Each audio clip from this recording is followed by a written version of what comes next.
Hey there, Rainy Viola here, saying happy ComFest everybody, and reminding you that the word ally should be thought of as a verb rather than a noun, as in to ally. So we can proclaim that we are an astronaut, but unless we are actively flying around in space, we're not astronauts, and it's the same with allyship. So if you want to be an ally, you have to act as an ally in every situation, dismantling systemic bigotry, racism, homophobia, etc. Happy ComFest! Have a great show, everyone. Bye. Hi, everybody. Happy ComFest! My name is Rainy Viola, and I am a Yamana body rolling practitioner and teacher trainer, and this is my first time performing at ComFest. My original idea, of course, was to do an interactive sort of pop-up workshop / demonstration to talk a little bit about what Yamana is and how it can help you in your body. So this work is amazing for people that have aches and pains. That can be severe aches and pains that have led to injury or restriction, or it can just be nagging little issues that have bothered you for some time. I typically work with people that have experienced chronic pain or injury and have gone through all of their rehabilitation, physical therapy work, and are still dealing with issues. I work with a lot of different kinds of people, spanning from sedentary people to very active people.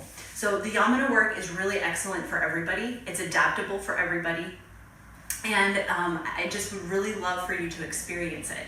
So it's a shame that we can't be together today in person, because I was going to bring my equipment to the stage and pass it out to everyone to just give it a shot. So it's going to be a little bit different, a little bit shorter today, because it's going to be mostly just you watching me and listening to me talk. So I'm going to just kind of go through a couple of basic routines that are adaptable to everybody, and hopefully it'll give you an idea of what Yamana is, how it could help you in your life, and how it can make you feel more joy in all of your movement. So just a quick little brief history lesson. Yamana body rolling falls under the blanket of a concept called body sustainability. And the idea is that our bodies do not have to necessarily break down as we age. If we are practicing these sustainability techniques, we will reduce the likelihood of injury, and we will be able to do whatever it is that we love to do for longer. So if you're an avid runner or a dancer or a couch potato, you can do all these things as long as you want to do them, as long as you're practicing maintenance and damage control in between. So we do use something called a Yamana ball in this practice. These are patented Yamana balls that are different from sports balls. So I want to urge you to not use any sports balls for this practice. At best, they won't really do much in it. The worst case scenario is they could actually injure your body. So the reason these are different from typical sports balls that people sometimes use for rolling, such as lacrosse balls or tennis balls, I've even heard people talk about using golf balls. As you can hopefully see here, these balls are a little bit more buoyant than a typical sports ball. They have quite a bit of give to them. They're squeezable. And the reason is so that our body can conform to the ball, so that our body can actually relax into the ball rather than resist against the ball. If you pop a hard lacrosse ball or something that doesn't have a give to it into a muscle or a soft area of your body, your first instinct is going to go kind of grip up and kind of resist that ball. And so what these do, they actually encourage your body to invite the ball in, penetrate through many layers of soft tissue and muscle, and actually make its way to the bone. So the first and foremost concept behind this work is bone stimulation. So we sink our weight into these fairly soft balls to stimulate the bone underneath all of the soft tissue. Once we have gotten the bone to wake up, then we can start to work the soft tissue. We can start to create space between the joints. We can loosen the muscle attachments right at the point where they connect to the bone, and then we can begin to iron out the muscle. So I'll go ahead and get started here. I'm going to share with you today just a couple of basic foundation Yamana routines. So if you've done this work before, this will look familiar to you, and if you haven't, hopefully this will look delicious to you, like something that you want to try. So the first thing I'm going to do is get out my trusty little assistant here. This is Skelly. Skelly is old and falling apart a little bit, but it's very helpful to see the structure that we're working with. So what we're gonna start with is just doing a little bit of hip work, opening up the hip joints, stretching out the leg muscles. And as you can see here, hopefully, get closer, we have these two bones that are commonly referred to as the sit bones. They are the bones that you can feel when you are sitting down. So if you kind of rock side to side, you can feel those two bones protruding out. These are the bones where many muscles kind of intersect, attach, originate, and namely the hamstrings is what we'll focus on right now. So the muscles that go down the back of the leg start right here. So in the Yamana work, we always work anatomically from origin to insertion. So what we're gonna do is actually loosen the hamstring muscle right at the sit bone and then iron it out down the leg. So let me get started here. I'm gonna start with the larger ball, the one that I already showed you. And I'm gonna place it right under my sit bone. So I'm gonna show it from the side, and I'll turn around in a second so you can see where it is on me. So you can see it's pretty far back. It's way back into my glute area. If you see it from the front view, you can see I am not on my tailbone. So I'm way off to the side. Here's my tailbone. I'm way off to the side. So it does feel a little off balance at first. I'm gonna start by just waking up the bone. So I'm gonna move a little bit forward, a little bit back, a little bit side to side. The idea here is that I just want to give a little bit of encouragement to the muscle, let it know that I'm about to kind of roll right into it. So after I've done my warming up, I'm gonna actually circle the sit bone. So what this is doing is it's manually wriggling the muscle loose right at the origin. Actually, I should say that it's the tendon here that we're working with. So we're working with the hamstring tendon to loosen it up right where it starts at the bone. And I'm sort of outlining the bone with the ball. And the image that I like to use is the face of a clock. So as you're circling, if you think about 12, 3, 6, 9 as kind of your main points, let's also think about rolling through the other numbers, the more in-between numbers, the 1 and 2, 4 and 5, 7, 8, 10 and 11, and so forth. And you'll probably find that it's tempting to maybe not hit all of those numbers. And if that's the case for you, that's a sign that you're not actively using your full range of motion on a regular basis. So this is gonna help you find that full range of motion and access it.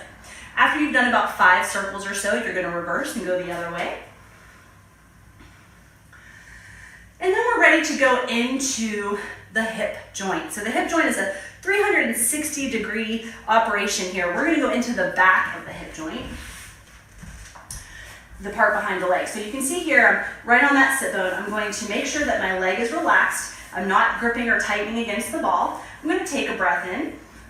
As I exhale, I'm gonna drop my weight straight down. So it's really important that I really drop my weight into the ball before I start to iron out the muscle. Then I'm gonna roll the ball a little bit forward. So now I'm off my sit bone, and I'm now in the space between my thigh and my sit bone. My thigh is going this way, my sit bone is going that way. I want to widen the space between the thigh bone and the sit bone, invite the ball in, create room for the muscle to actually lengthen and unwind.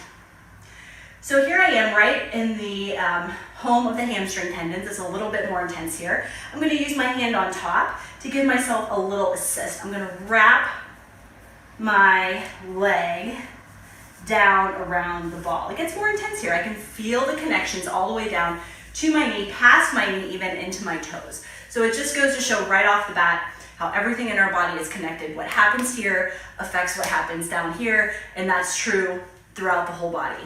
So I'm gonna now do a little bit of what we call cross-fibering.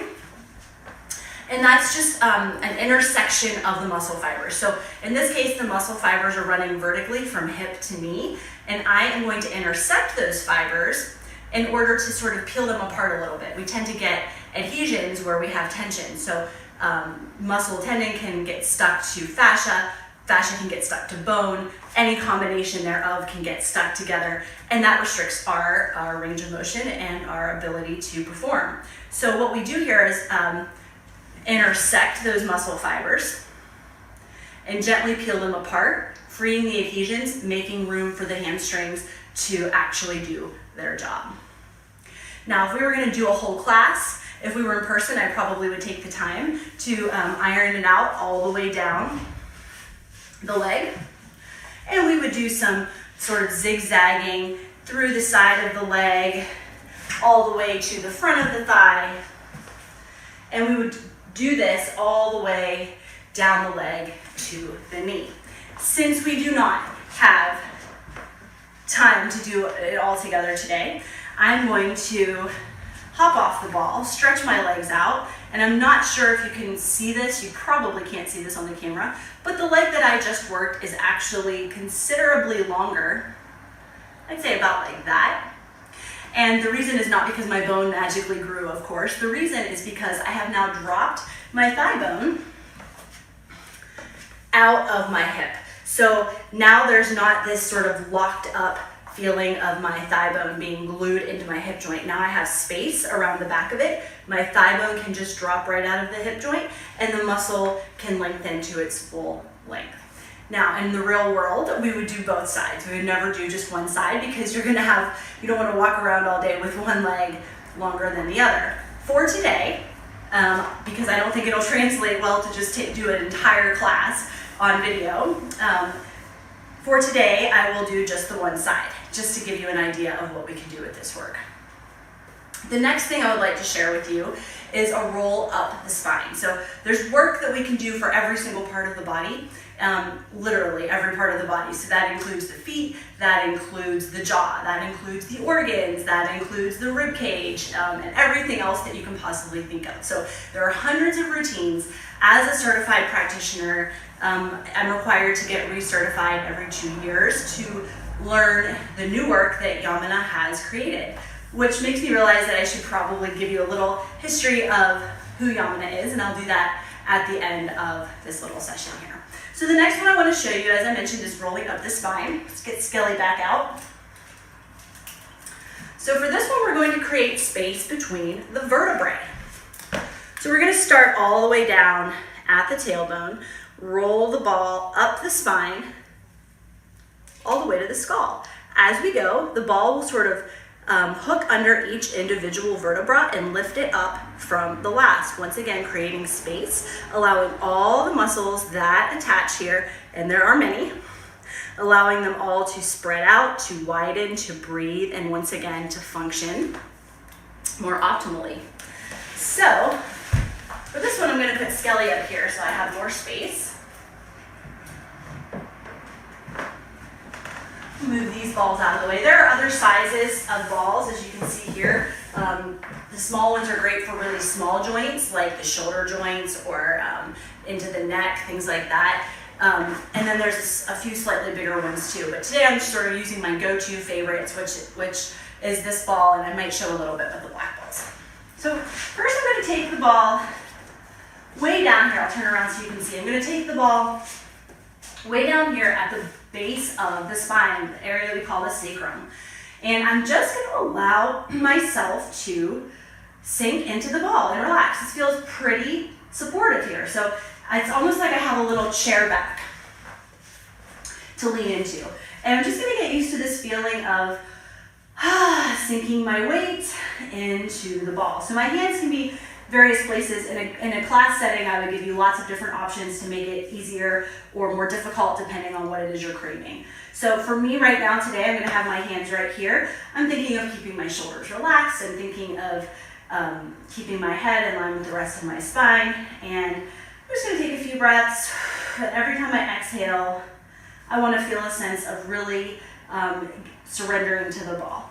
Finally, I'm going to take my exhale, which will allow me to move. So as I exhale, I'm going to put my weight into the ball and move my hips towards my heels. This sends the ball up. So it's almost like gears. One goes one way, one goes the other way. I'm still breathing here. And on the next one, I'm going to roll forward again. Now keep in mind that in a group setting or in a one-on-one setting, we would spend probably close to 20 minutes or so on just this one routine. For today, I'm going to go a little more quickly. I want to make sure that my head is supported. So I'm going to keep my hand behind my head, my chin to my chest so that I'm not straining in my neck. Taking another inhale, really breathing to the ball, really expanding my rib cage, expanding my entire torso, and then sliding forward. So the goal is to always try to find the ball with your breath, breathe into the ball, find places that you're holding, see if you can let all of this extra work leave your body. We all have places where we tend to over-recruit muscles or just simply keep muscles turned on for no reason. So the first step is sort of becoming aware of that, learning where you might be gripping and doing unnecessary work, and then from there you can start to create more optimal movement patterns for yourself. So eventually, I'm going to work my way all the way up my spine. Again, I'm going much more quickly than I would typically do. But this feels so amazing. It's like a little massage for yourself here. Especially when we get into this upper back shoulder blade area. And for this one, I actually want to turn around so you can see a couple of little variations that we can do here. If you have really tight shoulders, this is a great opportunity to spread the shoulders out, feeling that back widening, getting a massage all the way through the shoulder blades. Of course, you want to do both sides. And then coming back, and we will continue up the spine now, until eventually the ball is all the way up into the neck. And this just feels absolutely delightful, having a nice little sort of bubble of air for my head to rest on. I can then play around with finding tension in my neck, trying to fulfill my full range of motion here, and just really looking for places that are craving a little nourishment, a little attention. So those are two examples of what we can do with this work. As I mentioned, there are hundreds of routines and there are no areas of the body that we cannot address with this. So if you are somebody who's watching this and thinks, my body needs that, you're not alone. Most of the practitioners that we have about 500 practitioners in the world, and we all came to this work because we had pain to begin with. So this allows you to continue what you love to do, as long as you want to do it pain-free. And it also teaches you to become a lot more aware of the cues and the signals that your body is giving to you. Now, I did mention that I wanted to give you a brief little history of how this work began. So I'll just say that it was created by a woman named Yamina Zake, who went to school for sports medicine, was a little disillusioned with the education that she received, had her own injuries, severe injuries, and was not getting the help that she felt she could get from chiropractic and other forms of medicine. And so she just basically went rogue and created her own work.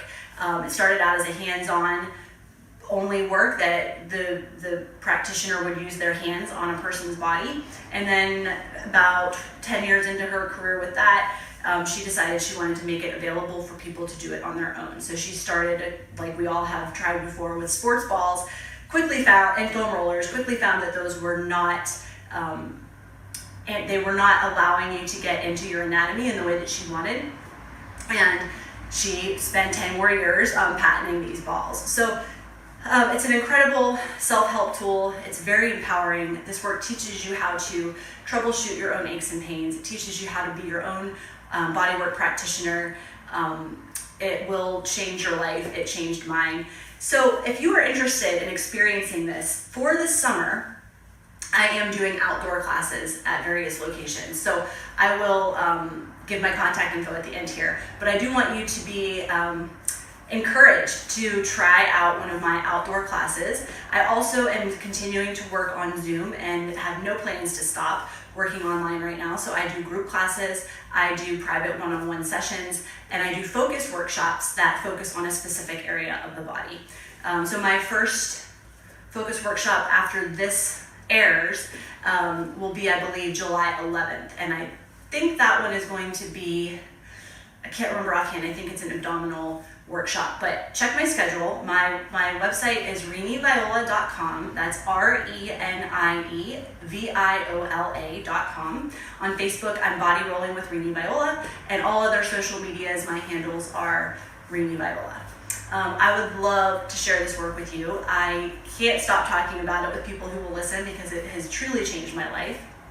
And I hope that I can share it with you so that it can change yours. So once again, thank you for bearing with us. This is the strangest ComFest that we've ever had, but we're all living every day the ComFest way, and I hope that by next year I will see you in real life, on the stage, and hopefully also before then. Peace, y'all.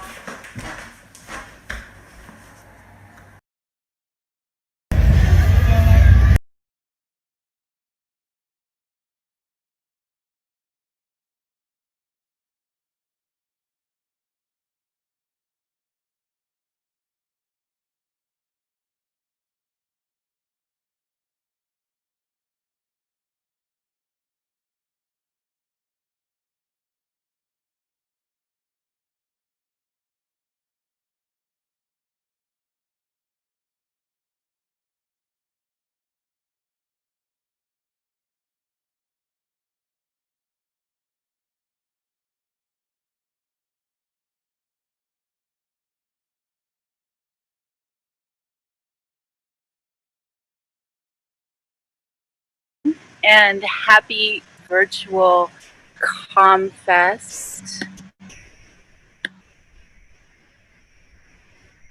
Good morning and happy virtual ComFest. I'm Cynthia Lulu live with Luna Rising Yoga, and I am honored to be here with you today and teaching live in my backyard. I'm always honored to teach at ComFest, and I didn't want to miss this opportunity and break my 35-year attendance and participation in ComFest. And I also wanted to have the opportunity to speak to you and provide you with some meditative guidance for dealing with what is going on right now. And I'm live here on Zoom. I hope everybody can hear me and that it's coming through clearly. I thought about changing my t-shirt, making this brown, but I thought, no, it's more important to leave this white, because right now this fist, the white fist, the non-person of color fist and sand is what is important. And what is going to help us make this change during these unprecedented times. Things were really brought to the surface by COVID-19, and then things just kept right on rolling. So let's take this opportunity to support each other and make this change, have a privilege to access and use to get the attention of those with 1%. And to make a difference for the whole planet, for everybody.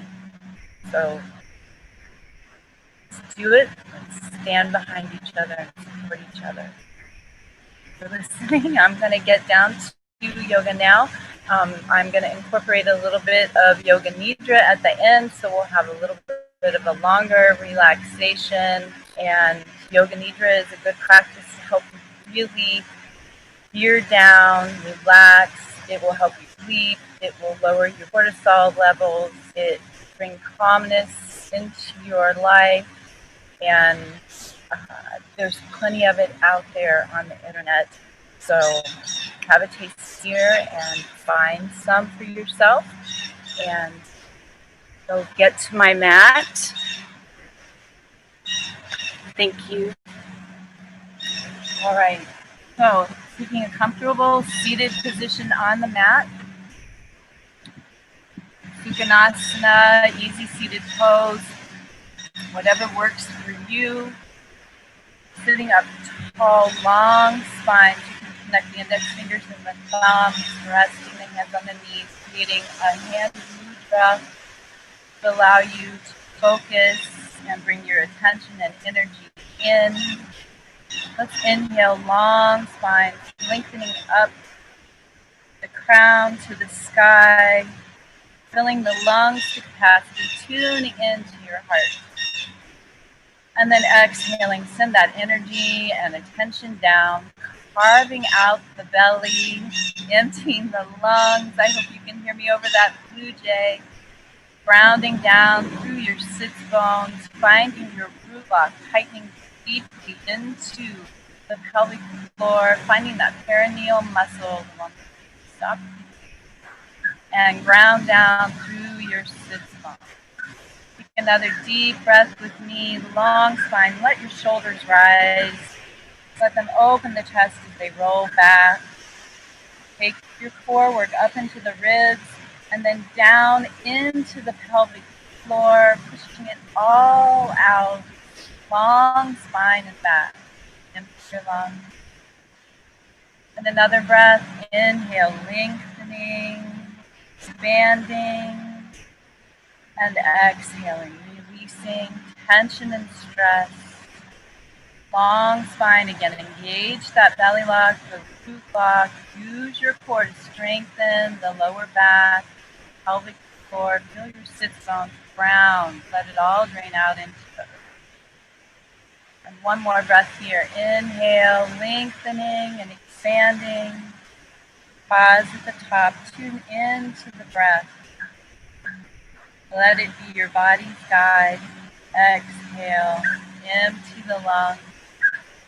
Grounding down through your sit bones. Push all the air out.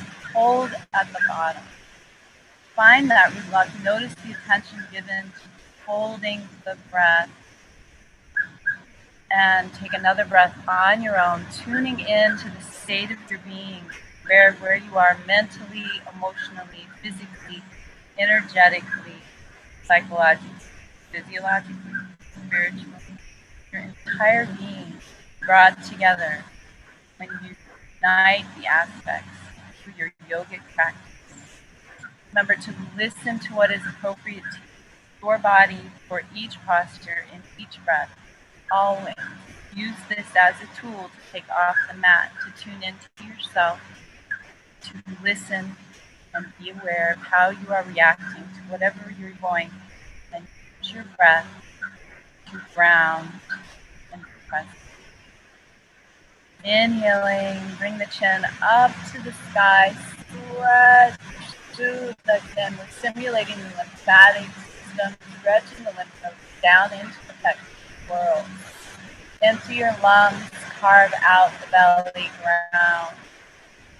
Take another deep breath, reach through your chin. This is your facial yoga. Feel all of those muscles in the face, down through the jaw, being toned into the neck, into the upper chest.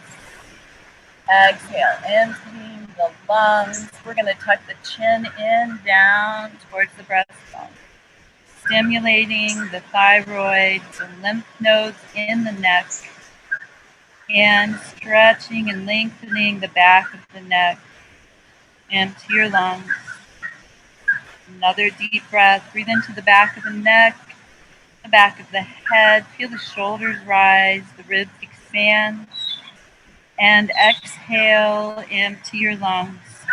Find that root lock, lengthen down through the lower back, carve it out. And another deep breath, breathing into the back of the neck, shoulders. And then exhaling, roll the head to the right. Right ear to the right shoulder, opening the left side of the neck. Breathe in, expanding up through the ear to the crown, the neck, out through the shoulder and down through the elbow.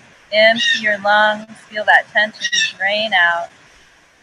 Take another deep breath here. Inhale, expanding and lengthening. And exhale, empty your lungs. Inhaling, take the chin down towards the right shoulder.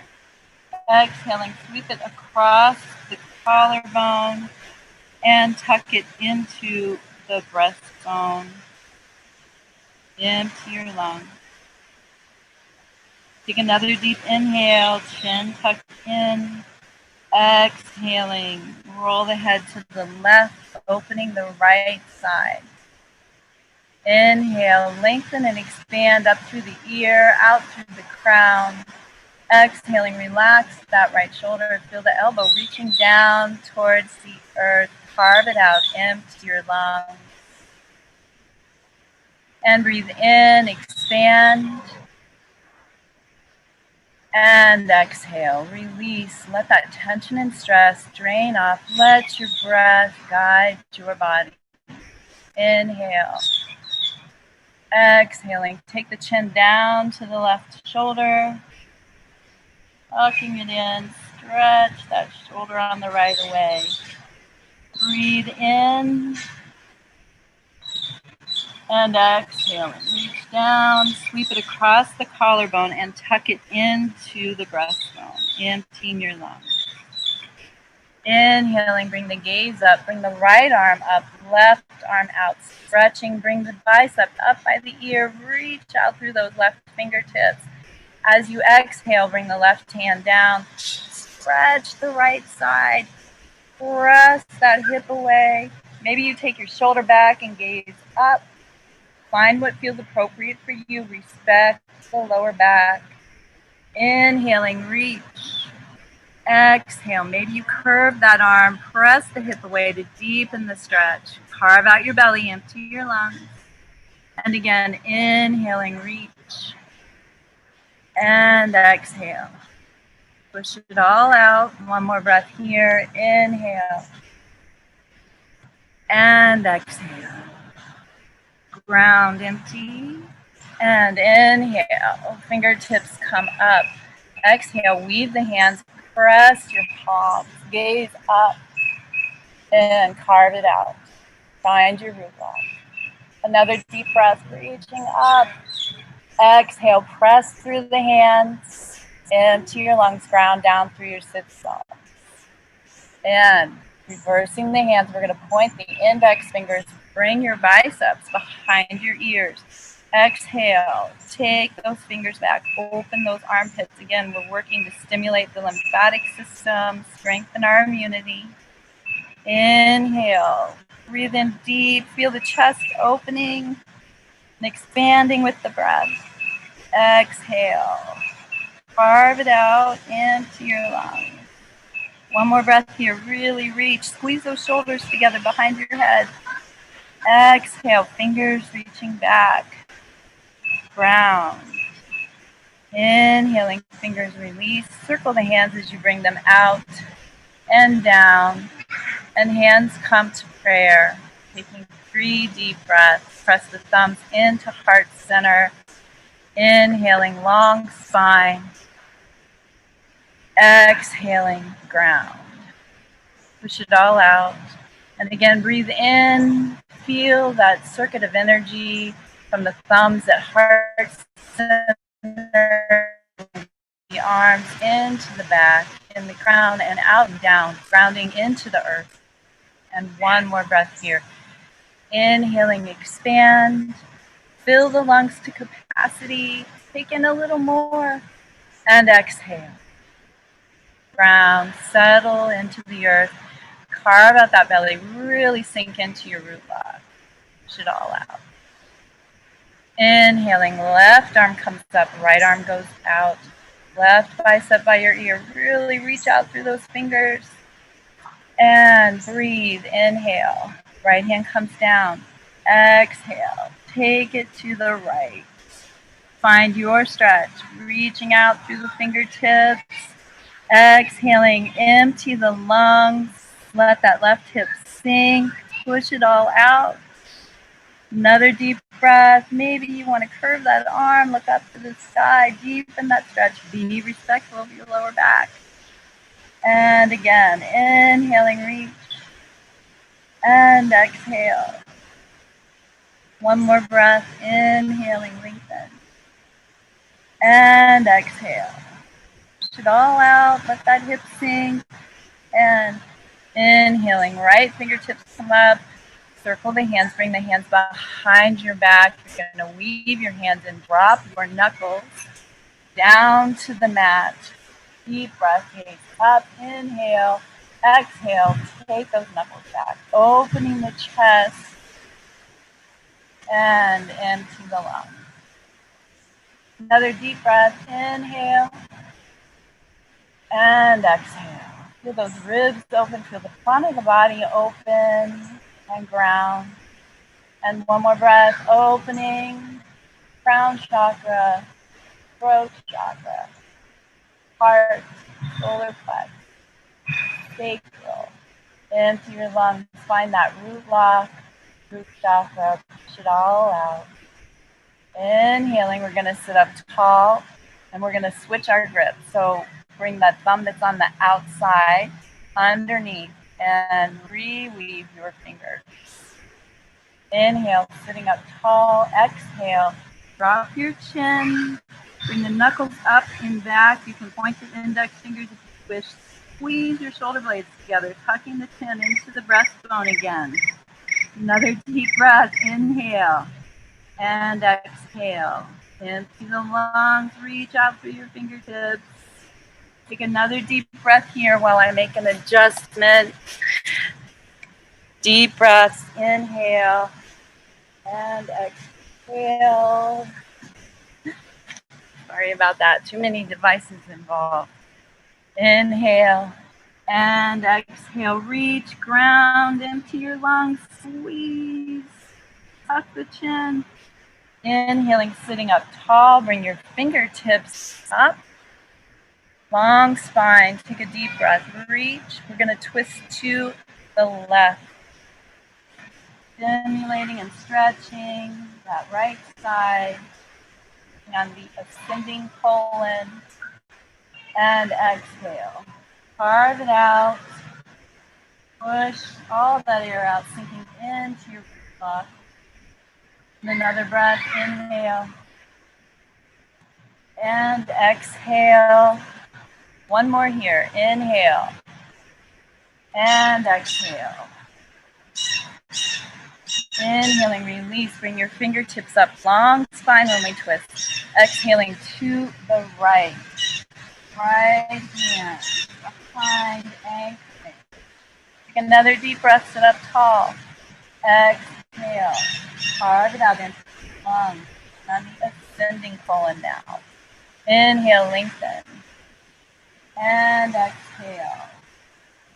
All out. One more breath. Inhale. And exhale. Inhaling, return to center. Bring your hands to prayer. Bring your thumbs into heart center again. Put our feet together in butterfly and rock side to side, beginning to open up and work into the waist, the hips. So we want to take a knee down, bring a glute up. Inhale, long spine. Exhale, empty your lungs. Round. Feel the obliques working, feel your core working, feel your adductors opening up, abductors getting massaged with the glutes in the back. Inhale and exhale. Push it all out. One more to each side. And exhale. Coming back to center. Inhale, sitting up tall. Exhale. Go ahead and bounce the knees. Loosening the inner thighs. Opening up the hips. We store a lot of tension and stress in our hips. Hip sockets get tight. They get shortened through the psoas and the hip flexors and where all of those muscles join in the fold of the hip.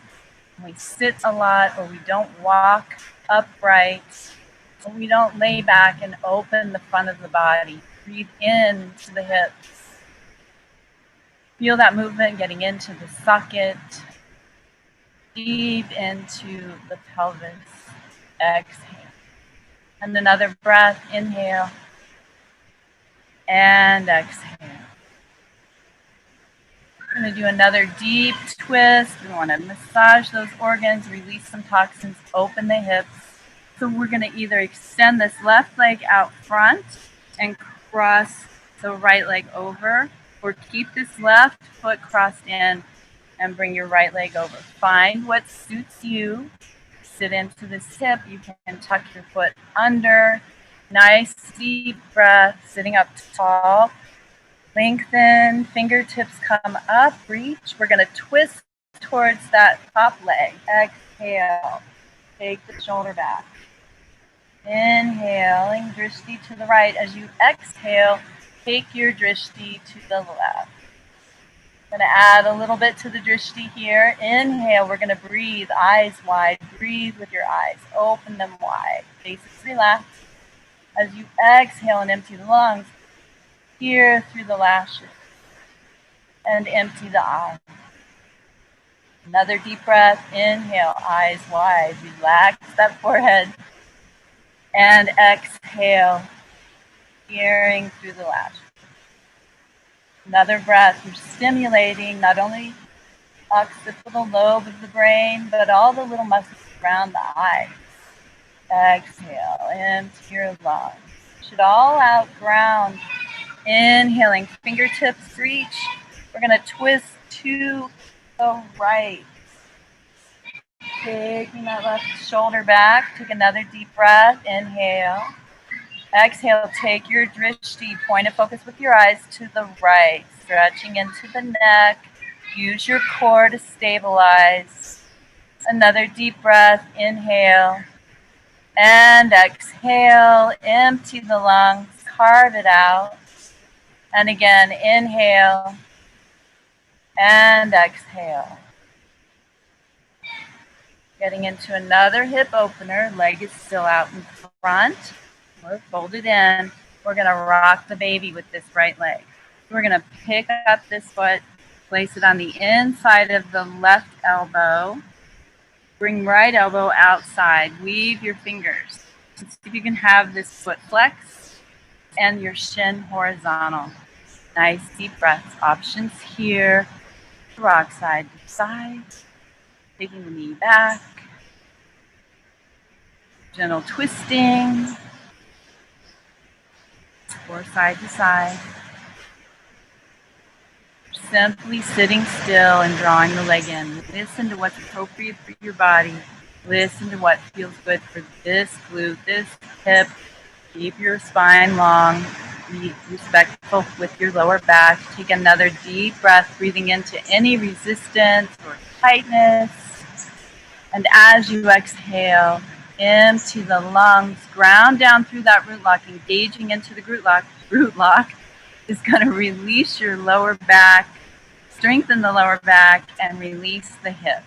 So deep breath, breathing in and exhaling ground. One more breath here, inhale and exhale. Let's get a hold of the big toe with our peace symbol finger. Get a hold of this big toe or the top of your foot or the back of your leg. We're going to extend the leg out.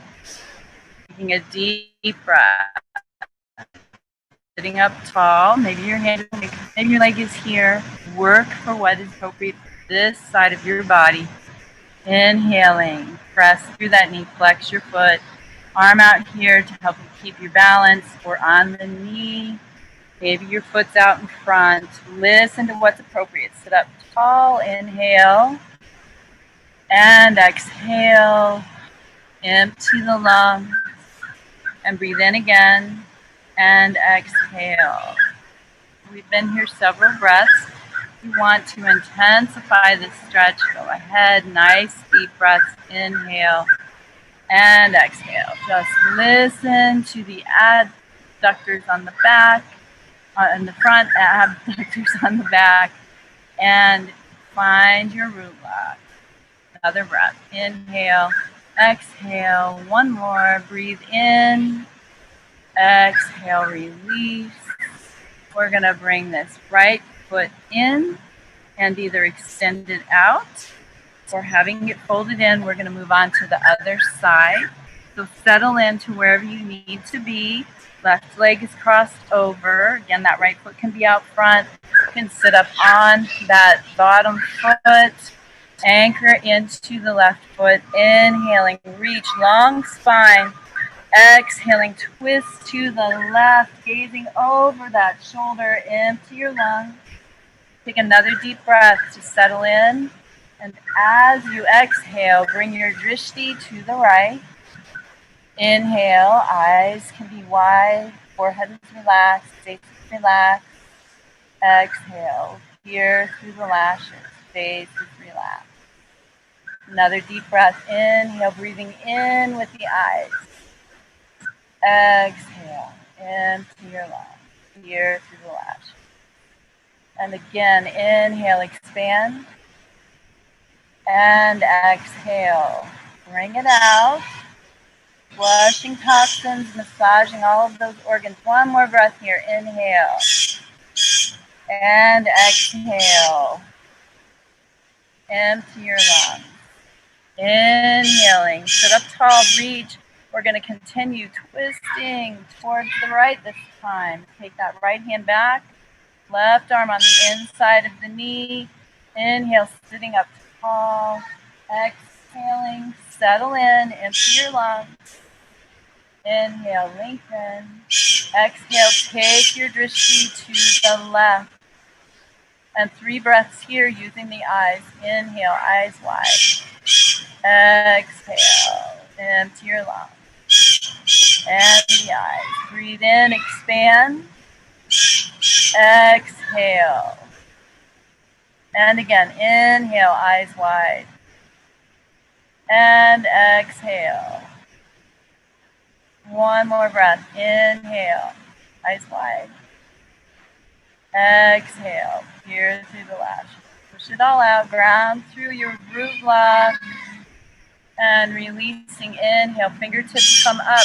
We're going to bring this left leg out. So peace symbol fingers, foot, leg, whatever works for you. Get a hold of that appendage. Inhale. Right arm comes out. Exhale. Find the opening for this hip. Be respectful. Adductors on the inside can be really tight. Abductors on the back underneath the glutes. Find that zone into the mat. Inhaling. Reach. Exhale. Open that leg to whatever feels appropriate. Side. Listen, it may be different. Another deep breath. Inhale. And exhale. I hope you can hear me over that J. Take another deep breath. Maybe you want to intensify this stretch. Bring that foot up. Stretching deeper into the hip. Nice deep breath. I think I'm sitting in a divot. Inhale and exhale. Empty your lungs. And again, inhale, lengthen. Exhale, find that root lock, release, push it all out. One more breath, inhale. And exhale. Nice. Oh, it feels so good to open those hips. Let's bring that left foot back in. Butterfly option here. Rocking or bouncing the knees. Find what is appropriate for you. Maybe you rocked last time and you want to bounce the knees this time. Maybe you did both. Choose your favorite. Nice deep breath. Notice how different this feels from when we did it before. Hips are released. Glutes, adductors, abductors stretched. Nice deep breath. Inhale and exhale. One more to each side. And we're going to come back to center. Bring the knees up. Bring the feet out in front. Sit up nice and tall. Bring your hands behind your back.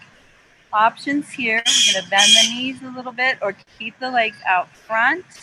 But we're going to rock on the hips. Nice deep breaths.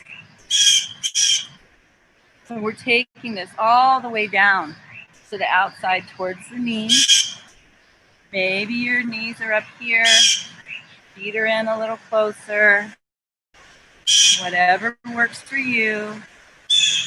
Find what is comfortable. If you want a little bit more of a challenge, press the heels together, open your feet, and rock. Using that core. Feel the obliques working. Transverse abdominals all the way around.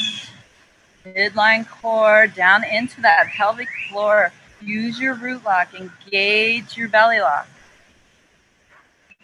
Work with your arms. Find what challenges you. Find what feels appropriate. Listen to your body. All right, let's come back to center.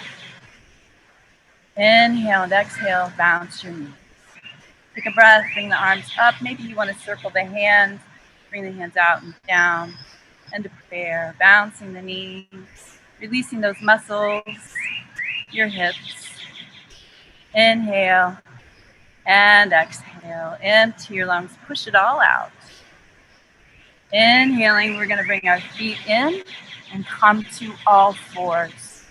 Palms square underneath your shoulders, knees square underneath your hips. Doing some up facing cat, down facing cat to finish our final set of undulations for the spine. Inhale, gazing up. Let the belly drop. If you wish for a little more intensity, curl the toes under, press into the feet. You can inhale, lengthen up through the crown. You can come onto the fists. We like the fists. Use that fist. Deep breath here. Maybe you want cupcakes or bird fingers. A little more arch in the spine, a little more opening in the chest. Take a deep breath and exhale. And breathe in, expand, exhale, empty the lungs, let the belly sink. One more breath, inhale and exhale. Push it all out. Coming back to all fours, knees square underneath your hips.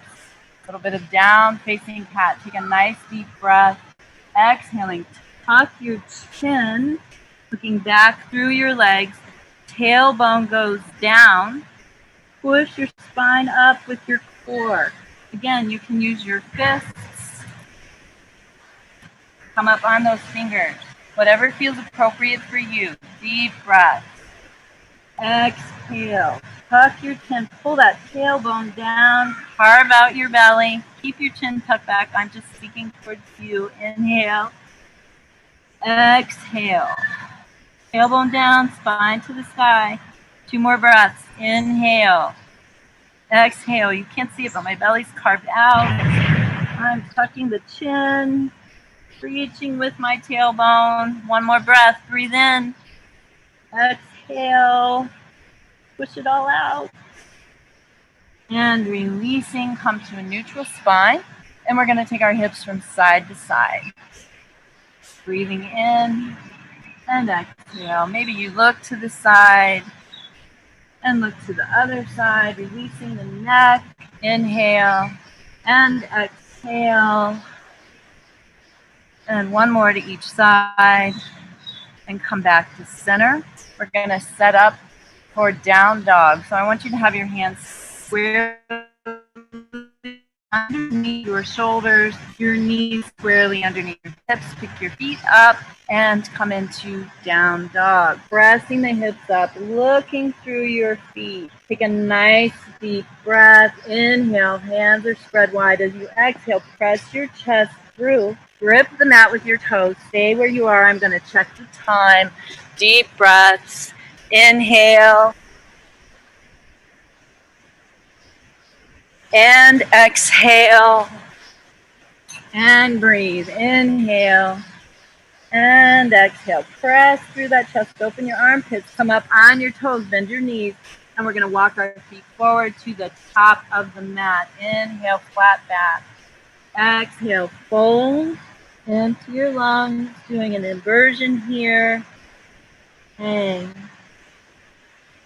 And rolling up through the spine. We're going to bend the knees. I want you to turn your hands out and let your head hang. So taking a deep breath, sinking those hips. Torso is supported on the thighs. Grip the mat with your toes. Inhale, gazing forward. As you exhale, tuck your chin and roll up. Slowly straightening the legs, stacking the vertebra, letting the spine undulate up. Come all the way up with the fingertips to the sky. Open the front of the body. Exhale. Ground through your feet. Take another deep breath. Reach. And exhale into your lungs. And another breath, reach. Exhale, swan dive, forward fold. Coming back into Uttanasana. Allow the energy to drain out. Take another breath here. Be comfortable. Bend the legs. Sink your hips a little bit. Relax into it. Maybe you need to support yourself on the thighs or the shins, fingertips, or the fists. Inhale and exhale. Empty your lungs. Inhaling, slide those hands up, come into a flat back. Carve out that belly. Engage that core. Nice deep breath. Engage that core. Exhale. Inhale, lengthen. Exhale, fold. You're going to come into your approximate down dog. Take your feet back and press through. Empty your lungs. Carve it out. Inhaling, come up on your toes. Bend your knees. Bring them back down to the mat, coming into all fours. You're going to take a moment to sit on the feet. You want your feet to be comfortable.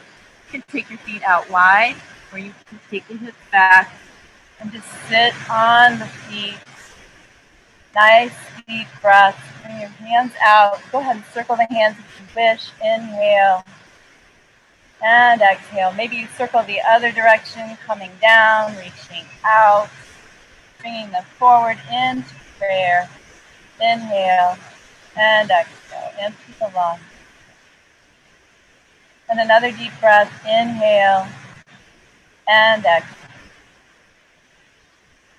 One more here. Inhale, lengthen, let the shoulders roll back and down. Exhaling, carve it out, sink through your tailbone, push it all out. Sink into those. Feel your stress and tension drain out through the feet, the knees, into earth.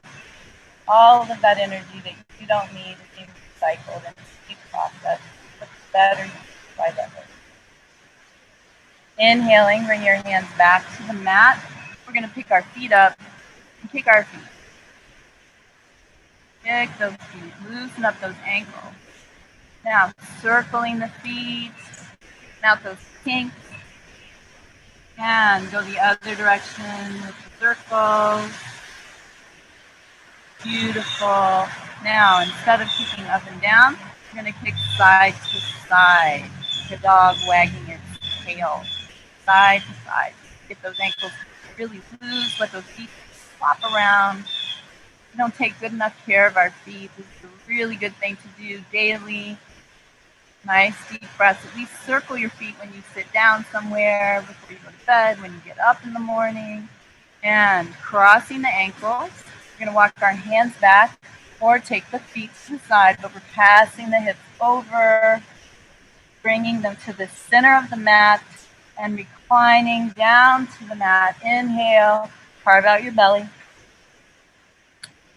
Exhale, sink into the mat.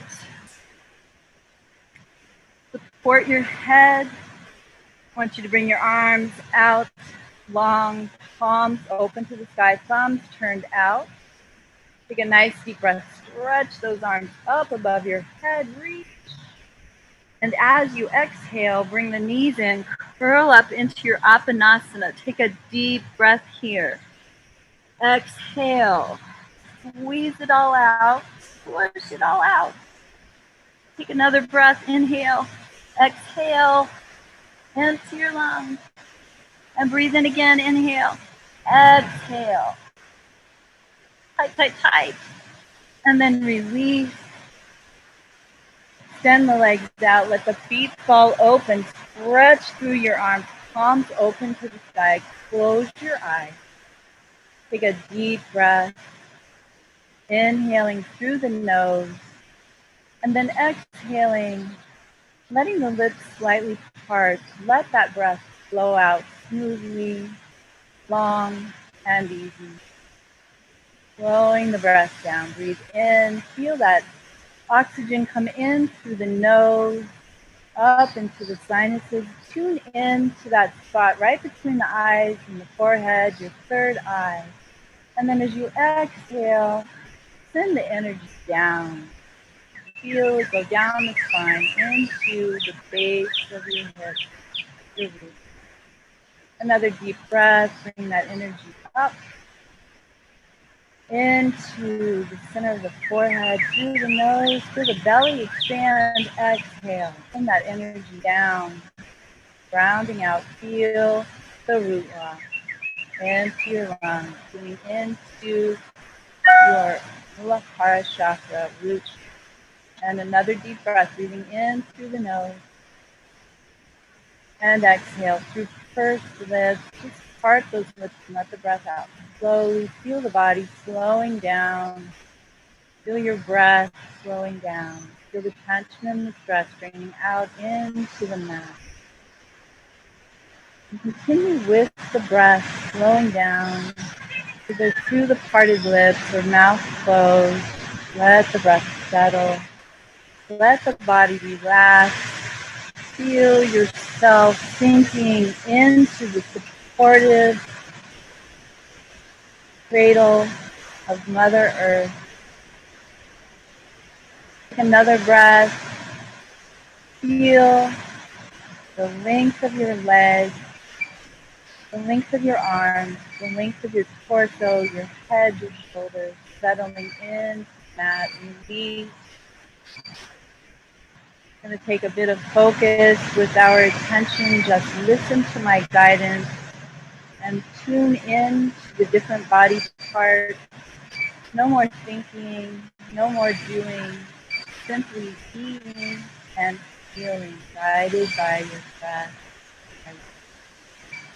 Inhaling, breathe in to the head and exhale. Feel the muscles of the face and the cheekbones settle and release.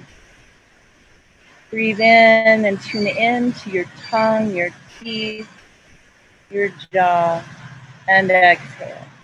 Let that go.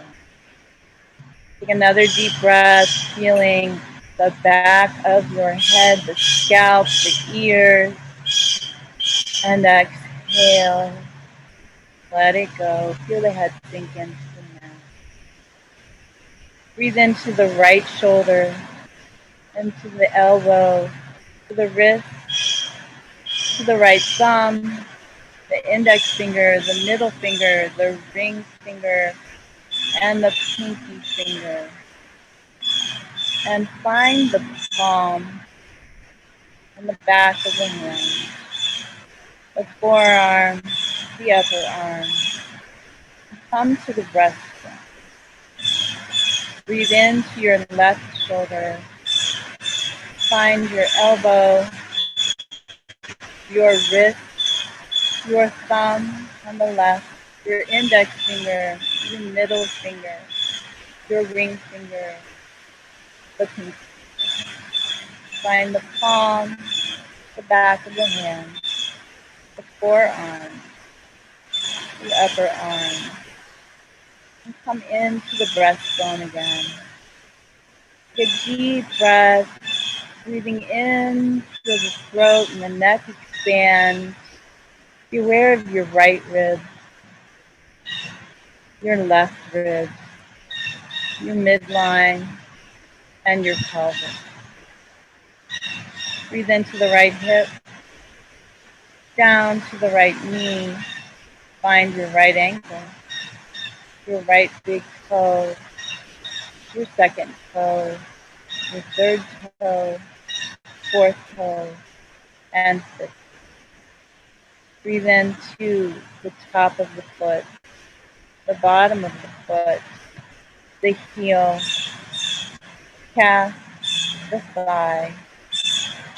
Come back to the pelvis. Find your left hip, travel to the knee, the left ankle, the left big toe, the second toe, the third toe, the fourth toe, the fifth toe. Find the top of the foot, the sole of the foot on the left, the heel, the calf, the thigh. Come back into the pelvis. Find your spine. Travel up. Come back into the head. Tuning into the breath again. Tuning into the center of the forehead, the third eye. Taking deep breaths and releasing and relaxing. Letting go. Focusing on. Breathe into the lungs and tune into the solar plexus. Feeling a release of tension and stress and anxiety. Visualize sunny lemon yellow. Feel empowered, supported, and grounded, and confident and secure. Exhale. Breathe into the heart and the heart center and expanding that space into the heart chakra. Green and pink and sparkling, emitting love and respect and compassion for yourself and others. And exhaling, let go of anything that you've been holding there, placing it with that beautiful pink and green light of compassion and love. Take another deep breath into the throat chakra. And inhaling again, expand, visualizing, visualize, feeling energy, letting go of anything you've been holding there. Words, tension, stress, anger, hurt, resentment. Let it all drain out and be replaced by that beautiful, smooth vibration of peace. And take another breath, returning to the focusing on the breath and tuning in, knowing that you may return here, breathing and being aware of the body, tuning into yourself, being and feeling, taking a break from thinking and doing, into your being. Several more breaths. It's time to return.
Taking a deep breath, coming back to the body, deepening the breath again, wiggle your fingers, toes, exhaling, carve out the belly, sink your back into the mat, into your lungs completely, carve it out. Take another deep breath and bring your arms up above your head. Flex and point your feet. Stretch out long, lean, and limber. And again, inhale, reach, flex, point, stretch, expand. Exhale, let it go. Inhaling, bring the arms back to the torso.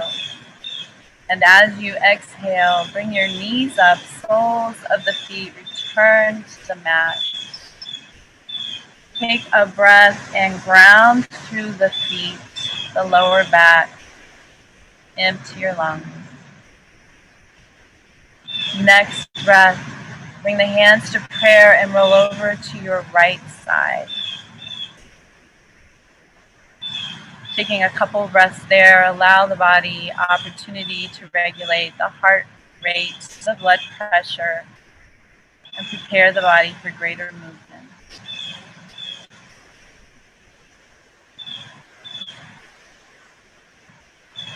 Keeping the eyes closed, gently press your hands into the mat, about chest height, slowly bringing yourself back up into Sukhanasana, our easy seated pose where we began, any posture you may have chosen. Keeping the eyes closed, take another deep breath, long spine. And as you exhale, tune into the state of your being, calm, centered, relaxed, rejuvenated, balanced, grounded, feeling supported by the earth. Take another deep breath, knowing that you are responsible for creating this state of being and that it is yours to take off the mat. It is your tool to access at any time, to bring yourself back into the present moment, to ground with your exhale and find action, proaction, not reaction. Be present with the breath and ground. Inhaling with me, bring fingertips out, bring your hands up, find prayer, bring your thumbs down to the third eye. May you have peaceful thoughts. Inhale and exhale, thumbs to heart center. May you walk with an open heart and find compassion, not only for those around you, but yourself in these unprecedented times. Inhale and exhale, bringing the thumbs to the lips. May you speak gentle words.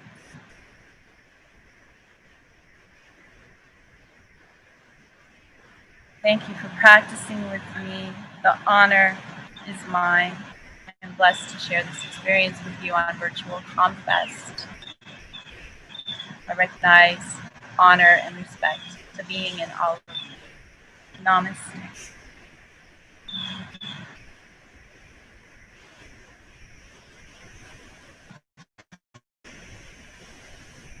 Thank you very much.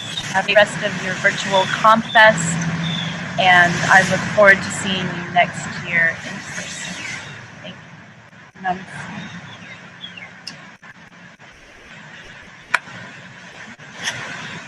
Love you all. Be strong. Don your cape. Wear your mat. Take care of each other.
do with charity.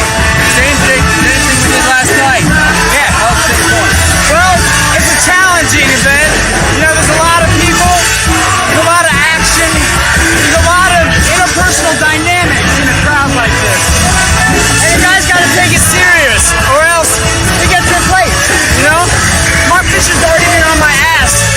Mark Fisher's already been on my ass twice about not paying close enough attention. He won't catch me goofing off again. Believe you that. Right on. So this is a good gig though, right? It is. Yeah. It pays pretty good. Yeah, I like the pay. Yeah, we got a customer here. We got a customer. That's part of my job. What do you get paid in? What does that do? Beer, baby. Beer. Food if you're hungry. You can buy food with it? Yeah, but who among us eats, right? Not today. Not this weekend. No, not for me. I mean, I've played myself. There's so much marijuana going on here. I mean, I've played myself. He won't catch me goofing off again. Believe you that. Yeah, I'm having a wonderful time doing security with Andrew. Yeah, that's me. Have you made a new friend? Yeah, this is our security crew. Okay. ComFest is awesome. Yeah, we have to watch the game. You can't let in any riffraff, if you know what I mean. Yeah. No riffraff. No riffraff. Except us. Fred, get out. Stay in.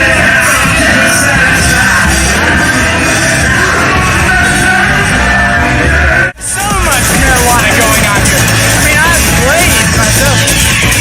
He won't catch me goofing off again. Believe you that. What does that do? Beer, baby. Beer.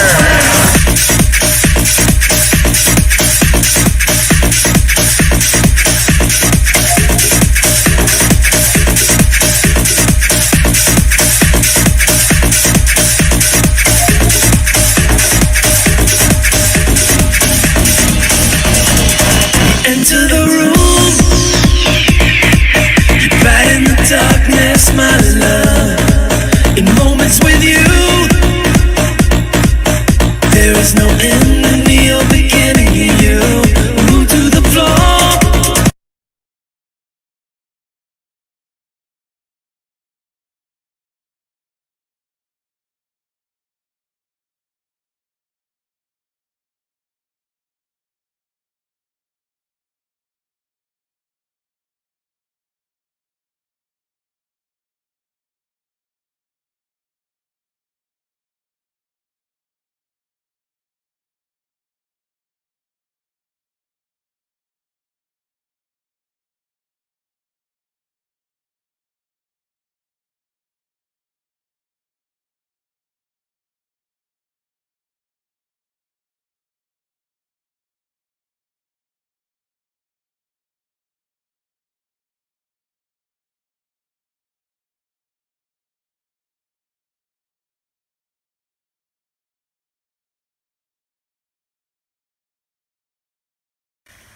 The Community Festival Statement of Principles.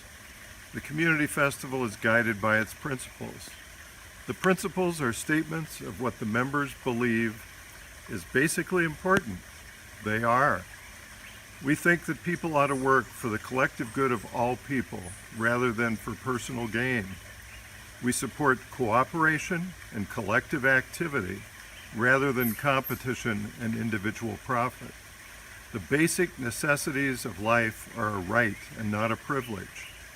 People have the collective right to control the conditions of their lives. People should strive to conduct their lives in harmony with the environment. We recognize that there are primary attitudes that divide and oppress people. These attitudes are usually shown by prejudice against people on the basis of age, class, ability, income, race, sex, and sexual preference or orientation. We seek to eliminate these attitudes. The statement of principles is more important than any other writings of the Community Festival. Everyone was good at one or two things, but there was no one that was good at everything. Duck was good at swimming and could usually happily fly, but she just couldn't run, though she really tried. Instead of letting her swim and do what she did best, they made her work on running and she failed every test. Eagle was best at flying up high. He just couldn't climb, though he really tried. He got punished when he flew to the treetop. They called him a cheater and they made him stop. Well, Rabbit was great at running, in fact she won every race, but she was forced to go swimming and couldn't even place. In fact, it got so bad she kinda broke down. After that she wouldn't even hop across the town. Squirrel could climb and run real well. Flying was harder, he just couldn't excel. If he started in the treetop, he could kinda fly down, but they made him try starting from the ground. Prairie dog parents complained to the school. Lessons didn't include digging or tunnel tools. They went and found a teacher on their own. Badger was glad to teach the pups at home. Well, it's the end of the year and everyone feels bad, 'cause they spent all their time trying to do what they can't. It's true, it's good to learn new things, but we gotta remember no one's good at everything. We gotta realize no one's good at everything, and it's just fine that no one's good at everything.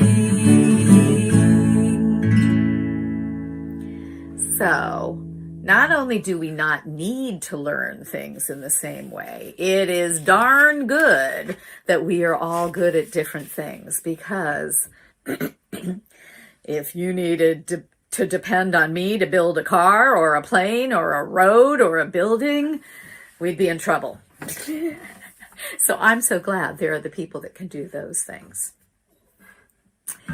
One of the things that many people are not aware of is a phenomenon called sensory processing disorder, or a nicer way to say it is sensory processing differences.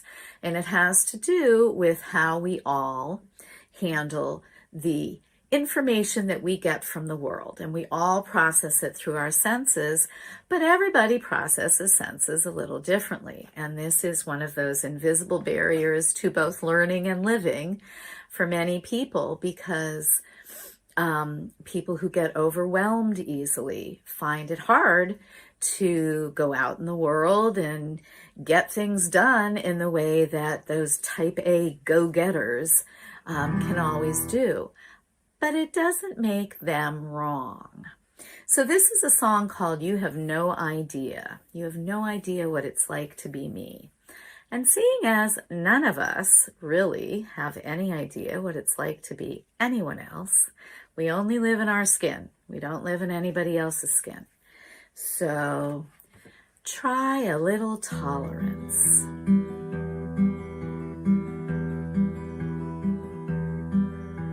Some days I just can't calm down. My skin is on fire, my brain's whirling round. Moving makes it better, but I know that bothers you. I need some help, I don't know what to do. I know it seems strange when I stare at the floor. If I look in your eyes, I can't hear anymore. In order to listen, I've gotta look away. Not all the time, but it's really bad today. Well, you have no idea what it's like to be me. No idea how hard it can be. No idea how I long to be free. You have no idea what it's like to be me. I know you get embarrassed when we're out and about. The noise and crowds scare me, but I don't mean to shout. I know you spent a lot on my nice new shirt. I can't put it on, it makes my body hurt.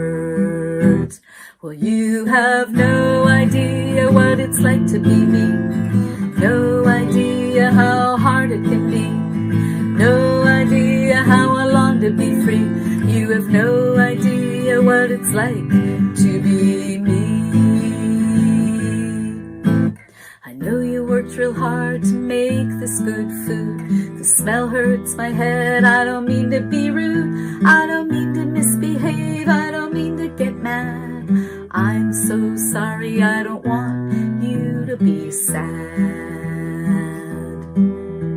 The teacher says I'm spoiled. Grandpa says I just need rules. Grandma says in her time I wouldn't dare do what I do. But they don't understand what it's like inside of me, 'cause bad behavior is all that they see.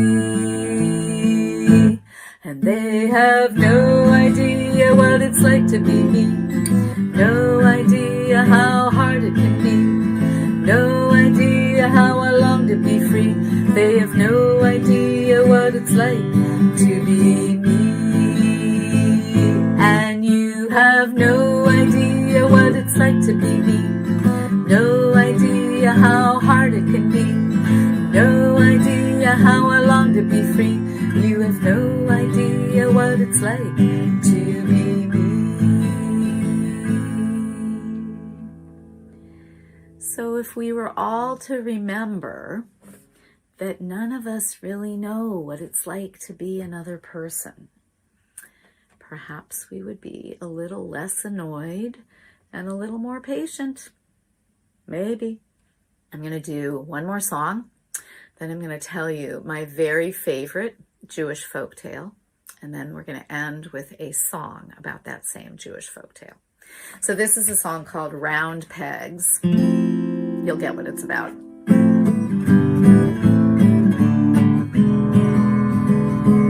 How'd you feel when you noticed that you're a round peg in a crowd of squares? Do you ever get the feeling like you just don't fit anywhere? You're struggling like a fish outside of water, your daily fare. Are you gasping, gasping, gasping to reach the air? Well, who made up this idea that we have to be the same? Gardens are full of flowers, and they each have different names.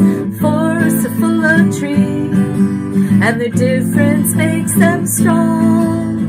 We don't have to be the same to get along. Walk around feeling that you stick out just like a sore thumb. Do you feel like you didn't get the same memo as everyone? Does Facebook make you feel like you're the only one not having fun? Are you grasping, grasping, grasping to reach the sun? Well, who made up this idea that we have to be the same? Gardens are full of flowers, and they each have different names. Forests are full of trees, and their difference makes them strong. We don't have to be the same to get along. Were you the shy kid writing poetry, just looking for a quiet space? Were you the dreamer sitting reading instead of running everyone's race? Were you the tomboy climbing to the top of the tree instead of wearing frilly lace? Are you like me, just a little out of place? They say pigeons fly with pigeons and hawks with hawks, but we don't have to be part of a flock. They say birds of a feather gotta stick together, but hey, hey, hey, we're not birds. Well, who made up this idea that we have to be the same? Gardens are full of flowers, and they each have different names. Forests are full of trees, and their difference makes them strong. We don't have to be the same to get along.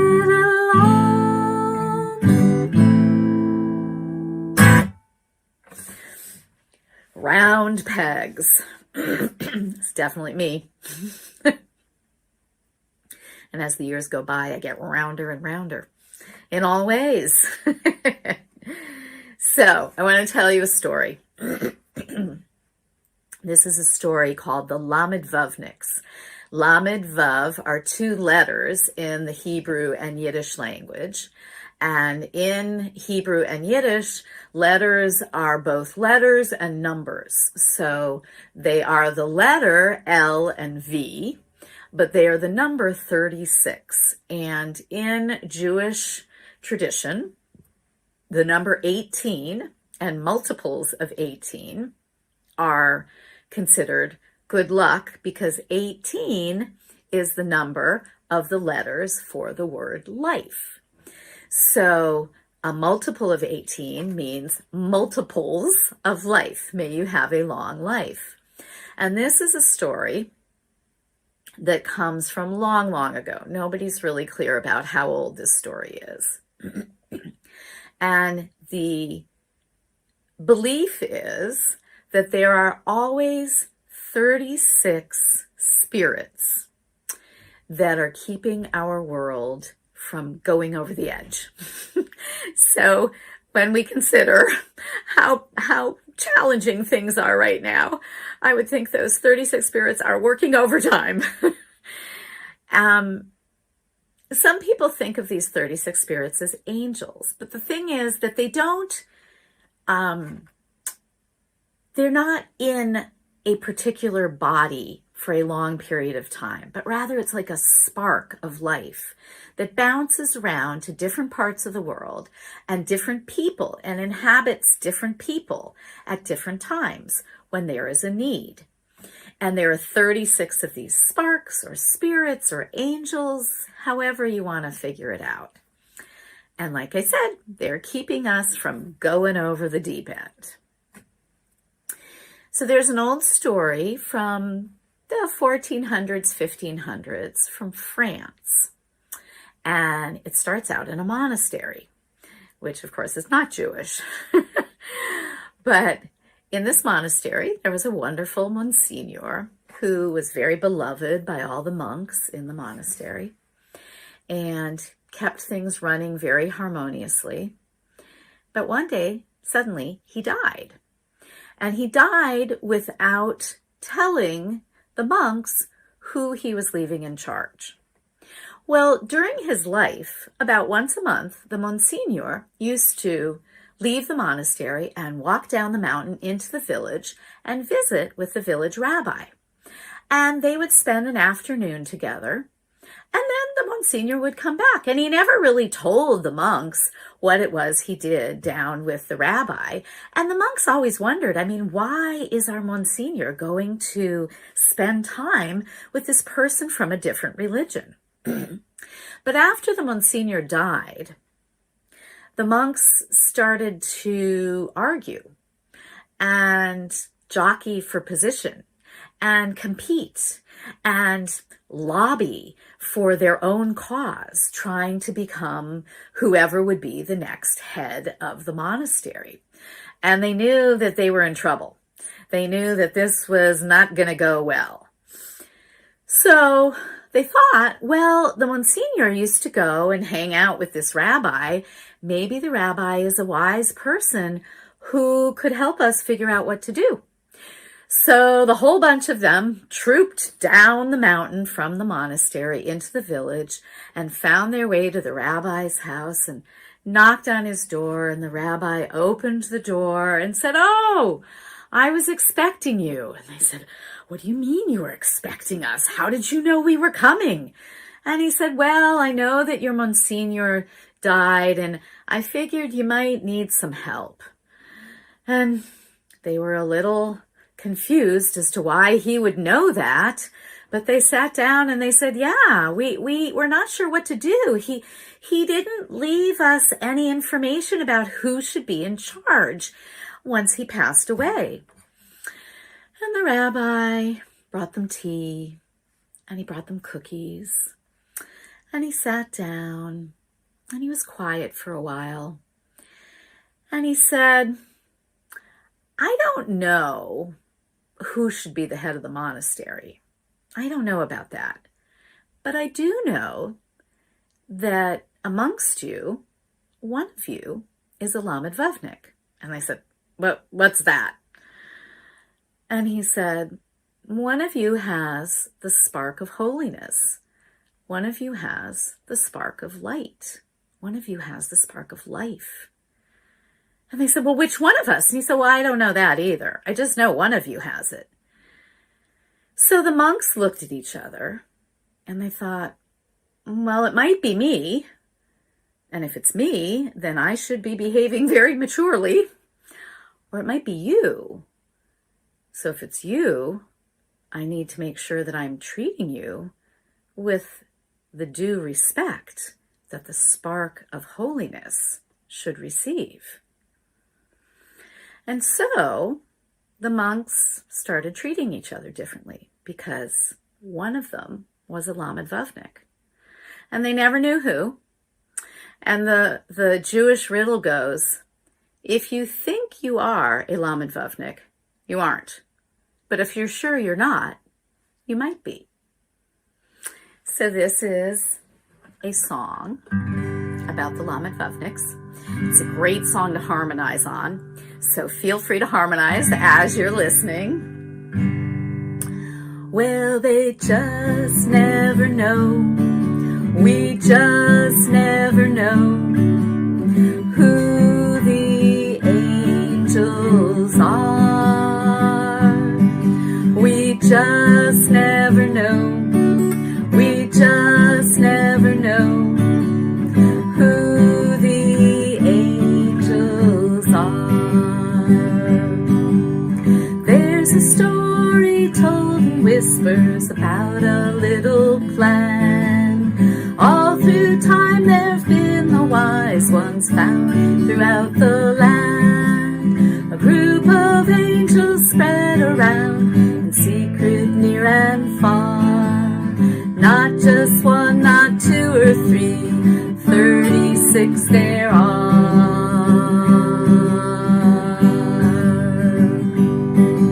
And we never know just who they are, and they're not who we'd expect.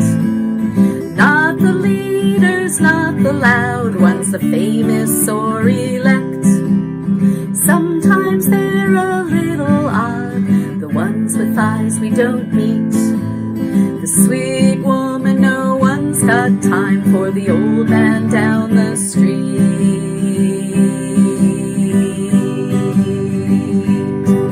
And we just never know, we just never know who the angels are. We just never know, we just never know who the angels are. Sometimes they are children, often they are poor.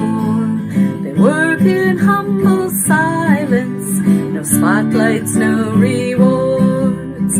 As we hurry through our days, so busy on our way, how many angels do we pass along the way?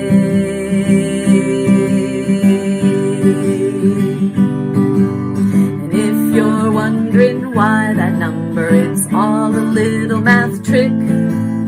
18 is the number of lifetimes, 2 is 36. The thinking was we need some help, and that's what these folks do. But they don't even know themselves, it's a secret to them too. And we just never know, we just never know who the angels are. We just never know, we just never know who the angels are. By the time we've figured out what might be going on, we turn around in quiet awe but the spark's already moved on.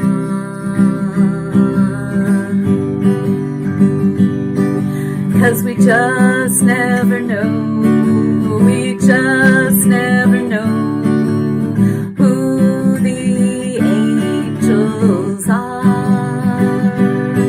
We just never know, we just never know who the angels are.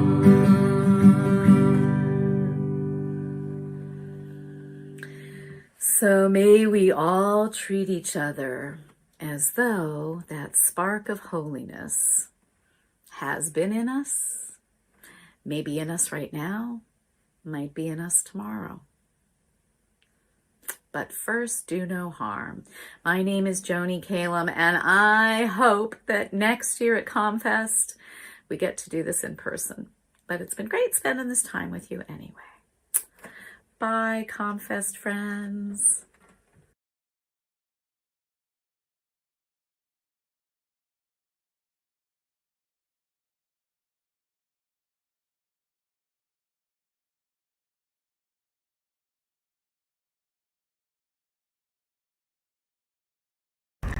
Good morning and welcome to the first ever virtual ComFest 2020.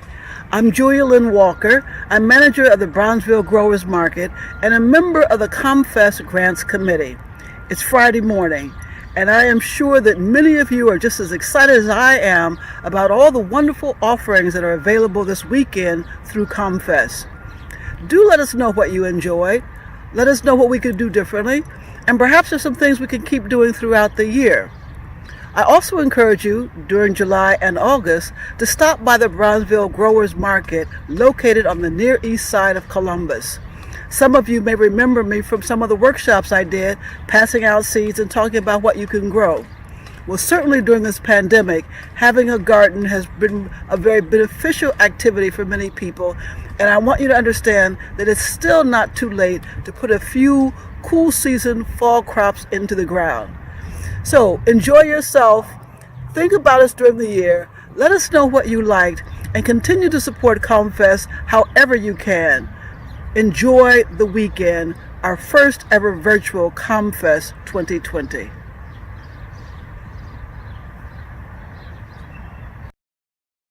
The Central Ohio Worker Center. Who are we and what does the COWC do?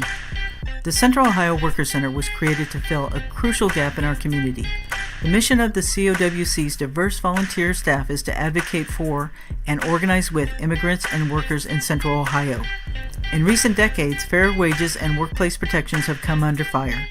Working class people have been pitted against each other and immigrants are made into scapegoats for an economy that works for the few rather than the many.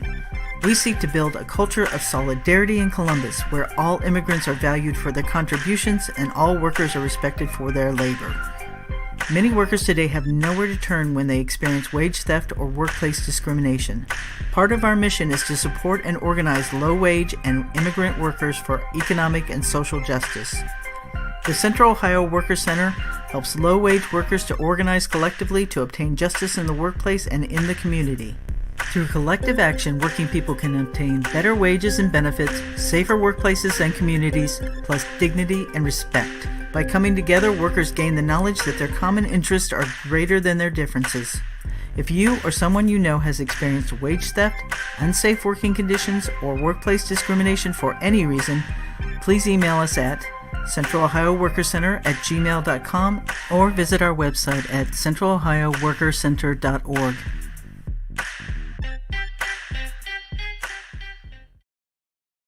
If you are unemployed due to COVID-19, the Central Ohio Worker Center wants to share some important information with you.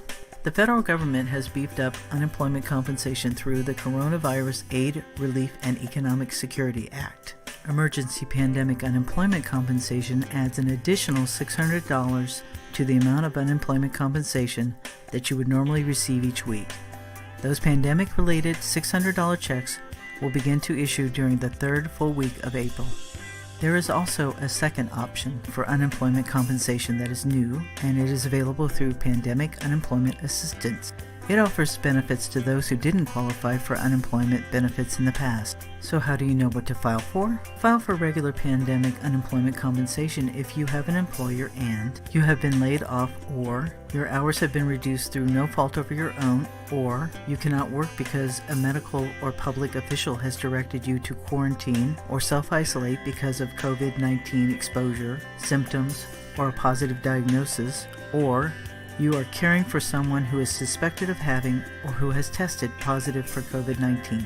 You should file for pandemic unemployment assistance if you are ineligible for regular unemployment compensation because you have lost income due to COVID-19 and you are self-employed or considered an independent contractor by your employer and receive a 1099, or are seeking part-time work, or lack sufficient work history, or have exhausted all rights to regular unemployment compensation or extended benefit. Applications for pandemic unemployment assistance will be available by the end of the third full week of April. Pandemic unemployment assistance payments will issue May 15th. If you have any further questions, you may contact the Central Ohio Workers Center via email at centralohioworkerscenter@gmail.com.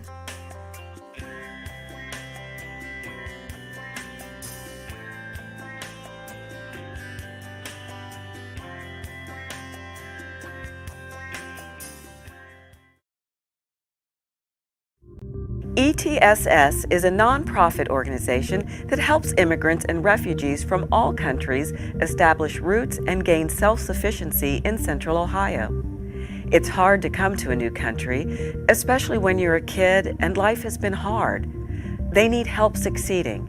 ETSS programs help kids with every part of their lives: homework, grades, leadership opportunities, summer internships, and self-esteem. We are from Nepal and we came to Columbus, Ohio in 2014. When we came here, we didn't speak English. At ETSS, I did after school program and summer camp. I did after school program and summer employment program. All this, the after school program and summer school program really help them to motivate and track their way so that they'll be having better grades and more motivation and encouragement for their career. I'm very happy and excited about my future. I'm trying my best to go to the college.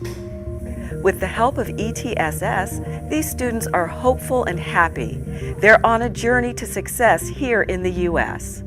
They're resilient and want to contribute. Refugees coming here have faced persecution or violence in their homeland. Now they're facing more challenges, like learning a new language and getting a job. So when Zoya came to my class, she spoke no English whatsoever. Even saying hi was a lot for her. Once I told her my name, she kind of lit up because I do have a Russian name. So we spoke a little bit of Russian. I don't know much, but just a little bit. A lot of repetition. But I'll tell you what, this woman is a hard worker. One day she came in and she was so proud of herself because she had taken her mother to the doctors and she said that she did not need a translator. So we were all very proud of her. I can work, I can drive for work. It is good. I translate English for my members' family. I help them. ETSS is working to remove barriers for people who have just arrived to this country. The clients they serve are working hard to become self-sufficient. So refugees have a lot of barriers, anywhere from finding jobs, daycare for their children, housing. The language barrier is there as well as probably number one barrier. These people came to be happy, to make their dreams come true, to have a happier life, better opportunity for their children, and they work really, really hard to achieve those goals. I want to study citizenship because I like live in America. It is better. The Family Care Program provides bilingual advocates for victims of domestic violence, sexual assault, and human trafficking. Our clients come to us in crisis. They're in one of the most vulnerable points of their life. They want to move on to safety and security for themselves and for their children, but that's often very hard to do. We need to be able to provide them emergency services and support. In 2014, we served 10 clients. We were really focused on doing outreach into the communities. So when we started to see the shift, we realized that we were going to need to change our focus. We brought in advocates that speak the languages of our clients. And in 2018 already, we've served 80 clients from over 20 countries. We want people to understand what their rights are, but we also want them to understand what domestic violence is and the many complexities of that. We often think of physical abuse, but we don't often think of financial, mental, emotional abuse that our clients sustain.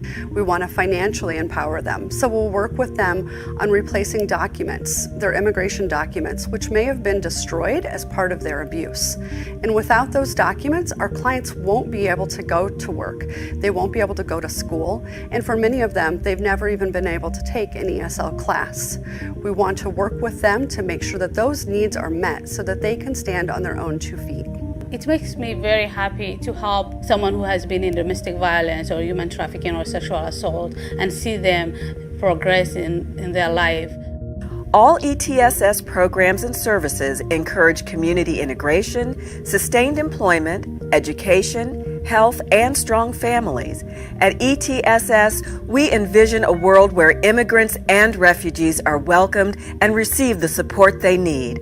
We hope you'll join us in supporting our mission.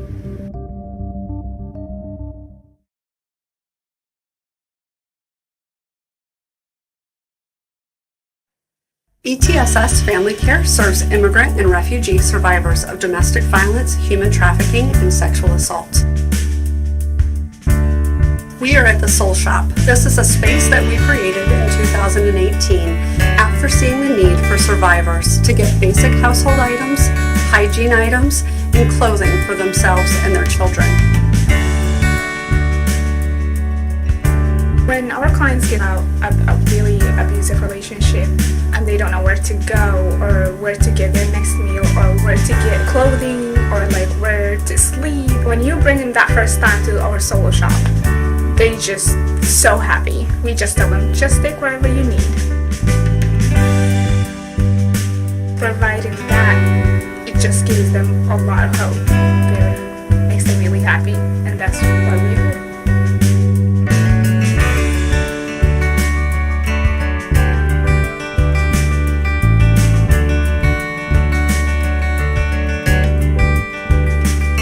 We get shoe donations and sponsorship through In Christie's Shoes and get support from Clintonville Moms. They provide us formula, have quilted us blankets for our new moms, and provide clothing for our infants when they come into the program. And we have small funders such as Columbus Soup and ComFest that have helped us over the years create this space. We receive funding through the Ohio Attorney General's Office, Victims of Crime Fund, as well as VAWA funding through Franklin County and OCJS.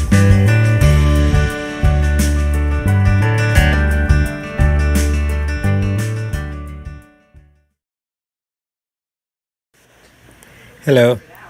Thanks so much for friending me.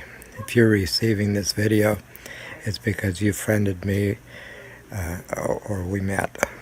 And I just either appreciate meeting you or appreciate meeting you now for the first time. And the most important thing that we can do is understand these 3 new principles that are coming through these days. Back in the day, it used to be love and the answer. Love was very elusive, though, hard to pinpoint, hard to grab onto, and especially hard to hold. The new truth for this age that we're in now is that excitement is amplified love. So love, when it gets stirred up and excited, is more palpable. That's why it's called excitement. So we're naming it because there isn't a name for excited love other than excitement. And we're claiming that to be a great, great truth for this generation, for this time, because excitement is palpable. Excitement is something you can feel, something you can use, something that is contagious, something that's attractive, something that is fun. Love's supposed to be fun, something that gives you warm fuzzies. Love gives you warm fuzzies. Excitement, you get warm fuzzies all the time. Love's supposed to give you tingles. Excitement gives you tingles all the time. So that's the first main truth that I want to share with you, is that excitement is love amplified. And you can generate excitement. How do you generate it? You rub your hands together and you go, woo, and claim that knowledge that it's true, that you're excited already to begin with, that your natural state of being is excitement. And you know that's true because when you were a kid, you were excited all the time. That's our natural state of being. When a kid runs out of excitement, when he runs out of juice, he's tired. And he sleeps deep and rejuvenates and resets. The next day he wakes up and he's excited. So excitement is love amplified. I think that's an easy principle to understand. And once we do understand it, it'll change our lives forever. The second principle is that, good stuff. The second principle is that, that's just such good stuff. It's amazing. Love amplified is excitement, and we can feel that. Just one more thing to add on that. That's why you have that feedback loop. That when you get excited, you get an emotion of excitement. And that drifts up to your mind, and your mind says, whoa, this life is working for me. I'm in sync with life. I'm in sync with myself. I can do this. I've got this. Wow. So that's the first big truth. Now the second big truth is that the spiritual part of you that you're looking for is your mind. People have been looking for their spiritual half forever. And everyone says, well, look inside. It's in there. You can find it. People have been looking inside, and all they find is the chit-chat. And that chit-chat is part of their mind. But it's only one part of their mind. Their mind is blended, your mind is blended with spiritual mind, with the mind of all things, with the great mind, with God's mind. There's no separation between your mind and God's mind.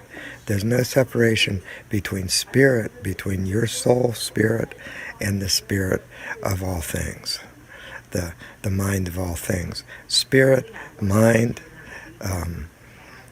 thoughts, thinking, emptiness, they're all synonyms for mind. They're all part of the mind. And your mind and spiritual mind are just blended together. Your mind is not skin retained. That's why sometimes when you try and remember things, you think outside your mind. And you're invited to drift back in. All right. So that spiritual half that you're looking for is your mind. It has all the principles of mind, of love, of oneness. That's the main thing, is that through the mind, we're all one.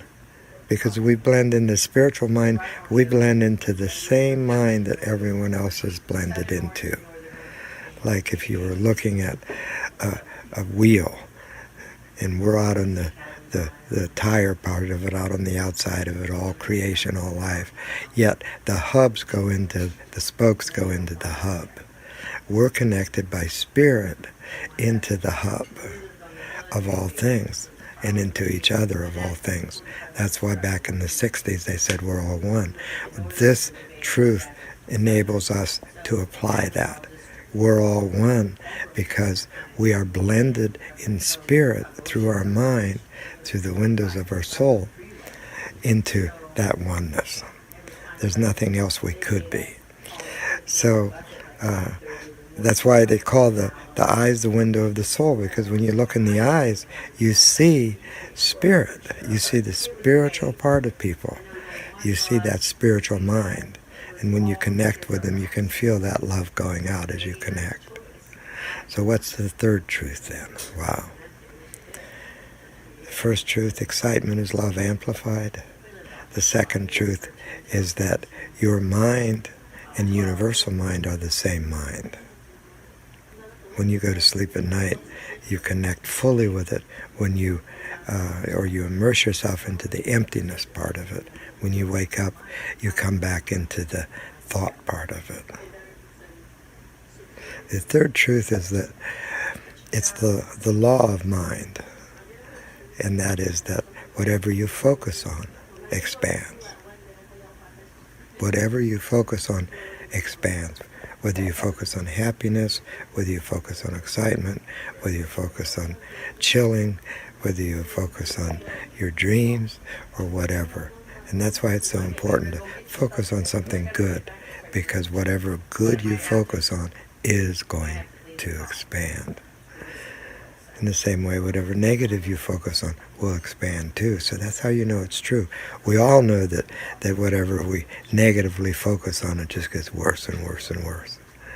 And whatever we positively focus on, it just attracts more of that to us. So with those three truths, I think we're all in a position to absolutely transform ourselves. If you want your dreams to come true, boom, focus on your good. And you can do that by saying, my dreams are coming, my dreams are coming, my dreams are coming, my good is coming, my good is coming. Some of it is already here. A lot of it's already here. I'm living in love. Tag it with these days. I'm living in spirit these days. I'm living my excitement these days. My life is exciting these days. Love works for me these days. I feel love because I'm excited. I feel love because love is just, I'm full of it. I'm full of love. I'm full of peace. I'm full of all the good things of love, all the attributes of God. So I think that probably will do it for an introductory message to what the teachings are. And the teachings are just pretty exciting and pretty transformational. So I'm thankful to be here, to be grateful to meet you and to chat with you. Give me a comment, give me a like, join our Facebook group, which is the Franklinton Ashram and Meditation Center. And take care of each other, take care of yourselves. Hope to see you again soon. Stay in the pleasant tense. God bless. Namaste.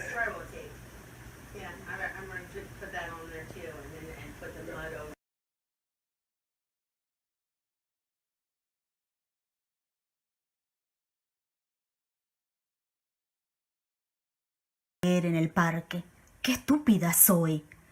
¿Por qué carajos no me quedé a leer en el sillón? Papá tiene razón, la oportunidad hacia el ladrón, o al violador, o al asesino.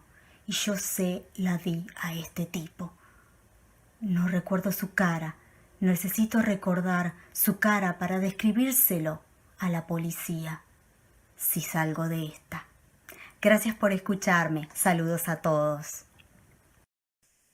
Sí, esperanza en la selva. Sí, esperanza antes de Navidad. Pavo redentor escabecha a punto de azafrán. Al escuchar fin de estados. Cada semana lucha de gallos violenta enlaces. Como en la correspondencia con mi padre donde me quedé llorando Santa Claras a partir de una descripción literaria. Virreina si hay futuro. Tello mira sus piernas. Mira la pista del otro lado. A cada prisión un olvido de taladro en una habitación. O desastre en el sur y venta de seguros y una pieza.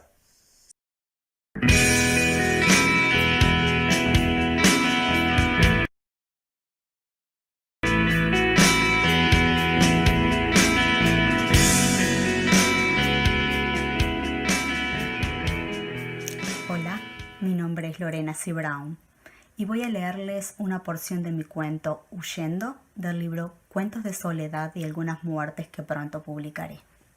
Dice así. Oh, maldición, ya se ha hecho tarde y se está poniendo oscuro. Recojo mis cosas rápido, busco las llaves y voy hacia mi auto. Camino rápido, el libro en la mano izquierda, las llaves en la derecha. Subo al auto y me marcho. Otro auto viene detrás. ¡Me golpea! Estoy bien, nada me ha pasado, solo el sacudón. ¡Maldito estúpido! Me bajo, impulsada por el deseo de reclamarle por su estupidez. Tendré que llamar a la policía y al seguro. Apenas alcanzo a decirle que cómo no me ha visto, pero me golpea con el puño cerrado. Termino sobre el capó del auto. Me siento aletargada, débil. Se me acerca y me toma del cabello.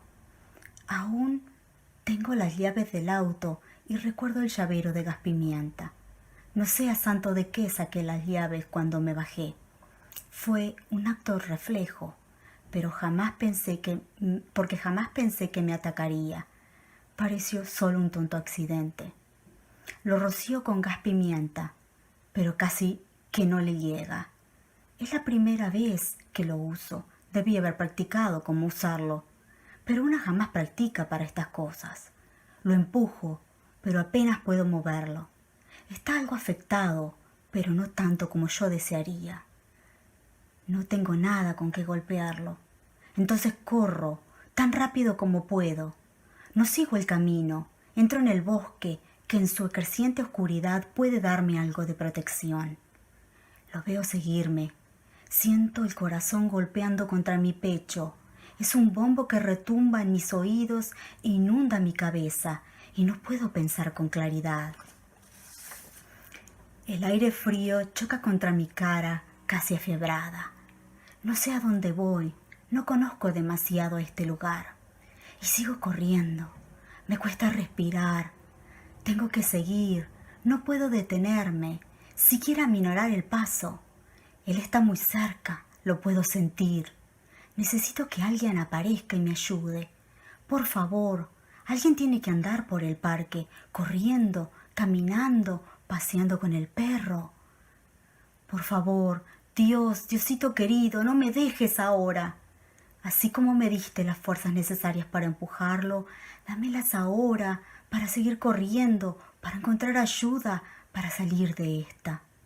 Tropiezo con algo y me caigo. Me duelen la rodilla y el tobillo. Rengueando, me escondo detrás de un árbol. Trato de respirar profundo, pero sin hacer ruido. No lo escucho, pero él podría escucharme. ¿Con qué podría defenderme? Perdí las llaves con el gas pimienta. Necesito encontrar un palo con algo de punta para clavárselo en la cara o en el cuello. Respiro y miro alrededor, tratando de encontrar un palo. Esta roca podría servirme. La tendré en la mano mientras sigo buscando un palo. No lo escucho, así que me muevo lento, tratando de no hacer ruido y mirando el suelo para encontrar un maldito palo que me pueda servir de arma. Tengo que clavárselo o golpearlo con fuerza. No puedo dudar, no me importa si lo mato, es mi vida o la de él. No sé lo que quiere, pero nada bueno es. Seguro me estuvo observando todo el tiempo y yo, concentrada en mi libro, ni cuenta me di que estaba oscureciendo y ya todos se habían ido. ¿Quién me manda venir a leer en el parque? ¡Qué estúpida soy! ¿Por qué carajos no me quedé a leer en el sillón? Papá tiene razón, la oportunidad de ser ladrón, o al violador, o al asesino. Y yo la di a este tipo. No recuerdo su cara.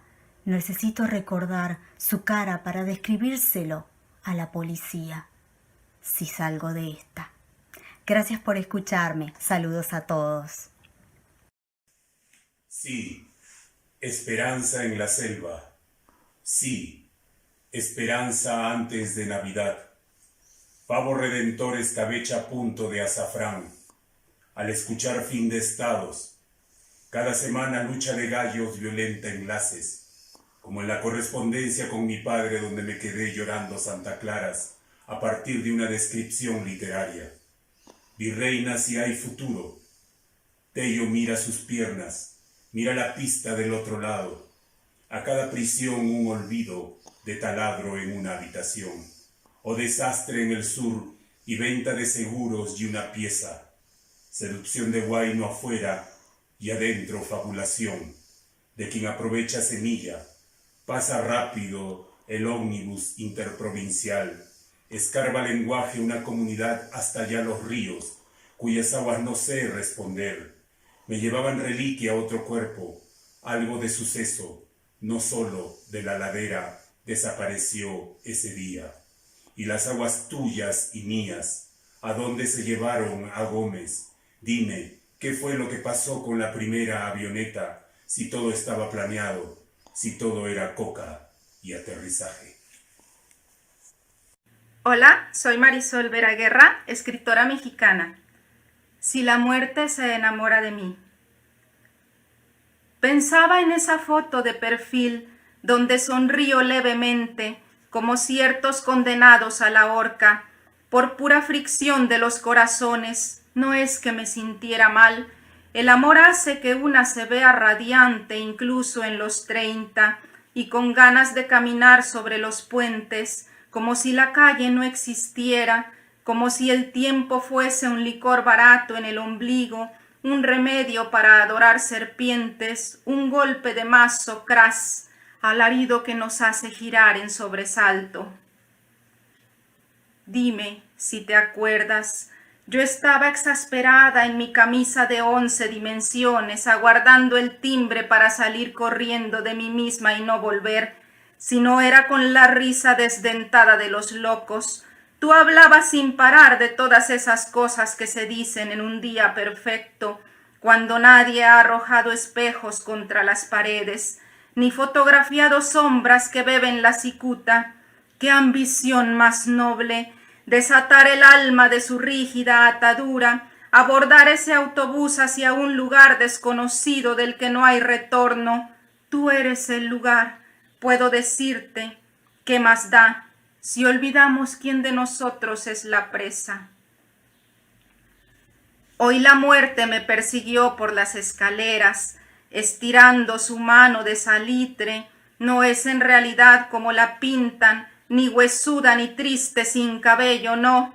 La muerte es robusta como un cetáceo y usa pantalones flojos, no muy risueña que digamos. Le gustan las mujeres que escriben poesía, las que traen falda corta, las que fuman y escupen sin recato en las aceras. No le agrada si se ponen fálicas y sacan las uñas y gritan, hija de puta, no me vas a arrancar los ojos.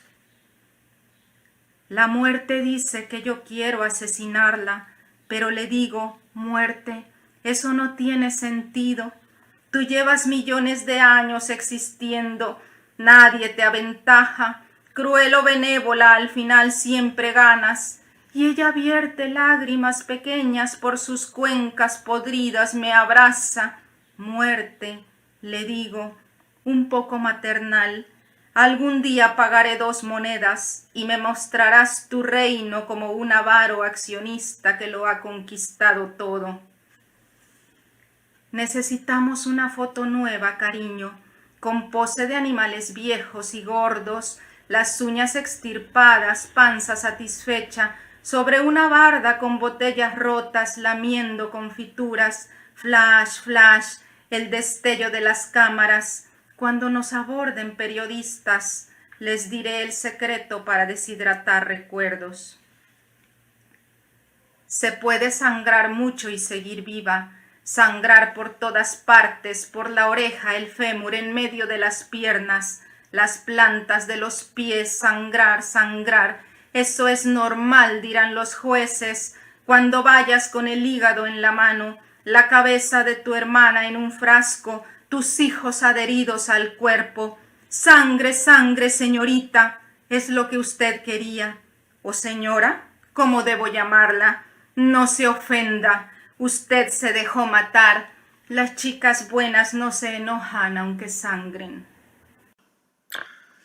Hola, mi nombre es Mauricio Espinosa, soy costarricense y soy profesor de literatura latinoamericana en la Universidad de Cincinnati.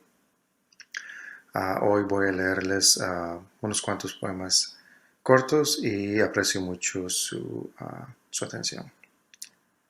Libélulas. Desde la cama miramos un documental en Netflix sobre animales extraños. Para evitar avances sexuales, dice, las libélulas hembra suelen fingir su propia muerte. Aburrida, cerrás la ventana y navegas a los sitios de gossip. Yo mascullo algún lugar común y entonces nos miramos. Hay especies que fingen la muerte para evitar su propio engaño.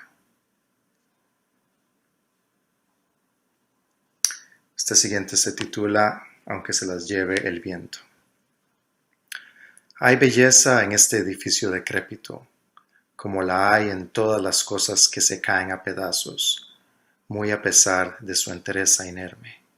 Como vos, yo hace mucho que no estoy entero. Como vos, tengo anchas grietas en los brazos labrados, rendijas donde el aire deposita su tormenta, huecos inescrutables en las gárgolas del pecho. Y como vos, me agacho a recoger las piedras que me faltan, aunque mañana se las lleve el viento. El título de este poema es Transmigraciones y tiene 3 partes. Primer misterio. El placer de pasar de silencio a palabra, de la mano al papel, de mis ojos a mis labios, de una lengua a otra lengua, de la incertidumbre de la noche a la claridad de estas letras. Segunda estación. El deber de viajar entre edictos y tiempos, tras condenas a fuego y a muerte, de mi mano a tus manos, de mi boca a tu boca, de tu boca a todas las bocas, y de estas a todas las lenguas. El deber de moverse de voz en voz, y de voz a voz, de ser una plegaria de amor y un grito de guerra. Última frontera. El derecho de todos a no estar aquí, el derecho a migrar como un poema. Este se titula Salamandra. Para atrapar salamandras en el fango hay que tener dedos rápidos y soportar el fuego de la piel ardiente. Hay estelas de humo en la poza frígida, escamas por las que palpita el corazón apenas despierto, pero ya envuelto en llamas. Para atrapar tu piel, amada, hay que volverse incendio.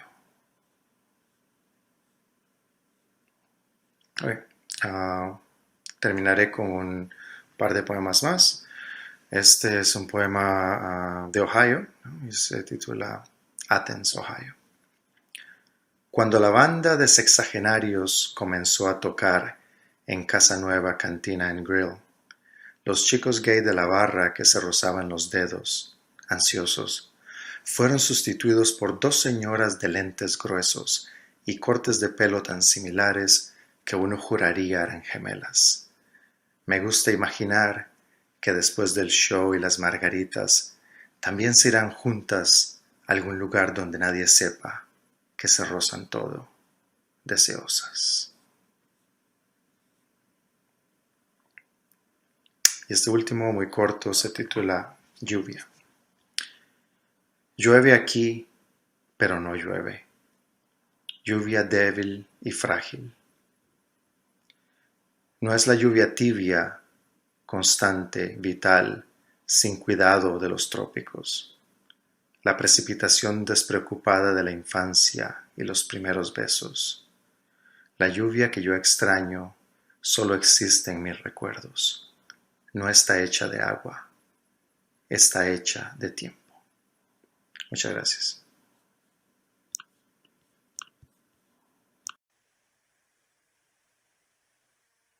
Mi nombre es Vanessa Torres y estoy compartiendo hoy para este festival de música y poesía un poco de mi trabajo poético. En esta ocasión el poema Inversiones. Otro amor, que no quiere una transacción con el cuerpo, que no privatice las ganas, que no invierta las emociones. Otra historia, que no se imagine siempre desde la estrechez, que no divague para decir lo que siente, que no le tema a la libertad ni a la posibilidad.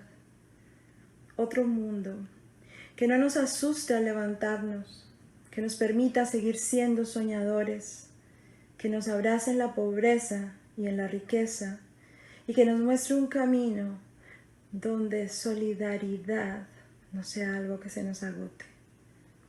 Otro yo que pueda superar sus miedos inventados, que pueda dedicarle más horas a lo importante, que lo importante siga siendo el mundo y tus abrazos. Otra yo que no le tema a la falta, que no se avergüence de ser cobarde, que dé la cara aún cuando algunos podridos días el mundo le devore el alma. Muchas gracias.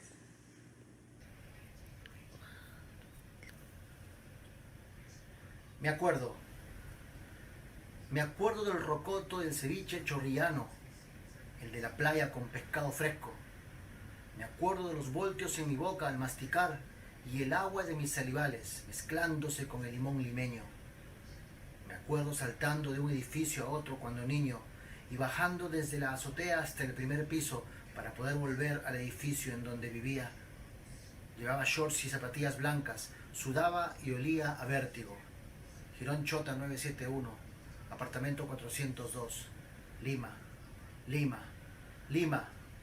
La calle es una selva de cemento y de fieras salvajes como yo, como no.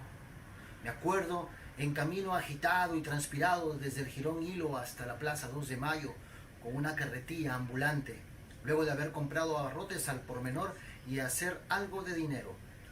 Los billetes olían a plata y a calle. Al tocarlos y al sentirlos arrugados, sabía que no eran falsos. Pude entonces dejar de estar angustiado. Recuerdo el miedo que me dio cuando desde un cuarto piso miraba cómo dos delincuentes asaltaban a mi abuelo. Me acuerdo haberme desprendido de mi cuerpo. Me vi durmiendo y al entrar en mí fue tal el shock que casi muero. Me acuerdo de mi profesor de lengua en la universidad. Era abogado y escribía. Solía regalarme poesía. Ninguno de los dos sabíamos por qué estábamos allí. Lágrimas brotan de mis ojos al leer tu carta de despedida. Recuerdo haberme orinado unos pantalones en la fila mientras esperaba a que la profesora revisara mi cuaderno de matemáticas. Caliente, incómodo y luego frío y más incómodo. Colegio Fiscal 1158, segundo de primaria. La burla de los otros niños, colegio de hombres. Me acuerdo cuando un columpio me noqueó a los 5, luego 3 puntos en la frente a los 7. Iba al hospital cada 3 años, cuarto de emergencia con olor a gasa y a sangre fresca, a sulfanil y a eduroid. Olor a guardapolvos de detergente con puntitos azules. El piso y mis dedos con esencia de agua oxigenada y ácido muriático. Me acuerdo de las jaranas, de los viernes cuando Jorge Yáñez y Óscar Cocherito, junto al tío Cuto y a Mañuco, entonaban valses, tangos y ricos son cubano. Me marcaron para siempre. Hay 2 vivos de esos muertos, mis recuerdos y yo. Los que aún respiran, creo que ni se hablan. En el salón, en el café, donde se oyen las notas de un vals. Recuerdo el olor a querosene con las manchas de la lámpara usadas en la casa. De cuando mataron a mi gata. De cuando me bañaba usando el jabón de marca Neco, el del Dr. Kaufman. Días de amor adolecido, olores que quedan impresos cual tatuajes. Me acuerdo del ruido odioso y aterrador de un coche bomba. Me acuerdo de Marcahuasi más que de Machu Picchu. Añoro cuando mis calatos eran bebitos. Me acuerdo cuando me forcé a leer a Borges. Cuando tuve que ir a reconquistar a mi amada. Me acuerdo cuando fui el Cirano, Rambo y el Hombre de Acero, todos a la vez. Me acuerdo cuando corté el cordón umbilical de mi luna. Me acuerdo cuando bebí el vómito de mi primer hijo. Me acuerdo del señor Peter. Mi madre me dijo que era amante de mi abuela. Nunca supe lo que significaba esa palabra. Él traía granadillas todos los fines de semana. Cuando murió, fuimos a la clínica con mi madre. Él ya no estaba y la nueva paciente del cuarto se llamaba Carmen Oviedo, el nombre de mi abuela, quien había muerto años atrás. Te vas muy lejos, ya no sé, te vas de mí, y yo me quedo, corazón, sufriendo aquí. Autorretrato, cara, ancestros. Me parezco a ella, y no quiero, pero tampoco quiero deshabitarme y desterrarme de mis gestos. Me parezco a ella más que a mi abuela, que guardó el haché en mis cabellos, el aceite de coco, desenredando miedos y malas costumbres. Me parezco a ella, desnuda de privilegios, guardando caracolas en mi sonrisa, mientras diente por diente me contaba de todos los amantes que nunca tuvo. Me parezco a ella, que rechazó el incienso, que sobrevive en la mirada, que esconde además a la otra abuela, la gitana, de mirada corta, nariz un poco ancha, un poco putiaguda, fosa que conserva los olores de esas dos abuelas, una con sus collares que Yemayá le ayuda a enhebrar, delantal manchado de amores para nietas enredadas, con olor a libertad de aceituna en el centro de la masa pastel amarrado porque sí, me parezco a ella en cada línea que no escribo, en las pausas, en las sombras, en los silencios, en ser hija de la violencia. Es porque ella, huérfana de mí, huérfana de la hija, de la herencia, de los sabores y olores que habitan en mis labios entreabiertos, insiste en olvidar las recetas, hechizos, cuentos, donde los jugos convergen y se vuelven pócima con amores. Me parezco a sus labios, donde mis abuelas van sanando. Una simple, muy simple historia de amor. Se miraron a los ojos. Siempre lo hacían. Les bastaba una mirada para entender lo que pensaban. Era un ejercicio que practicaban a diario. Mientras en el cielo las nubes se empecinaban en avisar que se avecinaba el agua de esa tarde de verano. A su alrededor, las pocas parejas que pasaban apuraban el paso echándoles una breve mirada a esa parejita que estaba empeñada en seguir con su conversación. Ellos no hacían caso a los transeúntes que los rodeaban. Tenían algo muchísimo más importante que decidir, algo que los marcaría para toda la vida. Escapar. Ese era el plan. Lo habían pensado mucho y ahora era el momento de concretar la huida. Habían cavilado hasta el hartazgo el paso que darían y ya estaba decidido. Se irían, sin más ni más. Llegaron a la conclusión que nada ni nadie los detendría. ¿Qué le diremos los hijos en el futuro?, preguntó Margarita. Cuando llegue el momento veremos, respondió Pedro. Eso lo decidiremos a su tiempo. Cuando nuestras familias se enteren, estaremos bien lejos. Y entonces, ahí sí viviremos nuestra vida. Nosotros también merecemos ser felices. Él tomó las manos de ella como queriendo transmitirle la seguridad de que todo estaría bien. Sus apéndices se fundieron como si quisieran transmitirse la huella de uno a otro. Los dos se acercaron tan pero tan cerca que parecía que sus labios quisieran apretarse para darse valor. Unos muchachones que pasaban por allí, al ver a los dos tan cerca uno del otro, cantaron a coro: ¡Que se besen, que se besen!, arrancándoles una sonrisa cómplice y continuando su marcha. Y ellos les hicieron caso. No fue un beso furioso, todo lo contrario, fue fugaz, como el beso que se roban dos adolescentes en un parque cualquiera y a la vista del público. Así lo entendió también la pareja madura que pasó cerca y que continuó su camino alzando sus hombros y escondiendo su risa. Todo el entorno tenía el aroma del amor. El tenue perfume de violetas de la piel de ella embotaba los sentidos de Pedro, transportándolo a los tiempos en que se conocieron. Allí, en la escuela primaria. Y desde allí es que estaban juntos. Nada ni nadie los separaría. Él trataba de calmarla transmitiéndole la seguridad.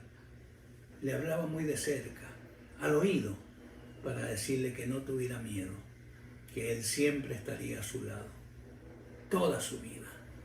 Ella, por su parte, también le juraba, acurrucándose a su lado y casi rozándole con sus labios el cuello, que lo amaba y que el camino elegido sería un sendero de amor. El relámpago que anunciaba la inminencia del trueno y del agua lo sacó del momento sublime. Decidieron apurarse. No querían que la tormenta aguara la partida. Se pusieron de pie. Ella puso su mano sobre la de él y juntos caminaron muy lentos hacia la nueva vida que los esperaba. Seguros, con la seguridad que le daban los 97 años de él y los 95 de ella, afirmados en un solo bastón. Se perdieron en el atardecer, en ese atardecer tormentoso de ese día de verano.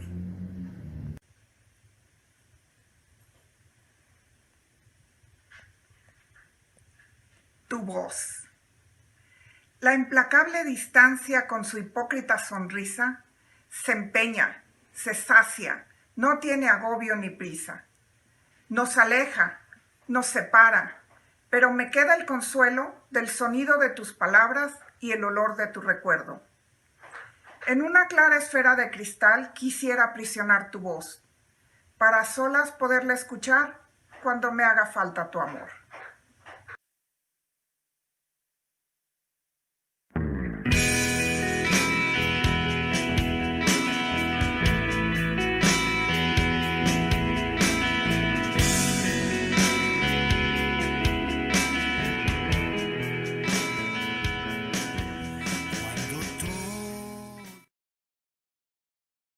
Happy ComFest! Hi everyone, welcome to this 15-minute creativity incubator. We will write, we will meditate, we will do yoga. So have a pen and paper nearby. We're going to write the old-fashioned way and find a nice comfortable seat with a tall spine. We're going to begin by just calming the brain down, breathing a little bit deeper. So your hands can be resting gently on your knees. Tall spine, eyes closed. And just begin to go inward. Breathing into the belly, allowing the lungs to expand. And breathing out, allowing the lungs to deflate and the belly to go in, releasing every last bit of breath. On each inhale, just imagine that your body has this opportunity to reset. And now we'll begin to link breath and movement. So allow your arms to come out by your sides and inhale. Bring your palms up facing each other above your head. And on an exhale, allow them to fall down by your sides. So inhale, arms up. Exhale, arms down. Very simple movement just to cultivate equilibrium. Allow the brain and body to connect. We'll just do a few more of these. Maybe close your eyes. I'll let you know when we're about to finish. Inhaling, arms up, and exhaling, arms down. Deep belly breathing.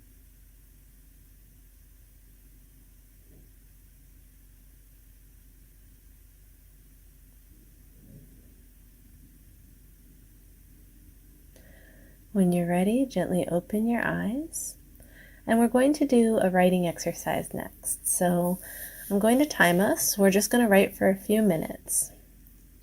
Your story starter is on an ordinary day. So write that at the top of your page, on an ordinary day, ellipsis, ... So you can take this wherever it may. Just allow stream of consciousness to go. So if it ends up being fiction, fantastic. If it ends up being a poem, fantastic. It could be just an ordinary day in your life. So the timer has begun. Begin to write. The only rule here is not to allow the pen to leave the paper. Just continue to write.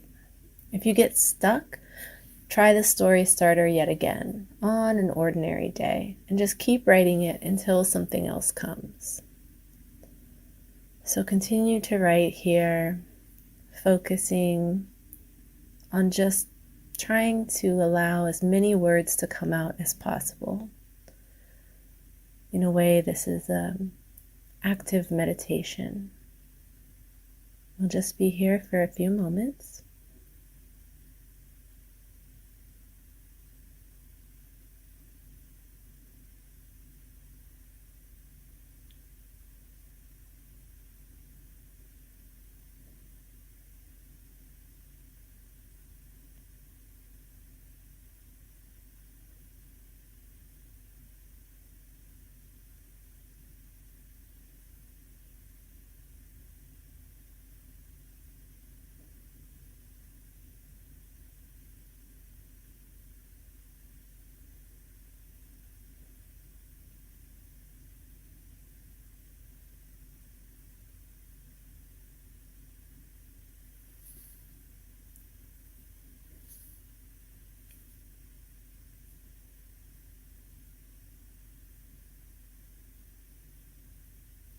And in this final minute here, try to find a good stopping place for your story, or your poem,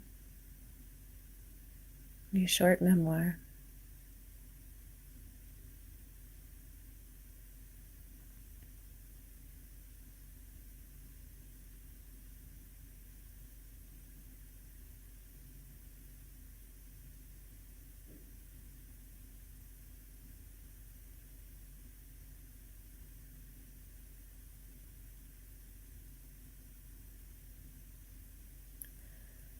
And then once you find a good stopping place, go ahead and flip to a new page.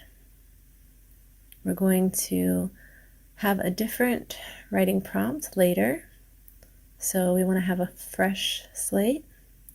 And go ahead and set your notebook and pen aside.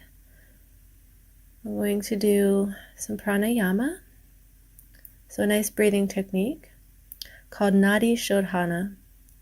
This is alternate nostril breathing, so you can have your hands either with like kind of a hang ten symbol, so your pinky and thumb, or your pinky and ring finger. You're going to place them on either side of your nose and block your right nostril with your thumb initially, breathing into a count of 3, holding a count of 3, blocking both nostrils, and then exhaling to a count of 3 through that right nostril. Inhaling through that same nostril, count of 3, holding for a count of 3, and then exhaling through the left nostril. Inhaling through the left nostril, count of 3, holding, 2, 3, and exhaling, 2, 3. Continue on your own like this. We'll do a few rounds.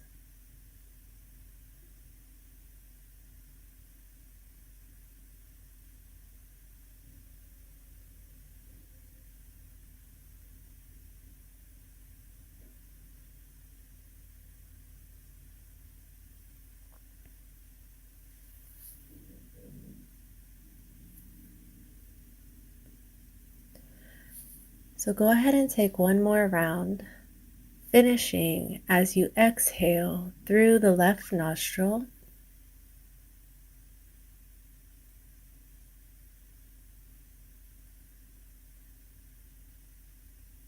And then take a deep inhale through both nostrils, allowing your hand to fall to your knee.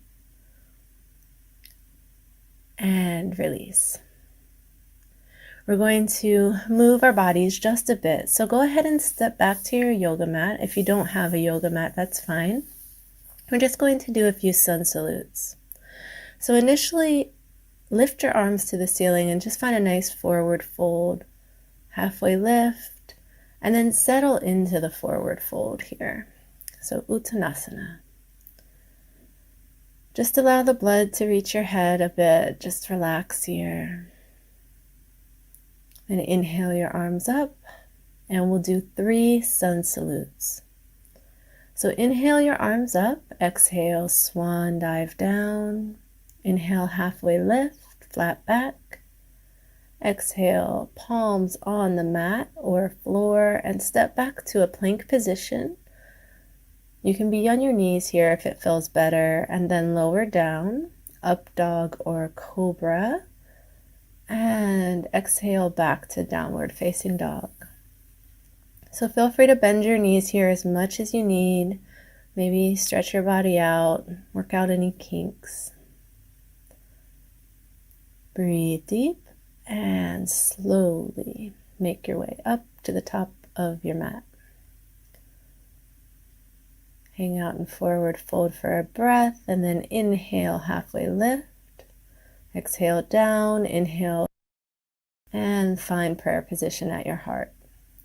So these next 2 sets will be 1 breath per movement. So inhaling up, exhaling down, inhaling halfway lift, exhale, palms on the ground, hop or step back to plank, inhaling up dog, and exhaling downward facing dog.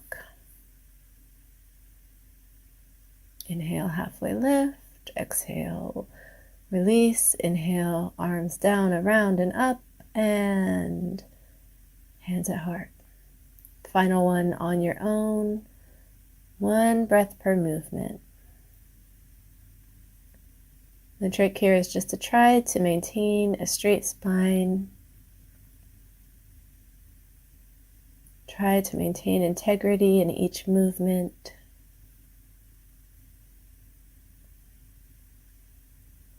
And once you find your final downward facing dog, go ahead and lower the knees and sit back on your heels. A few breaths here in child's pose.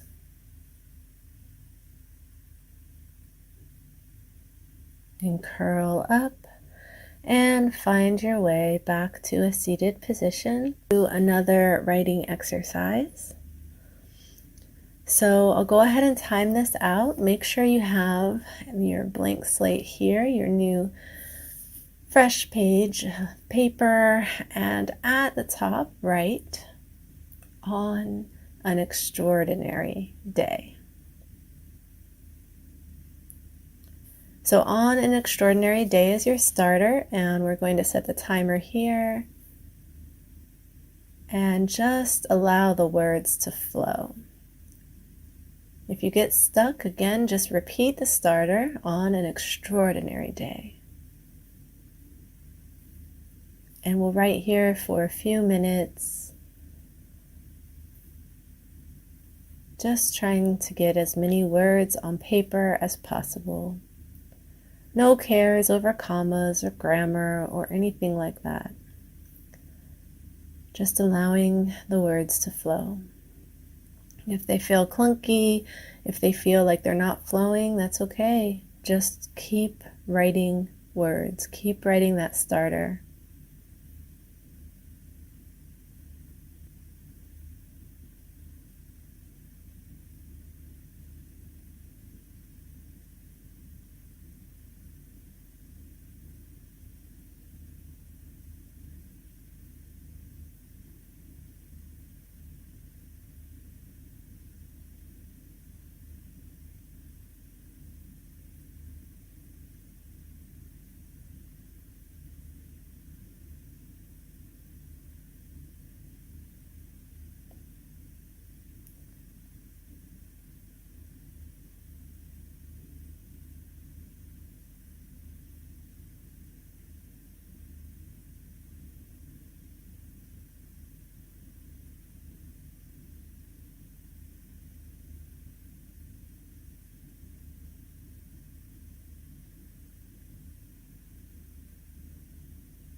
So we're here for just another minute. Try to get as many words out as you can.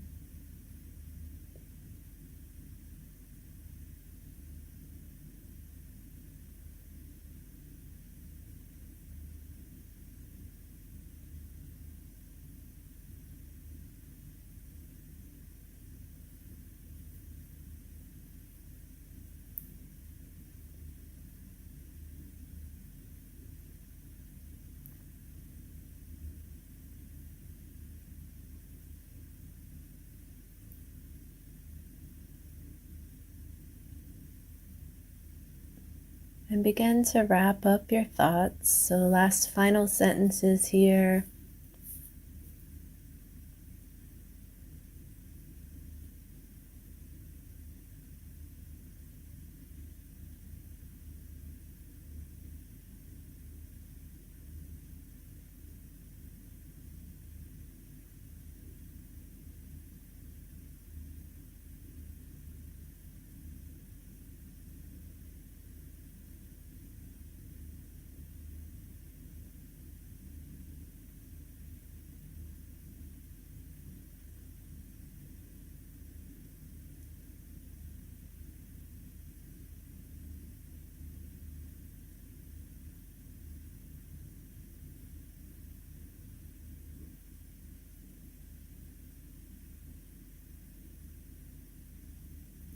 And go ahead and place the notebook to the side. If you're really on a roll here, hey, pause the video and just keep going. Or return to this story or memoir after the video. We're just going to stretch the chest a bit here. So on the inhale, push your chest forward like a superhero. And on the exhale, curl your spine back. Just a few of these here, going at your own pace. Simply getting some lubrication in the spine. Just a couple more here.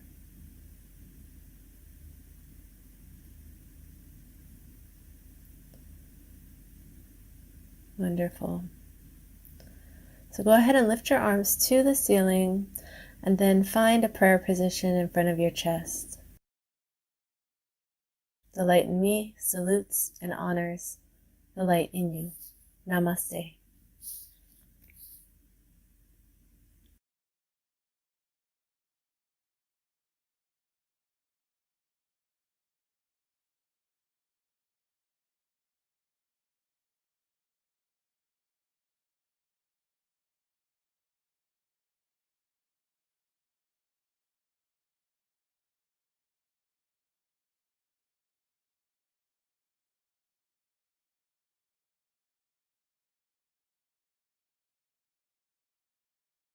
Right on. So I had the distinct pleasure of traveling to Nairobi last year to do a benefit concert. Actually, I was organizing the concert, but Jesse did the show. And if you've never seen a group of 500 Kenyans in a tent hearing flat-picking bluegrass for the first time, it's an awesome feeling. We were there to raise money for an AIDS orphanage to start a music program there. 5 years ago, a group of people from Columbus helped get a farm started to an AIDS orphanage. And the idea was we were going to help them grow their own plants, raise their own animals, and support themselves, and to take the produce from that farm and sell it to the surrounding community to create a self-sustaining thing.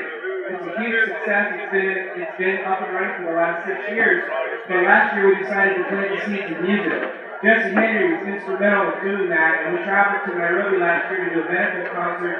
I'm proud to say that Columbus Musiki is up and running. We're planning our next trip, and if you're interested in going, there's our little sign, and we've got people right here by the track street, say hi, Connie, that are there. If you want to go to Africa, if you want to do something like this, just go talk to her and she'll help you out. But watching Jesse play in front of Kenyans who had never heard bluegrass before was amazing. And I'd like you to welcome Jesse Henry to the bike driver here to sing.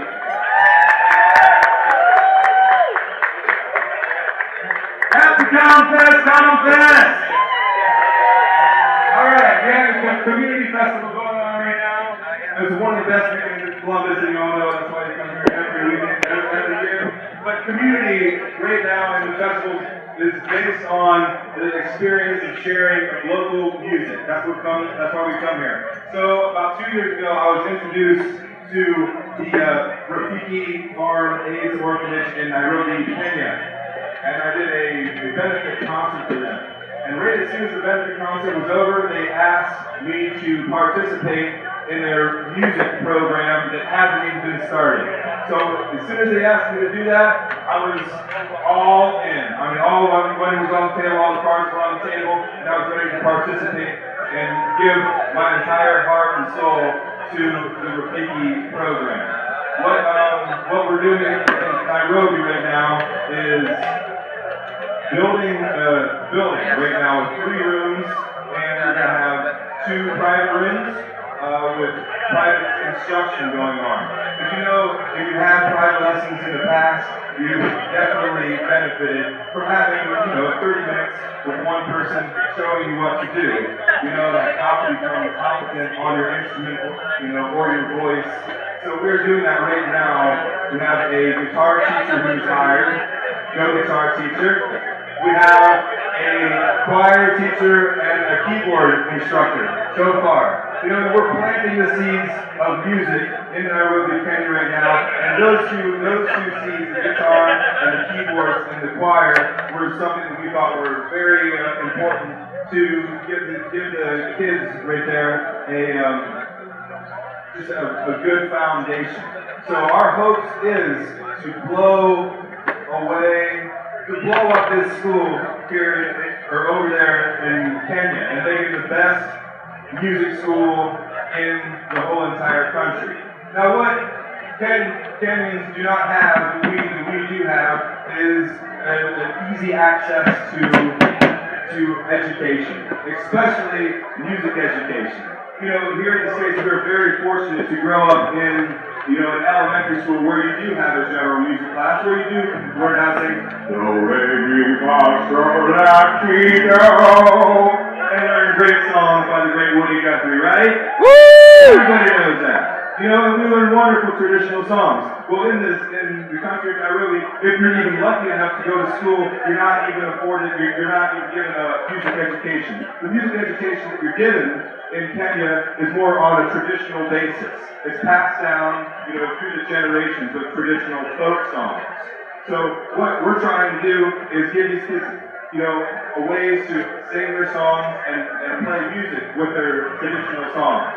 Because right now, most of the music there is like karaoke. You go and see people play, and it's mainly people singing with a CD. Now that's pretty cool, if you're a singer, but it's much more rad to go see a band who, go see some music where people are actually performing on their instruments. So in 2011, in March of 2011, I was able to go over there with the Cactus Square Rotary Club and get just a quick introduction into what they have built for the past 15 years. In August, it's going to be 15 years of building the Rafiki AIDS Orphanage.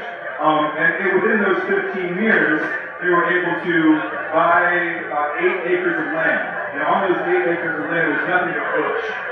So what they did was chop down all of the trees, a lot of the trees, and build farmland, right?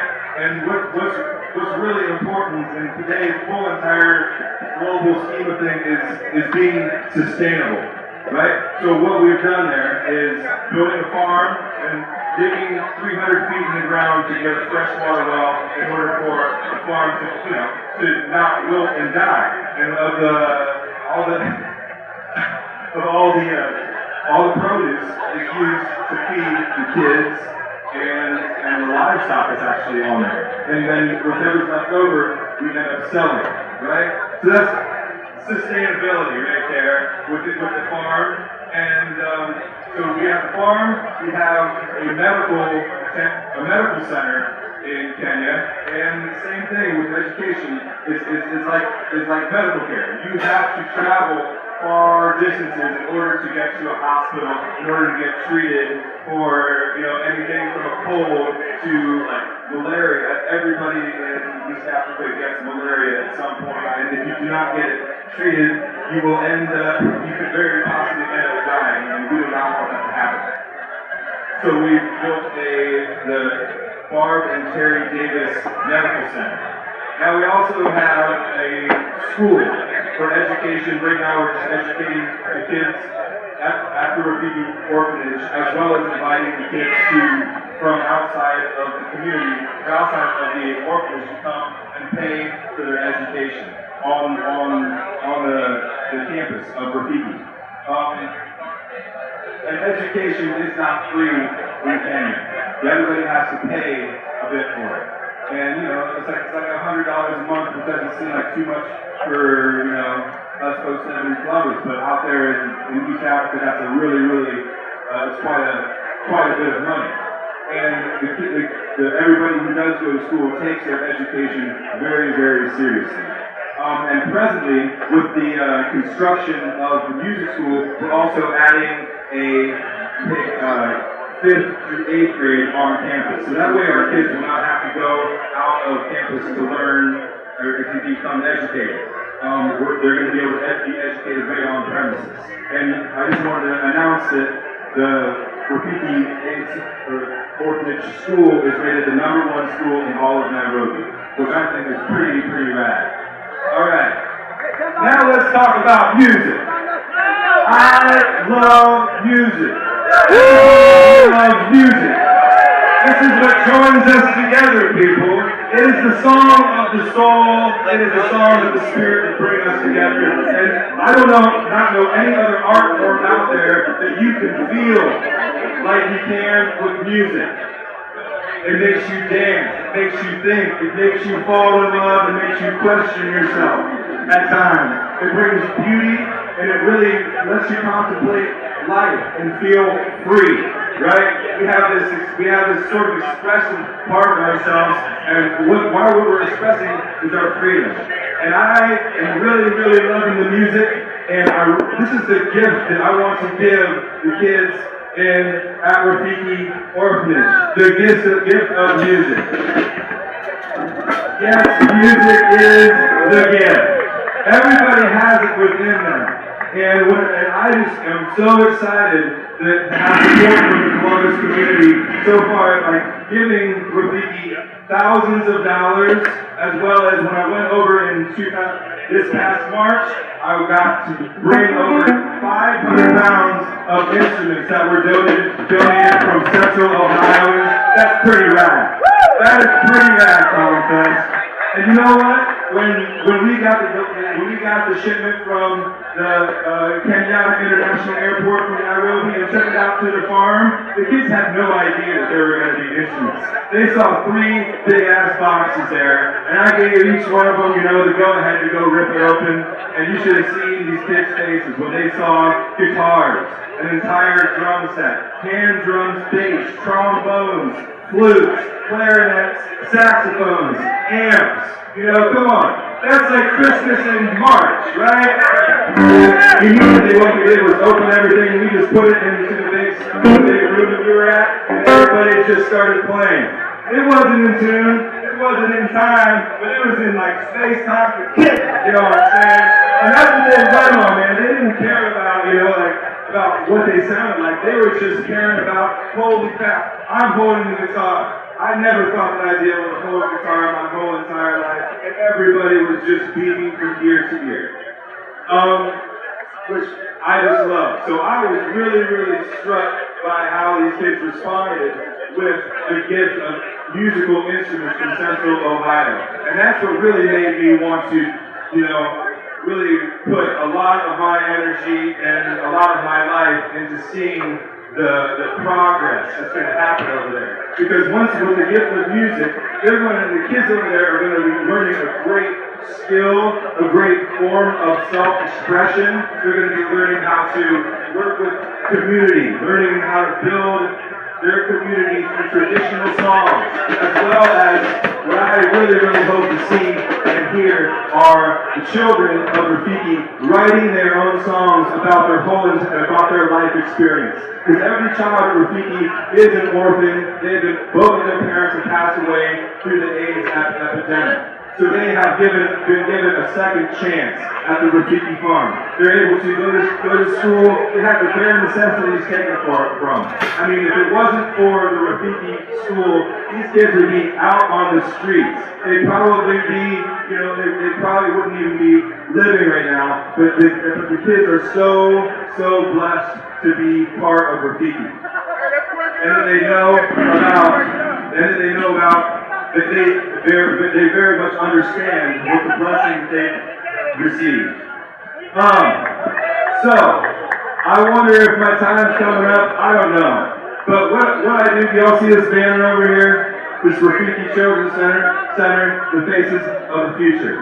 What we're going to do is, I'm just wanting people to be aware that you can, donate online. And what my friend Connie, where's Connie? She's over here by the tree. She has some pamphlets and some flyers if y'all want to go and receive, a little bit of information where you can get online and get a little bit more detailed information about the Rafiki program and the music program.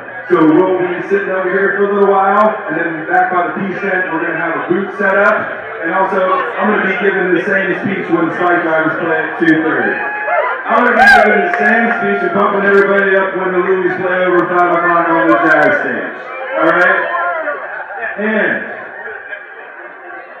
I don't know what more I can say other than I really, with every cell in my body, feel just really grateful.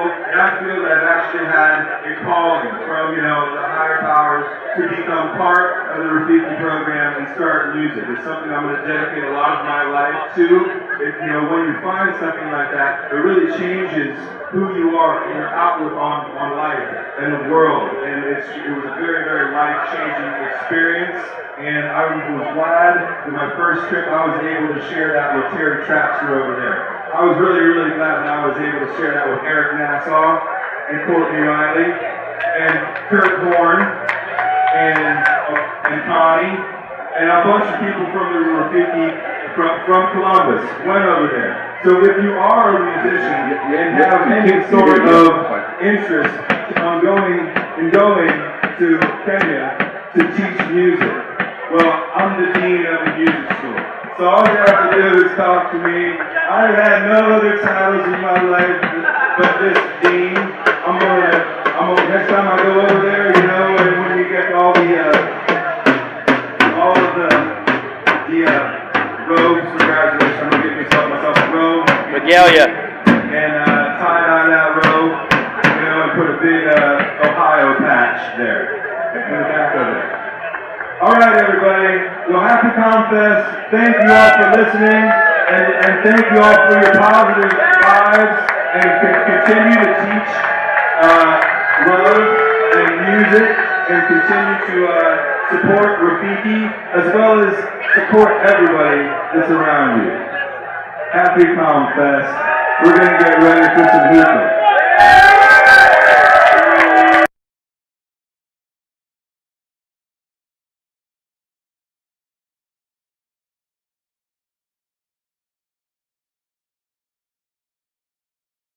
We are here to talk about Solartopia, and we have two panelists along with me. Why don't you introduce yourself and tell us who you are? Well, good morning, ComFest. My name is Jen Miller, and I'm the director of the Sierra Club Ohio chapter. Proud Ohio girl. Proud Ohio girl, my whole life. And where are you from originally? Shelby, just north of Mansfield, and I've been in Columbus for a long time. And what do you do for the Sierra Club? Well, I'm the director, so I work on all of our various campaign issues, both with lead volunteers like Miss Pat Morita, as well as a wide range of staff. So water, clean energy, fighting coal, fighting nuclear, and many other issues. Excellent. Okay, and here. How do you do? My name is Alec Johnson. I am an occasional Buckeye. I now live in East Texas, where I'm a full-time pipeline fighter up against the Keystone XL pipeline. Also, this fall, I'll be on trial in Oklahoma. I hope you'll support my trial. I am going to be pleading not guilty. I tried to shut down construction, and if I win, TransCanada will not be happy. If I lose, it could be up to 2 years in jail. So, but Well, that's a bummer. So we'll want you to talk about your case in some detail. And we are joined by Carolyn Harding, and I'm with the Columbus Community Bill of Rights. Tell us a bit about the Columbus Community Bill of Rights. Let's start with you. Let's start right now with the Columbus Community Bill of Rights. I like that, so please. What's happening in Ohio, most of you are probably aware that natural gas is coming into Ohio in a big way. And unfortunately, it says it's burning clean, but to get the natural gas, there's a huge waste stream or waste deluge. And right now, they're injecting it in injection wells. And in fact, they're injecting it in our watershed up in Morrow County. So the Columbus Community Bill of Rights is a group of residents that have created, with a law firm, a charter amendment to protect Columbus rights regarding shale gas waste. And it's a ballot initiative, and we're looking to get 10,000 signatures and put it on the Columbus Metropolitan elections. And what does the Bill of Rights say exactly? Tell us exactly what it's going to entail. Is this to hand out? It's one of them. Okay. How many of you are familiar with the Columbus Bill of Rights? Okay, not enough, so go ahead. Well, we just finished the language. We're working with a group called Community Environmental Legal Defense Fund out of Pennsylvania, and they've worked with Pittsburgh to keep frack waste out of their water supply. They're working with cities in Colorado to do the same. And the issue is the state has jurisdiction over frack drilling and waste. And there's nothing we can say about it, nothing the local people can say. So this will protect Columbus' rights to pure water, clean air, safe soil, and local self-governance regarding shale gas waste and drilling. So what is the legal nature of the Bill of Rights? Where does it fit into the legal structure? Is it going to be part of the Columbus City Charter? Yes. The Columbus has a constitution called the Charter, and this is an amendment to the Constitution.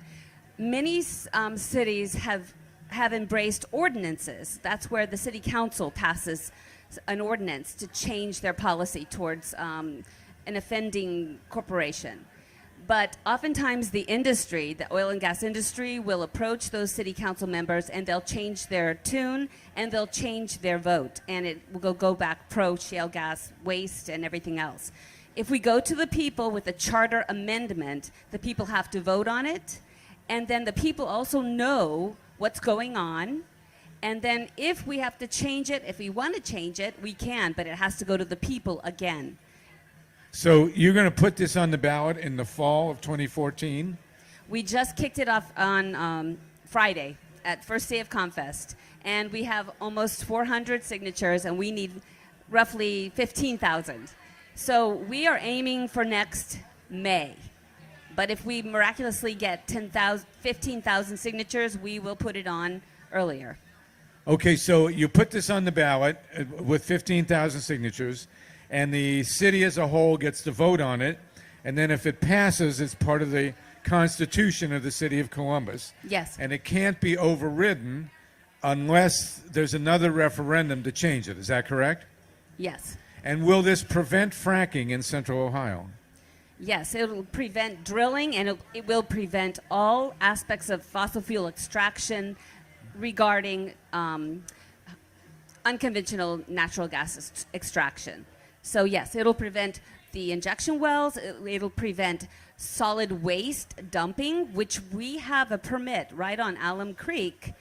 Currently, the industry is not dumping there, but the permit is valid. And actually, we raised a red flag, and so now they sent that solid waste into other places in Ohio, which is not good. But Columbus was spared temporarily. Okay, anybody got any questions about this? This is very important. I will say that we used the referendum technique about 15 years ago. At Pickerington Ponds, there was a farm that was about to be developed, and it was going to destroy the wildlife refuge out there. And with the help of a friendly reporter at the Dispatch and a great grassroots movement, we did, back then it was 11,000 signatures, and it was about to go on the ballot to prevent the rezoning of this piece of land, and the developer caved in, and the land was bought by the Metro Parks. And so you can now go out to Pickerington Ponds and see a 240-acre wildlife marsh that was preserved pretty much the same way, same technique, as is being used here to prevent fracking in Central Ohio. So what do you need most of all? What we need most of all is folks to be aware, to know that this is happening, that right now we have 13 active injection wells in our watershed. We're not immune to the frack waste that the folks in the east part of Ohio are experiencing every day firsthand. This frack toxic waste, which is full of endocrine disruptors, carcinogens, neurotoxins, and natural radioactivity, radium-226 from the black shale that they're drilling through. I just want to give you a few statistics. Let's see. In the year of 2013, we injected 686,900,928 gallons of this toxic frack waste into our earth. And from our in-state, that was 8 million gallons, and from out of state, that was 8 million gallons. So we are also importing frack waste from Pennsylvania, West Virginia, and the Ohio Department of Natural Resources. They're the agency that have complete jurisdiction over this waste. They received $3,306,000 for oil and gas permit fees. So basically, we are importing waste and we are making money on it. But this waste will have devastating long-term impact. Well, who's making money on it? The Koch brothers are making money. People in this tent aren't making any money on it. It's the corporations that are making the money. Right. All right, so I'm sure Mother Earth is really pissed about this toxic waste being injected into her skin, and this is a great way that we can stop it here in Central Ohio. There are fracking fights going on all over the country. It's extremely important. Coal is now not, cost competitive anymore. Oil is out to lunch. Nuclear is going down the tubes very, very quickly, and so we need to stop fracking so we can get to renewable energy as fast as possible. Now, you are from the Sierra Club, and you've got a gas segment to your campaigning. So let's hear about what you're doing. Say your name again, please. Yeah, so Jen Miller, director of the Sierra Club. First off, I just want to let everyone know that drilling is actually reduced in Ohio than what it was in 2013. Actually, folks like BP are pulling out of Ohio, selling their wells because the wells are dry. However, we are still the biggest taker in of waste in the Midwest. So you'll hear a lot from industry folks about how we need to work nicely with the fracking companies because we have so much natural gas in Ohio that it's a game changer. And the real reality is it's not changing at all. In fact, natural gas in the last 6 months has doubled in price, according to the Energy Information Agency. Doubled 2 times, more than 2 times more expensive. So at this point, natural gas isn't even as competitive as wind. Wind, actually, the states with the highest penetration of wind are seeing better reliability, which you hear all the time, oh, but the wind doesn't always blow. The wind is blowing somewhere at all times, right? We're celebrating the wind today ourselves, right? It's cooling us off. So the states with the highest levels of wind in the country are seeing lower prices to customers, and they're seeing more reliability. For example, in the polar vortex, several coal plants shut down, and it was the wind in West Texas and Minnesota that stopped rolling blackouts, okay? So gas is more expensive than ever. We as a state have decided that we're open for business, and we've all heard this from our friend John Kasich many times, right? And part of the way we're open for business is we're gonna take the junk from other states that nobody wants with all that toxic frack waste, and we're going to inject it into our systems. And that is happening all over the state, and that is a big concern. But the advocacy has to happen not just at the local level, it has to happen at the state level, because state law actually says that there is no local control. So I really appreciate this effort, and it takes Columbus and some of the big ones to push this, but we're still going to have to do more work for that to be operational. What else did you want me to talk about?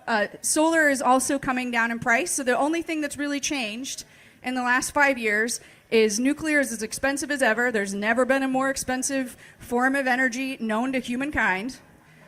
Coal is literally, Wall Street will not back it because it's so expensive, it's so old, it's so dirty. Natural gas is dirty, very expensive, and by the way, also has very high methane emissions and very high carbon emissions. Solar is going down in price. Wind is going down in price. Storage for batteries is very close to being ready for homes at this point. Okay, let's, 1 sec, okay, because you mentioned nuclear. We have Pat Morita, stalwart of the Sierra Club for many.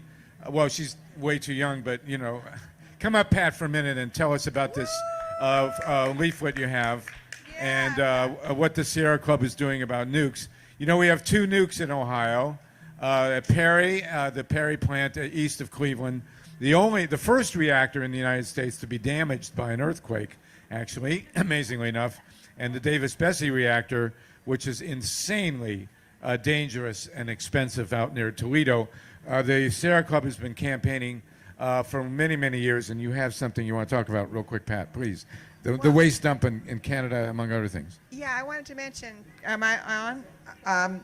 2 things. One, I'm going to put some literature out at the back, and there's just a few. I didn't think about bringing enough today for everybody, but please take one. The dump, yes. Well, so we think about what's our local nuke and that, but we don't think about these are all over the world, and they're in Canada, and they're at the Bruce reactor on the Bruce units on Lake Huron. There are 8 reactors, and they got a lot of waste stored right there next to Lake Huron. So what can they do with it? Well, right there is a good place to bury it permanently, about a half-mile down in limestone. Well, limestone is only very slightly permeable, but we say very slightly permeable is permeable. And the Great Lakes have only been there for like 12,000 years. So what's going to happen, you know, to this waste that they want to just get rid of for now? So Canada's been several years in trying to get this waste, get the authority to bury it there. And they've got a joint review panel that's looking at this, and a lot of people have testified. They have taken testimony from us that we've been able to testify over the phone. But it's really, they've bribed the town where Concord in Ontario, where the dump is to be located. They've given them a lot of money. So the people there, well, it's not everyone's in favor of it, but a lot of people, the majority of people are in favor of it. So that's what happens. You want nuclear waste in your town, we'll give you a lot of money. So we are currently we are going to attempt to get some kind of a resolution in Ohio State House, because there is a resolution has passed in the Michigan Senate.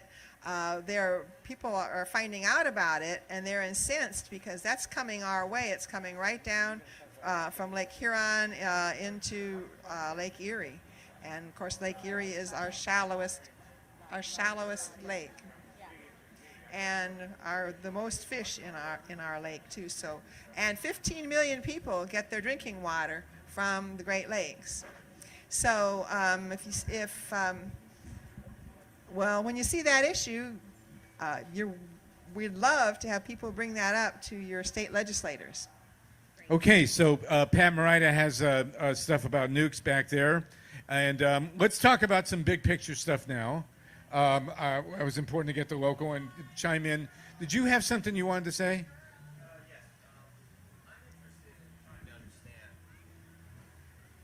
I'm interested in trying to understand how, if a local Bill of Rights passes, okay, for Columbus, how the state can fight that. And what we can do to overcome the objections of the state. Yeah. The concern is obviously that if the city of Columbus passes a resolution or a charter amendment against fracking, what can the state of Ohio do? Swoop down and overturn it? Can we talk about that?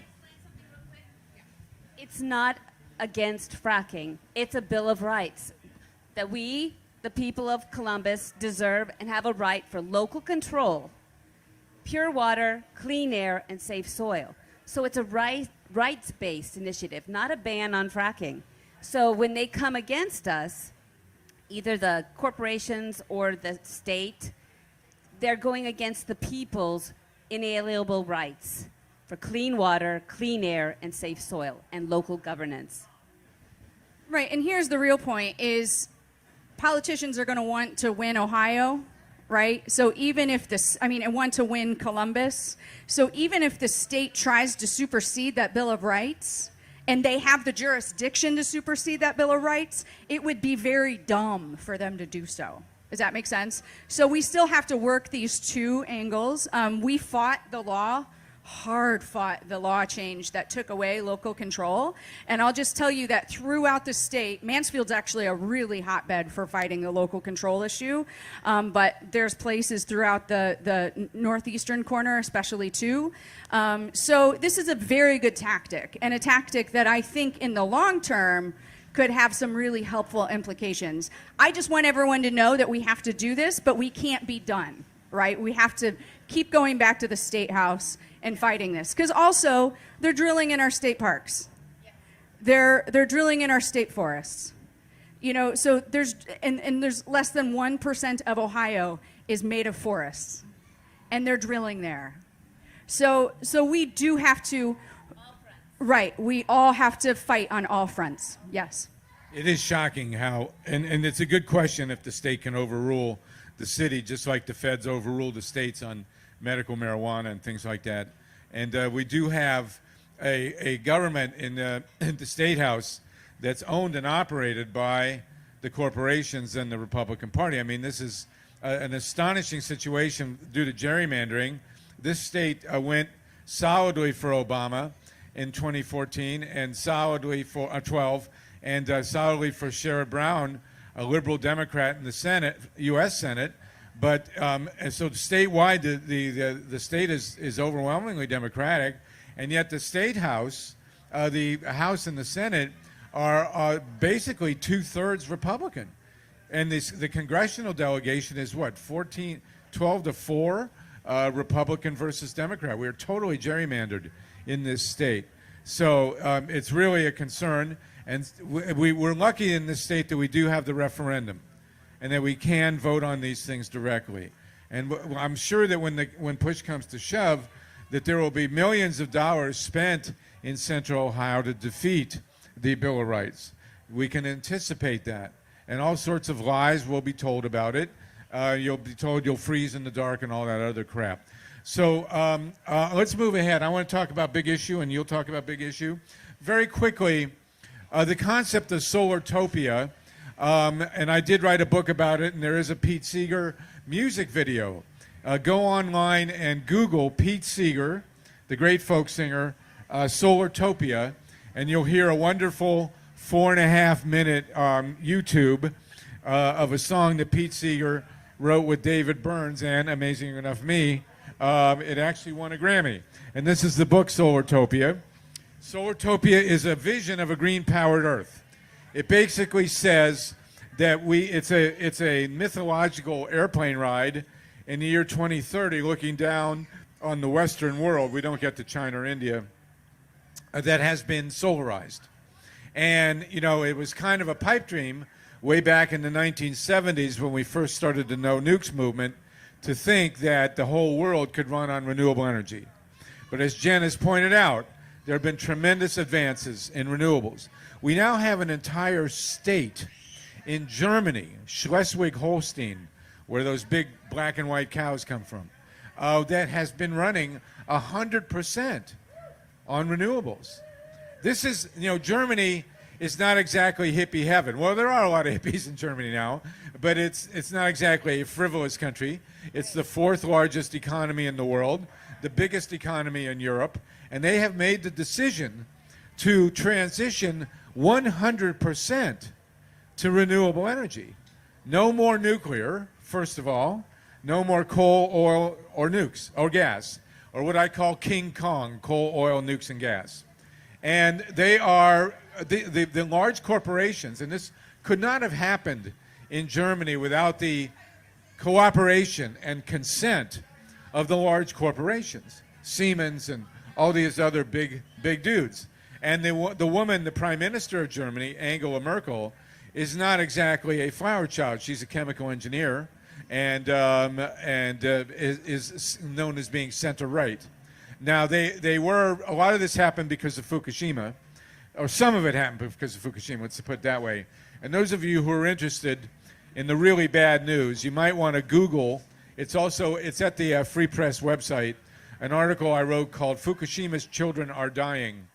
And the bad news is that the cancer rate, thyroid cancer rate among children around Fukushima, they're studying 375,000 children. The thyroid cancer rate among the children near Fukushima is 40 times normal. 40 times normal. There are over 120 cases of thyroid cancer among children around Fukushima, where 3 would be expected. We also have a situation where almost half, about 48% right now, but it will go past half at some point, of the children in the Fukushima area have thyroid abnormalities, mostly cysts and tumors on their thyroids. And this is obviously cancer waiting to happen. And there's a clear explanation for it. I'll get you, Araya. When a nuclear disaster happens, or even when it doesn't happen, nuclear plants normally emit iodine-131. And iodine will go to your thyroid. You have to have thyroid. Your thyroid needs iodine. If the iodine that goes to your thyroid is radioactive, iodine-131 is a beta emitter. It emits electrons. And the iodine gets in there, radioactive, and the electrons will destroy iodine, your thyroid tissue. And if in small children, the thyroids are growing very rapidly, and so if their thyroids are harmed by electrons, they will get abnormalities and probably cancer. The last thing a developing child wants is an impaired thyroid. Adults can actually deal with it, but children, it has a terrible impact. Araya, did you want to say something?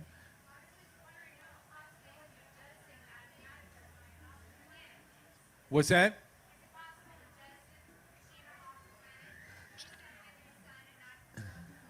Well, I'd actually like to start with the Prime Minister of Japan right now and put him off the planet because he's very pro-nuclear.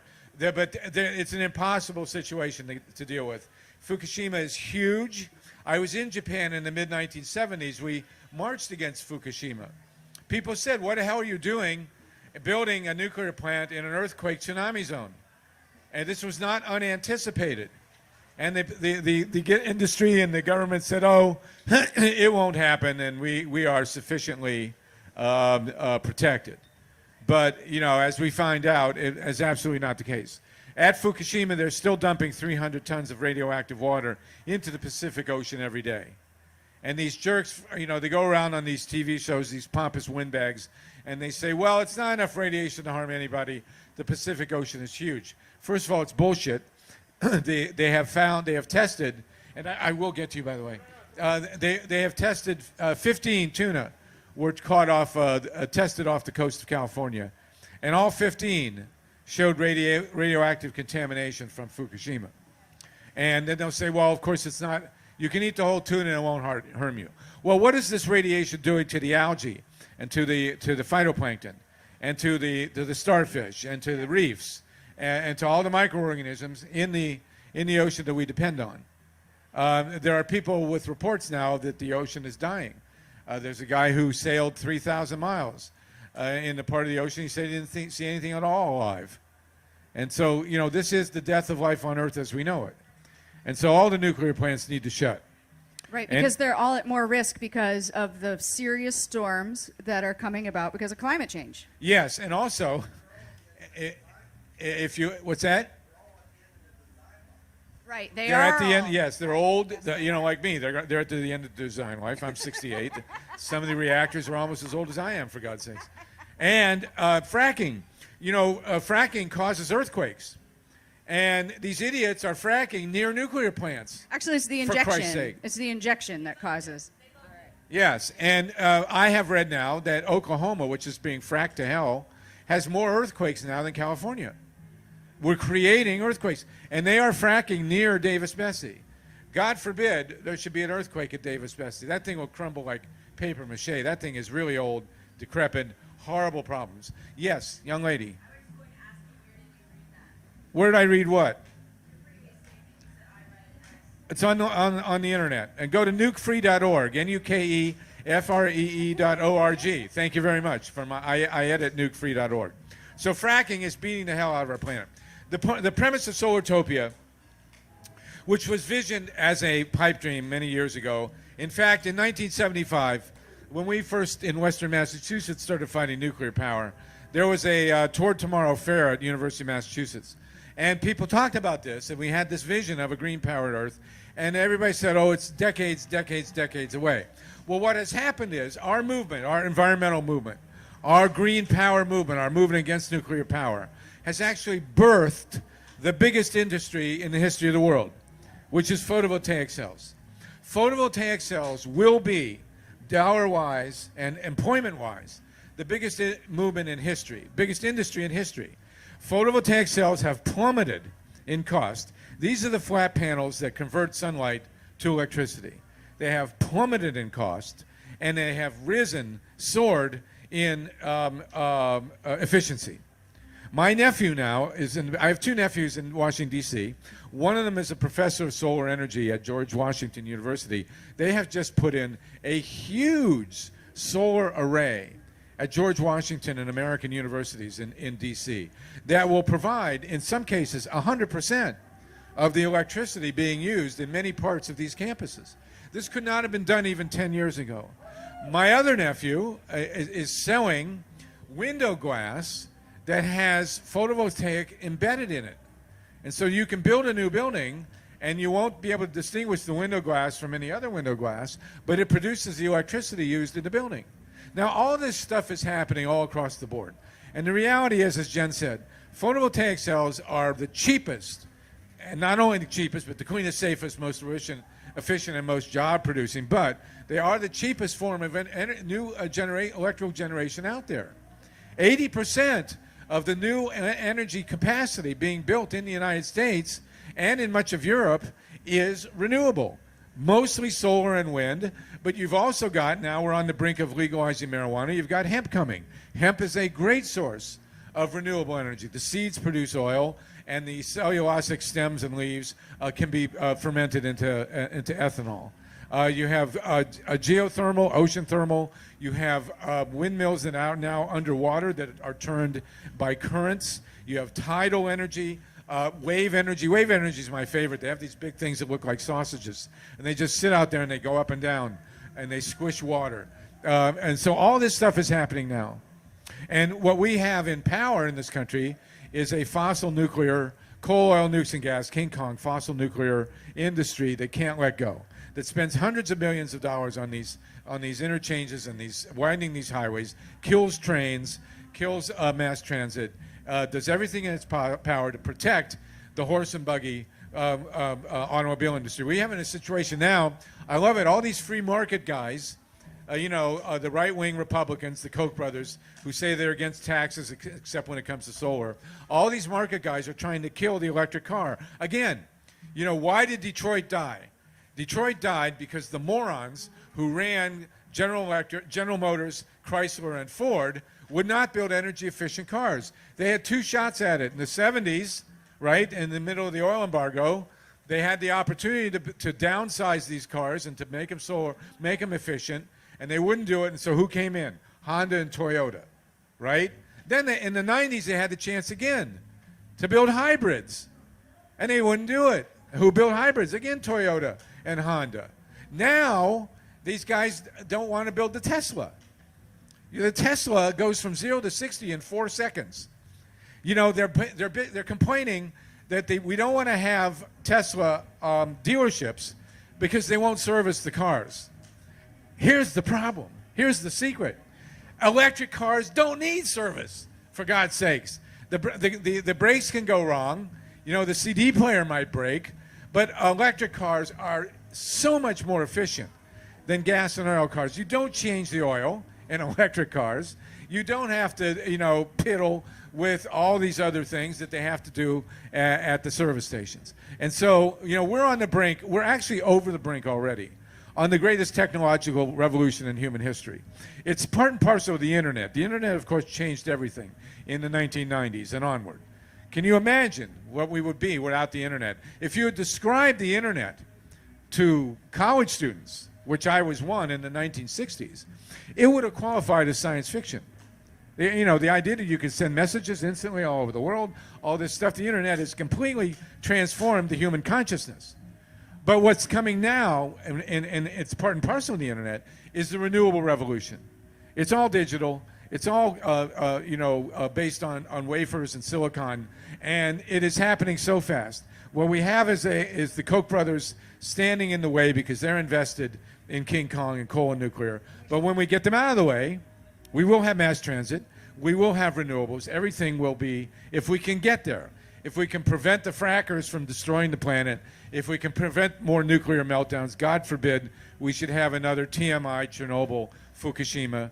If we can stop the Gulf spills, for Christ's sake, before they kill everything, we will have this transformation. So do you want to add to that, please? I did, if I could. How do you do? For those of you who just came, my name's Alec Johnson. I'm an occasional Buckeye. I now live in East Texas, and I'm proud to be part of the tar sands blockade. But first, what I'd like to do is I would like to associate myself with all of the remarks made by the previous speakers and definitely underscore the efforts that they're all making. I admire Sierra Club tremendously. And I got to tell you, this community Bill of Rights that you're working on is huge. This is not only the quickest way you can protect yourselves, but the way you can revive authentic democracy, the real deal. So I want to support that as much as I can. I wanted to talk for a bit, though, about some real big picture stuff. I want to put this in context. A couple of years ago, Bill McKibben wrote an article. I'd encourage you all to read it. It's called Global Warming's Terrifying New Math. And here are the figures. We can afford to put 565 gigatons of carbon dioxide up into the atmosphere before we basically have runaway global warming, before we're in a position where we can't do anything for millennia to correct it. 565 gigatons. Well, dig this. The industry has 2,765 gigatons that they are determined to ignite for profit. That's almost 5 times our budget. That's one of the reasons why Bill McKibben correctly calls this industry a criminal enterprise. Their project is to destroy our children's future. They're doing it with all of the elements of King Kong that you mentioned. So this is huge. But here's the thing. If you actually work these numbers, what this means is that our movement, everyone here alive today, has to see to it that 80% of those fossil fuel reserves stay in the ground. 80%. Now, in rough figures, we're talking about $20 trillion. So that means that we've got to somehow be able to tell everything from the governments of Saudi Arabia to the boards of ExxonMobil, all of that wealth you think you have, all of that stuff you're pricing into stock worth $20 trillion, you can't have it. That's what's at stake. It's a big deal. Now, interestingly enough, there is a historical corollary, and this state contributed to it mightily. During the Civil War, the effect of the Civil War was to turn about $10 trillion worth of wealth in the form of slaves into nothing. Before the Civil War started, slaves were worth more than all the banks, factories, and railroads in the United States, and the abolition movement was going to turn all of that into nothing. We have to do the same thing. It is a big deal. And by the way, failure cannot be an option. It's certainly not going to be an option if you ever want to look your grandchildren in the eyes. It's just not an option. You know how much $1 trillion is, by the way? It's a pretty big figure. Usually your eyes glaze over. I'll give you a visual. Take $1,000 bills, stack them one on top of another, 67.9 miles high, and you got yourself $1 trillion. Okay? Now, what we have to do is we have to turn about 20 of those stacks into nothing. Okay? We have to fight the fossil fuel industry to its knees. And if we fail, the consequences will be staggering, absolutely staggering. And you know, and in a way, it's already too late. As Bill McKibben's pointed out, we're already in a changed earth. But if we don't really take aggressive steps now, it'll get way out of control. And by out of control, I mean it'll go nuts in ways that we can't do anything about it for millennia, thousands of years. I'm the father of Eliza and Amelia Johnson. I care about my children. I care about all of our children. This fight has to be for them. They have every right to an atmosphere, every right. And by the way, in our country, there's something known as the public trust doctrine that states that the government, looking after public assets, has to exercise the highest duty of care for our atmosphere. So that doesn't allow them to pander to any corporation or any segment of corporations, no matter how rich they might be, without engaging in the utmost dereliction of duty. So on Earth Day in 2013, when I locked down on heavy equipment in Tushka, Oklahoma, I did so to send a loud message. I was enforcing the law. I wasn't breaking it. I was enforcing the law. I was enforcing the right of all of our children to an atmosphere. And I want to thank you for your time. And listen, join us in this struggle. This is your struggle. And we live in a state, by the way, that contributed mightily to abolitionism. This state had, over 200 stations in the Underground Railroad. And by the way, there were two sons of Ohio. You may remember their names were Grant and Sherman. And without them, we would not have ended slavery and we would not have ended the Civil War. We live in a great state with a great heritage. Thank you. Thank you. Okay, great. And Sherman, William Sherman's middle name was Tecumseh, who was the great leader, probably the greatest leader ever to come out of Ohio. Tecumseh, actually, the reason his middle name was Tecumseh was because his parents knew Tecumseh in southern Ohio. You want to, Jen, will you talk about, we are in the embarrassing predicament of living in the first state that has passed a law to reverse Solartopia and to move against renewable energy in an aggressive fashion. So Jen, can you from the Sierra Club please talk about that? Thank you so much. You probably heard a little bit about this. It was called Senate Bill 310. It just passed. And many of us fought as hard as we possibly could on this issue. So in 2008, the state of Ohio, an entirely Republican General Assembly, with only one no vote, voted that utilities like AEP and up north, First Energy, would have to invest in energy efficiency and renewable energy. This has had overwhelming success. We have seen significant job growth. We have seen significant drops in our utility bills because when we use less energy, it's like when demand goes up, price goes up, right? So we use less energy, demand goes down, price goes down. Similarly, since we were not putting as much strain on the grid by using old archaic plants, as many people have noted, both coal and nuclear, we're using more wind and more solar. That was also driving down costs and increasing reliability in the state. Unfortunately, some folks had amnesia. We still have all Republican legislature, and they decided that they wanted to kill it. And utilities, AEP was absolutely behind this. It hurts my heart, but it's true. First Energy, maybe some major industrial customers, and they decided they didn't want this anymore, so they killed it. They killed this law.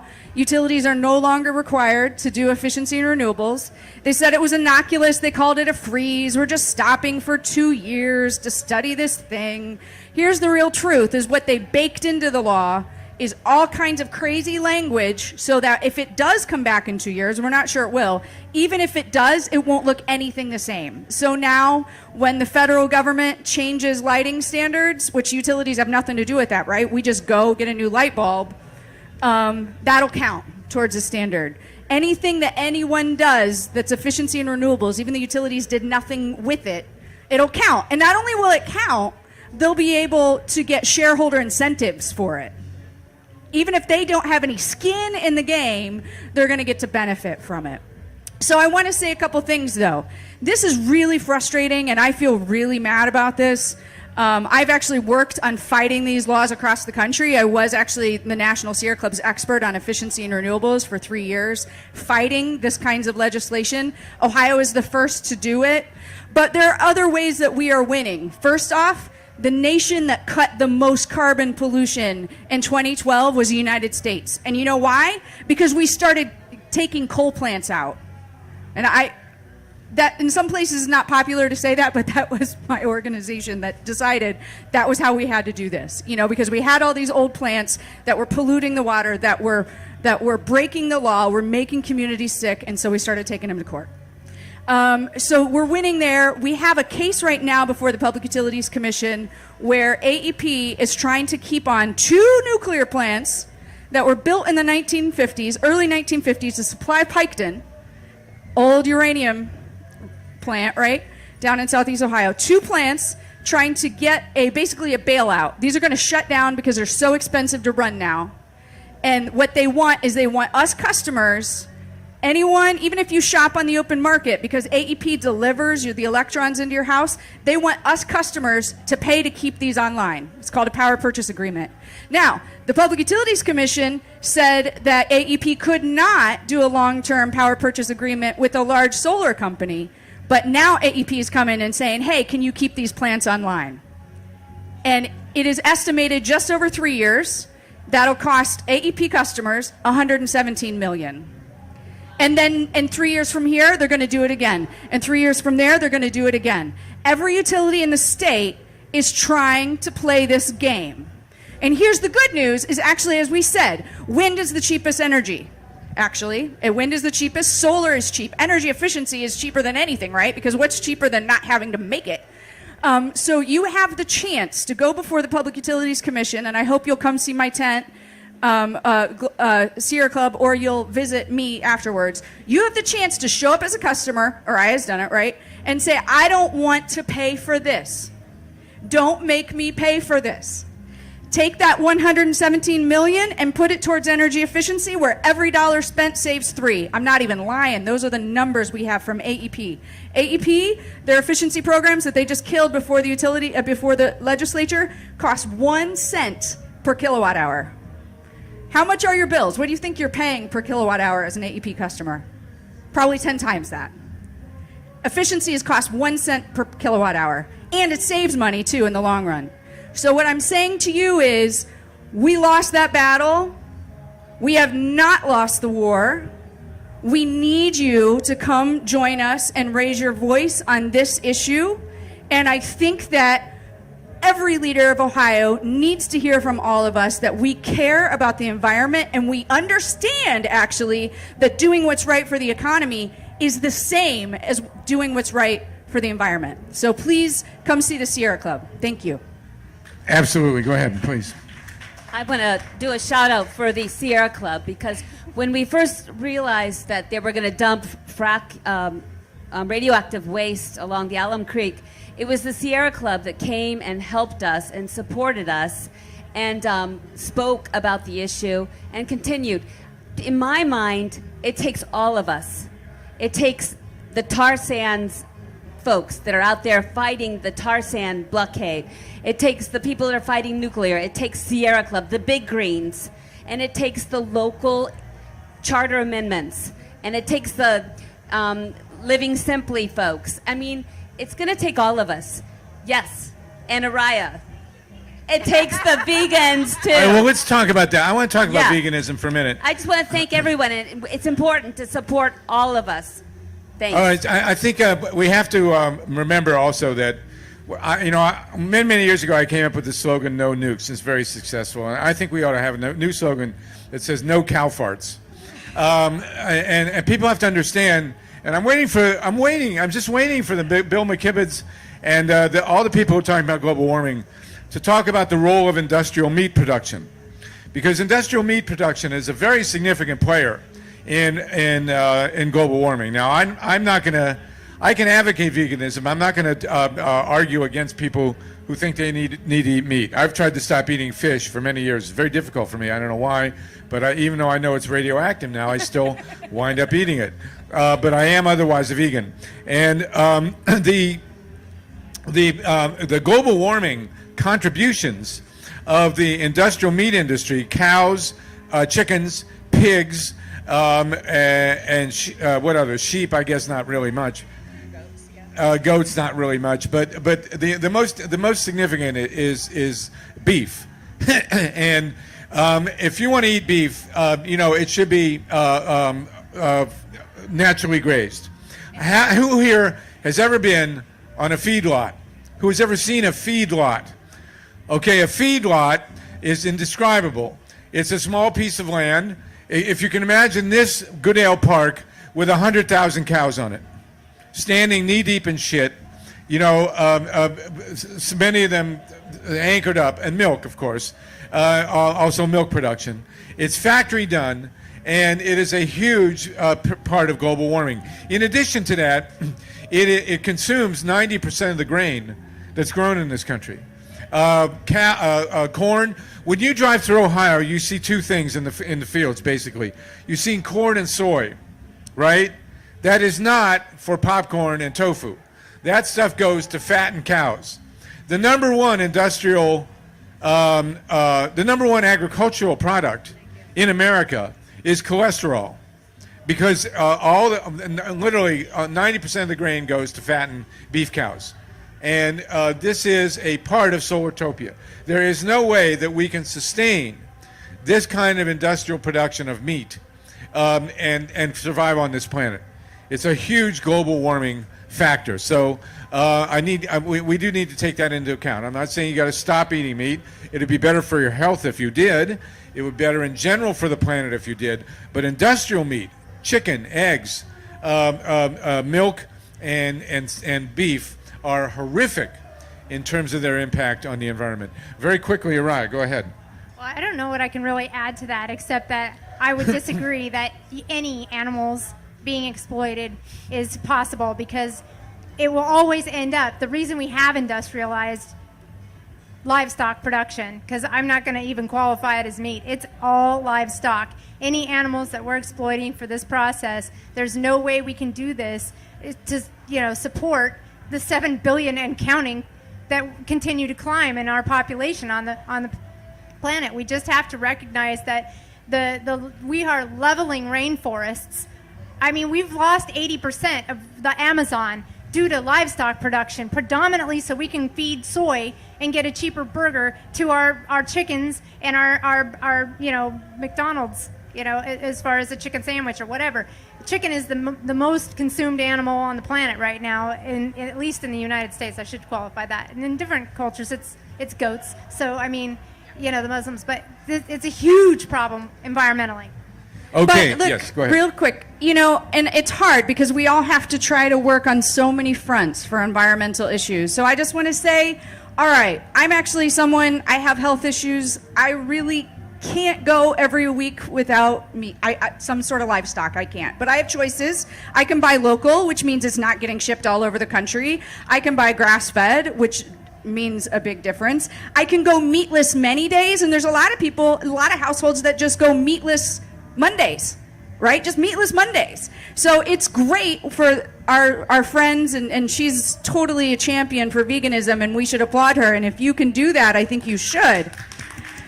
But if you really feel like my fight is a different fight, but I'm also really do care about the planet in terms of what I put in my body, because what I put in my body, I become, right? I become cholesterol or whatever. There are ways you can do this. There's a continuum of responsibility when it comes to eating. So I never want people to feel beat up like they, have to be a certain way. We can do this together, one step at a time. Okay, so yes, did you have a comment? Oh, we have 3 minutes. Who has a question or comment? Those of you who doubt that we can make an impact, I have to say this obligatorily at every session. When I first started with my communal group in Western Massachusetts in the 1970s, we started in 1973 to fight nuclear plants that were proposed 4 miles from our house. And we stopped those reactors. We weren't given a snowball's chance, but we did. And you can go where they wanted to build those nuclear reactors and lie down on the grass. It's a nature conservancy. The bulldozers never came in. And the year after we started, Richard Nixon where is he now that we need him, got on national television and said that there will be 1,000 commercial atomic reactors in the United States by the year 2000. Well, the year 2000 has come and gone. There were 104, and there are now 100. And there's another one going to shut this year. And we, the nuclear industry had this whole big shtick. They were having a nuclear renaissance, and atomic reactors were going to come back. What a crock of shit. And they totally failed. They spent $1 billion on public relations trying to build new commercial reactors in this country, and the net result was that they went down by 4 and will be continuing to go down. There's a movement in Japan now, so far effective. When Fukushima happened, there were 54 commercial reactors operating in Japan. 6 went down at Fukushima, and then will never reopen. But there's still 48 there. And the prime minister there, who's kind of the equivalent in politics of Reagan, only further to the right, wants to reopen these 48 reactors. And you know what? The public is not allowing him to do that. It's the biggest mass shutdown of reactors. The only good thing to come from Fukushima is that the other 48 reactors are still shut. And so we can make a difference. We have made a difference. And, photovoltaics, which was just dismissed as a marginal form of gyro-gearloose fantasizing, it's a huge industry. It will be the biggest industry in the history of the world, just photovoltaics, along with wind and other renewable sources. So don't think we're not winning. But the stakes are we have to win fast enough so that we can still survive what King Kong, coal, oil, nukes, and gas is doing to all of us. Yes, sir. Who? Who's Mark Jacobson?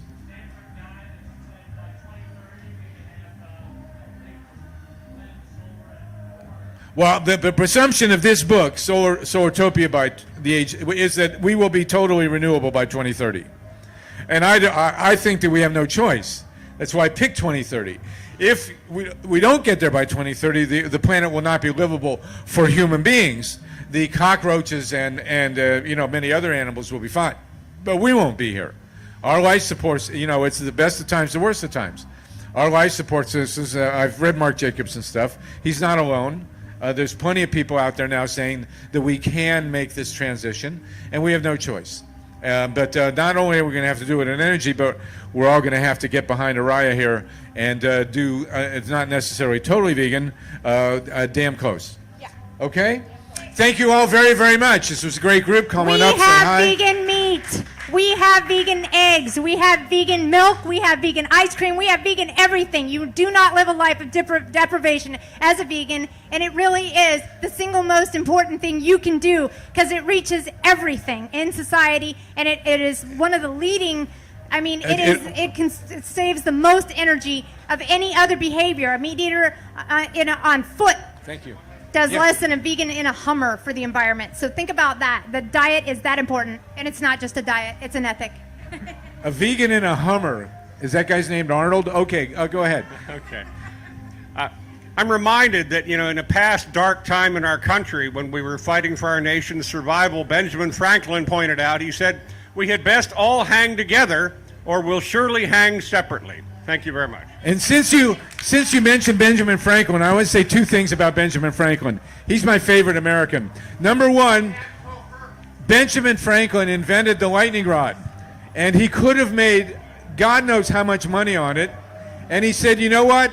Can you imagine the Koch brothers doing this? He said, you know what? I've got enough money. I'm going to give away the patent.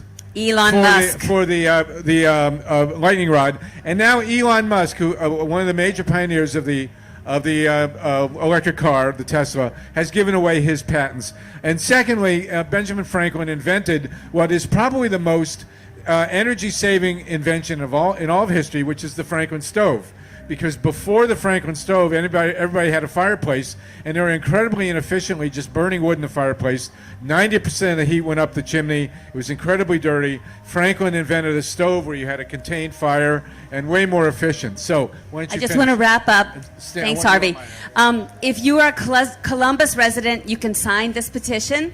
If you are a Franklin County resident, you can come and get on our list because we are going for Franklin County next. And if you are just Ohio resident, you can help us get signatures. We're at booth 118, Columbus Community Bill of Rights. Look us up. Thank you so much. Thank you all very much. You've been great. No nukes, everybody. Thank you. Thank you, Tim. This is our Tim, our Solartopian guru here, who's, we all should give Tim a big hand. He's one of the unsung heroes of ComFest. Thank you. Thank you. Let's get those signatures now. She could take some signatures right now.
All right, I think we're going to go ahead and get started. Welcome, everyone. My name is Caitlin Rose. I'm the Executive Director of Columbus Veg Community. We are an all-volunteer-run 501c3 nonprofit, and our mission is to make learning about veganism and trying vegan foods as fun, friendly, and accessible as possible.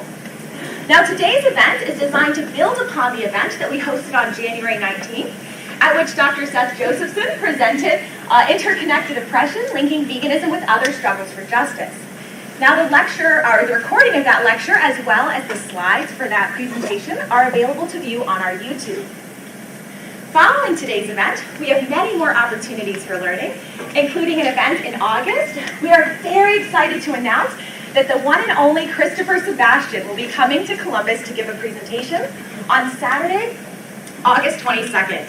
So you can follow him online. His information is in our handout in the meantime, and be sure to save the date for that. Now, today's event and all of the events hosted by Columbus Veg Community is only possible because of the many dedicated, passionate activists that come together to form something so much greater than any one of us as individuals. So, you see many folks in CVC shirts here today that are participating in making sure this runs as smoothly as possible. And there are many more that can't be here with us today who have worked for the past several months to make this possible. Some of the folks who participate in Columbus Veg Community are business owners. Doshi Dough, Freely Vegan, Can't Believe It's Vegan, and Moonflower Bakery are all vegan businesses that are run by individuals who participate in and support Columbus Veg Community's grassroots efforts, including today's event. In addition to the familiar vegan faces that we have today, we also are thankful to have many comrades from the left here with us, one of whom is the wonderful Mary Minette, who I'm going to introduce you to in just a moment. Now, Mary is involved with many grassroots efforts here in Columbus and knows a lot about the organizations that we could get involved in that are working toward the kind of world that both vegans and leftists really want to see. So she's going to tell us a little bit more in a moment, but also in the program you can learn a lot more about those as well. Some logistical information. Of course, following today's lecture will be the opportunity for Q&A, and then there will be the raffle. Now, today's event, and every event, is also, as I mentioned, volunteer run, and it's also very dependent on the donations that we get from all of you. So if you've made a donation, thank you so much, and if in the future you can donate, even if it's $1 or $2, we really appreciate everything we can get. So again, our donation information is in here as well. We're also happy to show where every single one of your pennies goes into our programming. All right, thank you all so much for being here with us today. I'd now like to introduce you to Mary Minette.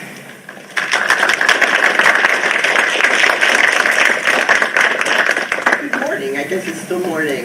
Again, my name is Mary Minette, and I am a retired person who is an activist with several groups in Central Ohio and throughout the state. I really started working after the election in 2016 because I was a little panicked, as some of you might still be.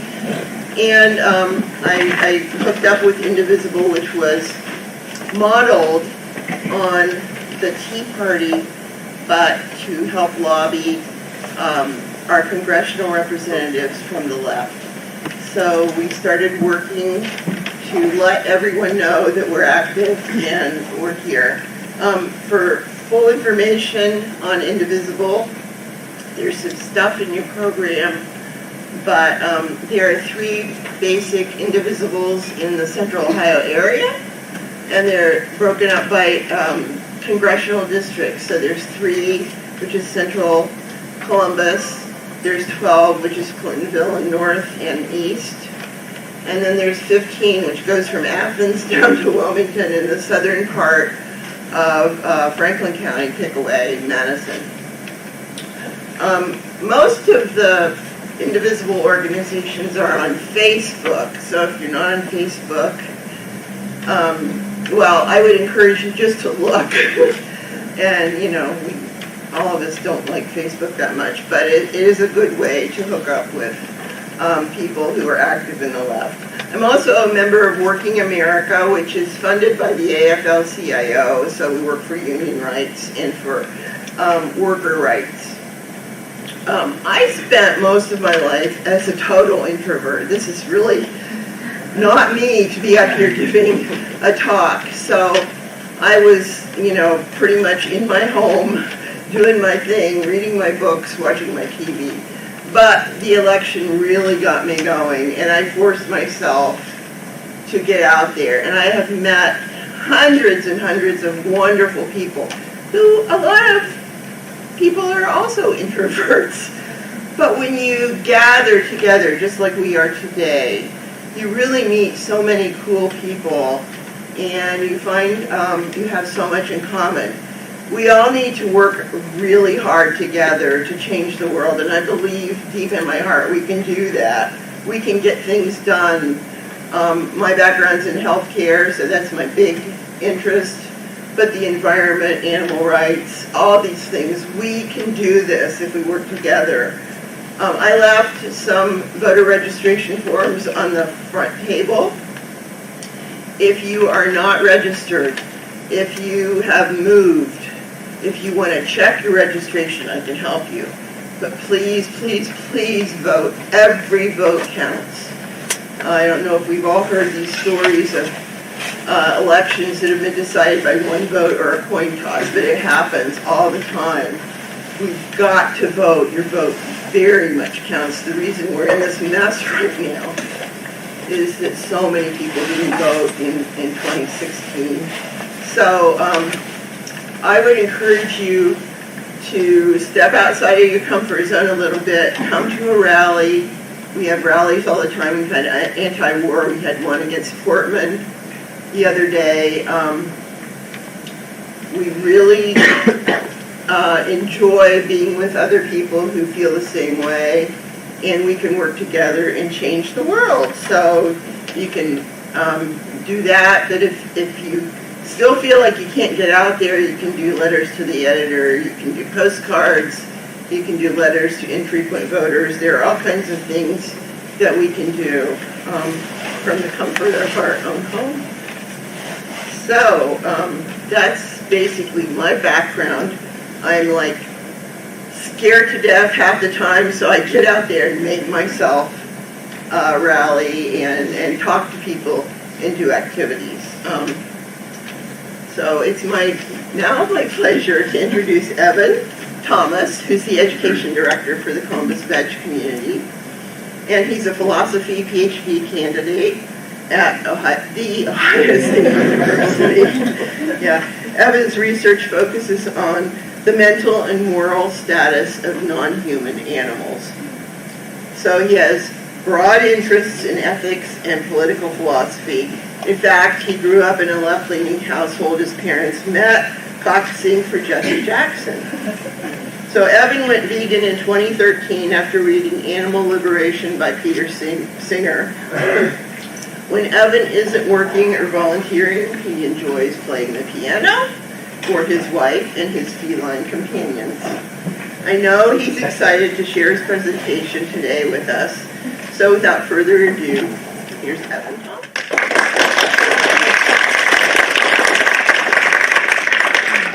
Thank you, Mary, and thank all of you for being here today. I'm really flattered and excited to get to share my thoughts with you. So before I jump right in, I wanted to start by saying just a little bit about the motivation behind this talk. So I've always considered myself to be someone on the left, and in 2013, I went vegan. When I've thought about my commitment to leftist principles or my veganism, these things have always seemed to be very connected to me. I think I'm a leftist and I'm a vegan because I care about kindness, compassion, justice, equality.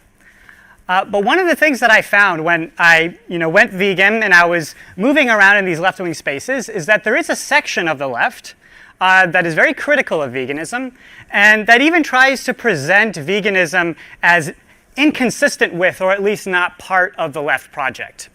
So what I want to do in the talk today is I want to look at those left-wing criticisms of veganism, and I'm going to argue that, well, they don't actually succeed in showing that we don't all have great reasons to embrace a philosophy of veganism. But I'm also going to argue that there are some important lessons that we can learn from those left-wing criticisms. So we should be listening to the left. They'll help us in the vegan movement have a more effective movement for justice. Okay, so let's get started now. I want to start by talking a little bit about the tensions that exist between the left and veganism, but also the possibility for harmony. So when I first started doing the research for this presentation, what I did is I went online and I was like, left-wing criticisms of veganism. And I found a bunch of news articles published on recognizable left-wing news sites that were kind of bashing veganism. So here's a quotation from an article that was published in the Jacobin. The whole point of this article is to argue that animal rights, to put that on the same kind of playing field as other left-wing issues, is mistaken and in fact offensive. So here's a quotation from that article. No animals have ever struggled to gain better treatment in food production or to oppose unnecessary experimentation by cosmetic companies. I'm not sure about that, but insofar as animal rights exist, it is humans who have granted and fought for these rights. Animals themselves cannot be said to have inherent rights that we do not give them. So human social groups apparently fight for themselves, and this is why they have inherent rights, but animals don't fight for themselves, so they don't have inherent rights. Here's a quotation from an article that was published in The Socialist Worker. He kind of gets right to the point. he says, we need to insist on the essential differences between human beings and other animals and reject the idea of animal liberation. So apparently you can't be a socialist and believe that we should end the oppression and exploitation of animals. Here's a quotation from an article published in The Nation by Kate Aronoff, in which he's criticizing a recent book written by Jonathan Safran Foer, in which he argues that we should be adopting a vegan lifestyle in order to help fight climate change. So here's what Aronoff writes. She says, like so many well-intentioned liberals, Foer individuates a collective problem. Planetary salvation is possible only if we each, on our own, begin to become better people.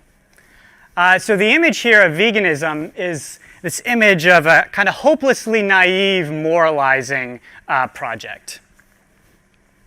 All right, and finally, I've got just 2 articles here that I didn't pull quotations from, but the kind of titles give it away. So something published in Everyday Feminism, 4 Ways Mainstream Animal Rights Movements Are Oppressive. And here's an article that was published in Counterpunch. Animal Whites is the title of this article. So this is about white vegans and their racism. All right. Now, arguably, these tensions between the left and veganism go a long way back. So here's a quotation from Karl Marx. This is actually from the Communist Manifesto. So he says, a part of the bourgeoisie is desirous of redressing social grievances in order to secure the continued existence of bourgeois society. To this section belong members of societies for the prevention of cruelty to animals, temperance fanatics, and hole and corner reformers of every imaginable kind. So the basic idea here is that if you are really concerned about justice, you would be focusing all of your attention on abolishing capitalism. If you're worried about preventing cruelty to animals, that's just because you're trying to address some of the symptoms of capitalism to make sure that you can keep capitalist society in place. All right, so there are tensions, but there's also a long history of harmony between the left and veganism. So this is particularly true of the anarchist tradition. One way to think about anarchism is that it is a philosophical position that rejects all forms of oppressive hierarchies. Hierarchies where those on top benefit at the expense of those below. So it's not surprising that if that is your primary philosophical commitment, that you would also question the hierarchy that exists between humans and non-humans. So here's a quotation from one of the founding anarchist thinkers, Peter Kropotkin. He says approvingly, civilized man will extend his principles of solidarity to the whole human race and even to the animals. There are also some more recent leftists that have expressed support for animal rights and have argued that their commitment to animal rights is actually connected to their leftism. So here's a quotation from Cesar Chavez. Kindness and compassion toward all living things is a mark of civilized society. Racism, economic deprival, dogfighting and cockfighting, bullfighting, and rodeos are cut from the same fabric, violence. And Angela Davis is also a vegan and has spoken about her veganism in connection to our politics. So I'm going to let her speak for herself. Yeah, I am really interested in the work that you're doing around food because I think that that is one of the next major arenas of struggle. And I am sometimes really disappointed that that many of us can assume that we are these radical activists, but we don't know how to reflect on the food that we put in our own bodies. We don't realize the extent to which we are implicated in the whole process of capitalism by participating uncritically in the food politics offered us by the great corporations. And You know, I usually don't mention that I'm vegan. But that has evolved, I think, and I think it's the right moment to talk about it because it is, I think, a part of a revolutionary perspective. How can we not only discover more compassionate relations with human beings, but how can we develop compassionate relations with the other creatures with whom we share this planet? All right, so veganism, according to Angela Davis, is part of a revolutionary perspective. I couldn't have said it better myself. All right, so now I want to take a look at what the left is and also what veganism is so that we have a better sense of these two issues that we're talking about today. So I'm going to be speaking in generalities. Obviously, there's lots of different types of people that call themselves leftists, and leftists disagree about a lot of things. But in general, the left is critical of capitalism, anti-racist, feminist, pro-LGBTQ+, anti-ableist, and they're internationalist as opposed to nationalist. So leftists are concerned about people all over the world as opposed to just caring about the well-being of people in our own nation.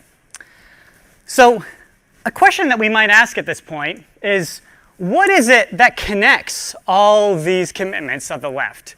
Is this just a grab bag of unrelated issues, or is there some kind of thread connecting all of them?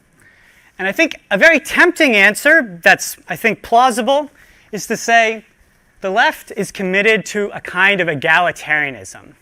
We're committed to this idea that we're all equals and that our society should be built to kind of promote and respect that equality. So from that kind of fundamental commitment, we can understand why we'd be critical of capitalism, because capitalism is a kind of inegalitarian economic system. And then obviously racism, sexism, homophobia, these are all systems of oppression that create inequalities. So I think it's useful to think of the left as egalitarian, and then to think about the differences between different types of leftists in terms of the different ways that they understand this concept of egalitarianism. All right, so now what is veganism? Here is the original definition of the term that was given by Donald Watson, one of the founding members of the Vegan Society. So he says, the word veganism denotes a philosophy and way of living which seeks to exclude, as far as is possible and practical, all forms of exploitation of and cruelty to animals for food, clothing, or any other purpose, and by extension promotes the development and use of animal-free alternatives for the benefit of humans, animals, and the environment. So the thing that I want to draw our attention to in this definition is this clause, as far as possible and practical. This is important because one of the common criticisms that I hear of veganism is that it's classist and ableist, because it is said, vegans are trying to make everyone eat this strictly plant-based diet, but they don't recognize that some people, either because of their position within the class hierarchy or because of health conditions, not everyone can eat a strictly plant-based diet. Now, I don't think that really works as a criticism of the philosophy of veganism, because even in the original definition, we're already recognizing that not everyone is going to be able to eat a strictly plant-based diet. So I think what veganism is about is, doing the best that you can to exclude animal products from your lifestyle. And if for some reason you are unable to completely do it all the way, you're still vegan as long as you're doing everything that you can. All right, very briefly, I also want to address this concern that there's something anti-indigenous about veganism. So, indigenous cultures, many of them have practices of hunting and consuming animals. So some people have thought, well, here are all these white vegans trying to tell everybody to, stop eating animals, but that's like forcing our Eurocentric beliefs upon indigenous communities. So I think that a concept that is useful for thinking about this issue is the concept of contextual veganism.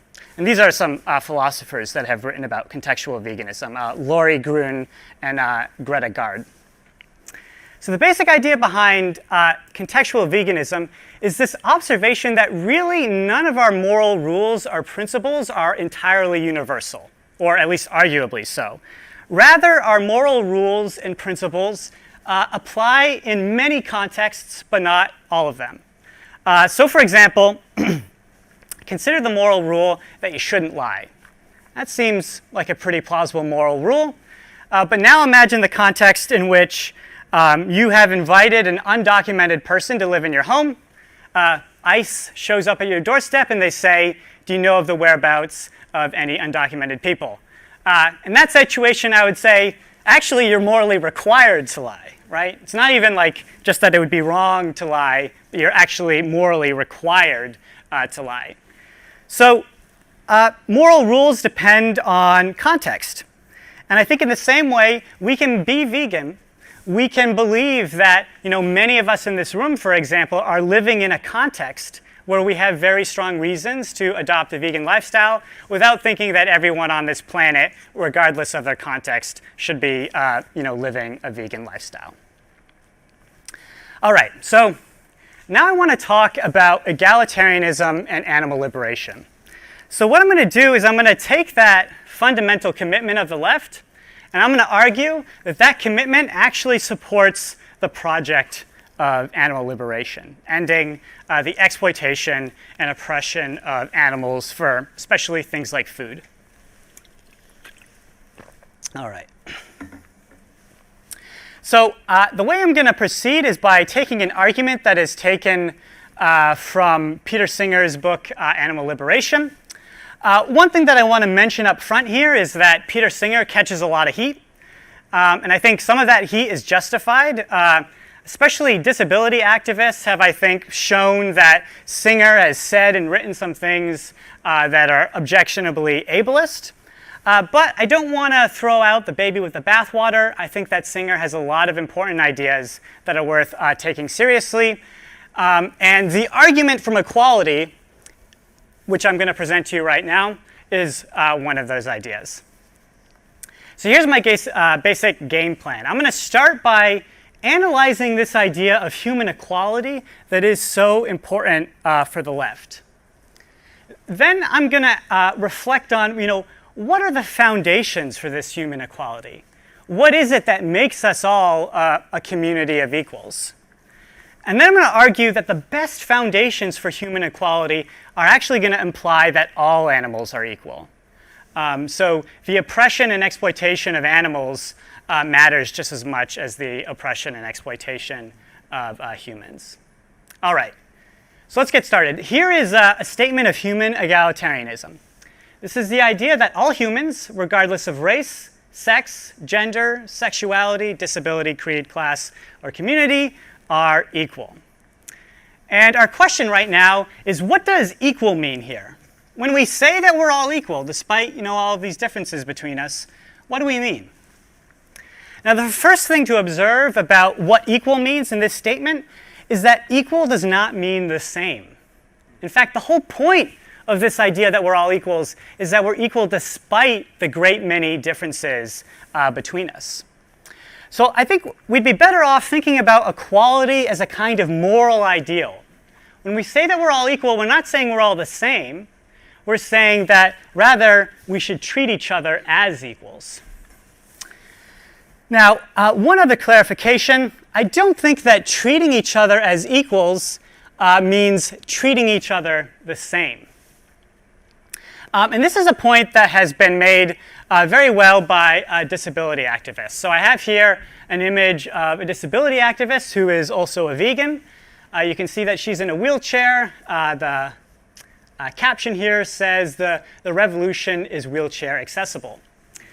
Now, if we're going to be treating everyone the same, then we could build buildings that aren't wheelchair accessible. And we can say, well, look, we're treating everyone the same.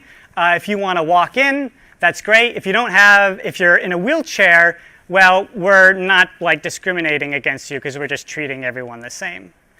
But of course, And when you build a building that's not wheelchair accessible, you are disrespecting the needs of people in wheelchairs. Because they're not able to walk upright, so they need different accommodations in order to be involved in our society. So what we really should be thinking when it comes to this moral ideal of equality is that we should be equally considering everyone's needs, right? So if you build a building, have a door that people can walk through, but also a ramp that a person in a wheelchair can come in through, so that we're considering everybody's needs equally. All right, so here's the original statement of human egalitarianism, and here it is rewritten based on the analysis of equality that we just did. So here's what egalitarianism says: we should equally consider the needs of all humans, regardless of race, sex, gender, sexuality, disability, creed, class, or community. Or to boil it down just even a little bit further, we shouldn't discount someone's needs just because they're different from us. All right, so we just did our analysis of human egalitarianism, and now what I want to do is ask, well, why are we all equal? What explains that? Now, a very tempting answer at this point is to say, well, we're all equal because we're all human. And this is a very common thought. As you can see, I've pulled some images here that all clearly have a kind of egalitarian message. And the words that we're using along with these images is, we are all human. So the idea here is that the basis for our equality is our shared humanity. Now that's a tempting thought, but I think at the end of the day, it's got to be wrong. So let me explain why. One way to bring out the problem here is to ask, what is special about humanity? Philosophers have said a lot of things about this. They've said, oh, it's because we have language, we have reason, we're moral agents, we can use tools, we have abstract thought. But the problem with all of these answers is that they are ableist AF. Right? Because here's the thing. There's a diversity within humanity. Not all humans have language or reason or moral agency or use tools or engage in abstract thought. So if we're going to say, well, this is what makes us special, this is what makes all of us equal to each other, and animals not included in that equality, then we're saying that there are some humans that are, in a sense, aren't as human as the rest of us. They lack that thing that makes us special. So I think that we cannot justify the idea that it's humans that are equal and then the animals below us using any of these ideas because of their ableist implications. Now, another thought you might have at this point is, well, maybe we don't need to explain what's special about humanity. We can just say, look, we're equal because we're all members of the same species. Maybe the thought here is something like, well, people in the same family should take care of each other, and also members of the same species should take care of each other. But the problem with this is that this answer is very problematically arbitrary. So let me kind of flush this out a little bit. All of us in this room right now are human beings, or I think so. I don't think there's any dogs or anything in here right now. But we're also all great apes. So why do we say it's all humans that are equal as opposed to saying all great apes that are equal? And again, all of us are also mammals. So why aren't we saying, well, it's all mammals that are equal? And here's the most problematic case.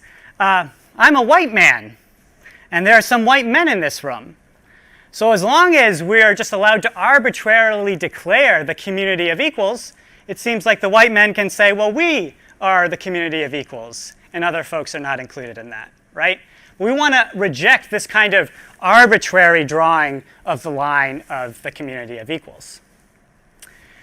Here's another way to bring out the problem here. I call this the smart pig example. This is a thought experiment. I'm a philosopher. Please indulge me for just a moment. So imagine that we have some scientists at OSU. They're running some experiments on a pig. And they succeed in making this pig's brain grow to 4 to 5 times its natural size. So this pig is very intelligent. In fact, this pig is so smart that they start taking classes at OSU. They're studying English literature and calculus, and they go to office hours, and I don't know exactly how they're communicating, but they find a way to engage in philosophical dialogue. But now let's imagine that the scientist that helped to bring our smart pig friend into existence says, well, they're not human. I feel like eating some bacon tomorrow, so off to the slaughterhouse. We're gonna slaughter you and eat you. Now, I think most people, when they think about this example, they say, well, that is like a really awful thing to do. Because of this pig's similarities to human beings in terms of their mental faculties, it would really be wrong to slaughter them. But if that's right, that shows that the mere fact that the pig is a member of a different species does not justify excluding them from the community of equals. All right, so to wrap up now, I've argued there's nothing special about humans that places us above the animals. And I think that we should conclude from this that all humans, human and non-human, that all animals, human and non-human, are equal. All right, so that's the argument from equality. If you have any questions about that, you want to raise any objections in the Q&A, I'd be very happy to talk about this. All right, I also want to briefly consider a criticism of the argument from equality that's made by Sonora Taylor in her great book, Beasts of Burden. I really recommend it. It explores the kind of connections between animal and disability liberation. So here's Taylor's worry. She says, Singer is relying on this comparison between humans with disabilities and non-human animals. And Taylor recognizes that the reason that Singer is drawing that comparison is actually because he wants to raise up the status of animals. But Taylor points out there is a long history of humans with disabilities being compared to animals in order to otherize them and justify their oppression. So Taylor is worried that this argument might inadvertently have some negative consequences, right? It might end up reinforcing this idea that people with disabilities are like animals. Now, I think that this is a criticism that's worth taking seriously. I hope that in my presentation of the argument today, I've managed to avoid this criticism. I think it's possible to present the argument from equality without actually explicitly drawing a comparison between humans with disabilities and non-human animals. I just said, well, look, if we're going to appeal to things like language or reason, those justifications of only considering humans to be equal have ableist implications, and that's bad. I also think that context really matters here, right? So I'm presenting, I think, to an audience of leftists that are going to be all on board with the idea that we should reject ableism. So I'm hopeful that no one is walking out of this room thinking, people with disabilities are like animals, so we should be ableist. But if you want to press me on whether I have successfully avoided Taylor's worry, I would also be very happy to talk about this during the Q&A. All right, so now I want to talk about individual action and systemic harm. So there are a kind of collection of objections to veganism that all have to do with this idea that the harms of our food system are systemic in nature, and this idea that the vegan movement is all about individual action. So here is a representative example of this kind of objection to veganism. This is Naomi Klein in a Reddit Ask Me Anything, in which she is responding to someone who says, well, why don't we, advocate for everyone adopting a vegan lifestyle in order to help fight climate change? And I want to say, I actually really like Naomi Klein, so I don't want to be ragging on her here. I just think she's wrong about this in particular. So here's what she says. As I've said earlier, focusing on individual consumer behavior, whether it's changing light bulbs or going vegan, is just not going to get us there. What's important is to break out of the mindset that climate change can be tackled by individual action. Those actions are important when they model change, but they do not substitute for organizing. All right. So What I'm going to do now is I'm going to kind of point out a couple different ways that we can understand this objection and criticize all of the interpretations. So the most obvious way to understand what's going on here is that Naomi Klein is drawing this distinction between merely individual action and collective action. And she's saying when we have systemic problems, individual action is inadequate. What we really need is collective action. But here's a question that I want to ask. What is collective action? So I think that people act collectively when they work together to achieve a common purpose. Here's an image of water protectors, one of the pipelines. This is an example of a collective action. People came together to prevent the further development of the pipeline, and each of them are doing their part to achieve that common purpose. So the important point to notice here is that collective action requires individuals to do their part towards achieving the common goal. So I want to make the following assertion. The vegan movement is a collective action. The vegan movement is a bunch of individuals coming together and doing their own part towards achieving a common goal of dismantling a food economy that is oppressive and exploitative to non-human animals.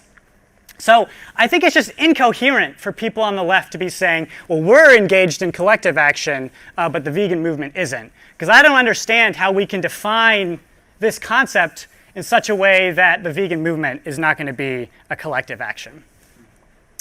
All right, now another way to understand what's going on here is to instead focus on the fact that Naomi is drawing this distinction between kind of merely consumerist behavior and political organizing.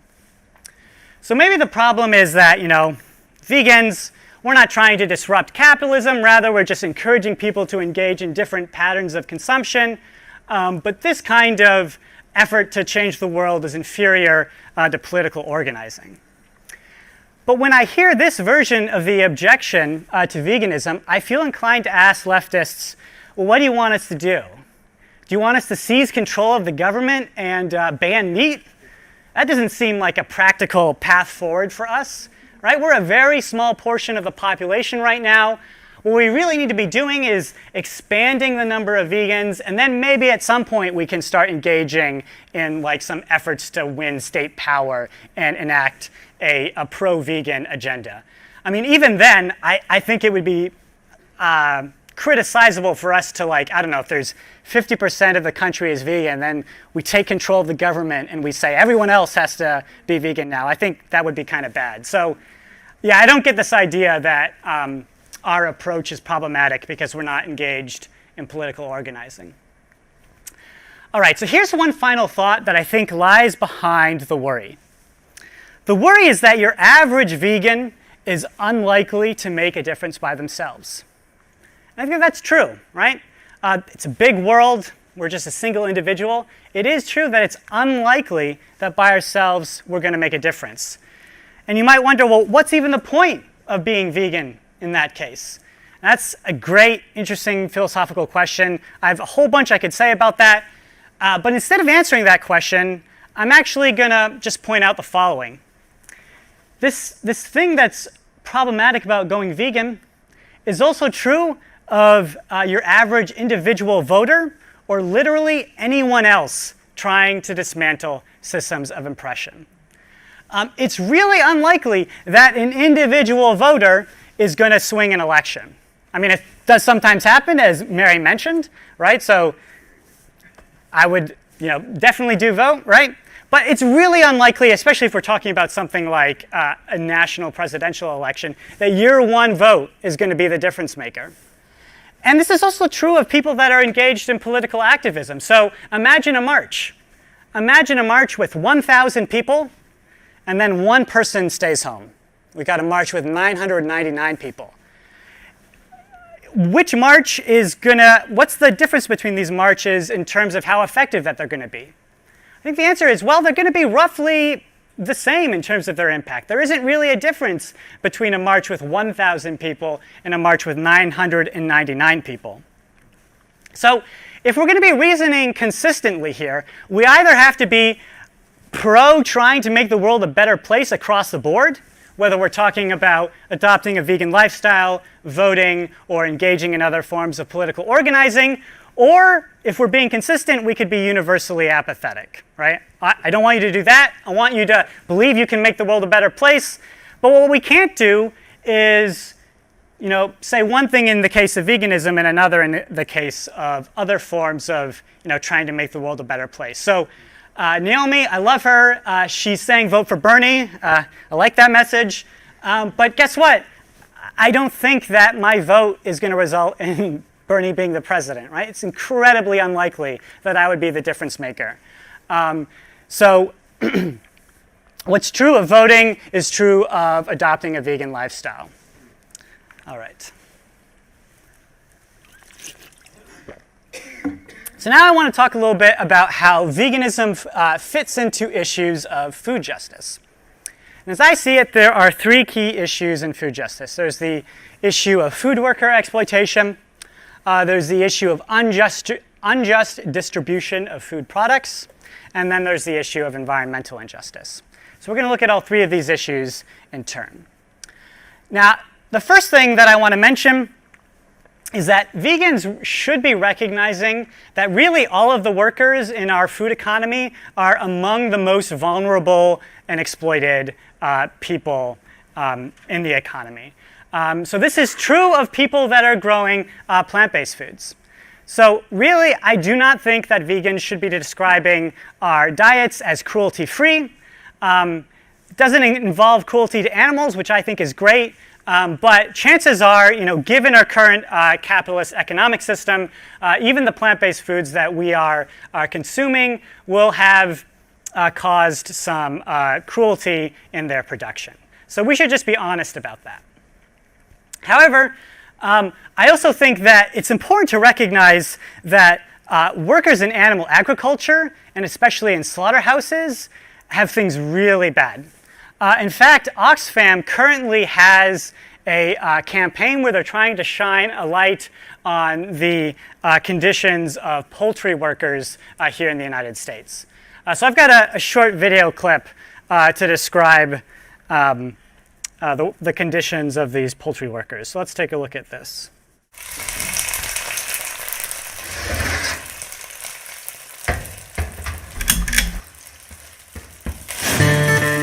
Americans love chicken.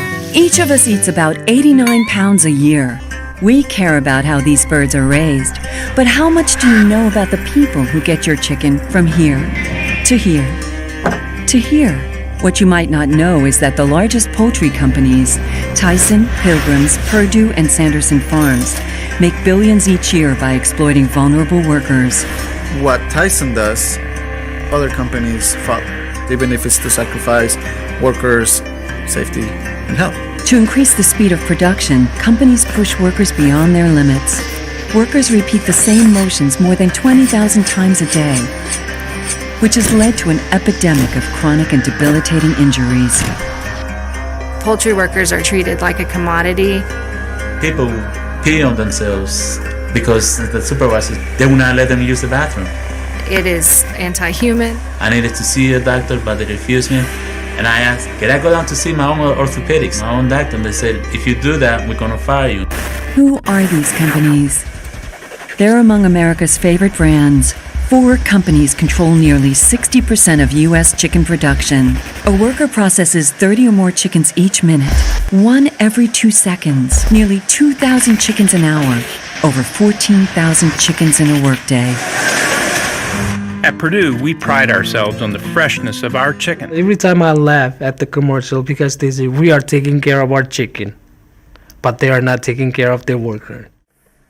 So in addition to the kind of physical risks of working at a slaughterhouse, as they said in the video, those poultry plant workers are making the same cut 20,000 times a day, right? So I don't know about you, but if I spend a lot of my time in the day working on my laptop, my wrists kind of start to hurt a little bit. So I can really only imagine what making the same cut 20,000 times in a chicken would feel like. But in addition to the physical risks of those jobs, there's also the issue of slaughterhouse workers and their risk for developing symptoms of PTSD. So the DSM-5, this is the manual that mental health professionals use to diagnose individuals with mental health conditions, recognizes participation in violence as a potential risk factor for the development of PTSD. So the DSM-5, in a passage in which they're describing potential risk factors, they write, for military personnel, being a perpetrator, witnessing atrocities, or killing the enemy. So, you know, the psychological community is already in agreement that it's not just being a victim of violence that can be a traumatic stressor.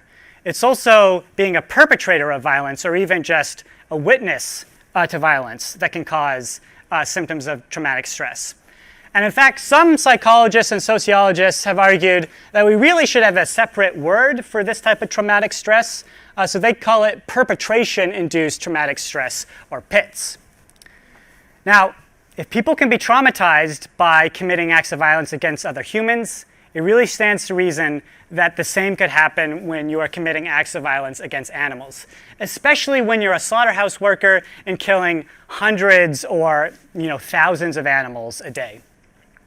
So unfortunately, there has not been a lot of research on this issue yet, but there is significant anecdotal evidence that there are people in slaughterhouses that are being traumatized by their work.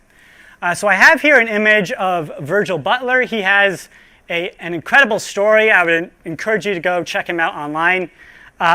He worked in a poultry plant for like 20 years, and then at a certain point he had a breaking point. He could no longer do it, and he started engaging in animal rights activism and kind of sharing his experiences as a slaughterhouse worker with the general public.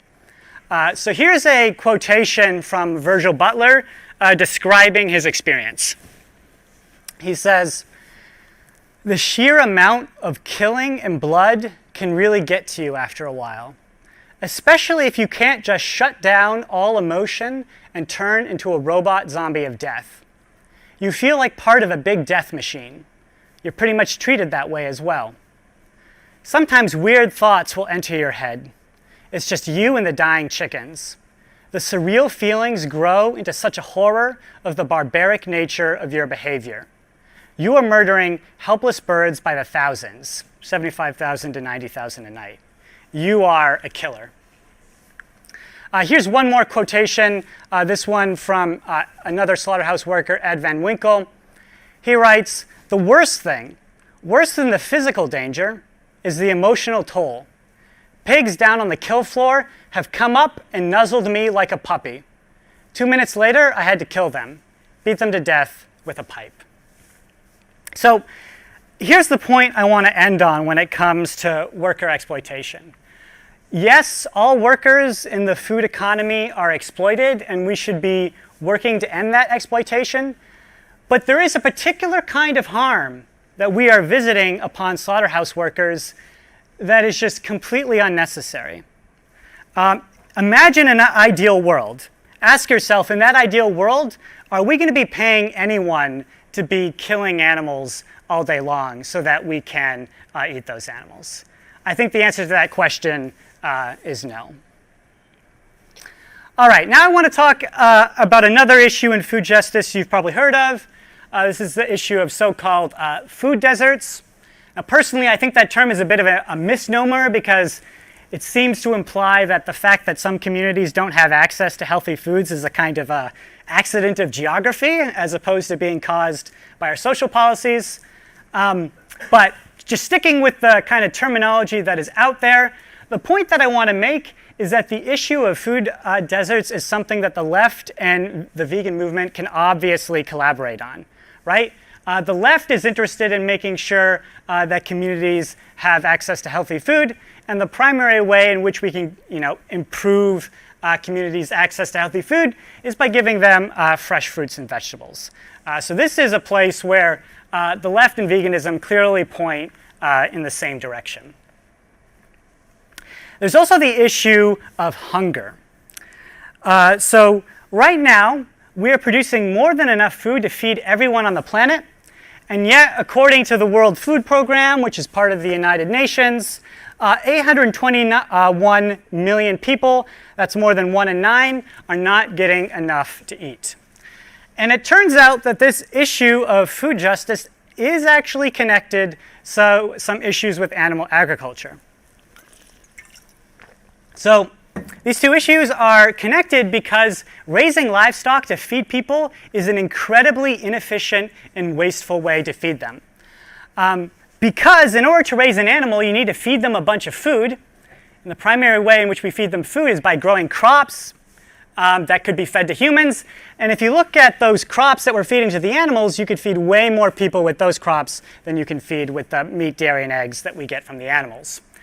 So here's a graph that I took from creating a sustainable food future. This was put out by like the World Bank and the United Nations.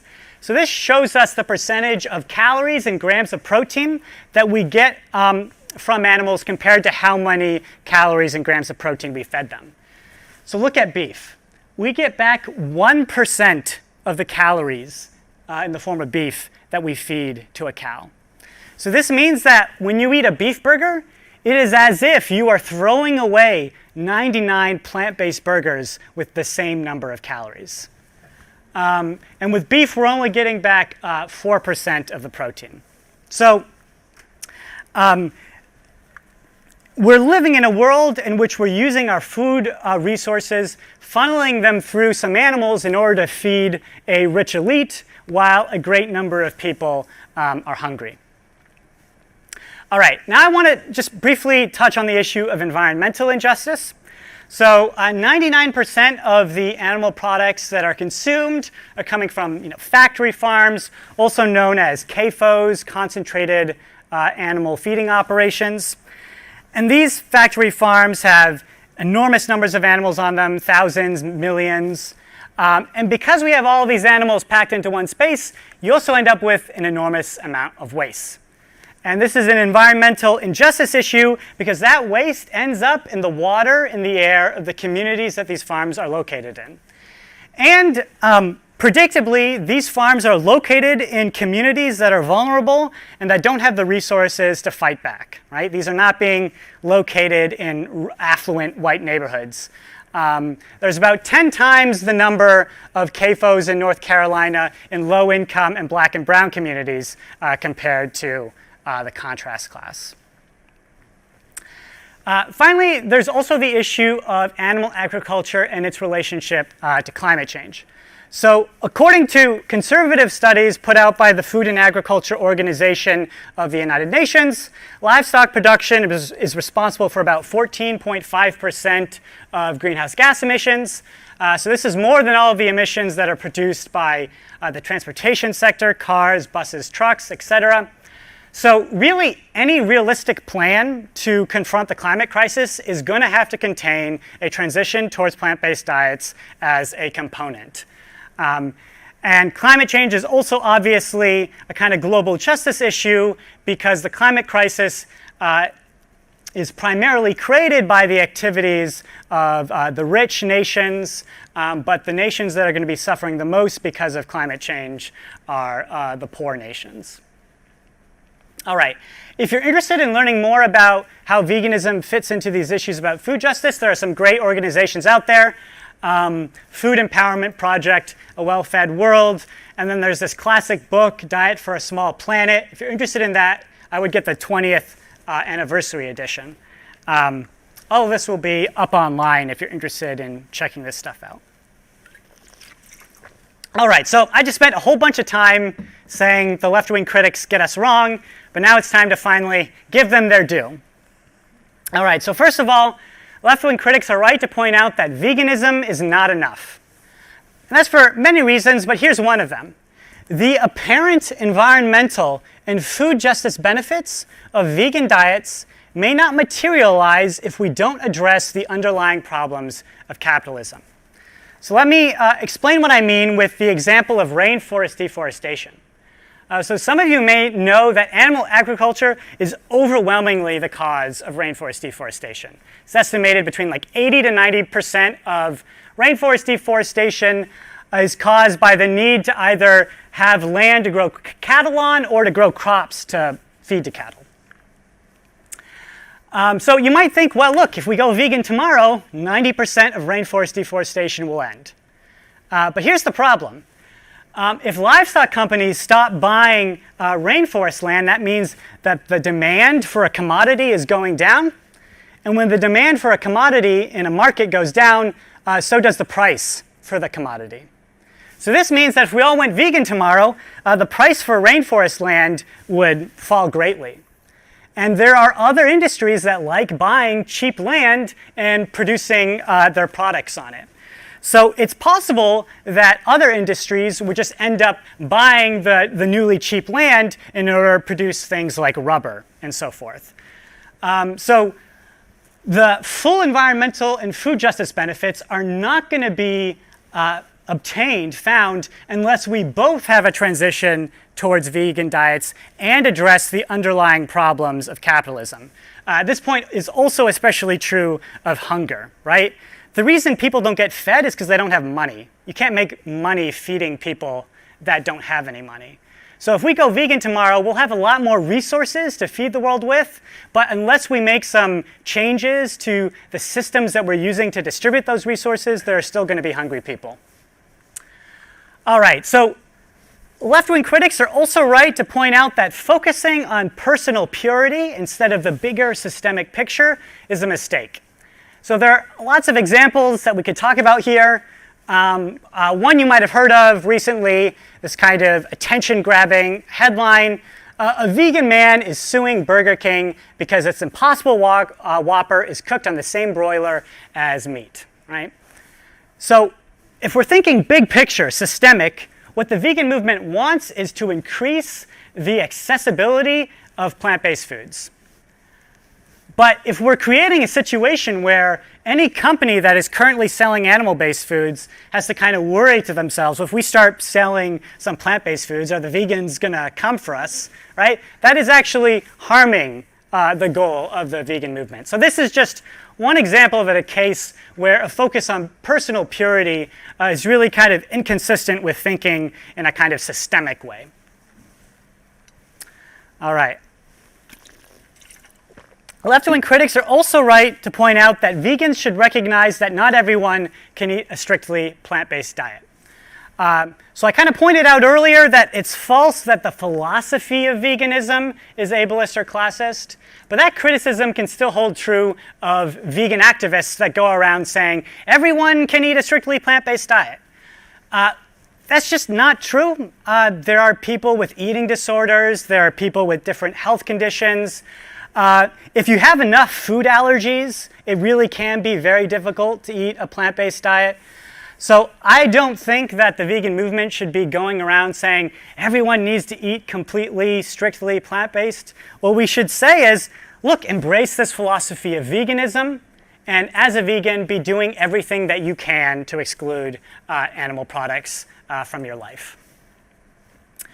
All right, finally, left-wing critics are right to point out that vegans should do a better job of addressing racism, sexism, and other isms in the movement. This could be the topic of a whole other presentation, so I'm not going to be diving too much further into it, but I anticipate that we are going to have programming in the future just kind of focusing on the ways in which vegan activists have used messaging that contains racist or sexist tropes. All right, so almost there, we're about to finish. I want to conclude by noting an opportunity and challenge, both for vegans and then for the left. So beginning first with the vegans, I'm speaking to all of you vegans in the room. The left shares many of our principles, and there are lots of issues on which we could work together with them. So the left could be our allies. But solidarity is a two-way street. If we want them to show up for us, we need to show up for them. So this means we need to break out of this mindset that we need to be single-issue activists, focused only on animals. We're not betraying the cause if we broaden our scope and are engaged in multiple struggles at once. That is, in fact, is what we need to do to develop these relationships with other movements, and that in the long run is actually going to be good for our movement. Now, I want to address one thing in particular that the vegan movement needs to do in order to develop these relationships of solidarity with other social justice movements. So vegans have this thing they do where they instrumentalize other struggles for our own purposes. So here's what I mean. Vegans like to say, oh, we love anti-racism, we love Martin Luther King, but we love it because we can make it about animals, right? We're not there for those movements when it comes to like actually doing the work of contributing to those struggles. So I have here some examples of this kind of problem. This is a recent post that $1 Million Vegan made on Martin Luther King Day. Thankfully, they took it down. But first of all, we have this problem that, $1 Million Vegan is not engaged in any anti-racist stuff.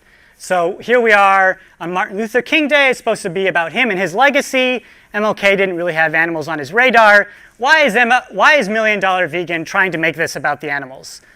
But even worse, they're attributing to MLK a quote that he never said. And this is like really easy to find out. You literally just Google it and you're like, oh yeah, he didn't say this. So on the one hand, the vegans are trying to say, yeah, we love Martin Luther King, but we don't love him enough to get the facts straight, and we only love him because we can make him about the animals. Okay, I also have 2 examples here from PETA. One thing that I want to say is that, although I'm critical of some things that PETA does, I'm not like a complete PETA basher. I think they do some good things, some bad things, but we're here to talk about the bad.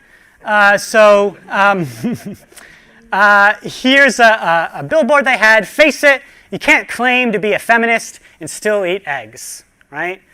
The problem, of course, is that PETA is not a feminist organization. They don't do anti-sexist work. They only care about feminism when they can make it about the animals. And here's a recent example. You might have heard about this. PETA had this ad that they wanted to run during the Super Bowl in which they had animals taking a knee to end speciesism in a clear allusion to Colin Kaepernick. So again, it seems like PETA is trying to say, yeah, we're all about this social justice stuff. Yay, Colin Kaepernick. But they only care about it because they can make it about the animals. They're not actually contributing, to the struggle against racist police violence. So vegans, don't do that, please. All right. Concluding now with an opportunity and challenge for leftists. So speaking now to the leftists in the room, in the next decade, the accessibility of vegan food is going to skyrocket, like real soon. And this will lead to a huge increase in the number of vegans. It's kind of easier to be vegan when the food is very accessible. These new vegans will be primed to be receptive to left messaging. And let me explain why I think that is. When someone adopts veganism, they're like, oh my God, my world is blown. All this stuff that I took for granted turns out was false. So when you first kind of adopt veganism, your thinking is fresh. You're thinking critically. You're asking yourselves, what else have I been wrong about? So they're kind of ready for critical engagement. Moreover, it shouldn't be hard for the left to come to the great number of vegans that are about to emerge, I hope, and say, look, there's this very clear connection between capitalism and the exploitation of animals, right? The reason that we have such incredibly gratuitous factory farming is because that's how you make a profit, right? And that's capitalism.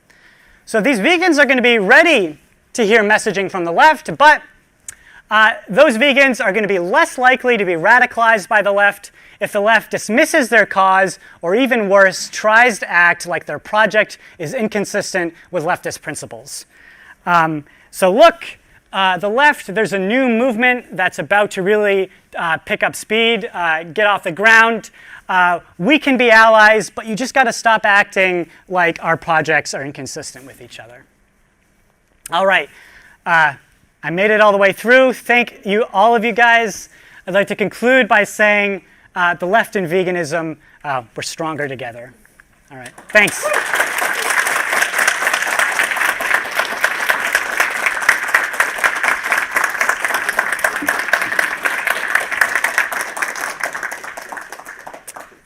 All right, so shall we take a Q&A now?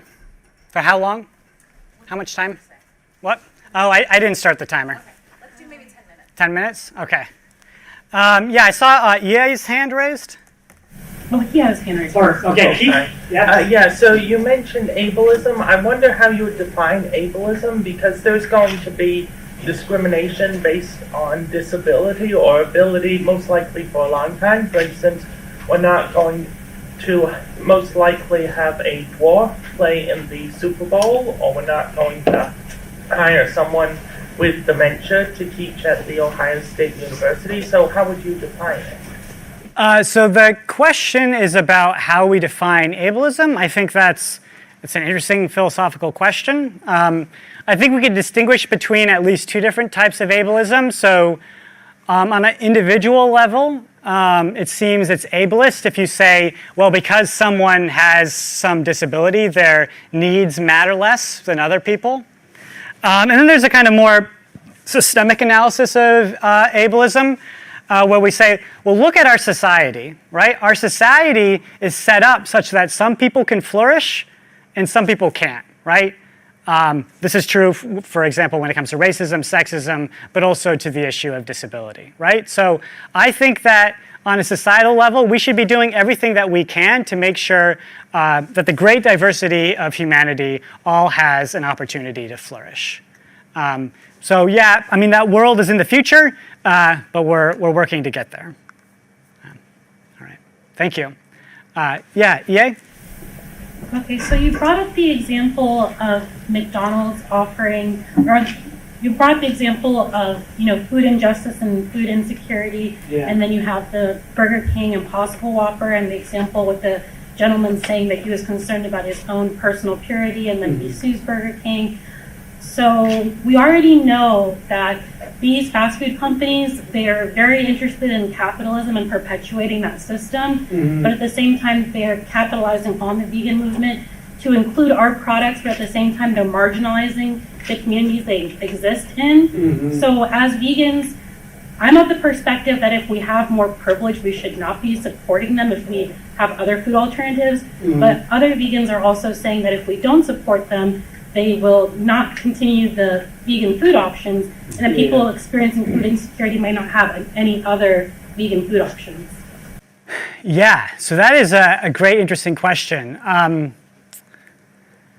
So the way that I would think about this, not everyone has to think the same way, but the way I would think about this is what is actually going to result in a world where vegan food is accessible to as many people as possible, right? That's the world that I want. Because honestly, I think that once vegan food is just as delicious and just as accessible as non-vegan food, I think a huge number of the population is going to start eating plant-based diets.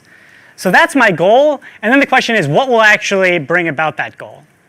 I'm inclined to think that buying like the new vegan foods like, I don't know, plant-based chicken, plant-based burgers is important for achieving that goal because we want to create enough demand for them to expand production and achieve economies of scale.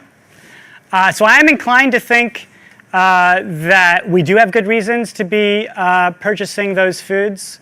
I mean, I also think that we have good reasons to be supporting like local vegan businesses. I think that's very important as well. So that's how I would think about it. But I don't know, maybe we should talk more about this afterwards. I would be interested to speak with you about the CA. Cool. In the back, yeah. My question is, like, I'm going to push back a little bit and be devil advocate. Yes, good. So in terms of my minority neighborhoods, how do you plan on educating, or do you have a mindset or ideas on how to educate lower class communities that are at risk for food insecurity? Because like recently, for example, Jay-Z came out and said, oh, he's a vegan, and he went on the radio and made a bunch of speeches, and he got a huge backlash because African Americans in their communities are concerned about being pushed out of their neighborhoods through gentrification. We have much bigger fish to fry, and we're concerned about housing, schools, education, stuff like that. And so how would you have an ideal of like educating those type of communities about, because it would be great, because then that would mean we would have lesser health issues. Right. You know what I'm saying? Yeah, So, yeah. But to push back a little bit, it's like, you know, throughout the whole country, there's gentrification going on. Yeah. You know, the inner city now is the area to move in. I mean, my neighborhood is done like a 180. Right. You know, so you see us being pushed out of our neighborhoods, and now you got Trump who wants to, you know, take away food stamps, stuff like that. So it's like, okay, now you want to take away just our basic nourishment. You know what I'm saying? So it's like, good. So I think you actually are raising two good questions. So one of those questions is kind of something like, well, isn't this issue of so-called food deserts really a bit more complicated, right? We don't just need to make fresh fruits and vegetables available in those communities. We're also going to need to provide education for those communities. I mean, at least just because they're like not used to cooking with those foods, and you know, learning to cook new foods takes time and energy, and you know, those people might not have a lot of time and energy. And I think you're absolutely right about that, right? Like, we need to be asking ourselves, how are we not only going to make those foods accessible, but also how are we going to educate people so that they are equipped to take advantage of those new opportunities? I think that is going to require, you know, maybe political organizing, local groups working on that issue. Maybe we could also have some programs connected to the state. Do you have a suggestion? So we have some information about Food Not Bombs. I think they're already working a little bit in that space, and then Plant the Power, I think, is working a little bit in this space as well. Yeah. Just as there's probably other resources as well, but just there are a couple organizations starting to go into that space, but there's so much more work that absolutely has to be done. Yeah, good. And I think your other question is just like, how is this message going to be receptive in communities where people feel like we already got enough stuff that we're dealing with? We don't need to worry about this stuff. And yeah, I mean, I don't think that vegans should be going into those communities and saying, you know, shame on you for not being worried about our issues, right? I think that we should do everything that we can to expand the accessibility of plant-based foods. And I think that we should try to build relationships with those communities, those kind of relationships of solidarity. And if they're not in a place where they're ready to think about our issues, we'll go somewhere else. There's lots of people that I think are ready to be worried about these issues. But cool. Thank you. Okay, yes, Seth? So, first of all, thank you so much for your talk. I especially was struck by the call that veganism is collective action, which I somehow I hadn't thought about before, but I appreciate that. I want to go back to one of the things you said that I struggle with philosophically to kind of understand, which is that you said that, you know, that it's arbitrary in a sense to say, well, it's humans that are the category that we're going to be in solidarity with. Why not primates? Why not, you know, people living in Ohio? Like, we could draw the line anywhere. And so you're suggesting we expand to include all animals. And then right away I'm thinking, well, the criticism is, well, that's arbitrary too. Why animals and not something else? Why not vertebrates?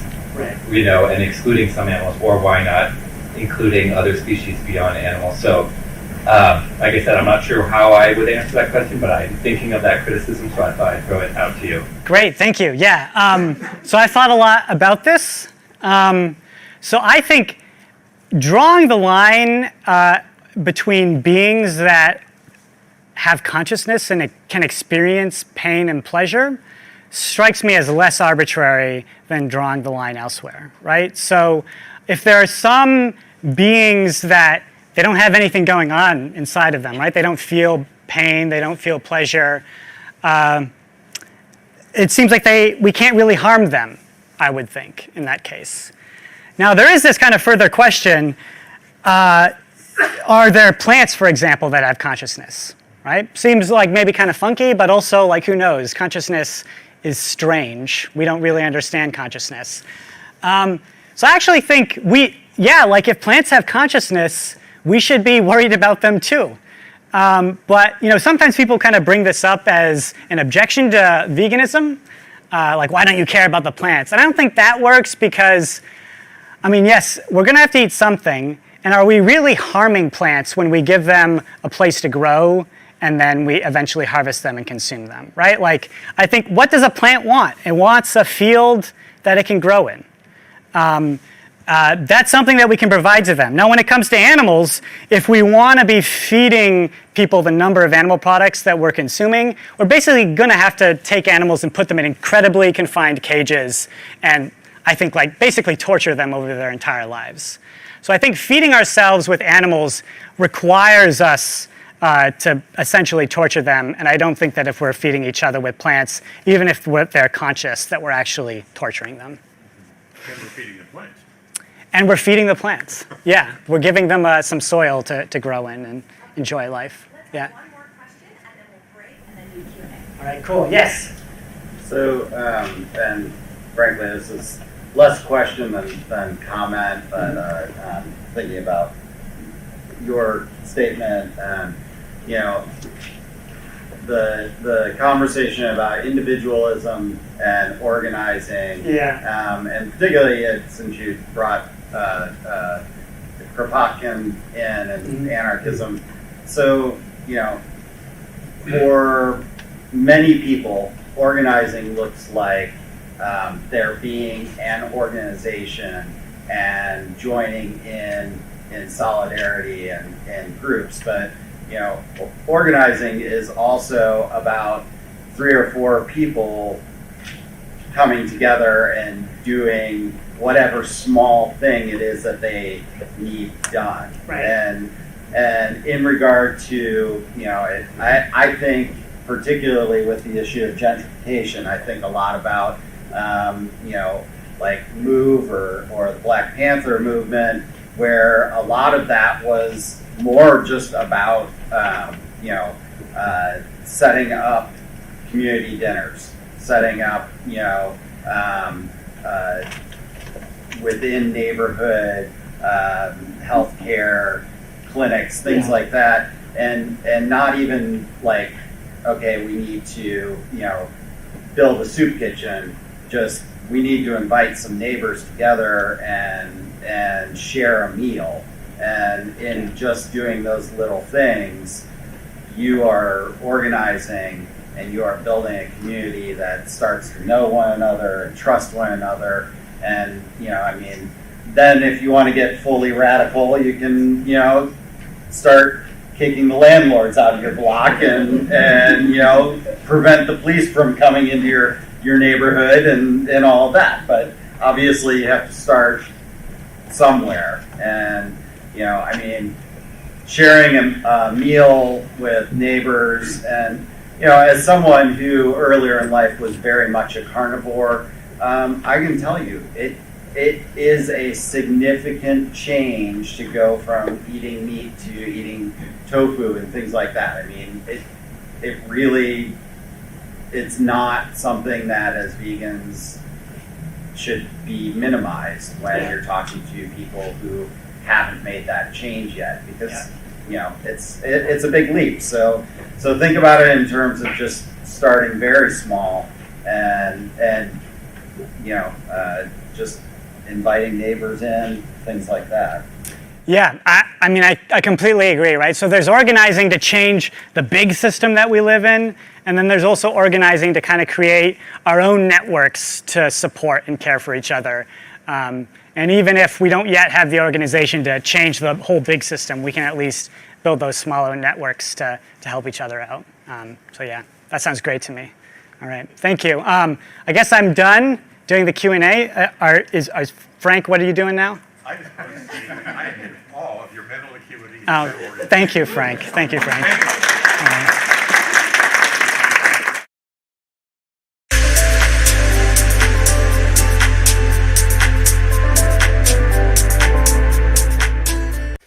Hey everyone, Johnny Cannabis with OhioCannabis.com, wishing you a happy virtual ComFest. I think this is the first time in 40 years that ComFest had to be canceled. I know that this is one of the biggest events that happen down there. Everybody looks forward to it. I think 100,000 or more people actually attend this every year. Being from Cleveland, I never even heard of it up until a couple of years ago. Thankfully, we got linked up, and I was able to start participating in the presentations. And they reached out to me this year to give a virtual presentation and an update on the current Ohio medical marijuana industry. So I want to thank everybody at ComFest for putting this on and allowing me to continually participate in this. And I want to thank everybody for listening to the information I have to give. So starting from the top, the Ohio industry has been open technically for more than a couple of years, but officially we've been open about a year and a half. An actual dispensary has been open about a year and a half. Since then, we've had 136,000 patients get recommendations from doctors in Ohio. Only 109,000 of them have actually registered and gotten their full card with the state of Ohio. So it's a two-part process. You have to go and see a doctor for a ailment that you currently have, and then they give you the recommendation, and then you have to take that to the Board of Pharmacy for your final application set up, and you have to pay an additional fee of $50. Now, out of the 109,000 who have registered, only about 81,000 have actually purchased medical marijuana since the program opened, which is actually a lot better than it was originally. We were looking at less than 50% of participation. So now the numbers have increased quite a bit. The industry's gotten more stable. A lot more strains have become available. Some more processors have come on board.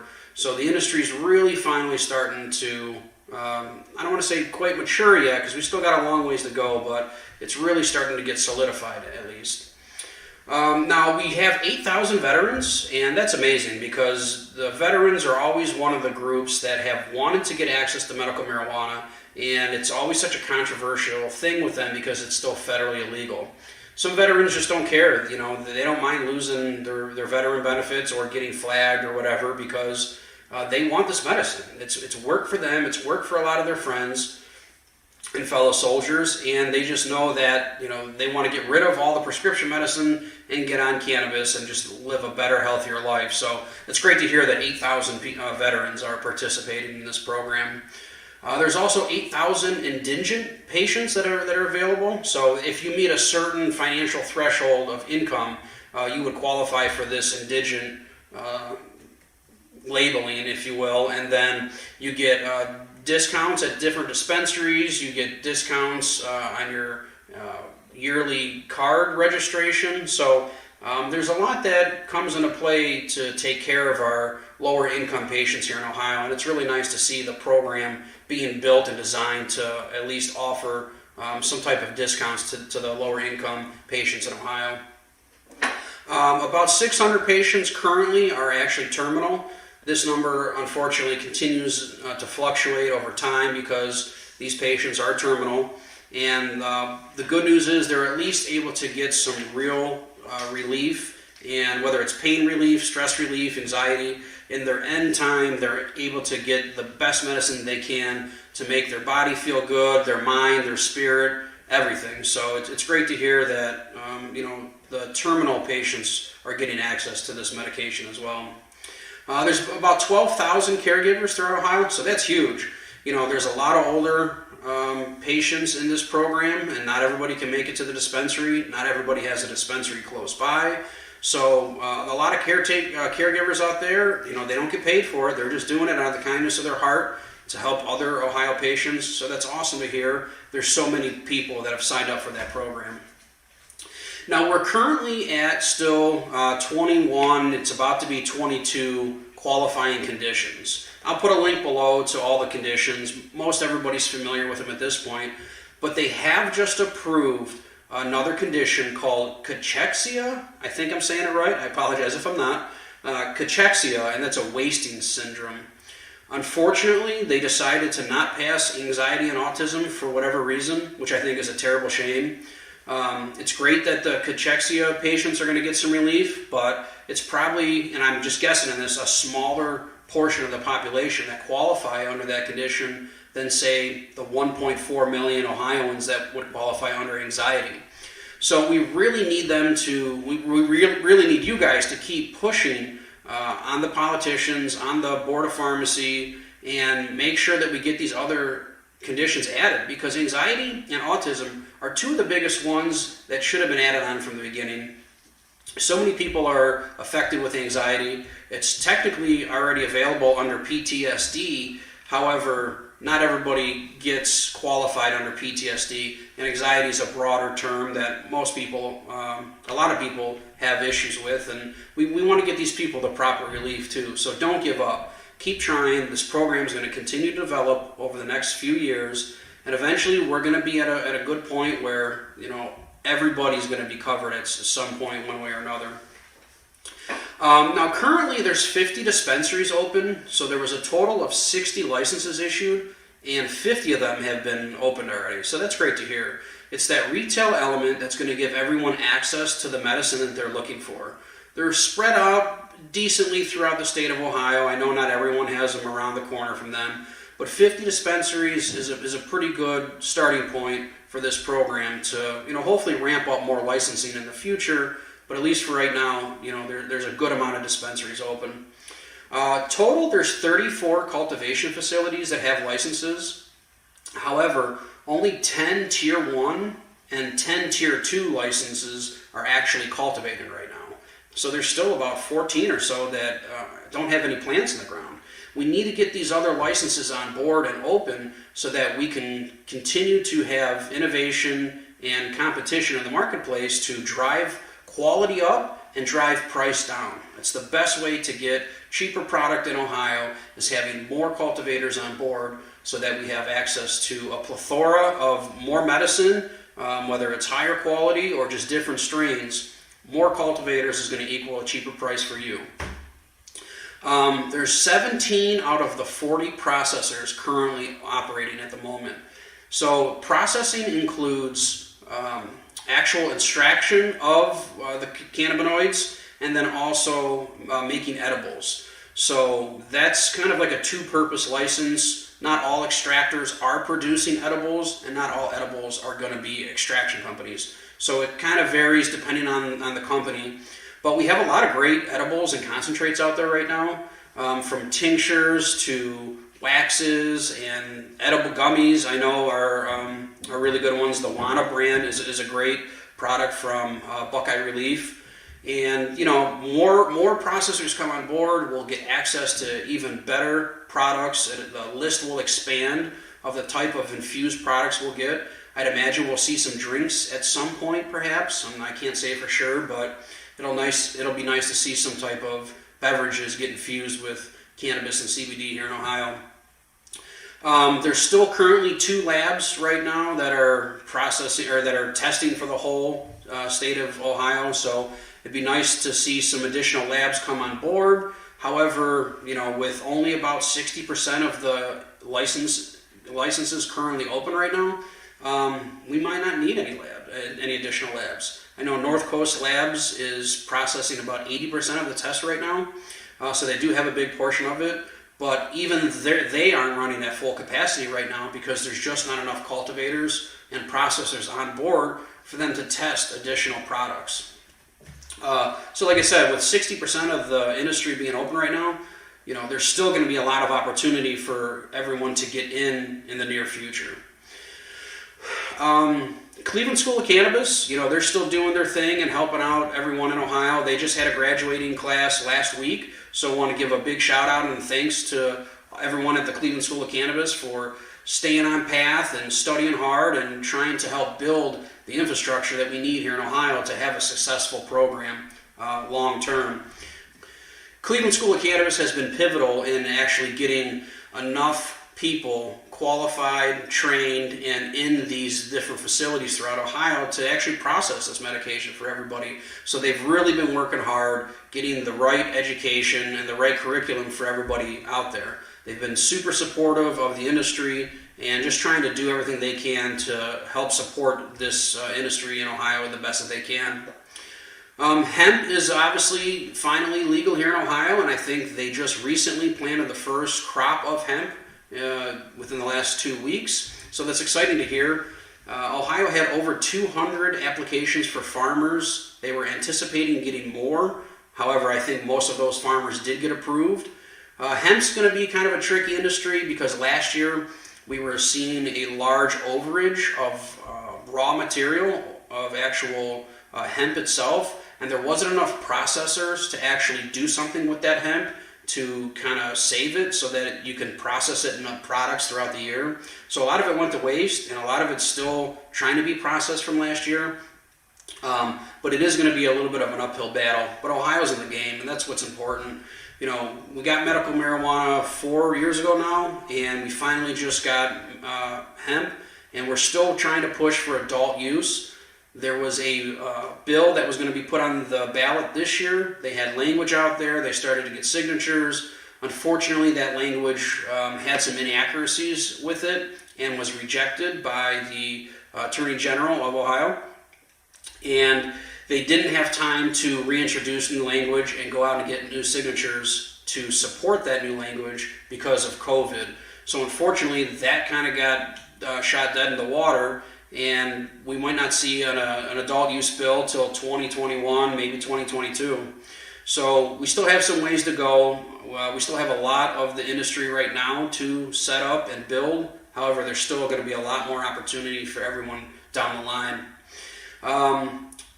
Events in Ohio obviously have been canceled across the board. Cannabis is no different. However, there are going to be some of cannabis and hemp-related events towards the end of the year. Right now, there's a hemp event set for the end of September, I believe, in Pickerton County Fairgrounds, where it was last year. It was a great event last year. There was over 600 people, a lot of farmers. And this year, I assume there will be another really good turnout as well. There was like 40 vendors last year, too. So it was a really good event, and I'll be looking forward to attending it again this year. You know, there's other companies that help support this industry beyond the actual license holders. You have ancillary.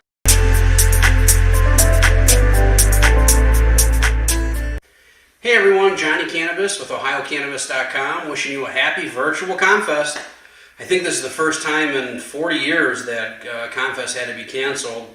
I know that this is one of the biggest events that happen down there. Everybody looks forward to it. I think 100,000 or more people actually attend this every year. Being from Cleveland, I never even heard of it up until a couple of years ago. Thankfully, we got linked up, and I was able to start participating in the presentations.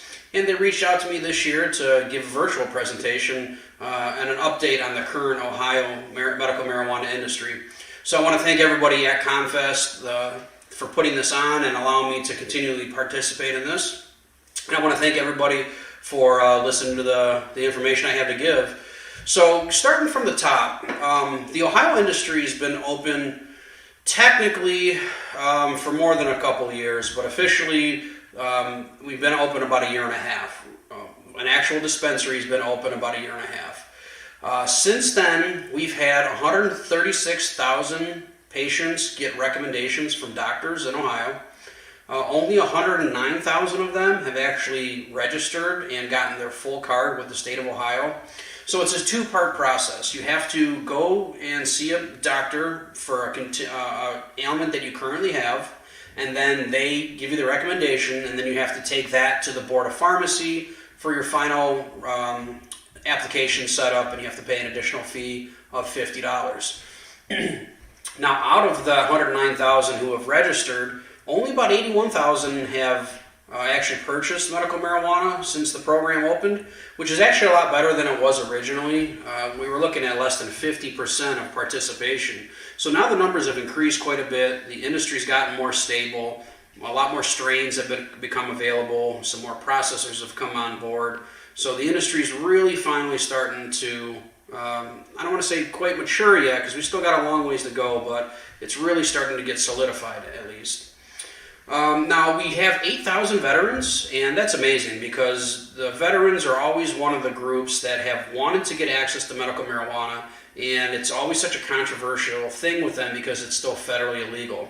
Some veterans just don't care, you know, they don't mind losing their veteran benefits or getting flagged or whatever because they want this medicine. It's work for them, it's work for a lot of their friends and fellow soldiers, and they just know that, you know, they want to get rid of all the prescription medicine and get on cannabis and just live a better, healthier life. So it's great to hear that 8,000 veterans are participating in this program.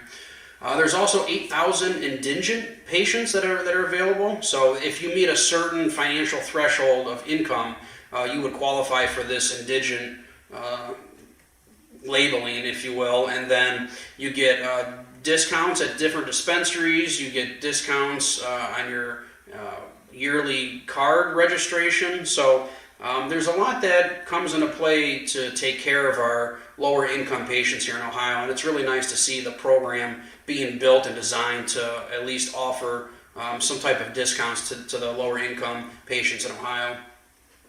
About 600 patients currently are actually terminal. This number unfortunately continues to fluctuate over time because these patients are terminal.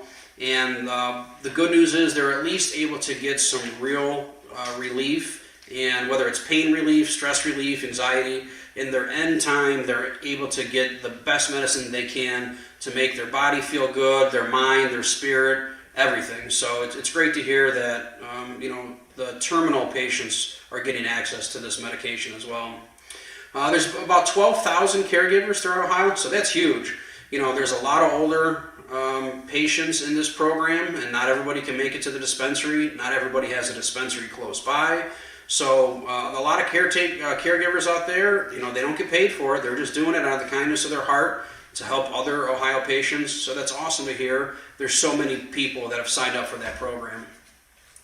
Now we're currently at still 21, it's about to be 22 qualifying conditions. I'll put a link below to all the conditions. Most everybody's familiar with them at this point, but they have just approved another condition called cachexia. I think I'm saying it right. I apologize if I'm not.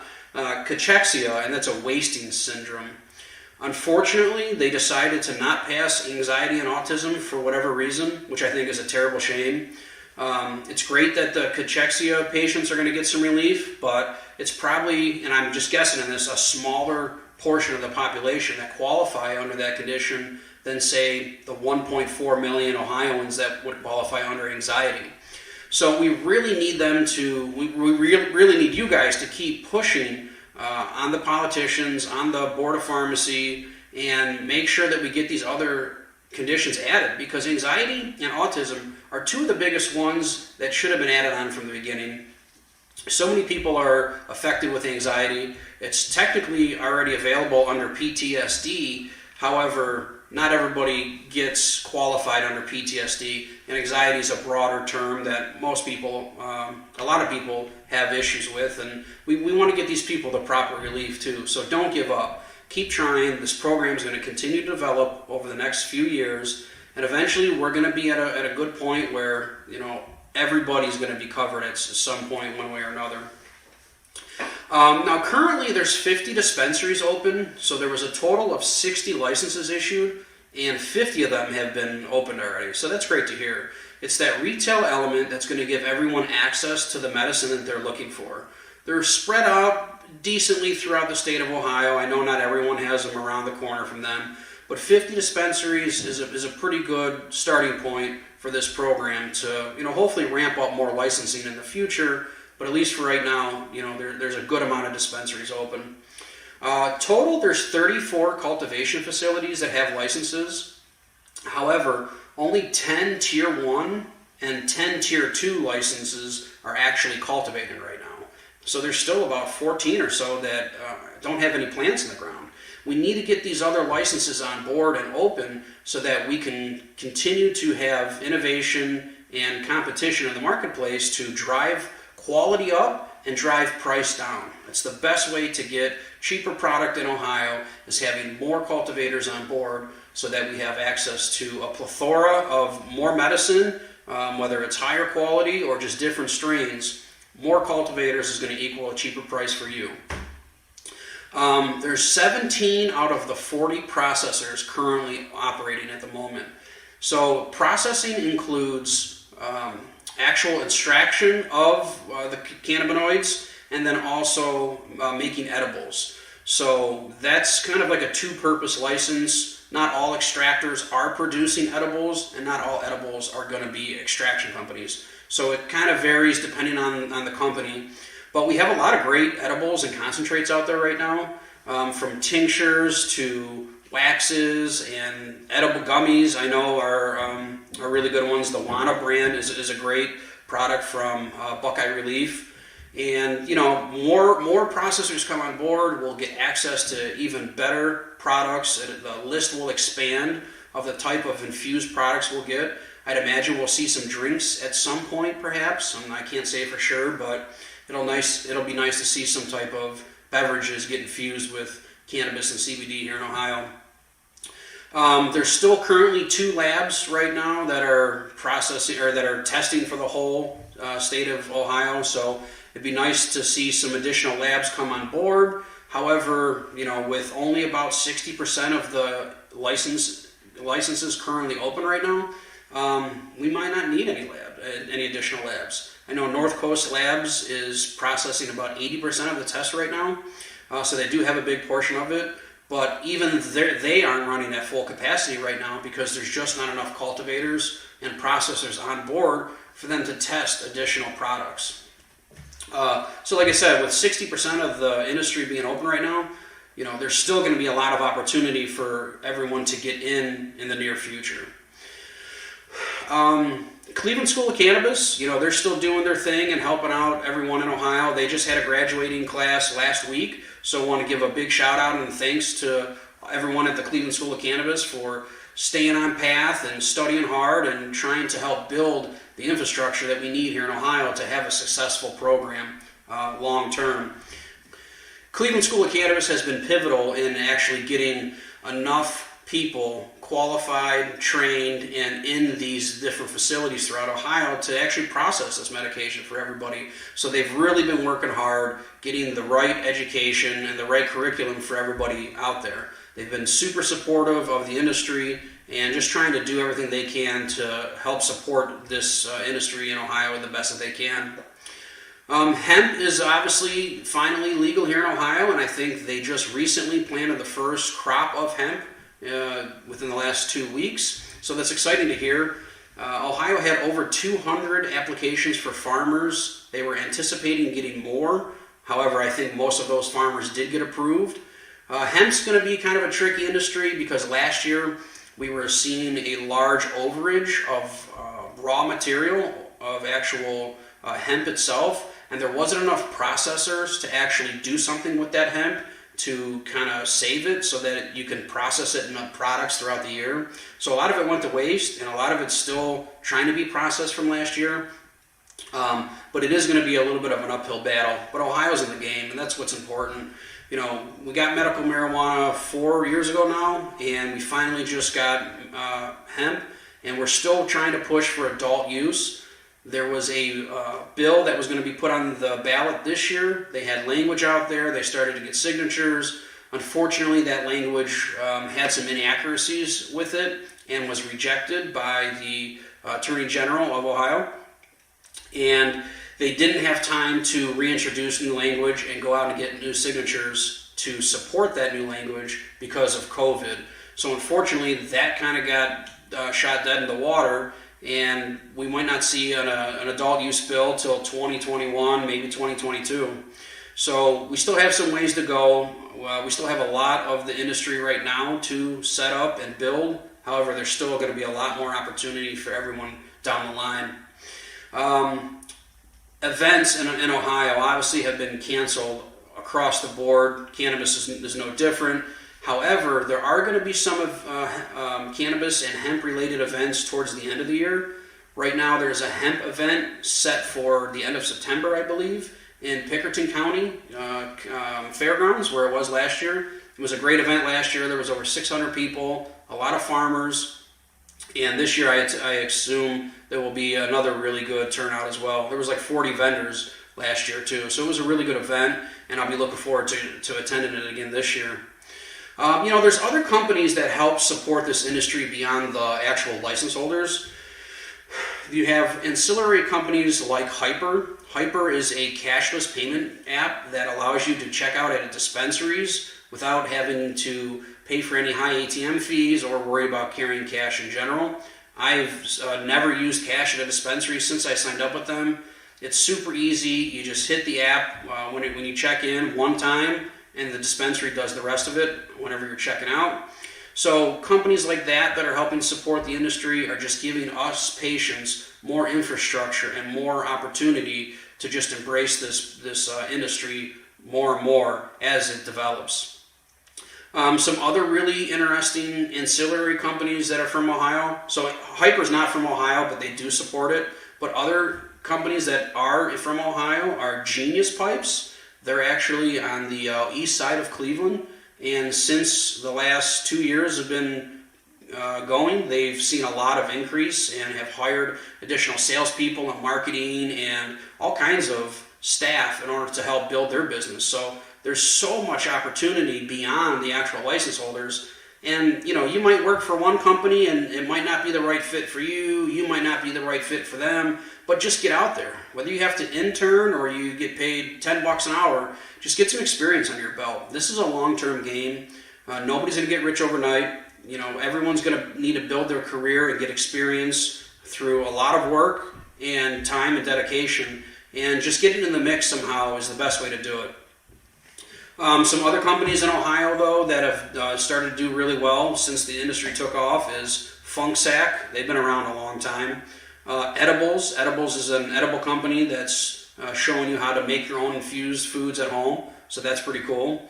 And there's a lot of doctor's offices out there that you can go work for, and whether it's on the dealing with patients or helping with their marketing or whatever, there's a lot of different doctor's offices that have opportunities for you to go work at. Ohio Marijuana is one of them. Ohio Marijuana Card is one of them. They've been around for about 2 years now, and they've really done a lot for the Ohio market and have got a lot of patients recommended. So we want to thank them for doing all the work they've done. But there's a lot of other companies out there beyond them that you can work for, whether it's in Cleveland, Columbus, or Cincinnati. There's plenty out there.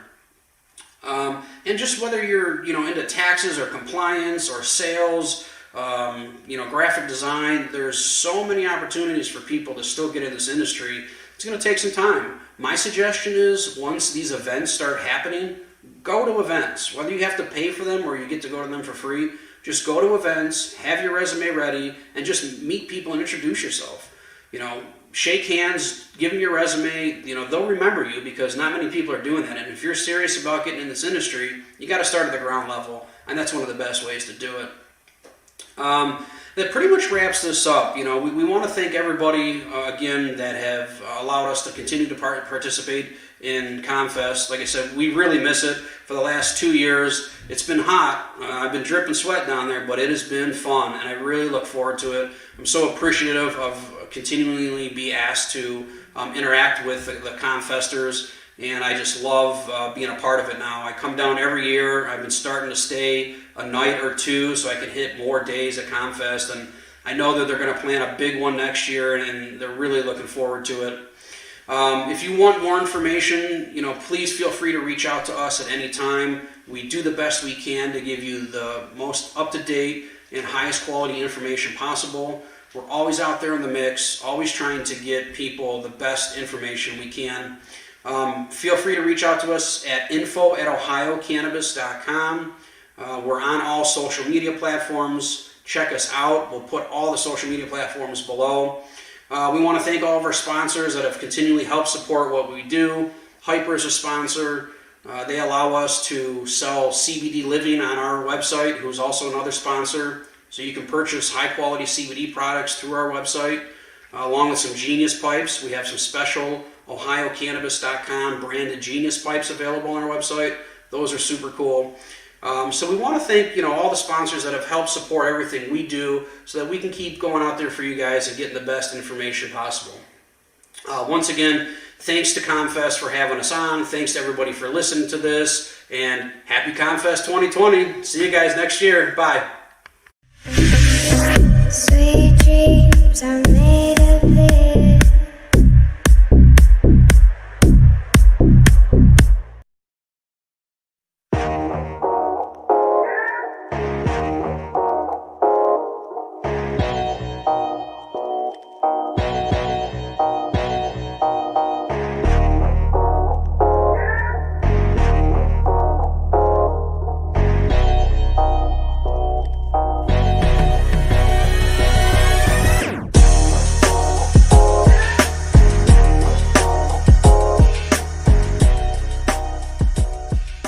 Why do we need democracy movements when the U.S. Constitution already guarantees a government of, by, and for we, the people? Because that's the ideal for which we strive, not the reality we have. Instead, we face powerful corporations who wield their extensive wealth to direct policies that put profits before people.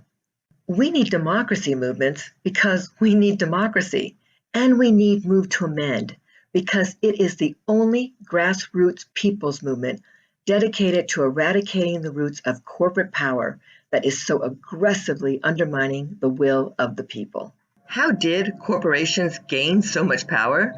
It was not by the consent of the people, but through the Supreme Court.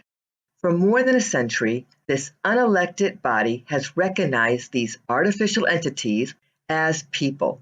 Accordingly, it has ceded to corporations many of our, as we the people, constitutional rights. While running for president in 2011, Mitt Romney tried to explain why it made sense for corporations to have constitutional rights. Corporations! Corporations are people, my friend.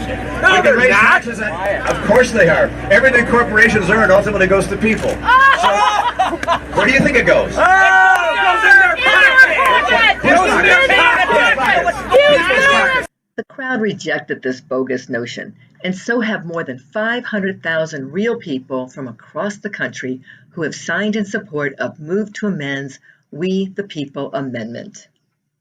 The We the People Amendment, sponsored by Representative Pramila Jayapal, states that 1. Corporations are not people, and 2. Money is not speech. The We the People Amendment is essential to the future of our country. In a democracy, the people are at the helm of government. We should be the ones writing laws to govern corporations. Instead, corporations, claiming constitutional personhood, are writing laws to govern us. To make sense of this lunatic logic, we need to look back at our history. The U.S. Constitution, ratified in 1789, recognized less than 10% of the population as citizens guaranteed full constitutional rights. It took another 2 years of people's protest for Congress to agree to the Bill of Rights, the first 10 amendments to the Constitution. Thus, people securing rights through amendments to the Constitution was established early in the Republic. As historian Howard Zinn argued, whatever freedoms we have in the United States of speech, of the press, of assembly, and more, do not come simply from the existence on paper of the first 10 amendments to the Constitution, but from the struggles of citizens to bring those amendments alive in reality. The end of the Civil War created a unique space for those struggles, which culminated in the addition of 3 amendments. These were the 13th, the 15th, and in between, the 14th Amendment. With its guarantees of due process, the 14th Amendment attracted the attention of corporations. It soon provided the linchpin for them to claim constitutional personhood. Within 20 years of the 14th Amendment's passage, the Southern Pacific Railroad, one of the largest corporations in the country, took Santa Clara County in California to court over a tax dispute. Basing its case on the 14th Amendment, the railroad claimed its right to due process protections as stated in the U.S. Constitution. Losing in the lower courts, it used its massive wealth to take the case to the Supreme Court. There, in 1886, it at last won, though not based on its claims for 14th Amendment protections. The justices rejected that argument because, of course, corporations are not people. Nevertheless, corporate lawyers have since falsely represented the favorable ruling as the Supreme Court's recognition that corporations had constitutional personhood rights. It was not true, but with the vast wealth and power of the railroad barons behind it, the lie became the truth. From the very start, the consequences of the Southern Pacific Railroad versus Santa Clara County case were devastating for the people. Years later, in 1938, Justice Hugo Black calculated the devastation. Black wrote that of the cases in this court in which the 14th Amendment was applied during the first 50 years, less than 1/2 of 1% invoked it in protection of the Negro race, and more than 50% asked that its benefits be extended to corporations. Mind you, this was during the Jim Crow and Gilded Age era. Over the decades, the Supreme Court has granted corporations additional constitutional rights under the Fourth and Fifth Amendments and under the First Amendment. Based on First Amendment rights guaranteeing free speech, the Supreme Court has declared that money is speech. Money is how corporations speak. The most well-known of these is the 2010 Citizens United versus the Federal Election Commission decision that removed most limits on PAC contributions in elections. As we have witnessed since, whoever or whatever has more money has more speech, and therefore greater influence to determine election outcomes. So much for the level playing field required for a thriving democracy. The consequences of these disastrous Supreme Court rulings are keenly felt in Central Ohio. Corporations push government policies to privatize schools, prisons, and health care. They savage safety nets and ravage regulations designed to protect the environment. They back laws that ensure low wages, a gig economy, and the lack of employment benefits, all the while insisting on tax breaks for developers, public financing for privately owned stadiums, and legislation to restrict citizen opposition. But it doesn't have to be this way. Americans can unite behind a constitutional amendment to abolish the concept that corporations are people and money is speech. Standing up for democracy, we can and we must declare that human rights are for human beings alone. We need a democracy movement that will help topple corporate rule that puts profits before people. Support Move to Amend's We the People Amendment that declares that corporations are not people and money is not speech. While this amendment may put a strain on mega corporations, at least those who survive on tax breaks, bailouts, and other laws they have engineered in their favor, Move to Amend's We the People Amendment will also pave the way for a government of, by, and for we the people.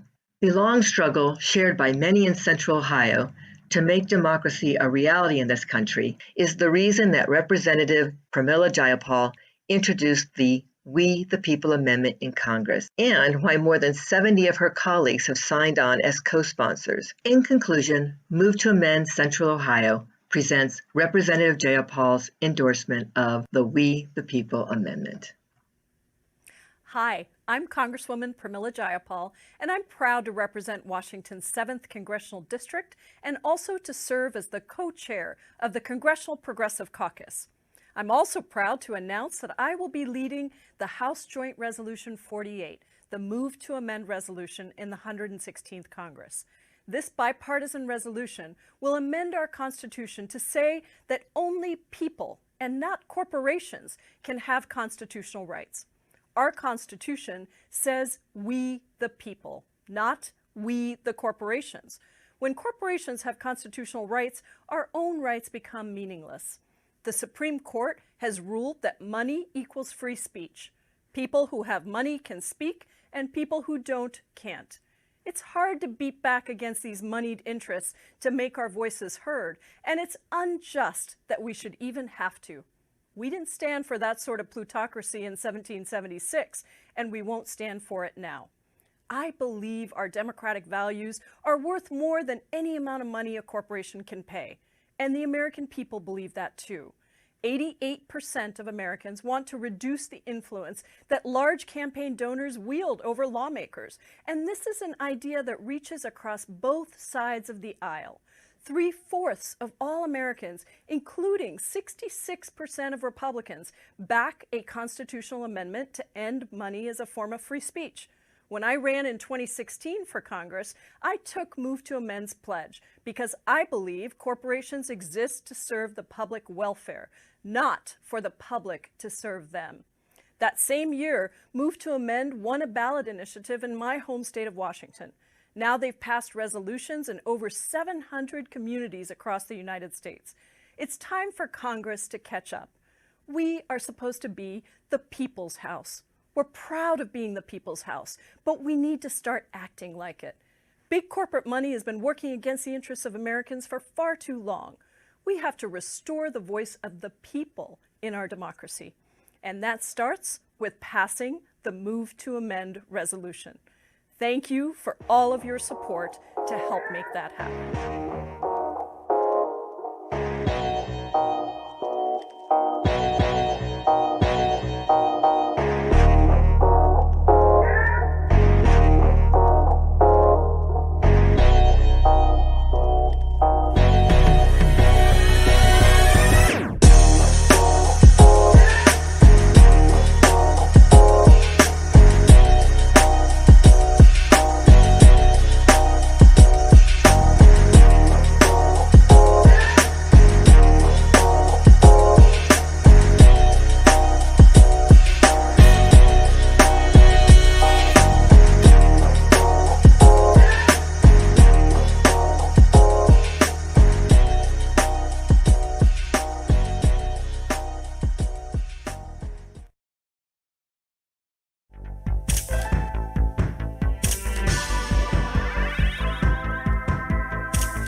As people approach the end of their lives, they're often asked, what are your fondest memories, your greatest sorrows?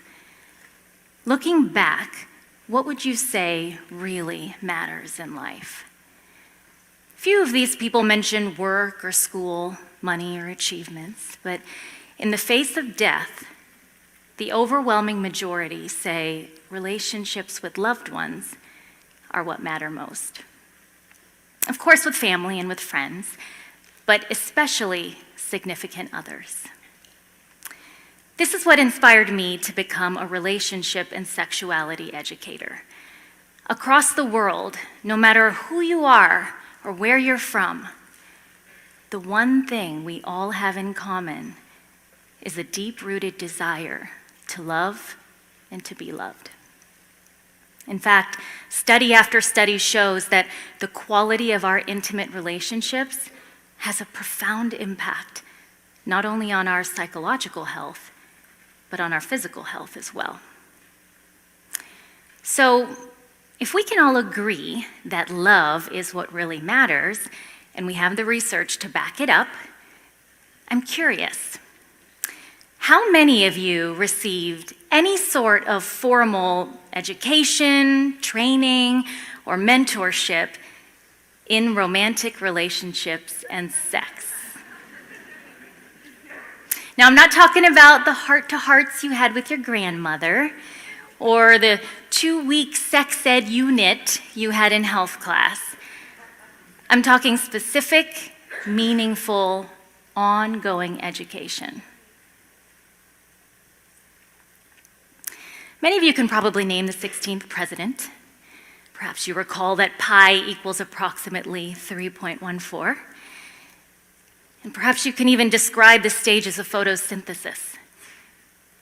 But how many of you know what your partner's love language is? How many of you know that the way your parents treated you as an infant has shaped the way that you give and receive love as an adult? Raise your hand if you're aware that sex is not about sex. Probably not many, but wouldn't you like to know? Most of us learn about relationships through happenstance, right? We repeat patterns of our parents, we copy our friends, we believe the messages that society and religion tell us.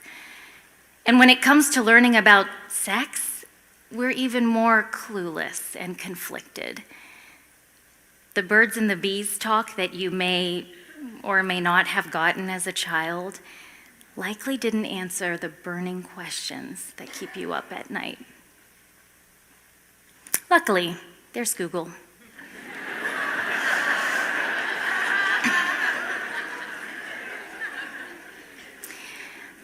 Let me ask you, would you hand a teenager the keys to your BMW if they'd never taken driver's ed? Would you hire a head chef at your brand new restaurant with no culinary training? Would you go under the knife with a surgeon who didn't have a medical degree? Why is it that we formally prepare our youth for practically everything they'll do in their life, except for the one thing that matters most? And then we wonder why divorce rates are so high. What if we as a society rearranged our priorities and made relationship and sex education mandatory, comprehensive, and lifelong? In the same way that we're required to take algebra and chemistry, I think that we deserve to learn the intricacies of how our minds and our hearts and our bodies work. Currently, less than half of US states mandate any sort of sex ed, and only a fraction of them incorporate relationship skills. I think, starting in preschool, we need age-appropriate curriculum that teaches kids self-awareness and interpersonal skills to nurture healthy friendships. And as they move through elementary and middle school, we can start introducing romance and sexuality, because remember, we have to reach them before they start experimenting. By the time they hit high school, we need full-blown curriculum, freshman through senior year, so that by the time they graduate, they actually know what to look for in a partner and how to be a good one themselves. I've been teaching college courses on these topics for many years, and every semester, my students walk away saying, "I wish I knew this stuff sooner." In addition to being mandatory, relationship and sex education has to be comprehensive. Rather than just telling kids what they need to know, we need to start asking them what they want to know. Of course, we'll cover the basics like anatomy and puberty, pregnancy and STIs, but what about the good stuff? You know, the relationship stuff, like attraction, flirtation, good communication skills, respect, trust, emotional intelligence, self-worth, jealousy, forgiveness. And as for sex, we can start with hugs and hand-holding, crushes and first kisses. And as they mature, fantasies, pornography, masturbation. We need to talk about pleasure and consent. And for the love of God, hygiene.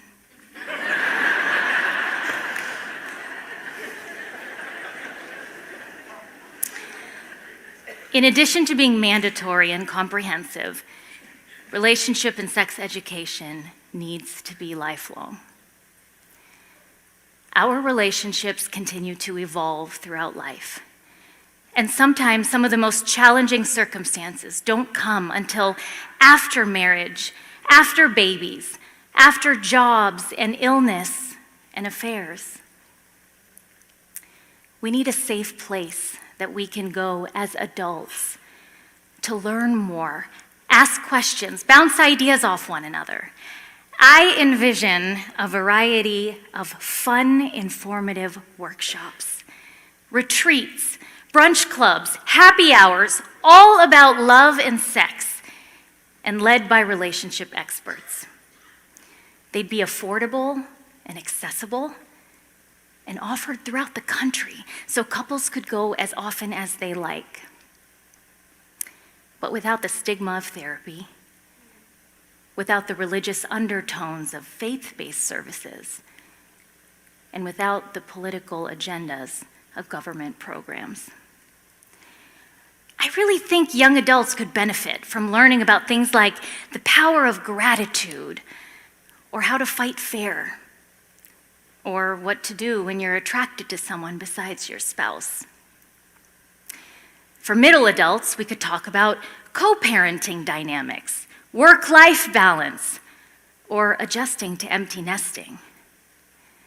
For older adults, we could discuss retirement or how to start over after a divorce or widowhood.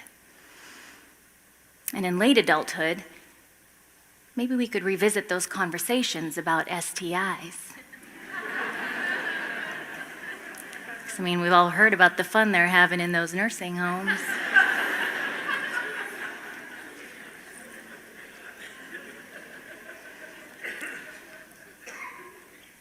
By the time couples seek therapy, much of the damage has been done.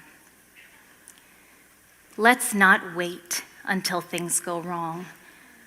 Let's educate ourselves and encourage one another to build healthy relationships from the start and then nurture them throughout life. Because at the end of the day, the grass isn't greener on the other side. It's greener where you water it. Thank you.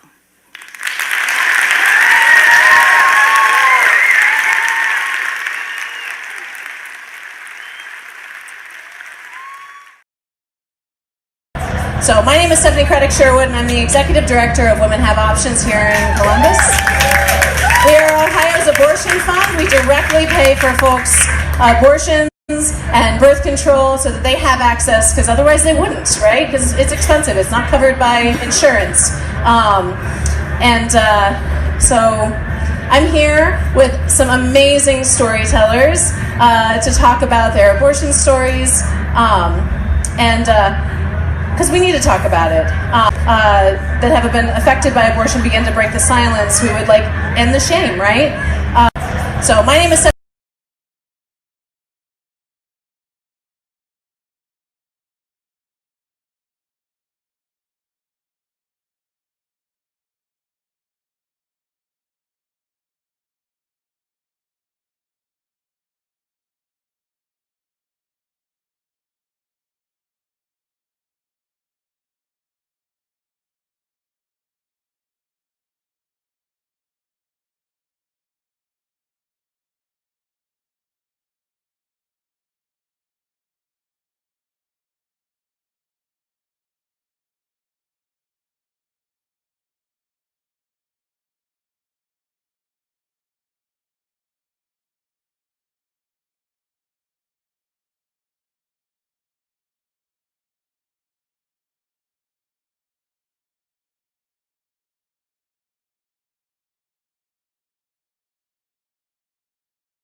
my name is Stephanie Craddock-Sherwood, and I'm the Executive Director of Space Insurance.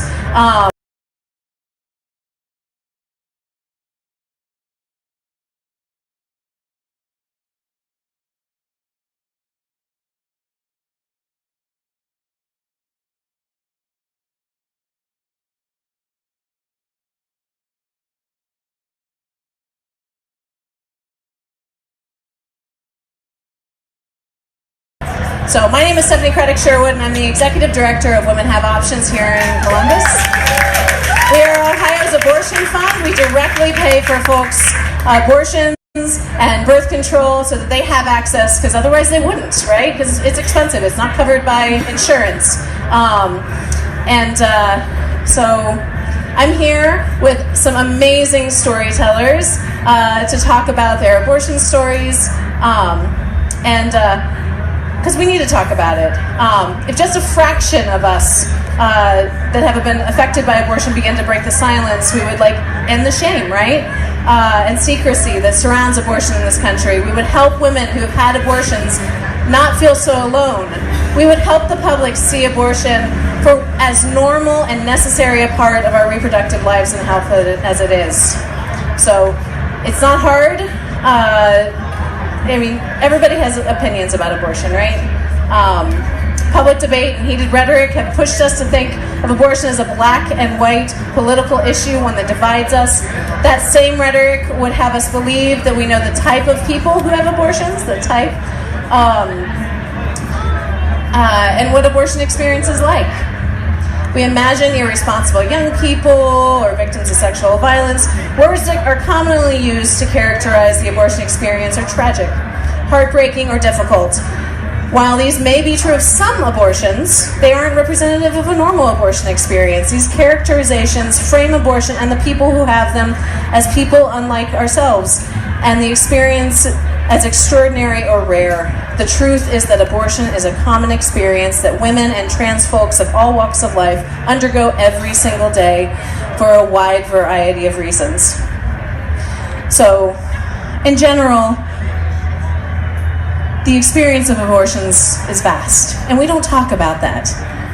There's so much shame and so much secrecy about abortions that we haven't heard. We haven't made it safe. We haven't made it so that people can talk about abortions in a way that they can, right? They can't talk to their families. The number of folks that I talk to who need funding for abortions who simply can't tell their parents or their mother why they need their help with childcare when they go out of state to get an abortion is just, it's heartbreaking. That these folks can't be forthright with their families because of the shame and stigma that surrounds abortion. So we need to, as a community, come together to make spaces like this one, to hear stories, to make sure that we create safer spaces, to share stories so that we can understand the breadth of the experience of abortion. Like, no two stories are alike. People can be very similar and still have vastly different stories and experiences. You know, we find it that, like, you know, even somebody who's, you know, radically pro-choice and an activist who's an activist for pro-choice causes, I know several people who can't come out with their stories. They can't say they've had abortions other than, like, kind of quietly saying, "Hey, Stephanie, I had an abortion." And, you know, it's because we haven't created a space that is accepting of all experiences. We haven't created a space that is safe for them, where they won't get fired from their jobs, where they won't get, you know, ostracized by friends and family. We need to create those spaces, because until we hear the stories of the folks, directly from the folks who have abortions, we're not going to move forward. We have to hear these stories. Otherwise, we're just going to get, like, bits and pieces of it, and we don't control the narrative in that way. People who've had abortion should control their own narrative. And that's why we're storytelling. Thank you. So, the folks coming before you are sharing their very real and personal life experiences. Their life experiences are not up for debate.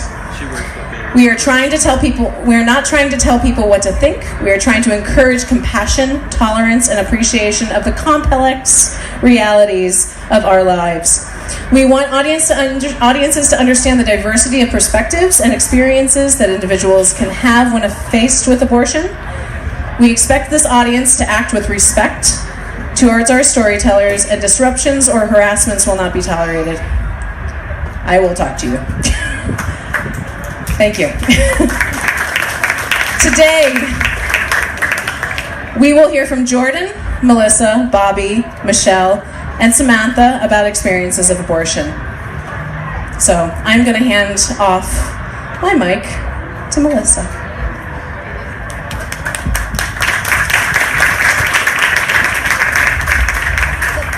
Hi, my name is Melissa, and I had an abortion. The number of times that I've gotten to say that recently has kind of increased, but I was lucky enough to find myself 19 and pregnant in a county that does not have an abortion clinic in it. It was 90 miles from the closest clinic, and I did not have a car. This was before Stephanie's organization was active in Ohio, so there was also really not a lot of help for me in terms of a charitable organization that could help me access a clinic. I was, however, very fortunate to have some wonderful supportive friends and my family, actually, my parents. I called my mother, and she was up in Cleveland, and she said, "Okay, you want me to come down and get you?" I said, no. It was just, all right, do you need money? Put it on our credit card. So I was fortunate enough that I did have a supportive family. I had a friend who lived in my dorm hallway with me, who was devoutly Christian, very, very anti-abortion, who drove me up to Columbus because she cared about me and she respected my choice and she wanted to be there for her friend. And to this day, I still think that's just about the most Christian thing I've ever seen anyone do, because she put aside her opinions and her beliefs to take care of someone that she cared about. And I'm getting teary-eyed because still to this day, I really, really appreciate that she did that. I had wonderful friends here in town who let me stay with them, who took me to the clinic. I was fortunate enough to have no protesters at the clinic when I walked in and when I walked out. And I still don't know quite how that happened because I also spent years as a clinic escort up in Cleveland and got screamed at a lot. So I really do recognize how lucky I was that I got to do that without people telling me that I was a horrible human being and that I was going to hell and all of the other things that I've heard them shout at people over the years. The thing that struck me most about my experience is when I went into the clinic, there's a point at which you have to go back by yourself and you can't have a person accompanying you anymore. And there was a young lady who was there, who was about 16 years old, and her mom had brought her to the clinic. And as soon as she was separated from her mom, she burst into tears. And there were 3 other women, myself and 2 other women, sitting back there with her. And all 3 of us just got up and went and sat next to her and hugged her. And there was this instant sense of community among the women who were there, that they had this shared experience and we were going to take care of each other. And I remember sitting there and talking with them about why we were here. And each of their experiences was very different.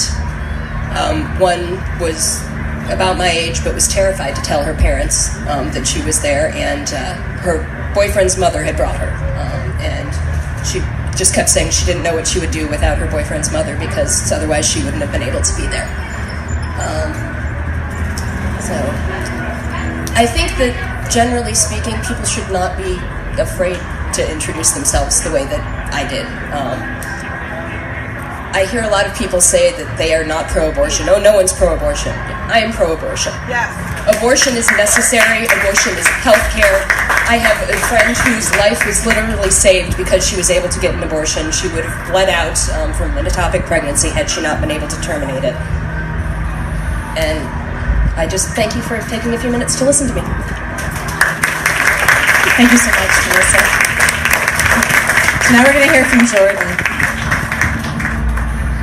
Hi, my name's Jordan.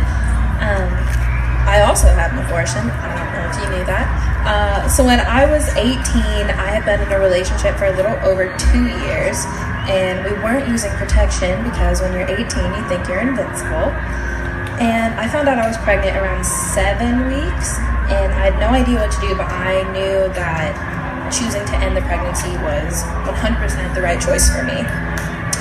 At the time, I was living in Logan County, Ohio, and I was just surrounded by messages telling me that abortion was wrong and there was no compassion for any circumstance. So with the help of Google, I found the nearest clinic, which was in Columbus, its Founders, and I scheduled my consultation and went in completely not expecting the amount of care and support that everyone showed. There was only one protester when I went, and my boyfriend at the time handled that well. And, from the person at the front desk to the woman that drew my blood, like, they were all so nice and supportive, and it just wasn't what I expected. And when I was waiting, all of the women that I made awkward small talk with just made the experience so much better because I had no one to go back with me. And I had never been around women sharing their stories openly. And that just made me feel more comfortable, and it just confirmed that I was making the right choice. I remember the procedure pretty well. I was talking to my doctor about my favorite restaurants the whole time. I was very medicated. And it was over before I got to tell him about how amazing this diner in Bell Fountain is. It's called Don's. You should all go. But when it was over and I was in the observation room, there were snacks and juice, and the nurses were all checking on me and the other women, and some of the other women were crying and some were just silent, but I had never felt so relieved. I didn't realize until that point that I was just in a state of like constant panic because I didn't know what I was going to do. My family didn't know at that time. The only person that knew was my boyfriend and my best friend. And I had always been hesitant to tell my story because to me it seemed to pale in comparison to all of the other women that had such emotional strife and that had such issues with access and their family not supporting them. And it wasn't until like that narrative was pushed onto me that I knew that my experience was important as well. It was actually when the Heartbeat Bill was introduced in Ohio, and I shared an article about it on Facebook. I'm very vocal on Facebook, you should all at me. That was the first time that I had ever publicly acknowledged that I had an abortion, and there were people attacking me. Naturally, it's Facebook. And there were also people in their way trying to defend me or support me by saying things like, it's not an easy decision for anyone, I'm sure she was distraught, I doubt she was happy with the decision, but that wasn't the case for me. I never wavered in my decision, I never questioned what I knew was right for me. I almost felt guilty for not being ashamed or not being upset about it. Because the aftermath of abortion was supposed to be this like deeply sad, depressive state that I was supposed to be in, and that didn't happen to me. So after I got over that, I literally will tell anyone that will listen how amazing my experience was at Founders. And the majority of the people that I've come into contact with have been so wonderful and so loving, and there were others that were less so. My kindergarten teacher from my private Christian school voiced her opinion with the whole like wrath of God thing on Facebook. But to those people, I would like to say, suck it.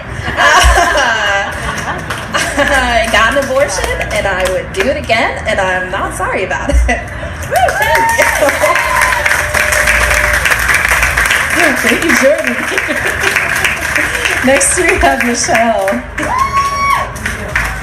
Okay, I have I'm really bad stage fright, so I'm gonna be a robot and read mine off paper. Thank you. Okay.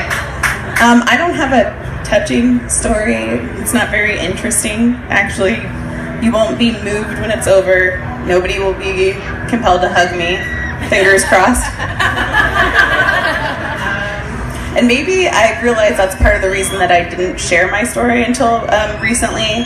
Like Jordan, I think I used to feel bad for not feeling bad. When I was 19 or 20, when I became pregnant for the second time, I already had a child, a little girl who was just a couple of weeks old actually at my high school graduation, which she attended.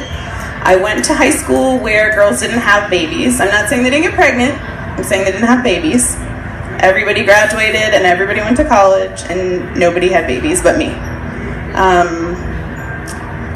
So when I was in school, they were even nice enough to set me up with a private tutor so that nobody had to look at me pregnant waddling around the school. They didn't want me teen momming around the halls. So then a couple years later, thanks to an otherwise uneventful New Year's Eve, I became pregnant again. When I realized I was pregnant, there was no discussion. The donor and I didn't agonize over what we were going to do. I was going to have an abortion. We were so young and poor already, adulting harder than like anyone else our age that we knew. We got an apartment my 7th or 8th month pregnant with my first child during my senior year in high school. And before that, I hadn't even been allowed to spend the night at my boyfriend's house. So even when I was pregnant. So obviously I was prepared to live independently and raise a child with my boyfriend. I didn't even know how to do laundry. I didn't know how to turn on the washing machine. One of my dad's favorite stories to tell is about the time I called him crying because I wanted to make dinner for my boyfriend when I was pregnant, and I wanted to make spaghetti, and I was reading the box, and it said to bring the water to a boil and put the noodles in, but it didn't tell you how to boil the water, and I couldn't find it in a cookbook, so I was crying, and my dad had to hang up and call me back.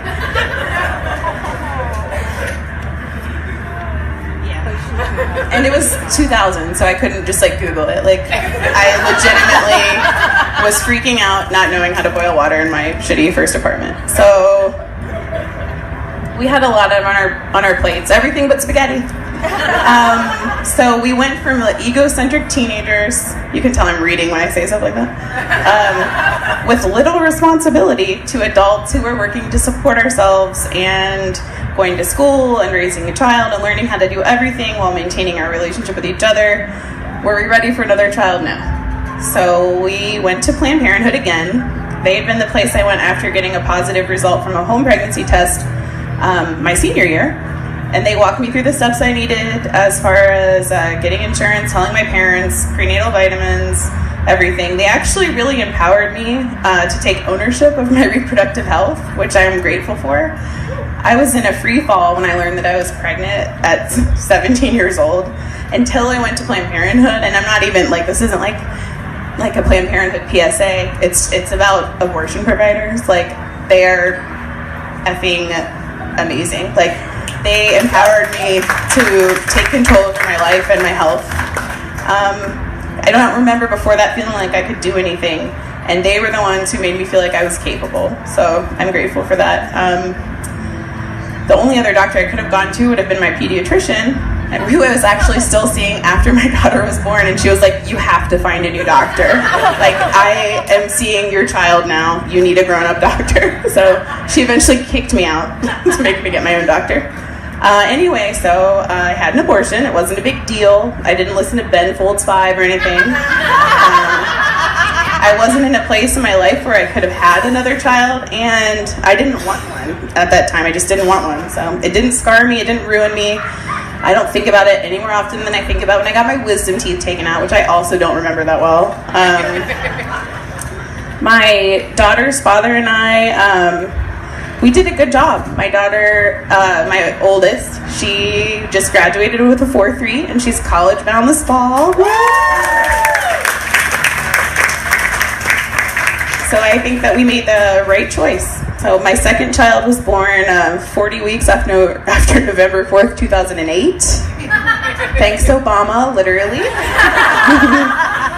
One thing I noticed quickly when I was outlining what I was going to say is that it's the stories surrounding my abortion that are interesting, not the actual procedure itself. Like, the important thing isn't that you turned left. That's just a boring detail. I'd rather hear about like where you went or what made you go there.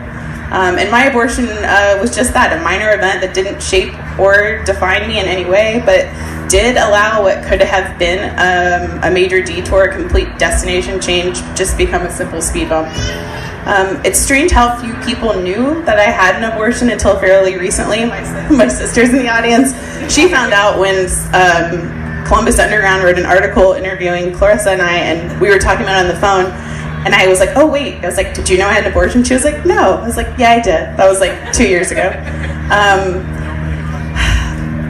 Until fairly recently, okay, sorry, am I done?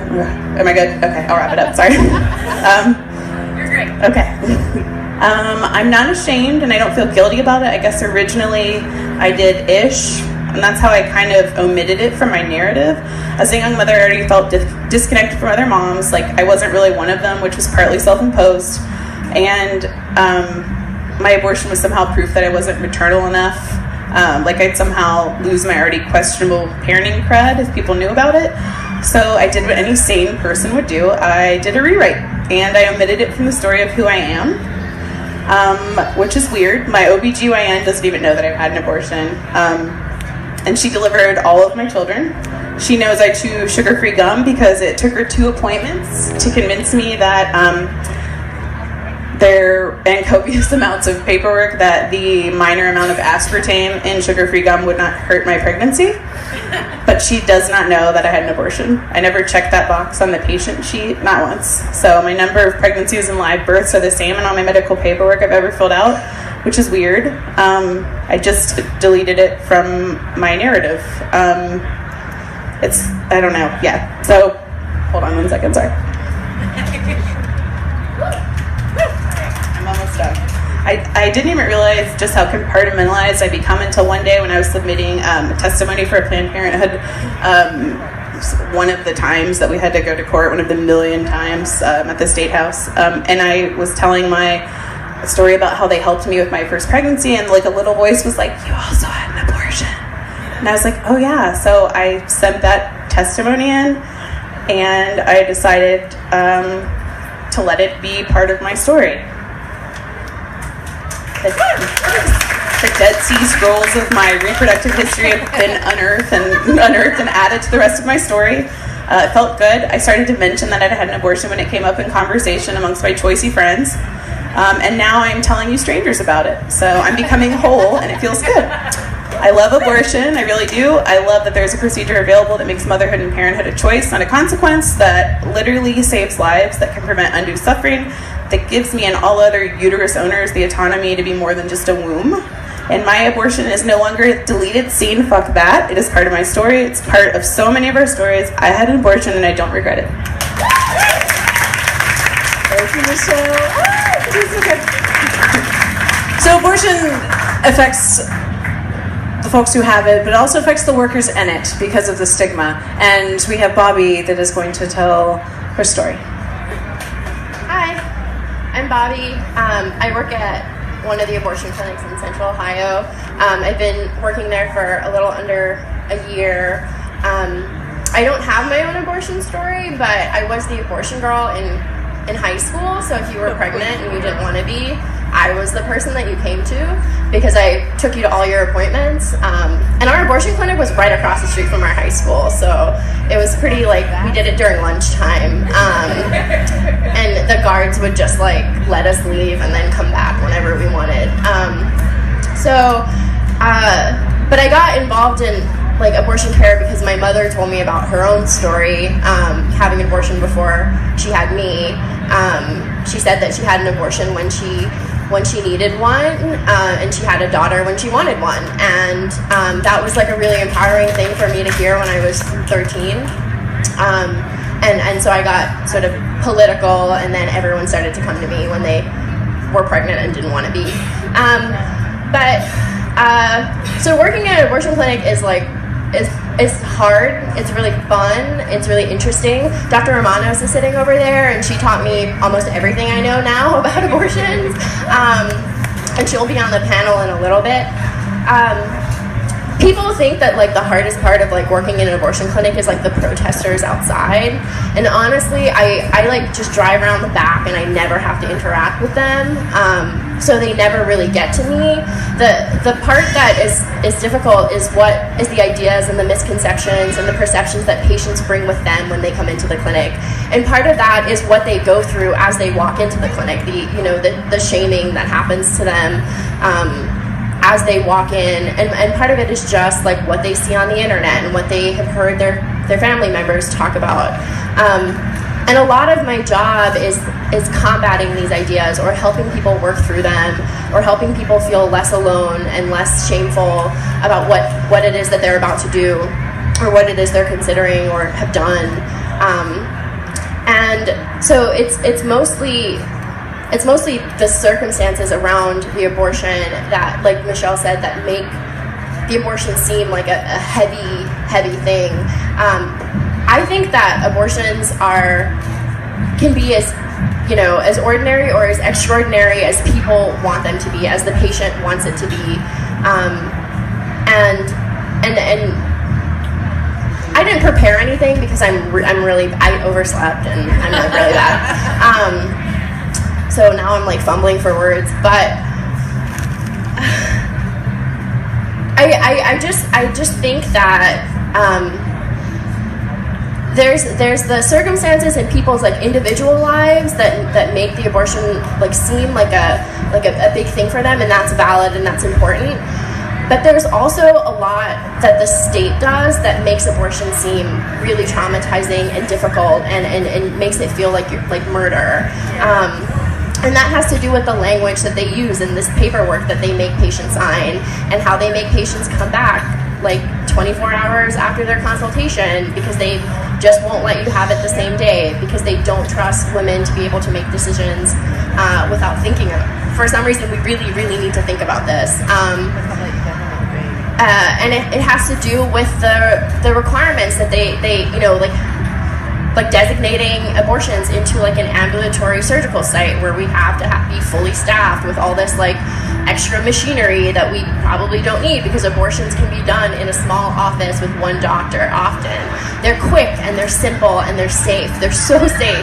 And sometimes they can be painful, but there's people that can help you work through that pain. Like I'm in the OR with patients and I help them breathe through it. But they're like 5 minutes. Dr. Romanos is like really fast. And so most of the work has to do with just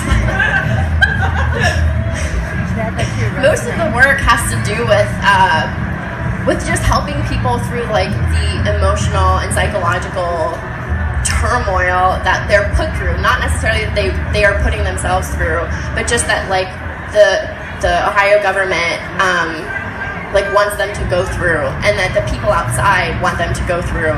And I find it really rewarding and difficult, and you should really like send food to your abortion providers because we're always hungry. Thank you so much, Bobby. So next, I'm gonna pass the mic to Samantha to share with you an anonymous story. Because let's be honest, not everyone can share their story publicly. Folks who have an abortion face not only stigma, but domestic partner violence, job loss, being ostracized or disowned by your family or community, and much more. And we can't have us speak out and not recognize how hard it is to share your story publicly. So I'm going to pass the mic to Samantha. I forgot we had 2 mics. Can you hear me through it? Oh, okay. I'm going to pull it close. Hi, I'm Samantha. I have never had an abortion, so I don't have that personal. Okay. Yeah. Hold it close to you. Closer. Is this close enough? Yes. Oh, now I can definitely well. Anyways, again, my name is Samantha. I do not have a personal abortion story because I have not had one. But I do have a lot of people close to me who have gone through the process, and there are a lot of people who are still afraid to come out with their stories. So I think it's important to read these things and share these things, even if they're anonymous. I think that it reaches out to somebody. Somebody can relate here today, I'm sure. And just quickly, the biggest thing for me is I am endlessly pro-choice and pro-abortion. You don't even have to like abortion.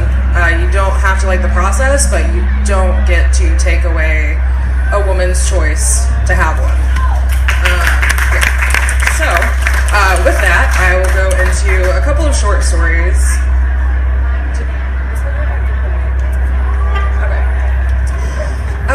So this story comes from a woman named Sarah. She says, I had just gotten out of a long-term relationship when I had sex with someone who I thought was a good guy. From all the stress of exams and my breakup, I hadn't realized I'd missed my period. It wasn't until I had an extremely vivid dream about being pregnant that I realized I'd missed my period. I woke up the next morning, went to the chemist, and got a pregnancy test. My heart dropped when I saw those 2 lines appear. I told the father, and he was so horrible, told me it wasn't his, even though he was the only person I'd ever slept with, and he called me some very horrible names. A week went by, and I was confused as to what I was going to do. The father messaged me asking if I was going to have an abortion, and that I should, or else. He threatened me, blackmailed me, he made the hardest time of my life almost unbearable. I went backwards and forwards for weeks on my decision, and it wasn't until my 21st birthday that I realized abortion was the best thing for me at this point in my life. I had my abortion a week after my 21st birthday. I was 10 weeks and 6 days pregnant, and it was the hardest day of my life. I sat in the car outside the clinic waiting to go in, and at that point, I still wasn't even sure I was going to go through with it. It's been 5 months now since my abortion. Although I know that it was 100% the right choice for me at the time, it still makes me sad every now and then. It is definitely a decision I will have to live with for the rest of my life, but I wouldn't change it for anything. And then the next one that I'll read to you is a little bit shorter. This comes from a woman named Elizabeth. It could never happen to me. I am a planner, I am responsible, I always use protection. I waited until I was 27 to start having sex. I'm still 27. And now my abortion is part of my narrative. The weeks following my positive pregnancy test were the most difficult and trying of my life. My conservative childhood collided with my progressive adulthood and forced me to make a choice. And I chose to love myself and make the best decision for me. I am relieved. I am angry I can't share my narrative with some of those closest to me for fear of making their worlds crash down around them. But I am empowered and I am thankful to be connected with a third of the women in the United States and all women throughout history who have taken control of their own bodies. I support whatever decision women make for themselves. Whichever decision is made is the right one, and I made the right one for me. It has been an incredible opportunity for me to open up and accept love from my family and closest friends. I am lucky. I embrace my abortion and my life. Thank you again so much, Samantha. So, can we get another round of applause for the storytellers?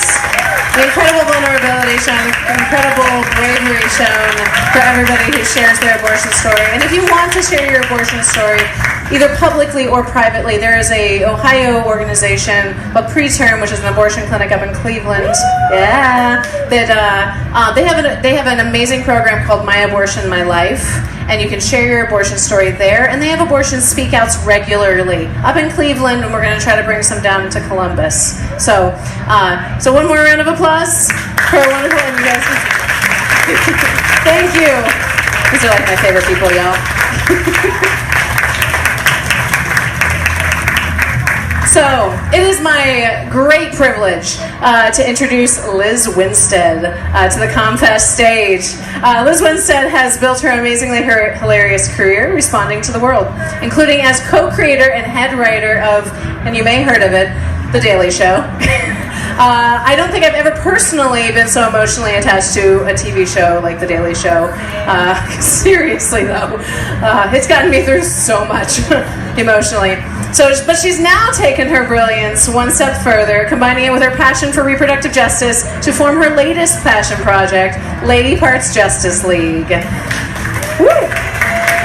It's a non-profit organization made of comedians, writers, and techies creating videos that use humor and outrage to expose and troll sexist, anti-choice, local politicians, and all 50 state legislatures, while providing support to clinics all around the country, working to remove stigma around abortion. And we get to have her here. And her whole team, who are amazing. And tomorrow night at Ace of Cups, catch Lady Parts Justice on their Vagical Mystery Tour. The doors open at 6 and the show starts at 7. And honestly, we need to take time to laugh in times like these. We hope to see you soon and tomorrow. And now, Liz Winstead. I'm not cool with meeting famous people. Thank you. Oh my God, the stories were incredible. Thank you all for telling them. When you tell your story, you forget how much you're empowering somebody else. And I got pregnant the first time I ever had sex at age 16, and I ended up at a fake crisis pregnancy center, scared, thinking that somebody was going to help me. Literally, a person who was not a doctor walked out to me wearing a lab coat, carrying a book of bloody fetuses, telling me this is what I planned on doing, and told me my options were mommy or murder. Yeah. So, it's the stories around, my abortion story is boring. Trying to get one is the obstacle that we still face today, and the Supreme Court is about to hand down a ruling to see whether or not it's constitutionally okay. I'm really excited to bring up two people who are working tirelessly in the state of Ohio.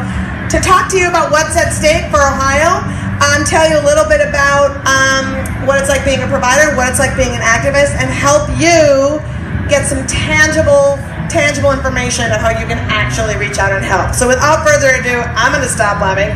I'm going to bring up an incredible abortion provider in Ohio. Please welcome Dr. Catherine Romano.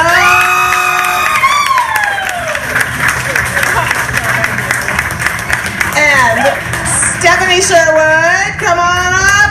Staff, Executive Director of Women Have Options. And last but not least, Hannah Servadio, who is the Northern Ohio organizer for NARAL Pro-Choice Ohio. All right. We have one mic, so we're going to pass it around. I like having metal behind us. I feel like we're very punk rock. So, statistics of Ohio. I told you the national statistic. As of 2014, you can tell me this has changed. 93% of Ohio counties have no abortion provider, and 56% of Ohio women live in those counties. So half of the women and half of the people with uteruses in Ohio don't have access to abortion. So I guess my first question is going to be a little bit of the history of how we got here a little bit. For most of the country, a lot of these laws really came down the pike in around 2011 when anti-abortion extremists created a package of legislation that was curbing, called trap laws, which are incendiary laws that have nothing to do with care and have everything to do with closing clinics. 27 states closed down clinics instantly when they dropped down this set of laws in state legislatures. So I guess I'm going to ask you, Stephanie, to talk a little bit about, from that point to now, what are people trying to access abortion care facing relative to these laws and relative to what that means for keeping clinics open? Yeah. Thank you so much, Liz.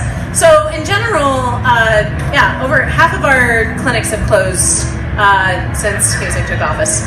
That's pretty much what has happened in the state of Ohio. And it's really difficult for folks, especially folks out of kind of the 3 C's, to access abortion. We are actually, and I say that we are actually fairly lucky that we have as many local clinics as we have. The 3 C's have clinics, and then Dayton and Toledo have clinics. And yeah, Toledo has a clinic. Yeah, clinic stays open, yes.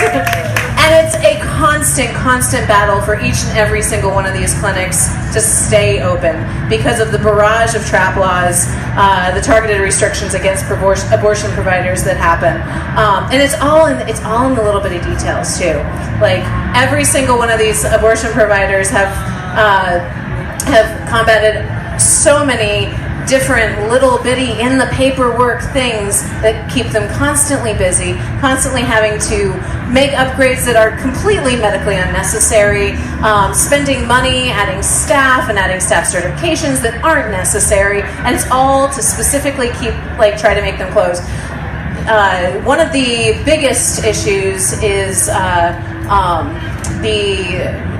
having to partner with a local hospital for, and I just went blank, the transfer agreements. Thank you. I knew that it would go away from my brain. But transfer agreements, and especially since transfer agreements can't happen with public hospitals, and many private hospitals don't want to because of the politicization of abortion.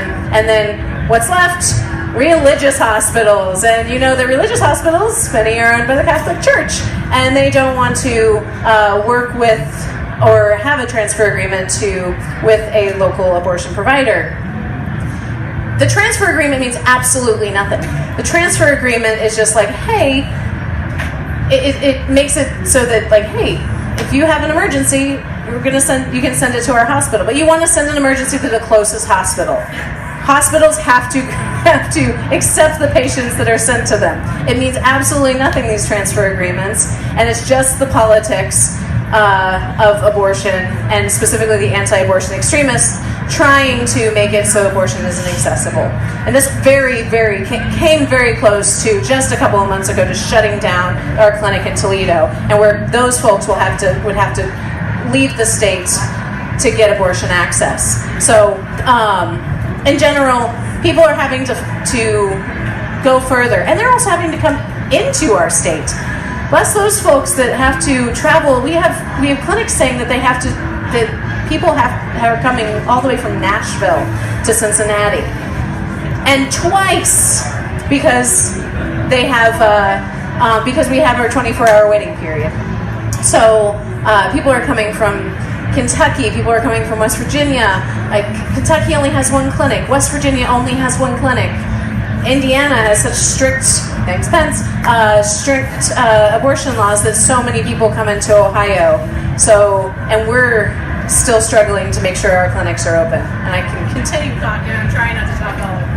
And I think a very important thing to mention with the transfer agreements, we call them trap laws for a reason. The biggest trap with the transfer agreements is this. In order to have a doctor have admitting privileges to a hospital, the doctor has to show a need to be able to, that a certain amount of patients he needs to have that. Abortion is so safe that a doctor cannot prove that there is a patient need to do that. Therefore, they deny something that is unnecessary and it puts the clinic at risk. It's insane. I think I'm going to go to you, Doc, having said all of the ways that the laws on other states affect capacity for you, the laws of Ohio affect capacity for you. I'd love for you to talk about what that means when you have a small dedicated staff, they work round the clock. Abortion care is, you give everything. You are emotionally available all the time. You are present for the procedure. And there is no time for rest a lot of times. Part of the reason we formed this organization literally is because I traveled and visited 130 clinics, and every single one of them said to me, we don't have time to plan a break. And I was like, what if I had an organization that planned a break for you? And they were like, that seems good. So we travel around the country planning breaks for providers. So I would just like to talk, and we can't just travel around the country and do that. That's up to you to take the helm when we do it. So will you talk a little bit about the love of your work, but also how this community could help you guys rejuvenate? I think this community is doing that work already in a lot of ways. It is hard to work in clinics every day, as Bobby said. Every story is different, as you heard today from some of the stories here. And so kind of guiding people through their decisions and through the process can be exhausting.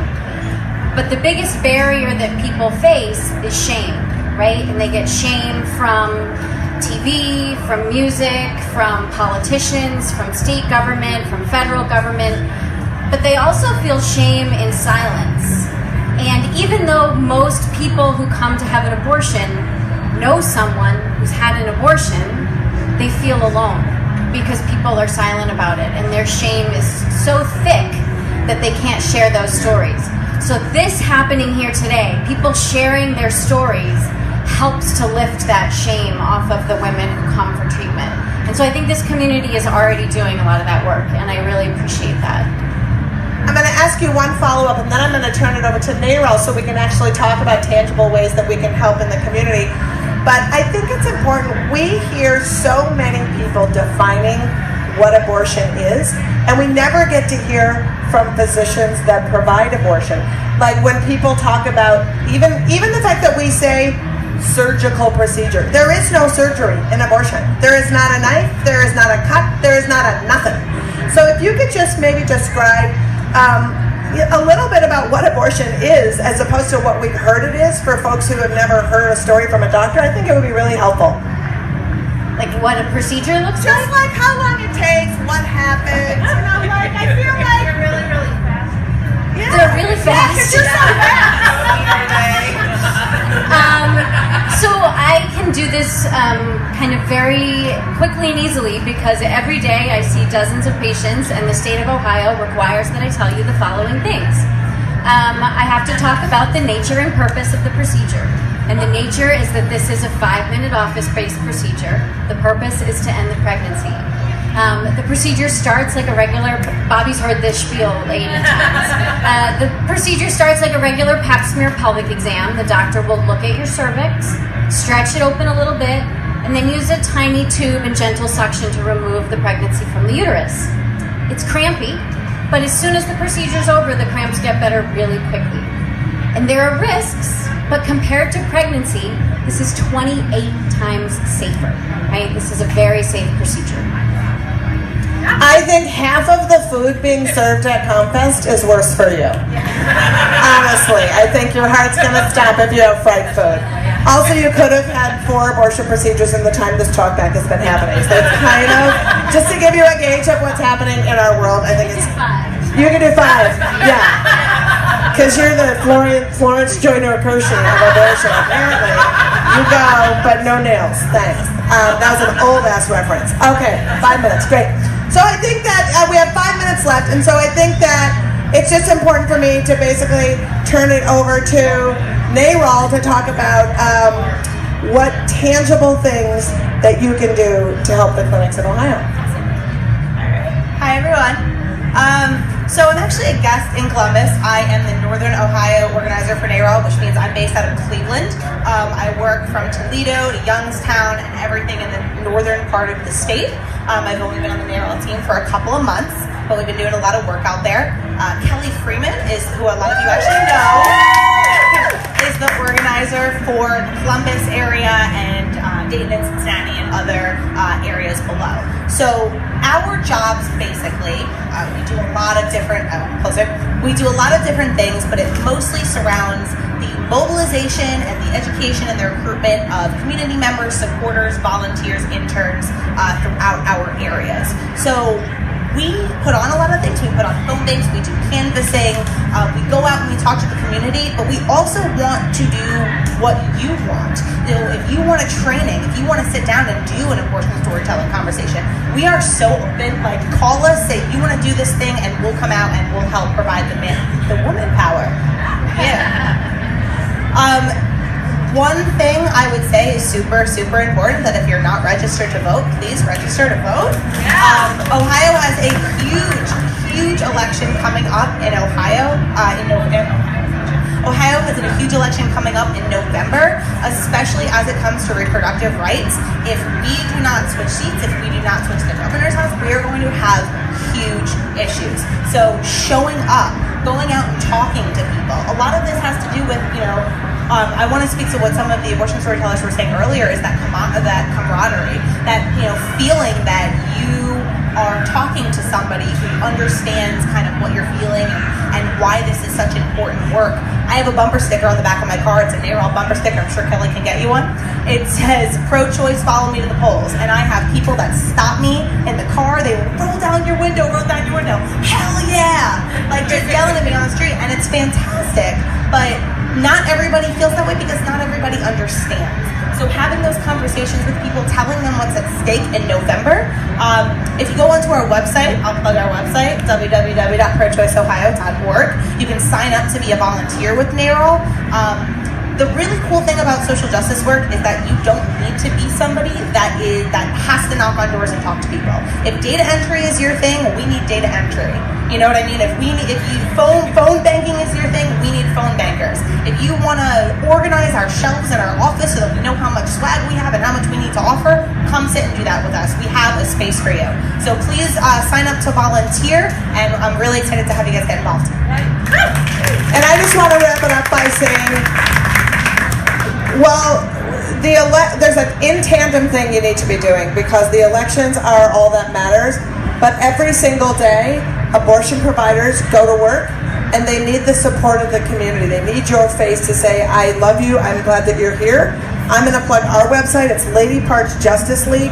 We have a whole bunch of suggestions of how you can be helpful in your community, how you can do outreach to the clinic and literally be the moral support and the emotional backbone and the front face of providers.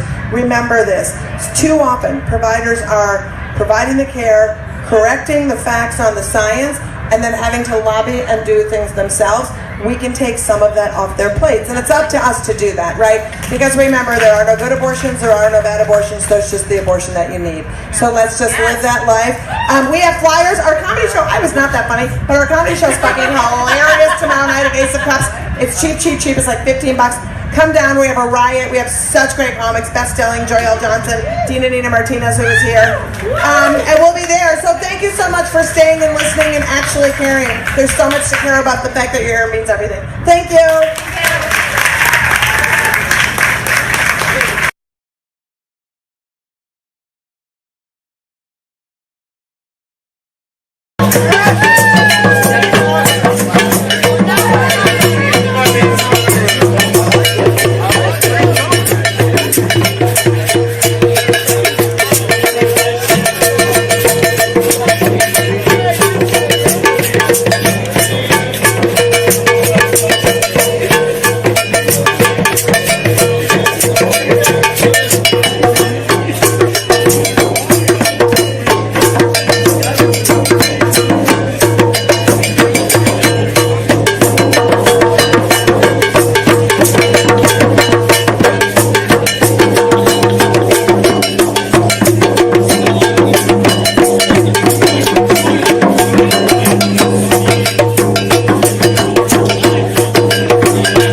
coming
Hi, everyone. Hi, ComFesters. We're Matt and Katie. What's up? And we're about to do an improv set for you. What's about to happen is we're going to call Matt's mom, Tina. And we're going to get a suggestion from her. We're going to ask her a few questions, and that's going to inspire a set of improv. Everything you're about to see is going to be made up based on what she tells us. And we're going to use that suggestion to kind of loosely base what our scenes are going to be about. All right, let's do it. Let's call my mom. All right, sounds good. Give her a ring. See if she answers. Let's.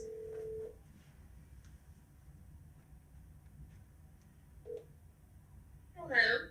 Hey, Mom. Hi, Tina. Can you talk up a little bit, please? Yes. All right, perfect. I got a question for you. Hey, if you could be any character, what character would you be? Lucy from Snoopy. Lucy from Snoopy? Can I get a quick reason why? She was one of my favorite characters when I was growing up. Okay. Okay. What about her do you like? She's sassy. How is she sassy and confident? Yes. How? Oh, how? The way she talks to people and just the way she acts towards others. She just always stands up for herself without even thinking about it. All right. Hey, I love that answer. Thank you. You've been a big help. I'll call you later. Okay.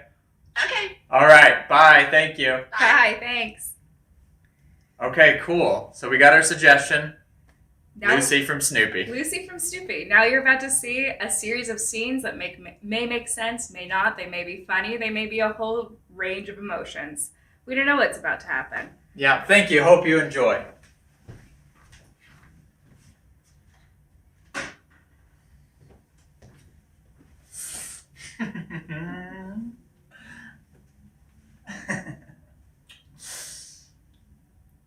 Oh yeah. That is is the ticket. Why are you putting up a poster of my dog? Jacob. Oh. You got one handsome dog there. It says my dog is missing, but I know for a fact that he's at home. Have you checked recently? What do you mean by that? Oh, Jacob. This feels so crazy and so fast. Me and your dog are gonna run off. I know. Sounds crazy just saying it out loud, but I think we have a connection that you two just don't. I'm sorry. Romantically? Yeah, romantically. First off, I didn't know you even knew my dog. Who, Ruffles? You didn't know I knew Ruffles? You're just my barista. How do you know my dog? Well, when you come in every day and buy your coffee, I notice that you take a moment to stop and take a selfie and post on your Instagram, and, well, hey, it wouldn't be lying if I wouldn't say I would look over your shoulder and see the rest of your Instagrid. And you got a lot of dog posts as well. I liked what I saw. But you haven't even met my dog. Oh. And you already think you have a connection. No, me and Ruffles have met. Because, yeah, I followed you home. And I drove by. And I peeked in your backyard. I think I need to call the cops. You can call the cops all you want. Alright? The love cops. Because the only law that I've broken is a broken heart that I'm avoiding by running off with Ruffles. Okay, this is absolutely nuts. I'm on hold. No. But this is coming with me. That's the only photo I have, and it's our cover. I don't believe that you have a good enough connection if this is the only photo you have. You try photo. If you really loved my dog, you would have more photos. Look, I don't have a printer at home. I can't just print photos off your Instagram. But I can take a Polaroid picture of your dog over your fence at night. This is not a good enough connection for stealing somebody's dog and stalking a person. Well, then I think you need to take it up with Ruffles. I sure as hell do.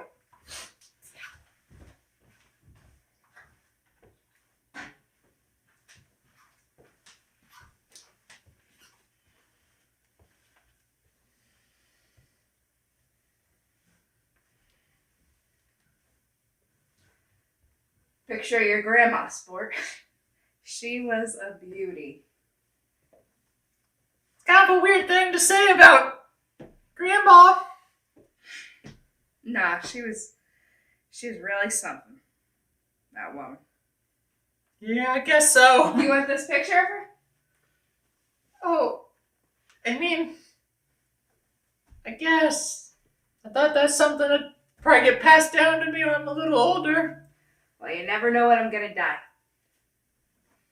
What do you mean? What do you mean, Pops? I just have a feeling in me that I might die soon. And I wanted you to have that photo. Is it cause at my T-ball game I keep hitting the T-ball? You did say you disowned me.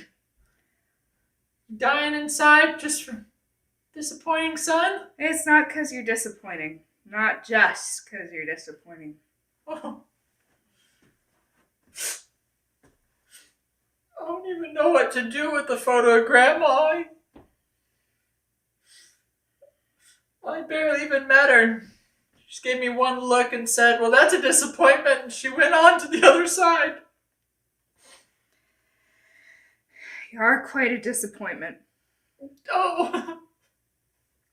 Sure. Would a disappointment make a hat out of Grandma's picture? Oh, you defile my love. Your relationship with your mom is very complicated. Oh, she was the love of... You know how you feel about your moms. Yeah, I think they're neat. think they're neat. Take these cigarettes too. You'll need them. Oh, okay. Where? How do I drink these with my juice? You are such a dumb 6-year-old. I don't even want to be here anymore.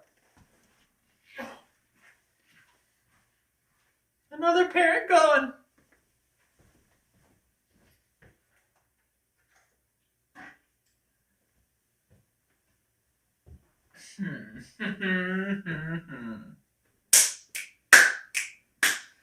Yeah, that's right. It is Friday. It's Friday, yo. I'm about to clock out. See ya, Elaine. Have a good evening. I'm about to clock out. It's Friday. Hey, Kevin. Oh! Any plans for the weekend? Hey, Barry! Yeah, you know it. It is Friday. Oh, you grabbing the card early? I got 5 more minutes. I was going to really wait until I hit 5 p.m. on the dot. I also got big plans for the weekend. Oh, I hadn't said mine. You didn't ask me, but that's okay. Barry, what the hell are you up to this weekend? Thanks, Kevin. Thanks for asking. I'm going boating. Oh, sick! You finally got that boat? What'd you get the boss to get you a raise or something? You're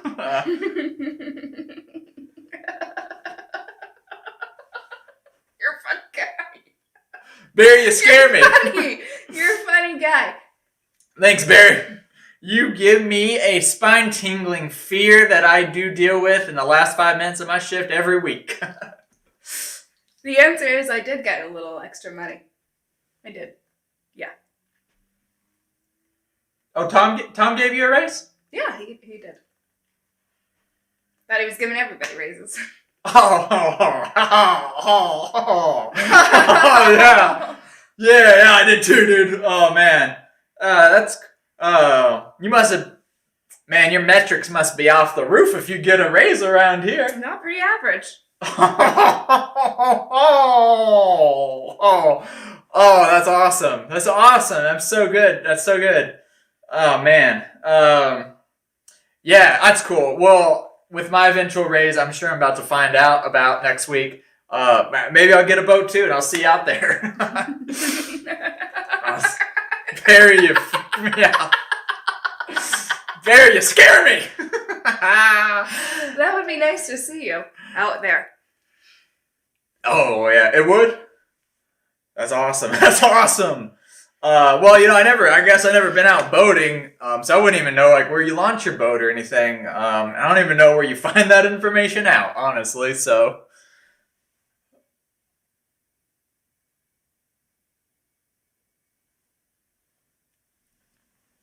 It's 4:58, 2 more minutes, dude. Oh, man, this weekend cannot come fast enough. What are you doing for this weekend? Oh, yeah, I forgot we were talking about our future because mine didn't feel like it existed for a moment. I got some big plans I got backed out of in last minute, so I think I'm gonna finally finish that model rocket. And I'm gonna launch it straight up in the air. And then when it parachutes down, it's a one-use thing. Yeah, that's pretty bad for the environment. All that rocket fuel spilling out into the environment. It's really bad for the environment. Well, it's 5 p.m. I'm out of here, bro. Catch the waves. Oh, man. You know what? Shit. I think I'm gonna stop by Tom's office. Just give him a what's up.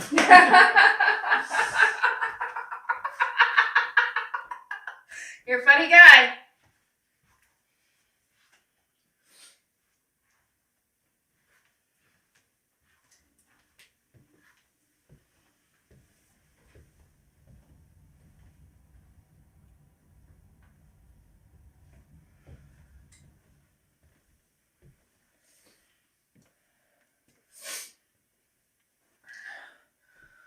Oh, man. And can I get you anything like a water or a sandwich? A sandwich. Okay.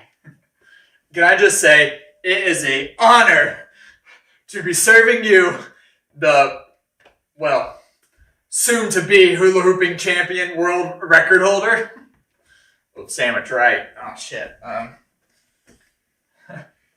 Yeah, you just keep hula hooping those hips and I'll keep you fed and hydrated. How long you been hula hooping for? Oh, sorry, is that distracting? Consecutively or just for pleasure? Oh, for pleasure. Timer, the real big timer right behind you shows that you've been hula hooping for 24 hours and 52 minutes. Now, in my lifetime, this is the first time. Oh. You said in the lifetime this is your first time that you've ever hula hooped? Yeah. Yeah, I saw a sign for it and I thought, give it a go. You saw a sign that said hula hoop. Try to break the world record. Yes. Come inside. Come in.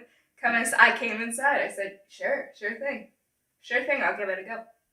24 hours ago, you stumbled into here and you just started hula hooping. Honestly, that freaking amazes me. Where were you going? Might I ask? Might I pry? Oh, well, I was on a family vacation to Yellowstone. We stopped by this Denny's, saw the sign in the parking lot, and I said, yeah, I'll do it. My family has continued on without me. But, so you're not even from here? I'm not even from here. Oh my god, that's amazing. I know. Oh, your sandwich is coming right up. I just gotta add a few more different cheeses and then toast that sumbitch. Oh, I don't like swear words. Oh, I'm not putting any on your sandwich. That's just a little verbal thing. I'd rather not have that in my space. Oh, I'm sorry. It's distracting. Oh, well, I gotta say, you got hips of a champion. That's nice. Thank you. Well, you're welcome. I honestly can't believe someone took up my ad. I thought, hey, shot in the dark. I'm never going to achieve anything myself, so why don't I just put it out there? I could be secondhand to it, support greatness, Just didn't know I was getting a rookie, but that's fine. You're 2 days away from breaking the hula hooping record. That's amazing. Thank you. Yeah, I heard on this blog once, you just got to be the main character of your own life, and I said, hell yeah, I'll say yes to everything. I'm a yes man now. I think what's amazing is you're very slow form. I think that's how you're keeping your stamina. Here's your sandwich. Sorry. Here's your sandwich. A submarine. Oh yeah. You thought I was gonna make you old basic square sandwich, not for a champion. That is a foot long. Yeah. Well, here's the thing. I'm getting mighty tired. You're doing really well though. You just keep it up for 2 more days. I'll be back in like 6 hours. Do you need anything before I leave though? I think this is right.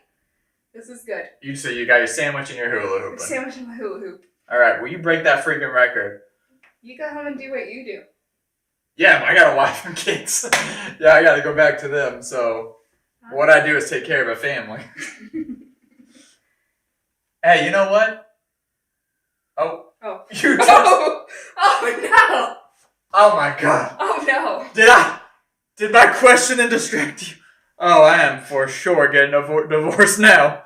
This was for your wife the whole time? My wife said, don't you come back until you've achieved something. And well, I was about to run home and tell her the news. The news that I'm supporting a world champ. You know what? New beginnings, am I right? New beginnings. Oh, you're just starting. Sorry, I dropped your sandwich. Start the clock again. Well, let me reset it.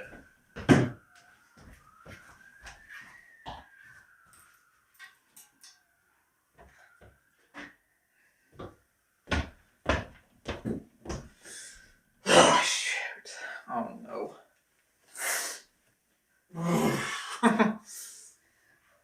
Oh, shit, indeed. Yeah, I know.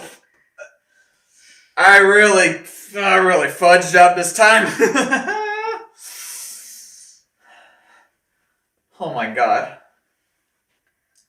You surely did fudge up. Yeah. I see the crater. I know what I did. All right, I don't need straightforward observations right now. I need solutions. Well, you summoned Mother Earth. Yeah. Putting a big old dent in her. Here she is, right here. Yeah, I got a bone to pick with you, actually. I just bought this land I was going to build my dream home on, and you put a dang sinkhole. So you wrecked my Earth by putting a home on it. We sure have bones to pick with each other. Damn. How do you expect I'm gonna fix this? I guess you're not. I guess I'm not. And I don't like that tone. No, you don't. Mister. I'm starting to regret starting recycling a year ago. It doesn't look like it's doing much. Whoa! That was a sassy, spicy tone, mister. Yeah, I should send you to your room. I'm out of it. I should send you to your room. What is that? What are you going to do? Put me 6 feet under? Look, I just lost a huge investment here. Investments? Yeah, investments. I put all my money into this land. You know the universe is much bigger than investments and money. That's great. Let me show you. No,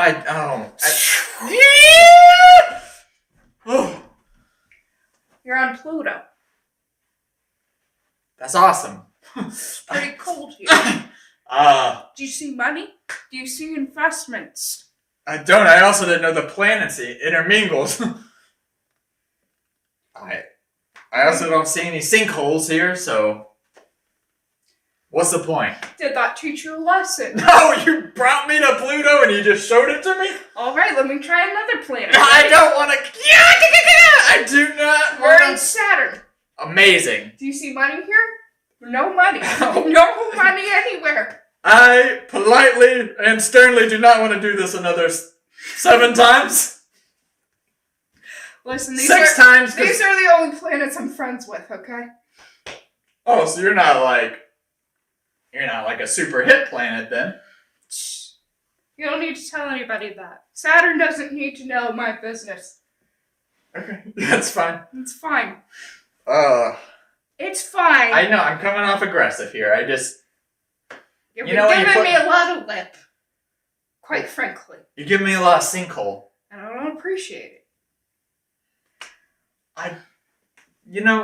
When you're between a rock and a hard place. I'm always between a rock and a hard place. It's a thing. You just say it when you're in a bad spot. Well, my center is hard and solid, and I have rocks covering my surface. What do you think? It's literal for me. It's literal for me. Okay, I see why you're friends with 2 planets only. I get it. You probably were friends with Pluto whenever it wasn't even technically qualified, I'm gonna guess. Sorry, I'm digging. I'm trying to dig deep. You're digging deep into me. I don't appreciate it. The point I'm just trying to make is I don't know. I have to start over and I don't want to. I don't want to start over. And it's stressing me out, so that's what I do. I lash out. We've sure been on Saturn for a long time. Let's go back to Earth now. Oh.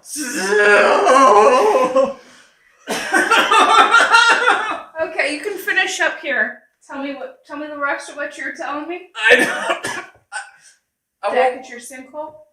Something. I think I was on the epiphany of finding out, I don't know, a truth about myself. I just want my investment back. That's all.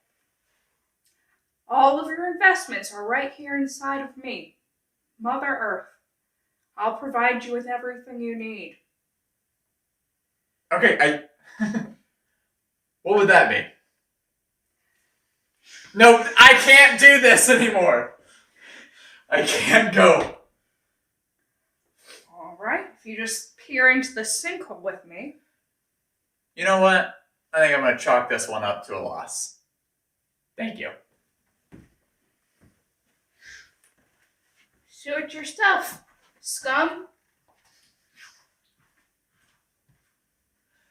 All right, thank you. That's it. That's our time. We appreciate you watching. That's just a taste of what we do.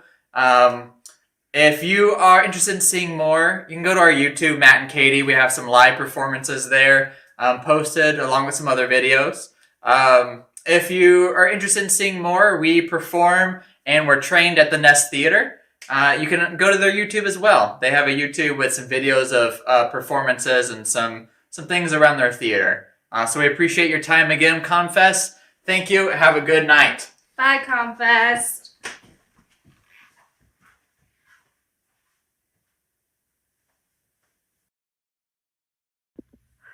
Hi ComFest, Tori Simmons from Face Club Comedy here. Just a few reminders as we navigate our virtual ComFest this weekend. 1, don't forget to register to vote so that your voice can be heard, especially for the election this upcoming fall. 2, don't forget to support our underserved communities here in Columbus. They need our support the most, especially as we navigate this time of change. And 3, don't forget to laugh. One of my favorite ways to do that is to hang out with my group, Face Club Comedy. You can catch us performing and uploading videos on our Facebook and Instagram channels at Face Club Comedy. Be safe out there, everybody, and happy ComFest weekend. Hey, what's going on, Columbus? It is the God Show from Face Club Comedy, as well as Affirmative Distraction, Columbus's only all-black improv group. Hey, over the next couple of weeks, couple of days, couple of months, you're going to hear a lot of people talking about the importance of voting. Now, voting is important. However, if voting is the only thing that you're doing to help the community, you are getting a failing grade. Make sure that you are actually donating, be it your time, be it your dollars, but make sure that you find a cause and actually roll your arms, roll your sleeves up, and invest in some sweat equity. Get involved in whatever that effort, whatever that may be, that moves you, but put some time, not just checking a ballot box. That's not going to make an improvement in the community. That's the bare minimum. If all you do is voting, you're probably the same person that just changes your profile picture when there's something drastic going on in the world. So actually get out there, make some moves. And also, if you're going to make some moves, follow Face Club Comedy, Affirmative Distraction, and of course me, The God Show, on Instagram, Facebook. Follow me around the mall awkwardly. That's fine. But get out. Stay safe, Columbus.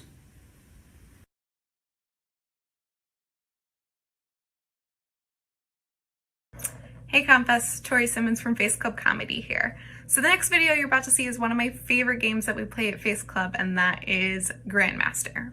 Grandmaster is a mid-form game where the audience chooses one person to perform in every scene.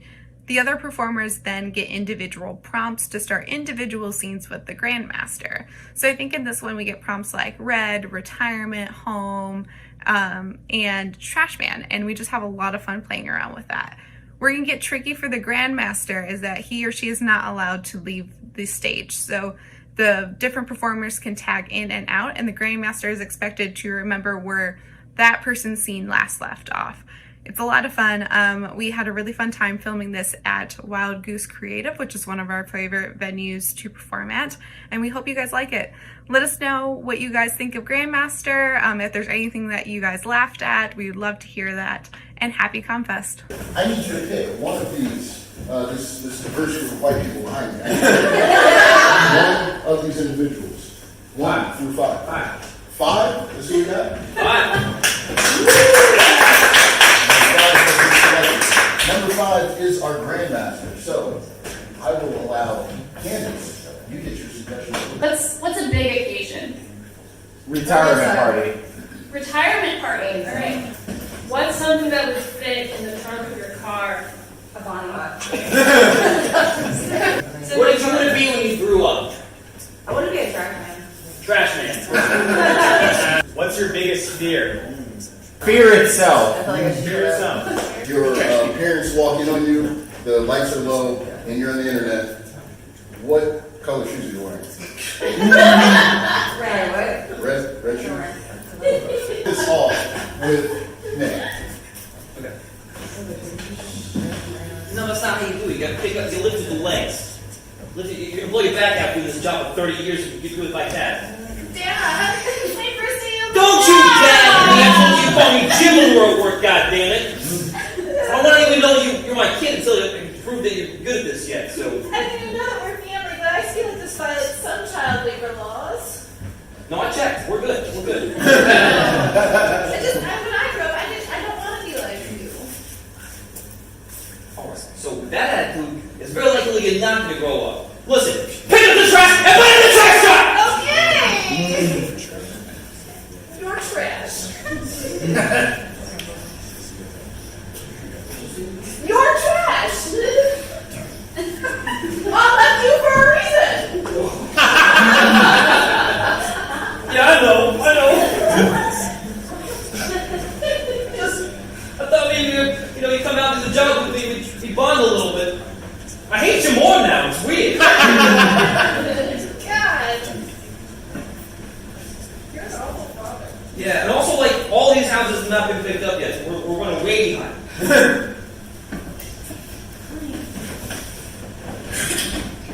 Thank you, Karen. This is a lovely party. So glad must retire when we're 85. Yes. Oh, it's been a long 75 years of labor. Oh, it feels like actual labor, you know? Oh, don't tell me twice or 3 times or 4 times or 5 times.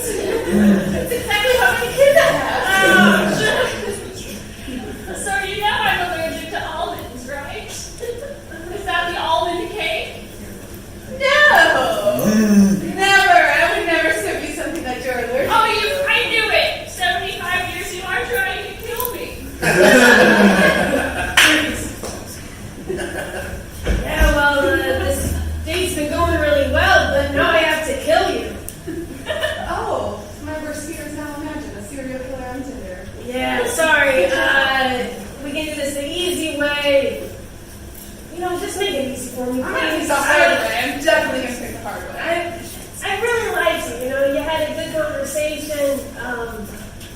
Why do you have to kill me? It's this whole. I got a bet with the other frat guys. Whoever, we got bracelets. You fuck this one, you gotta kill this one.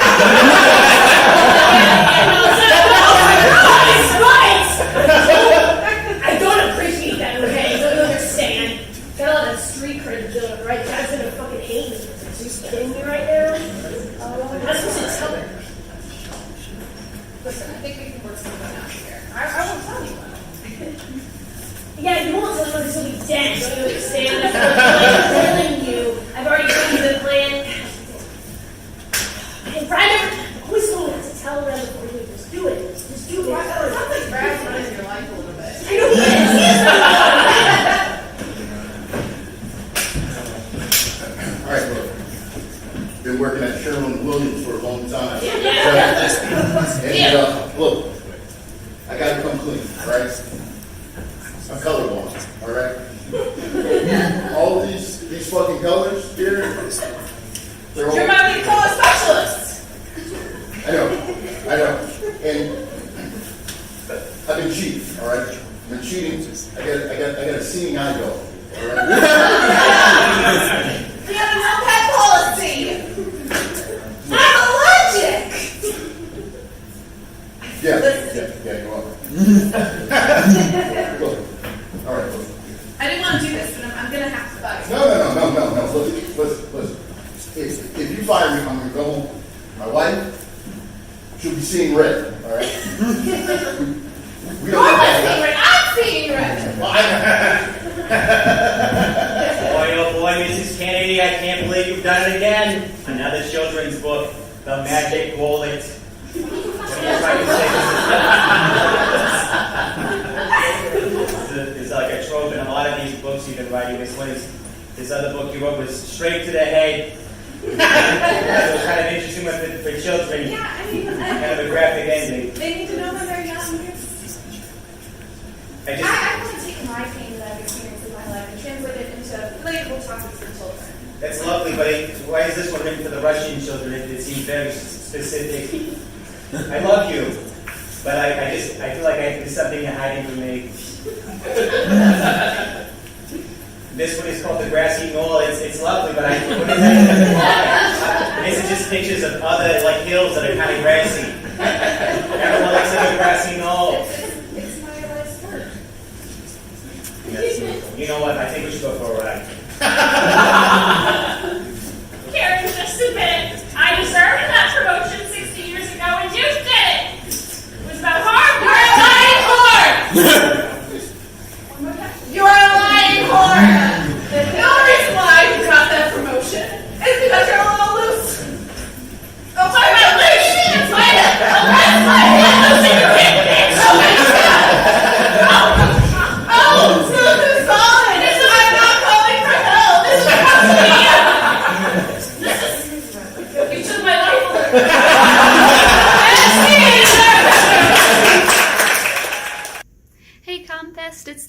from Face Club Comedy, and my jacket matches my curtains.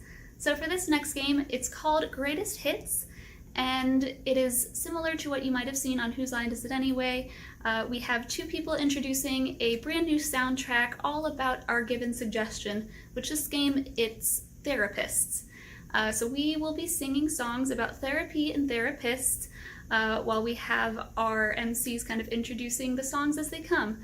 And before this game started, we got suggestions from our audience of different genres and artists that get incorporated into this game. Shout out to our guitar player, our mentor and friend, Mark Hale Jr. We couldn't have done it without him. Shout out to Improv with Mark. So thank you. Enjoy. Welcome to Time Life's collection of the greatest songs about therapy and therapists. How does that make you feel?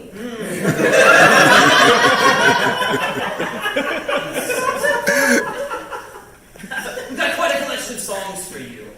We've scanned, the last 100 years or so, and just brought together the greatest collection of songs. Who can forget that Nickelback classic?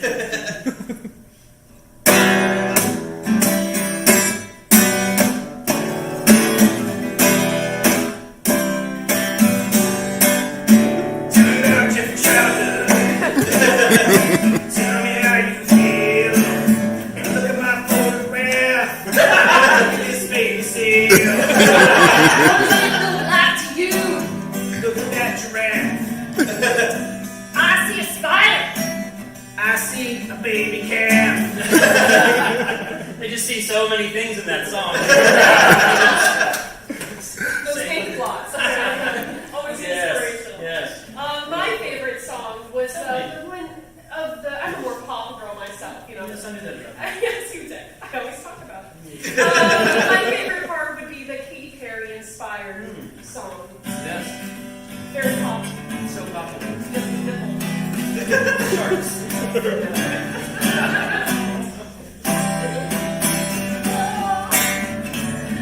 My dad brought me to therapy.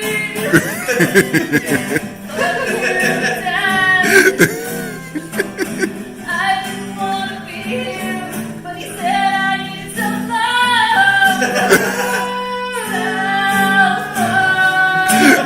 Self-love makes me feel like I need some love. To make me feel like I need some love. Like I need some love.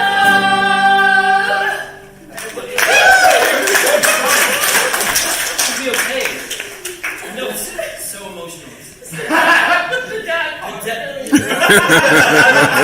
That song. Well,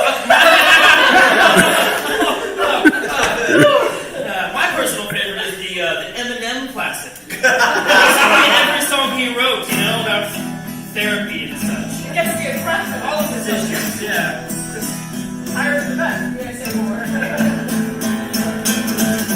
Therapy. Therapy. They repeat and they repeat all kinds of things they ask about me, like why you so mad, why you pissed off, why you got to get crisscrossed, and rap about your parents. Of course, that's the clean version on this. It's about like half of the song anyway. Yeah. You'll get it. It's a minute and 10 seconds. My favorite, again, I just have so many favorites on this, of course, but I would say that the one that really got me through a couple breakups when I was divorcing my husband. Ron, if you're watching, I still love you. It would be Adele's, of course. Adele-inspired songs. The acoustic. It's also my favorite. Has a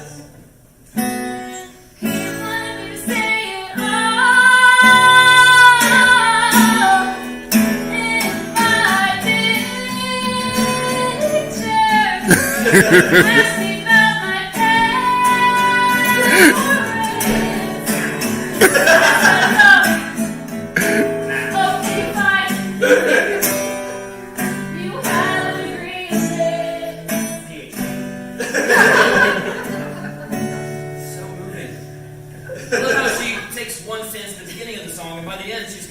you know? They do have big chairs. And so why the biggest chairs? Focus on that part. Yeah, you know, it really spoke to me. Yes. Rob, I still have our big chair at home with you. He's not one. He works third shift. It's fine. My memory's on the 80s era. The Queen classic. Gypsy. Rob and I used to sing. Oh, fuck.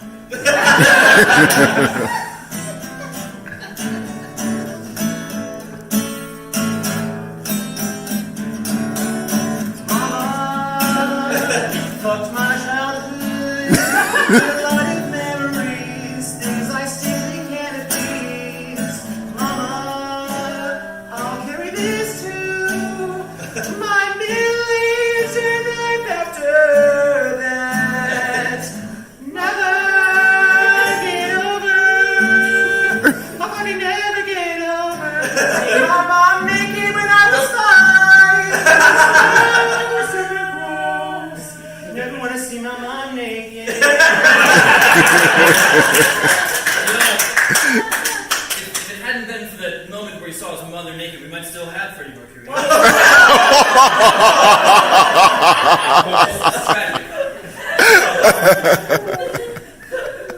Speaking of tragedy.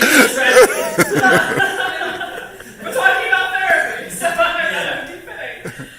Finally, I'd say my favorite hit, our final hit on the album was The final one. The Michael Jackson, the King of Pop. Easily the best. Easily the best. I don't want to play favorites, but it is my favorite. Rob actually proposed to me.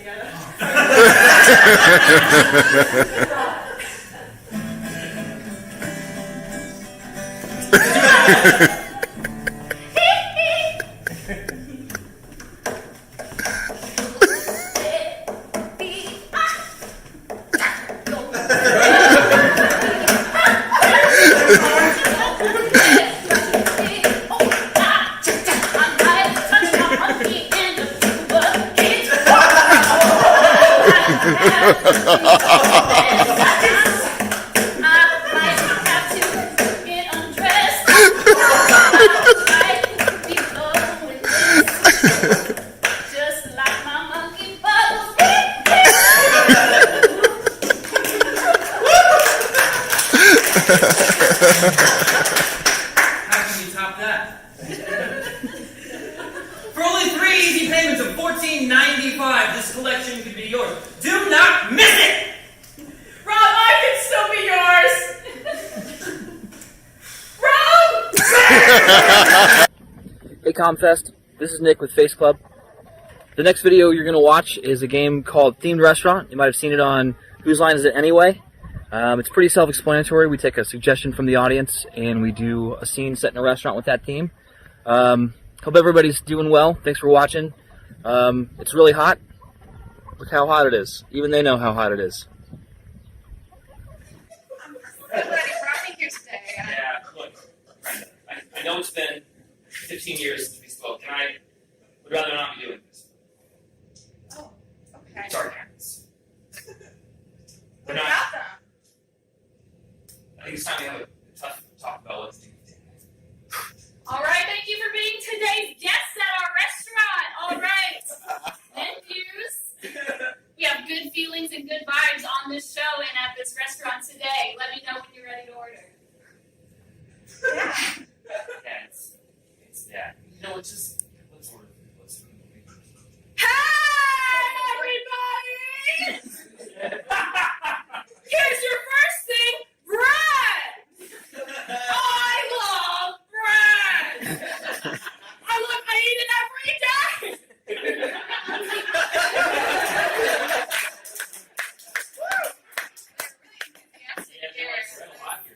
And if you're wondering where your cutlery is, look under your chair!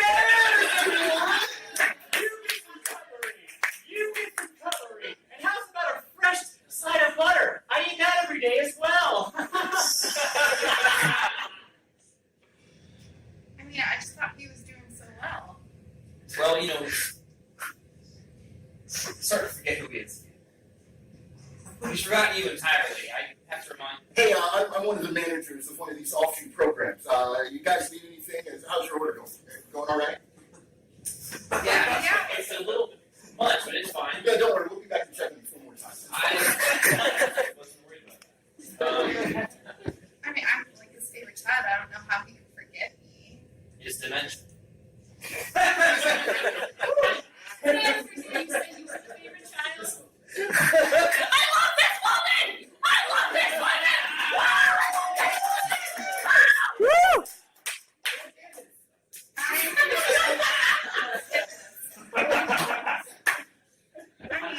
I'm sorry, you guys. We ordered the really little piece of special because we actually took it off the menu. I'm so sorry. It's just, I think it's time to talk about, put them in a home. I so thought you were going to say put him down at first. Hi, everybody! Again! I have some pills! They will help you lose weight! And then you'll gain it, and then you'll lose it again, and then gain it! Well, when in Rome. So, it's just he's not doing so well on his own, and ever since his mom died, he's got the dog. This is supposed to be a good time. Supposed to come to our favorite restaurant. This is your favorite restaurant? A little adventure, okay? It's been 15 years. I said that. Did someone order an adventure? Because I want you to start living. So,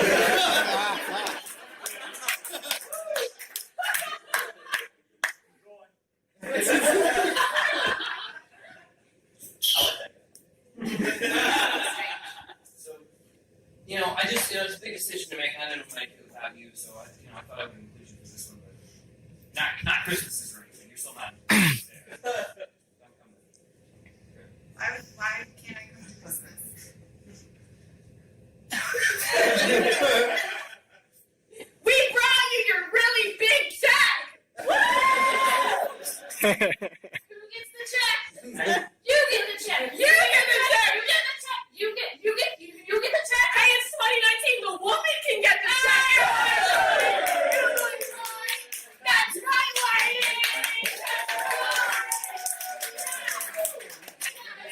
Yeah, she likes your favorite restaurant for sure. So anyway. I really don't want to put Dad in. Hey, which one of you motherfuckers boxed me in? He's in parking space. You can catch me outside. You can catch me outside. How about that? One of y'all got me boxed in. You didn't try it? I took it over. I'll figure it out.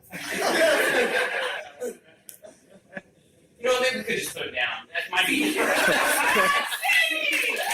Hi Digital ComFest, this is Hannah from Face Club. So the next clip that you'll be seeing is a game we call Behind the Music. This is somewhat of a Face Club original where we, based off of an audience suggestion, are a band that has gotten back together for a interview.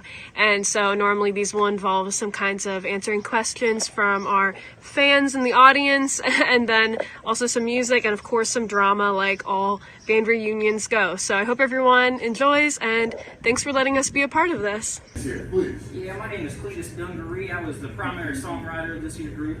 Huge fan, Cletus. Hi, I'm Shelly. You can guess one of the reasons why the band broke up. I'm their biggest fan. Groupies are apparently a part of the band now. You could please introduce. Yeah, I'm Dave. I just ate some bad shrimp.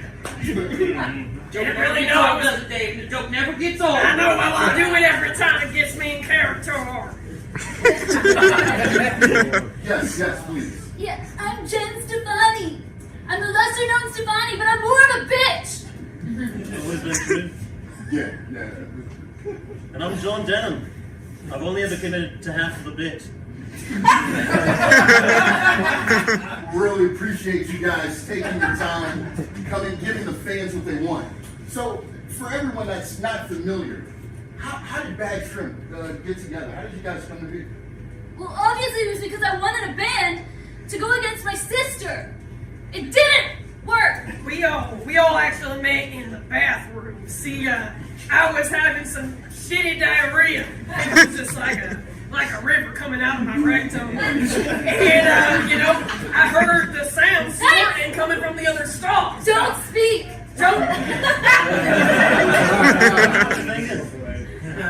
And so we all said, well, if we all have this bad of shits, we should start a shitting band. John and I, we met the same Red Lobster was on prom night. That's where we were all out there, and the same night, the bathroom, and I guess we all had this same experience. The rest is history. Well, that is incredible. That is that's fucking disgusting. But to get into it, I know that there was a bit of a hiatus, right? You guys you broke up a little bit. Things that commonly happen with these rock bands. You want to tell us a little bit why? I went vegan. Yeah. I decided that maybe it was time to cut the shit. Literally and figuratively. I ate fiber every day, and yet I still had diarrhea, so I thought, why the hell not? Let's bring it back together. That's incredible. So, do we have any questions for you guys? Spent a lot of money. You have any questions for our band here? Any questions? You guys are so starstruck that you don't even have questions. The biggest album. The biggest album. What was it like making your biggest album? Yeah. What was it like making the biggest album? Well, we had splintered ourselves on a tripping boat for about 3 weeks when we were riding down. We just brought the guitar. Unfortunately, we did not bring an extra set of strings. I broke a string on day one. So we had an obstacle to overcome.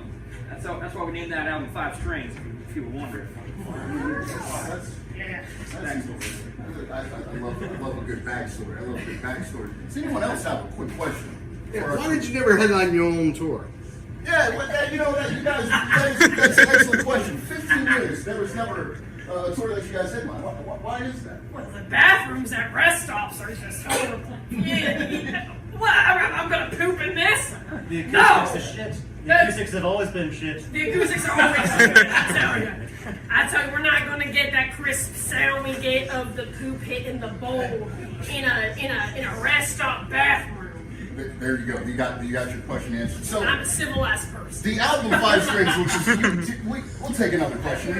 There's some reports in the tabloids that one of you are pregnant. Oh, it's me. I didn't want to ask that question. I'll say it. All right, look, talk about the pregnancy. No, that's it. Okay. So look, an amazing, the Five Strings album, right? It was a great album. Can you tell me what was your favorite song off of the Five Strings album? Bad Shrimp number 4. Bad Shrimp number 4. So look, you guys are in for a treat because we have Bad Shrimp, and we're going to sing. They're going to perform Bad Shrimp number 4. Take it away.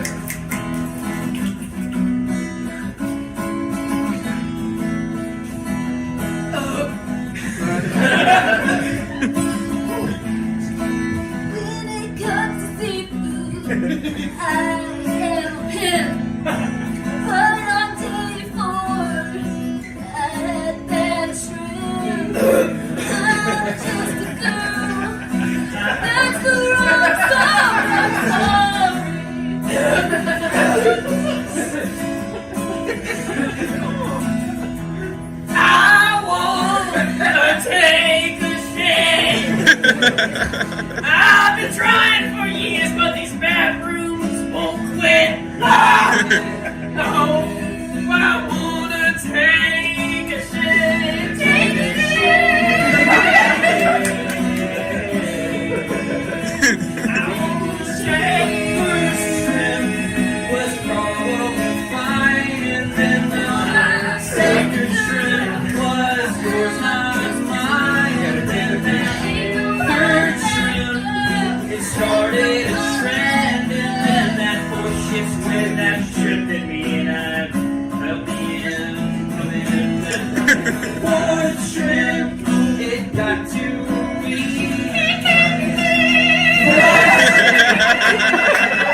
dick.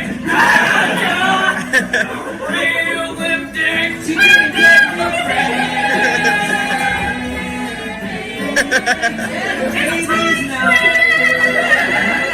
It's like a shrimp dick.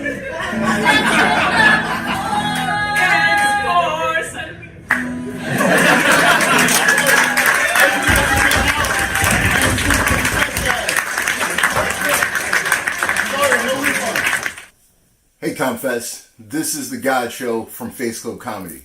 The game that you're about to see is called Greatest Hits, and Greatest Hits is a big favorite of mine. What we do is we grab suggestions from the crowd. We ask for song titles, song genres, musical artists, and after we grab those suggestions, then we all put that together, and then we throw that in the sketch. So you'll see Hannah and I, after grabbing the suggestions, kicking it to the rest of the club. I hope you guys enjoy this. Stay safe. Welcome back to the Best of Lifetime Collection with the music from the greatest truck drivers you ever damn seen. I am your host, Steve Harvey's Mustache. I'd like to thank you for tuning in this month. And I'm Bill. So, Bill, we got some of the greatest tunes based on truck driving, huh? Yes, gosh damn it, that sure is the truth. I like the number one of the 30 that we have on this wonderful cassette tape. It really brings me back to the days I used to date my first ex-wife, Sally. It was an homage to the good old Johnny Cash, but more gratefully so, country music.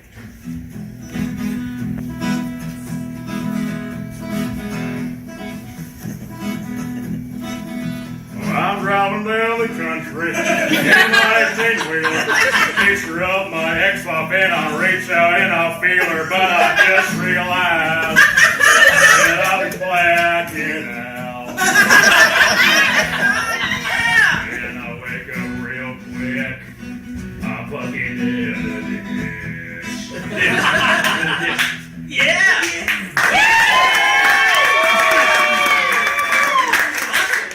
Ironically enough, that's the song I fell asleep to and caused me to land in a ditch. Well, look here, as Steve Harvey's Mustache, one of the things that always moves me was the great show tune, right? You know, I love that genre. I believe that's on the 6th cassette, right? People think that truck drivers were burly old men who can't get down with some Barbara Streisand. But I say, gosh damn it, if I can't swing a thing for a funny girl.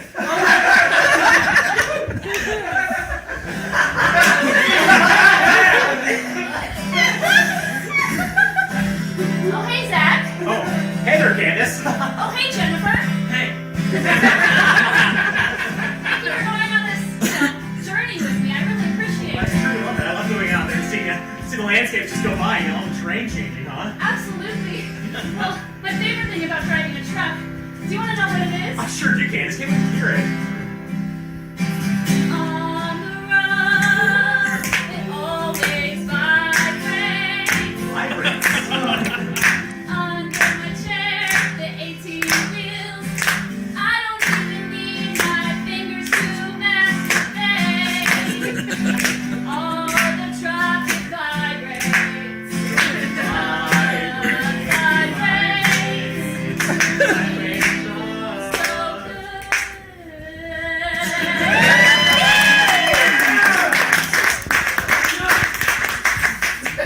You know what else vibrates?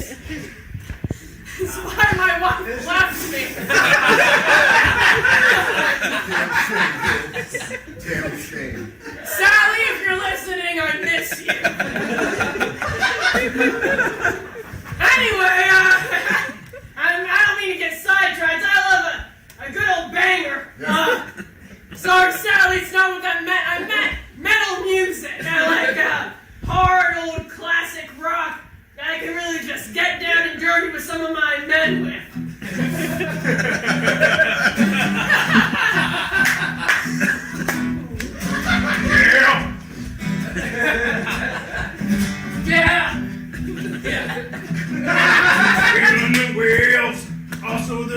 weasel. Looking at my hands and I'm squeezing my weasel. That's yeah, I think this is for my penis. Yeah, yeah. I have one of those too. Yes, she does. It's huge. 18 wheels. It's also maybe balls.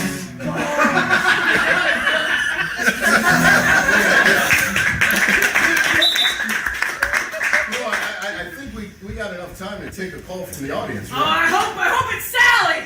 But it might not be. We're titting, boys. It's your boy Scooter. I want you to play, that song about honking. That great classic honking song. You know what I'm talking about, boys? Honking. The honking song by Gwen Stefani. Honking by Gwen Stefani. People always forget.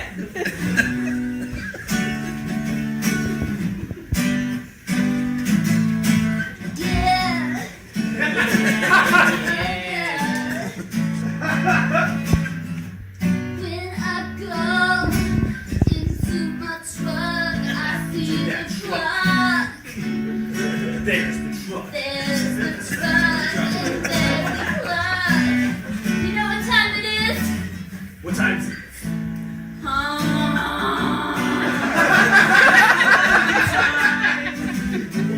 It's honking time. It's honking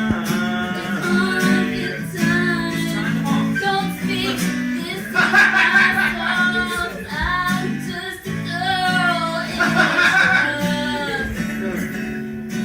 Honk if you're a girl too.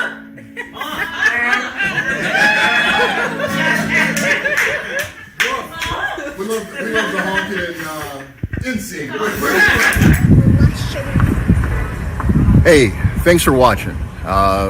We can't wait to see your faces in person. We really appreciate you taking the time to watch.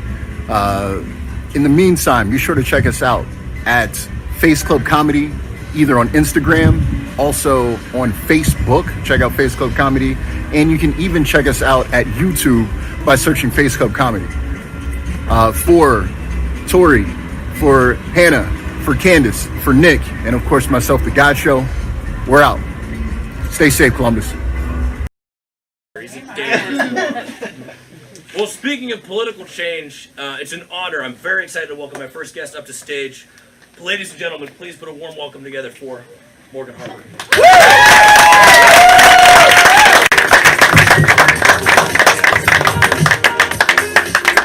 Yes, thank you, Morgan. Thank you for coming with us.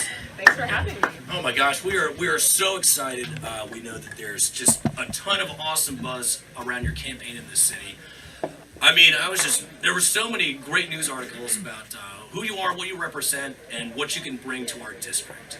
But I gotta say, one of my favorite things about your campaign is your trendy hashtag. So for those of you that aren't following up with it, Morgan calls her volunteers Morganizers, which is super awesome and trendy. I mean, if I was on the team, I probably would have come up with something lame like hashtag Harper's Helpers or something. But it was catchy. Yes, exactly, less catchy.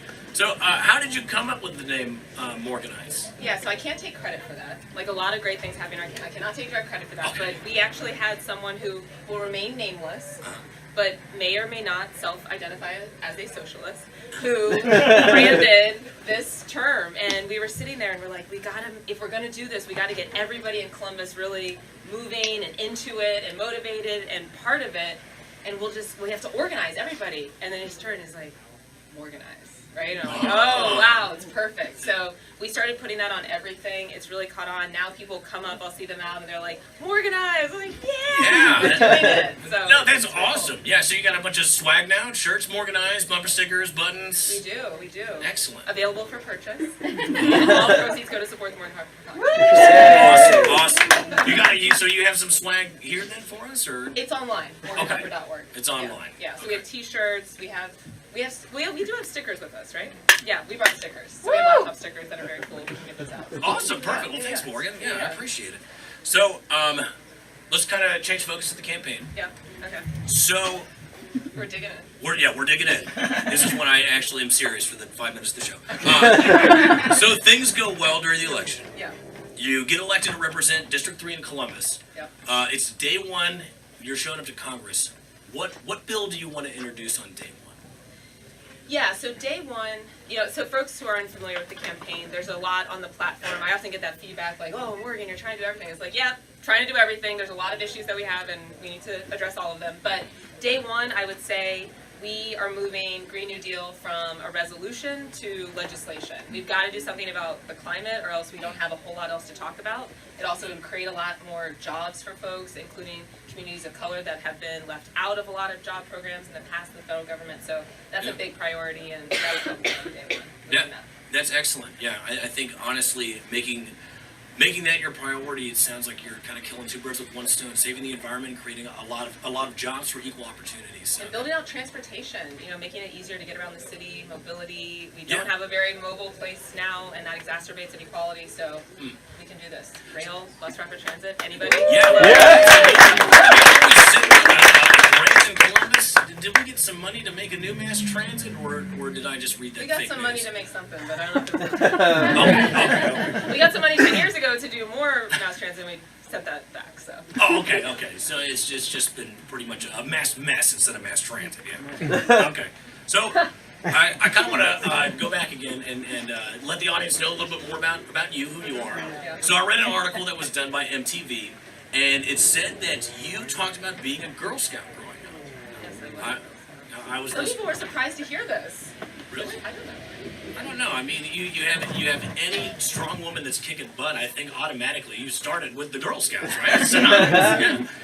So I was going to say, how was you talked about in this article that selling Girl Scout cookies really helped you become like a hustler and someone that wanted a campaign. And yes, this was MTV's words, not just mine. But yeah. So how is selling Girl Scout cookies different from campaigning and selling yourself to be our congressional representative? I was like, where are we going with this question?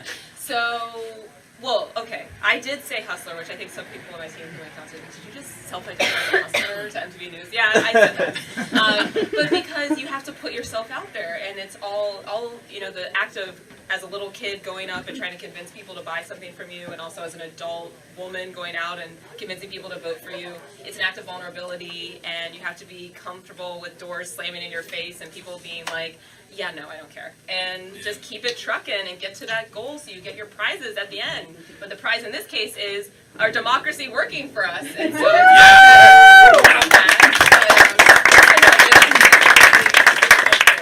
Yeah, awesome. That's excellent. Yeah, I definitely knew that MTV meant hustler as someone, a go-getter with work ethic, So I know, yeah, hopefully I didn't scare you too much with that lead into that question. Well, I was going to follow. Yeah. So, the Girl Scout cookies, just out of curiosity, what was your favorite Girl Scout cookie? That's a hard question because I love cookies and all of the flavors of cookies. I have a real sweet tooth. So probably a toss-up between the Thin Mint, a frozen Thin Mint. Oh, yeah. But then the tagalongs. Not to be confused with the Filipino language, which was like really hard for me as a kid to process. Like, wait, it looks like I've heard this language in the Philippines. Tagalog. Yes, toss up. Okay, because I love peanut butter. I love Thin Mints. I don't know which one I'll go with. Oh, there you go.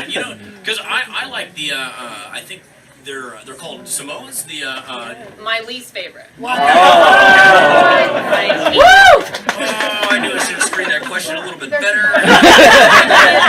It's a very disappointing cookie. Yeah, I don't know. I'm a coconut fan, and I love caramel stuff. So for me, it's that kind of a bizarre taste combination that's just crazy enough for some guy who's going to shave his head. So It's like everything bagel of Girl Scout cookies. It's just too much. Man. It's too much.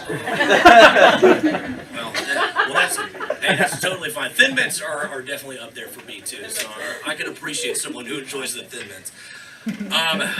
So I also wanted to say another interesting thing about your campaign that to me truly spoke that you're running for the people is that you've mentioned you do not take any money from any political action committees. So for those Corporate political action action committee, yes. So Why did you make that decision? Well, to me, it was a no-brainer. I mean, the big reason why we don't see more happening in Washington is because we have people on both sides of the aisle that are corrupted by corporate money.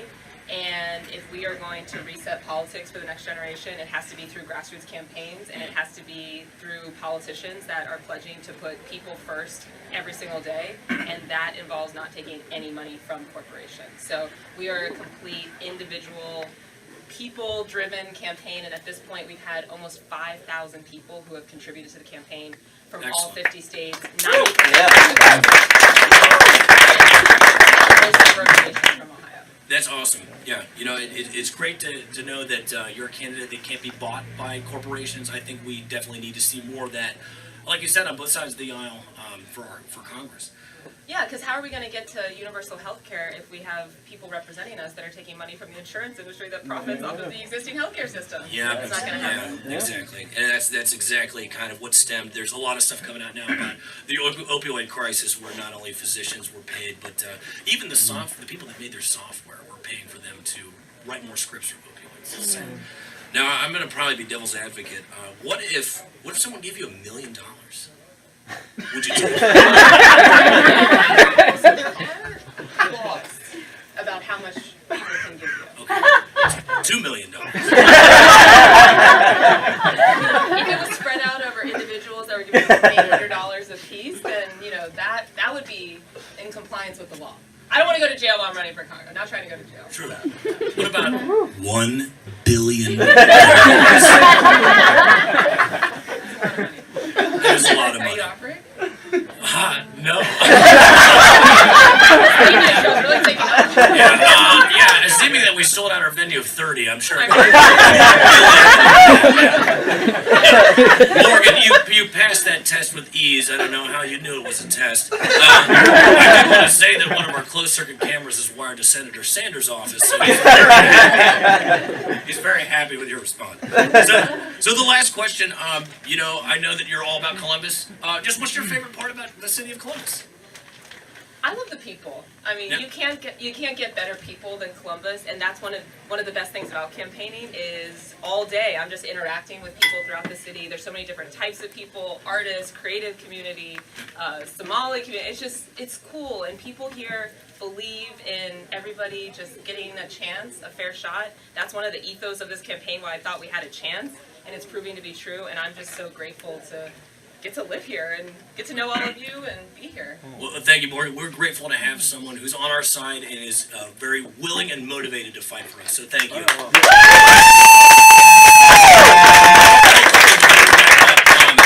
When is the Democratic primary election? When can we go out and vote for you? So early voting starts February 19th. Okay. Official election day, March 17th, St. Patty's Day, so easy to remember. Right. Yeah. But early voting is really convenient, and then we'll get an earlier sense of how likely we are to win. So please, vote early. Get on that. Absolutely. Get on that. Vote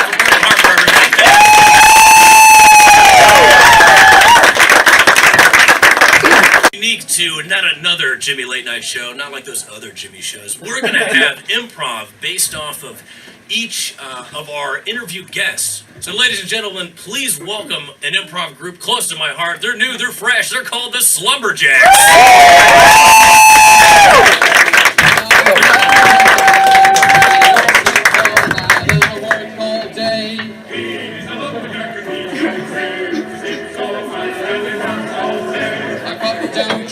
I eat my lunch, I go to the lavatory.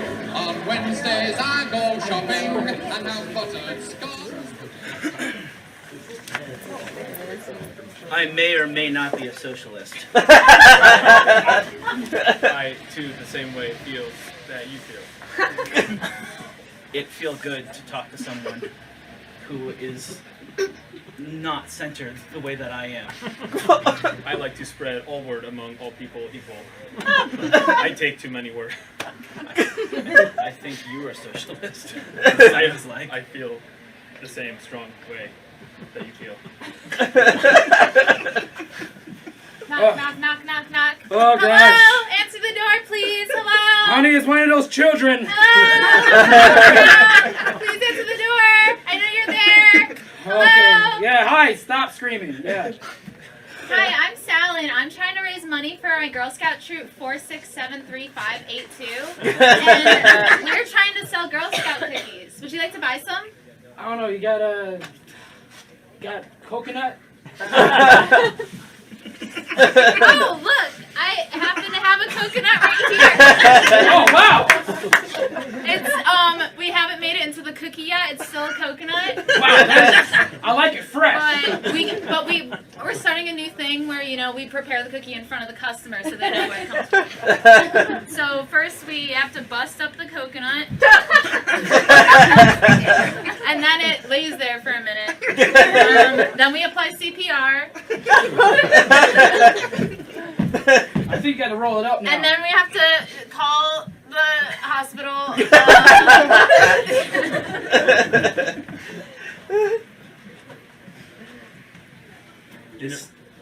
This Thin Mint wasn't in the freezer. Looks like someone put that son of a bitch in the microwave. It's the opposite of what you're supposed to do with the Thin Mint. Oh my god. It's all melting all over my hands. Okay, we're gonna clean you off, buddy. Okay, I got a nice cookie that's better warm. Oh, a street. Yeah, it's a street waffle. It's tuck in, pal. You're gonna want to eat that while it's still hot. Let's open it up. It's steaming. It's the hottest cookie ever to live. Do the CPR. Oh yeah, you're right.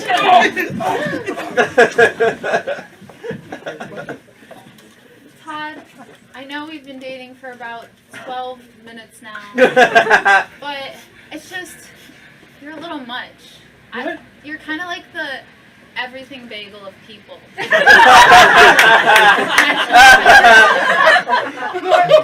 I could be more. I could be. No, I don't want more. All I want is just a simple cookie in a freezer kind of guy, and you're a lot. You're a Samoa. I could add a little chocolate and. Yes, me. We'd like to hire you, but you're kind of the everything bagel of employees. I'm sorry. I can take out 2 mortgages and. No, more isn't the problem. You need to be a little bit less. You're everything. You know that. You know what everything means, right? A lot. Okay, so if I help children walk the street and just I don't know, you could just. So I'm sorry, we can't let you be a crossing guard here. You can't. We need somebody who's more simple. We need someone who can just go out there and put the flag out. That's what they do. Wait, I can do it. You see, like this. It's to me, Mario. Boing. I got to the flag. I can do that too. Boing, boing. Too much. I'm sorry, we're gonna have to let you go. You're gonna have to go work somewhere else besides the crossing guard company. Honey, how was your day at work? Did you get the new job? Oh yeah, That's amazing. That's so amazing. I knew you would. Now we can finally put our kids through college. And we can go on that vacation we wanted to go on. Utah, right? Utah, that's my favorite state. Oh my gosh, yeah, and we can see the Alamo and all the people. Yeah, the things that are in Utah that I know of. Yeah. Oh, you're such a good support. Oh, I know, Let me help you with that. I get so much. You're so helpful. You're the best husband in the entire world. What would we do without you? The coconut's here! Oh yeah, I thought it would be one of our many children, but alas, it's just another box of Girl Scout cookies. Well, luckily I was a Girl Scout before I had to marry you.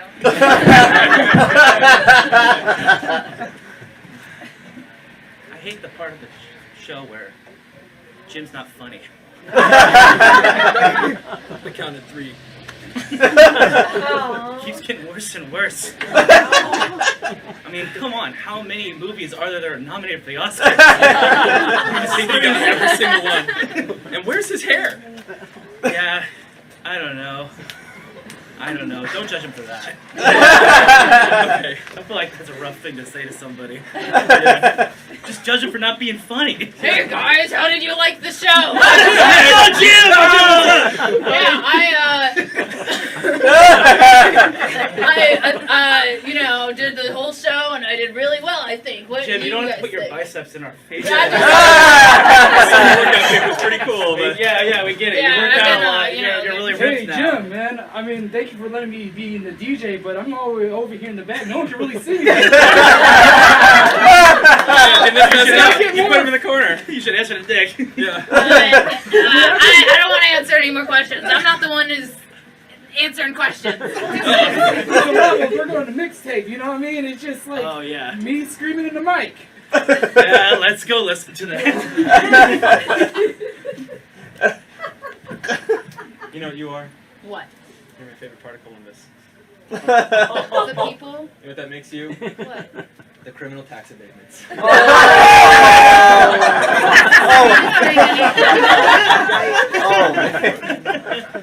Well, okay, you came back, you worked hard. Yeah. But here's the thing, you're too much of a resolution and not enough of legislation. We're gonna have to let you go. Got tickets to Utah. Look, you gotta let me do something. I mean, I can help old ladies cross the street this time. We'll pay for the tickets. Look, don't touch that lady. Oh no, you're too much. You're too much, Buster. What if I start another Girl Scout where except for we give cookies, we give Hot Pockets. No one. Keep going. Yeah, so what we do is we put chocolate inside Hot Pockets. Right. Knock, knock, knock, knock, knock. Hello. Luana! Luana's thieves are outside! Answer the door, please. Why are they coming at 4 in the morning? What do you want? Hi, I'm from the Non-Binary Scouts of America. And Yeah. Oh, Hot Pockets. Yeah. It's right in here, sir. This is the Hot Pocket we were selling. It's nice and hot. Yeah. Toasty. And you can fit it in your pocket and everything. In my pocket. Yeah, try it. You?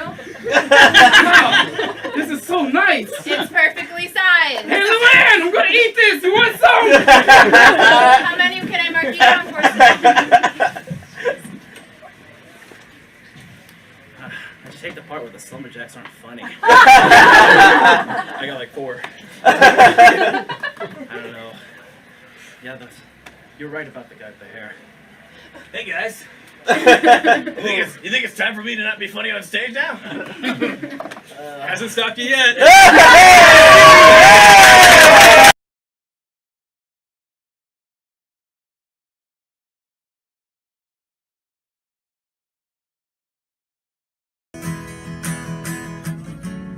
Make me feel so much stronger.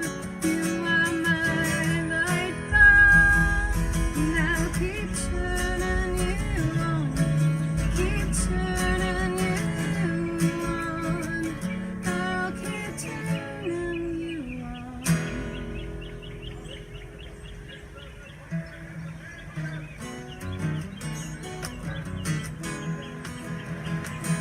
John Sharp, I'm also very happy right now. Hey, Jennifer.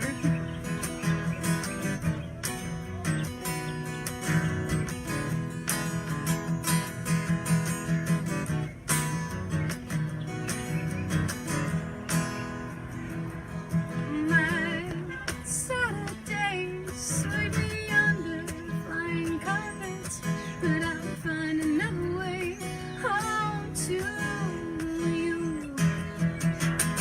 Thoughts get sent, then return. If I can't be your girl, maybe somebody else will. And on Saturday I'll be calling to see if you're okay. I'll be fine, don't you worry, I'm usually right on time. And if I let you, you would just break my just let me down.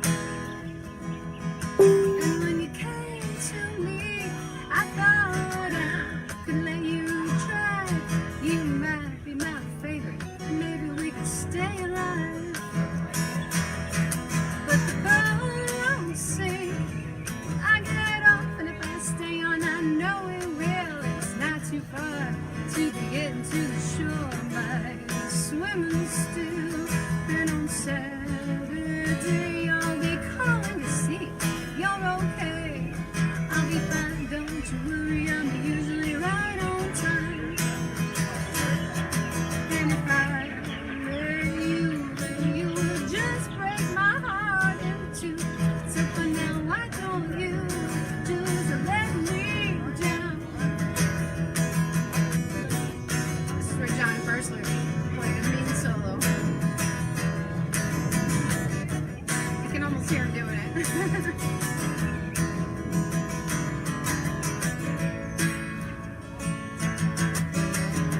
Instead, I guess you just get to dance at home. Hopefully you're dancing.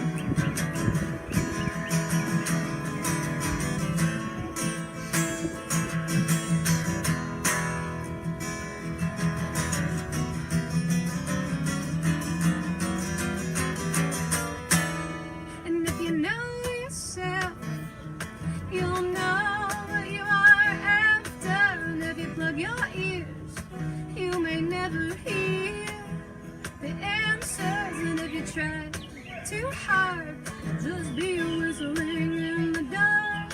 And you'll never know what became of me and you.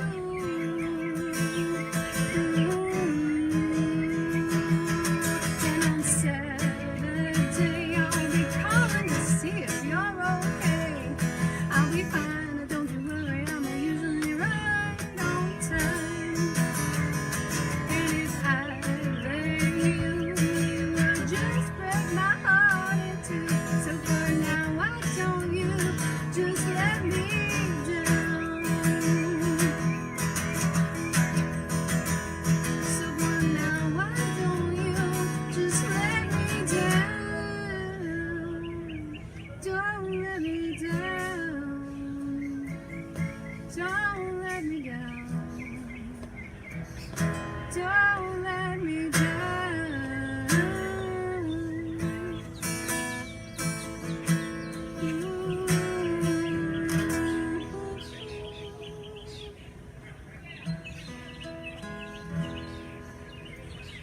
I think I've played probably that one at every contest that I've played at, and since I started doing Megan Palmer and the Hopeful gigs at the gazebo, man, so many good memories of those times. I'm so glad that we have ComFest and that we'll have it again in person, but right now we're together. It's wonderful. I want to invite my friend and husband out here. I don't know, is he out? Is he paying attention? I guess I'll play one more and then maybe he'll know to come by. 1, 2, 3, 4, 5. Alright. Since Aaron Marshall is watching, I will play a song for his aunt. I think I remember it. Alright, this is Ann's Boots. I wore Ann's boots, 20 llamas, all the way around the world. They fit perfect, they go everywhere I've been.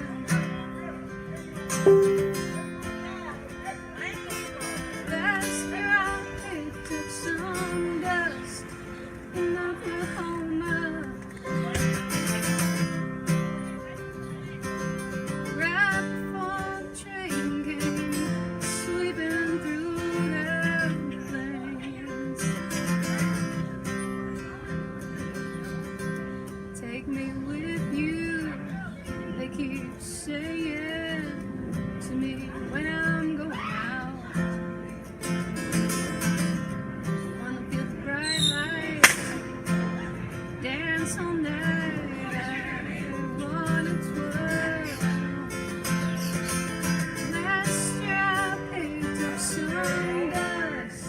in Oklahoma. Right before the rain came, sweeping through them plains.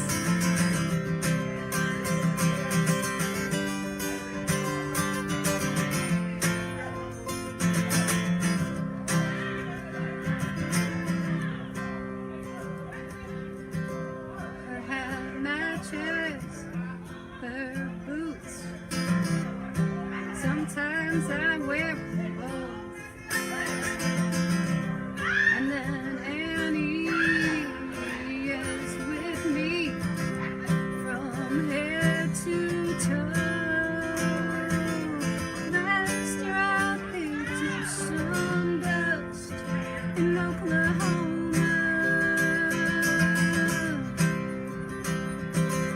Right before the rain came, sweeping through them plains.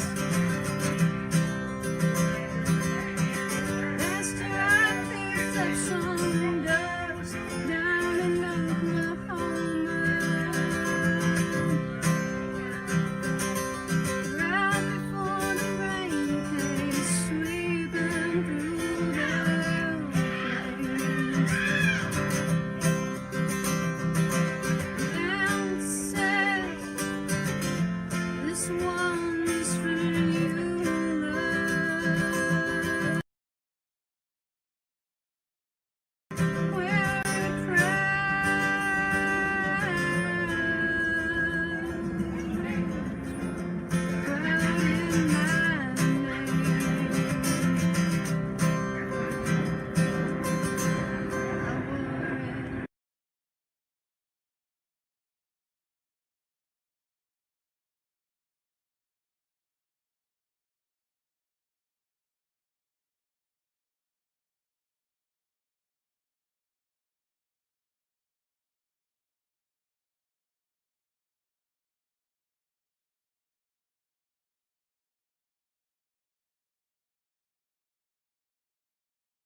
I think they are having a party next door.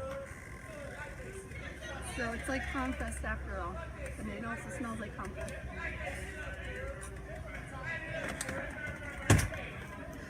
Alright. So my husband, Jason Quicksilver, my dear husband, has agreed to join me on this set. Come on in.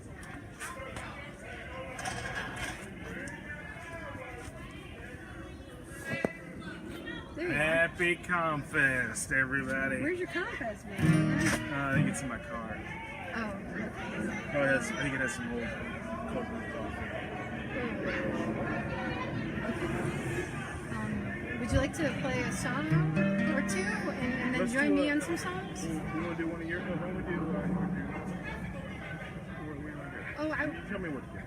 why don't, are you ready to play a tune or? Yeah, I can play Okay, a tune. why don't you start and then we'll go from there. You want to do Okay. that new one? Yeah. Okay, I'm going to do a new one. Jason's got a new one. No one, Megan just heard it like 20 minutes ago. True story.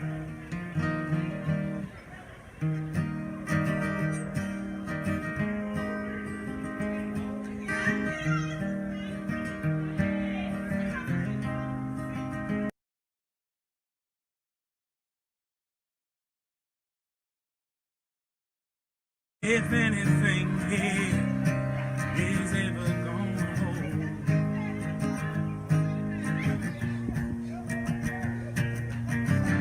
sunshine breaks the news, the shadow an American rose. If anyone else here still can't see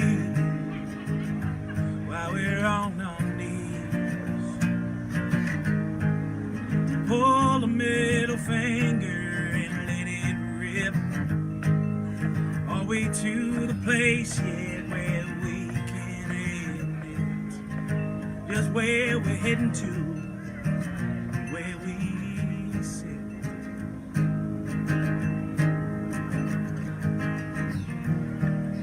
Tempers and the flashbang boom. Sometimes that pain just will moon shimmer shaking, and the flame and the heartbreak. Ain't no eraser. We are not faking.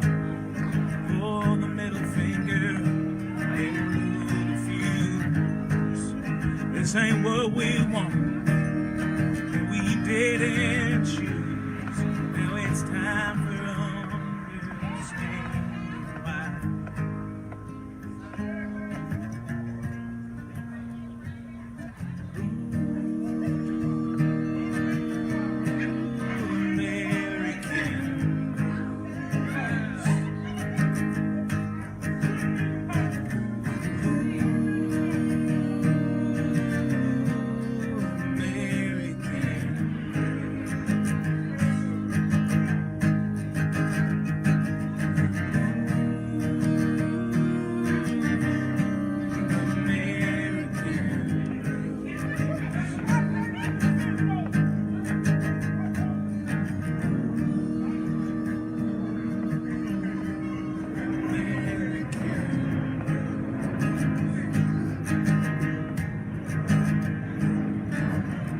Hard heads, hard hammers,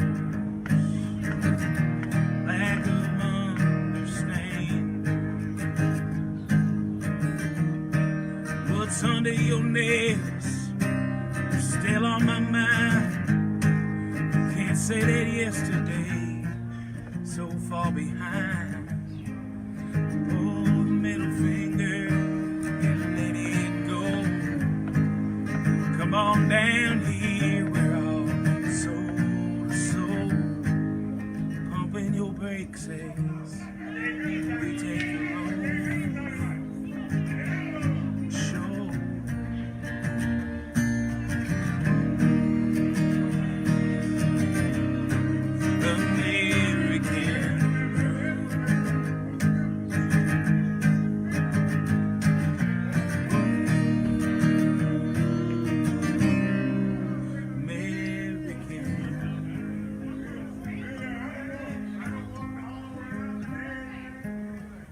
Sunshine shows our past.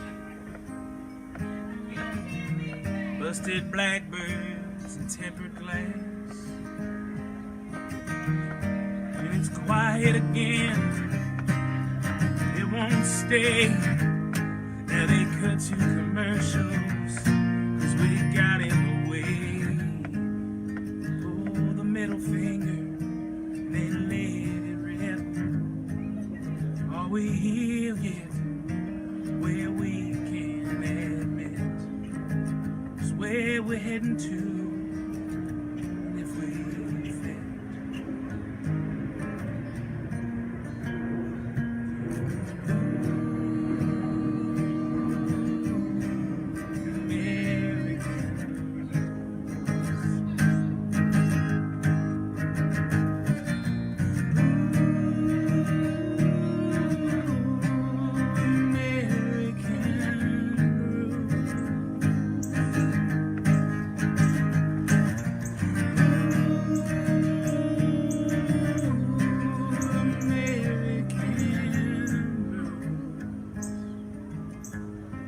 An American.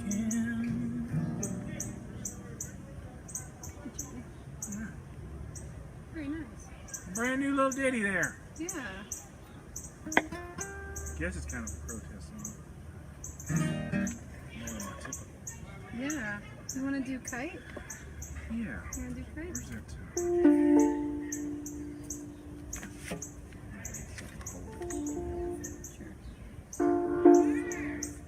Oh yeah. That's like the delay.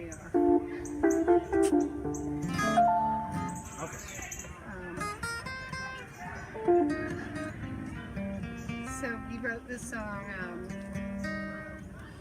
right as quarantine began in March, and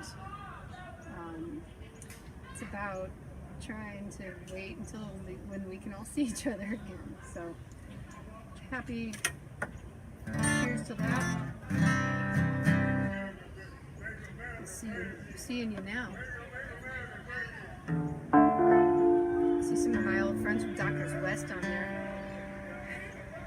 Dale, Ready for this one? This is called Kite.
That was a cool effect. Yeah, we really timed that.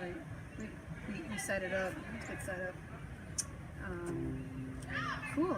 We got a few more in this set here. Did you take the other part? Oh yeah. Let's do that one. That was a request from dear cousin Miller. Back-to-back songs for 3. Hey, this is the waltz portion of our set. We'll move that a little bit. Maybe. Try not to poke anyone in the eye.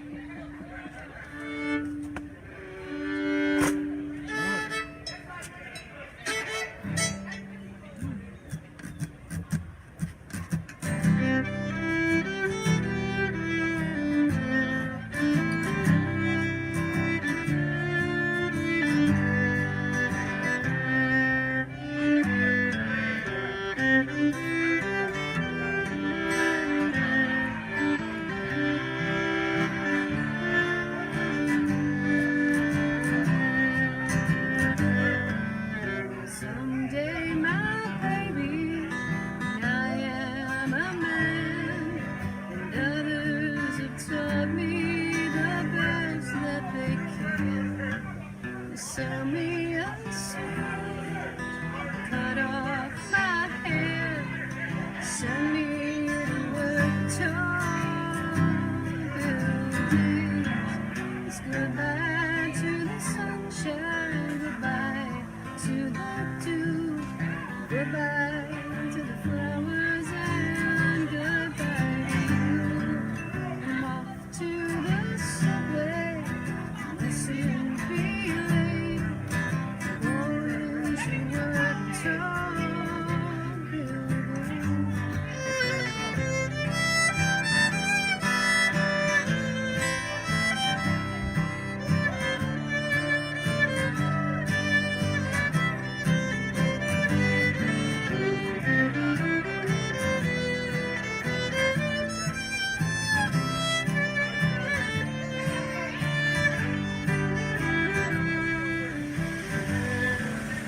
When I retire, my life is my own.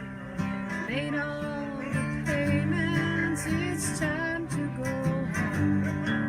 And wonder what happened betwixt and between. I went to work tall buildings. It's goodbye to the sunshine, goodbye to the dew, goodbye to the flowers, and goodbye to you.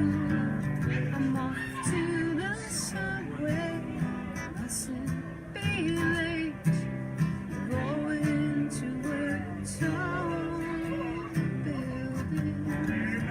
Goodbye to the sunshine, goodbye to the dew, goodbye to the flowers, and goodbye to you. I'm off to the subway, mustn't be late, going to work tall buildings. I'm going to work tall buildings. It's a John Hartford song. In tall buildings. There's probably a few less people working in tall buildings right now. Maybe never again. You want to do that song you got ready? Yeah. All queued up? I think they like us. The crowd, you can hear the crowd, they're ready for it. They're gonna go crazy. We live on like a country road in the city.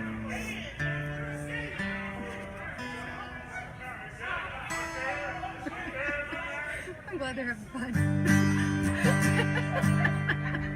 What you gonna play, Jay? I'm gonna do a little John Denver. Oh, look, RJ Crowder's watching. Sing along at home. Almost heaven, West Virginia, Blue Ridge Mountains, Shenandoah River. Life is old there, older than the trees, younger than the mountains, blowing like a breeze. Country road, take me home to the place I belong. West Virginia, Mountain Mama, take me home. Country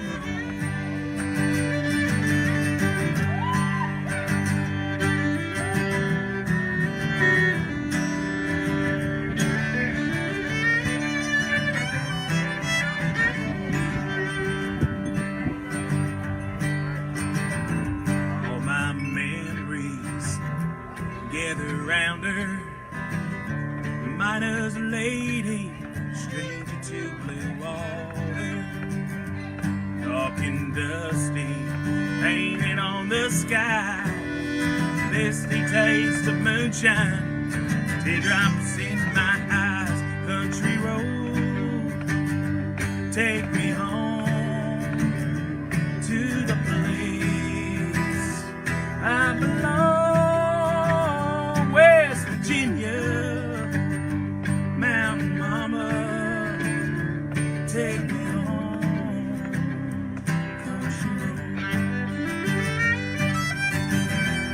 Hear her voice in the morning, she calls me. Radio reminds me of my home far away. Driving down the road, I get the feeling should have been home yesterday.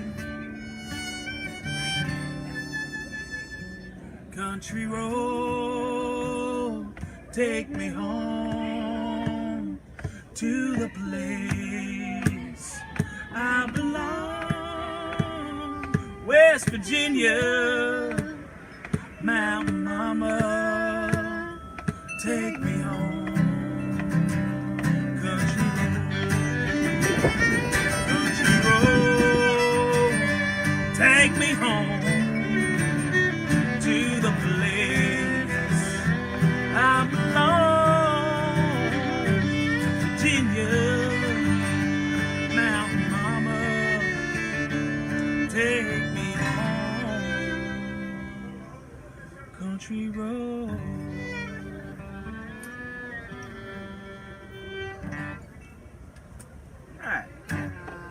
Aw, that's real nice, Jay. We got time for a couple more. If you're just tuning in, thanks for joining us. I'm Megan Palmer, this is Jason Quickself, and we are celebrating ComFest, the community festival that takes place in Columbus, Ohio, every year. I've been playing at ComFest since 1996, to tell you like how long I've been invested in this festival. And my first ComFest gig was with Fred Herring and the Franklin County All-Stars in 1996. I wasn't even old enough to drink yet. And I played the off-ramp stage, and it was sweet. I was hooked immediately, and I've missed very few ComFests ever since that time. And it's a party with a purpose. You can be yourself at ComFest, and ComFest is a place for everyone to be included, and it is a very free zone. So thanks ComFest for having me here today, coming live from East Nashville, Tennessee. It's been really fun. I'm still glad to be part of the Columbus, Ohio community, and also the Nashville community. There's a bunch of Ohioans here, so don't worry, we're still partying hardy for the ComFest. You want to do the okay. All right. Count it off. 1, 2, 1, 2, 3, 4.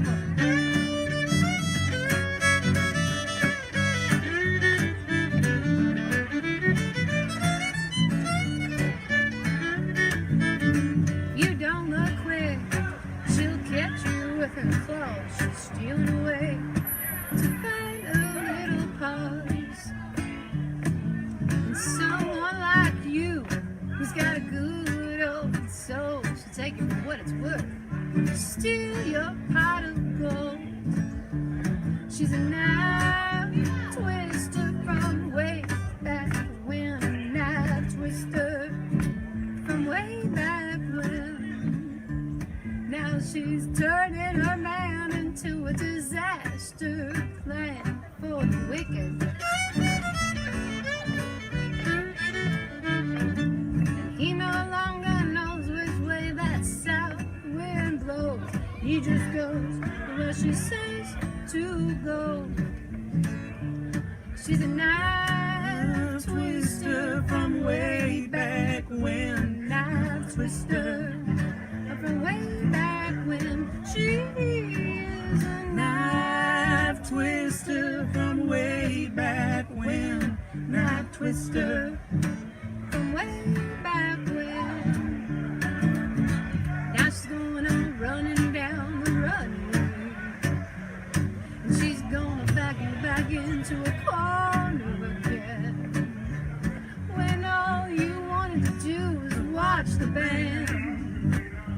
But she's up to her knife twist down again. Woo!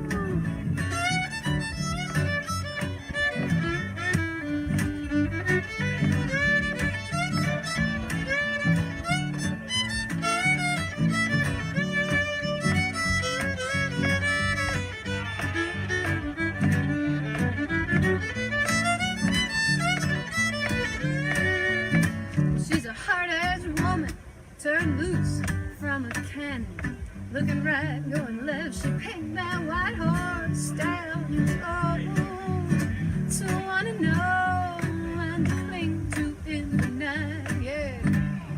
And to steal away her fright. Well, she is a knife twister from way back when. Knife twister from way back when. She is a knife twister from way back when. Knife twister from way back when. She is a knife twister from way back when. Watch out, boys. She's gonna get you again.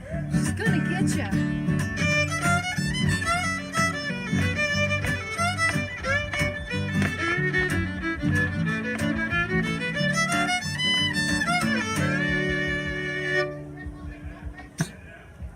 Something like that. Jason, that was really fun to play with you. Thanks, Meg. Thanks for coming on and hanging out with me. I get so lonely doing it by myself. So I'm lucky to have this guy. All right. Hey, we got Miss Ohio. We got to do that one. It's important. Oh yeah, what you? This one goes out to my sister Betty.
See you next time.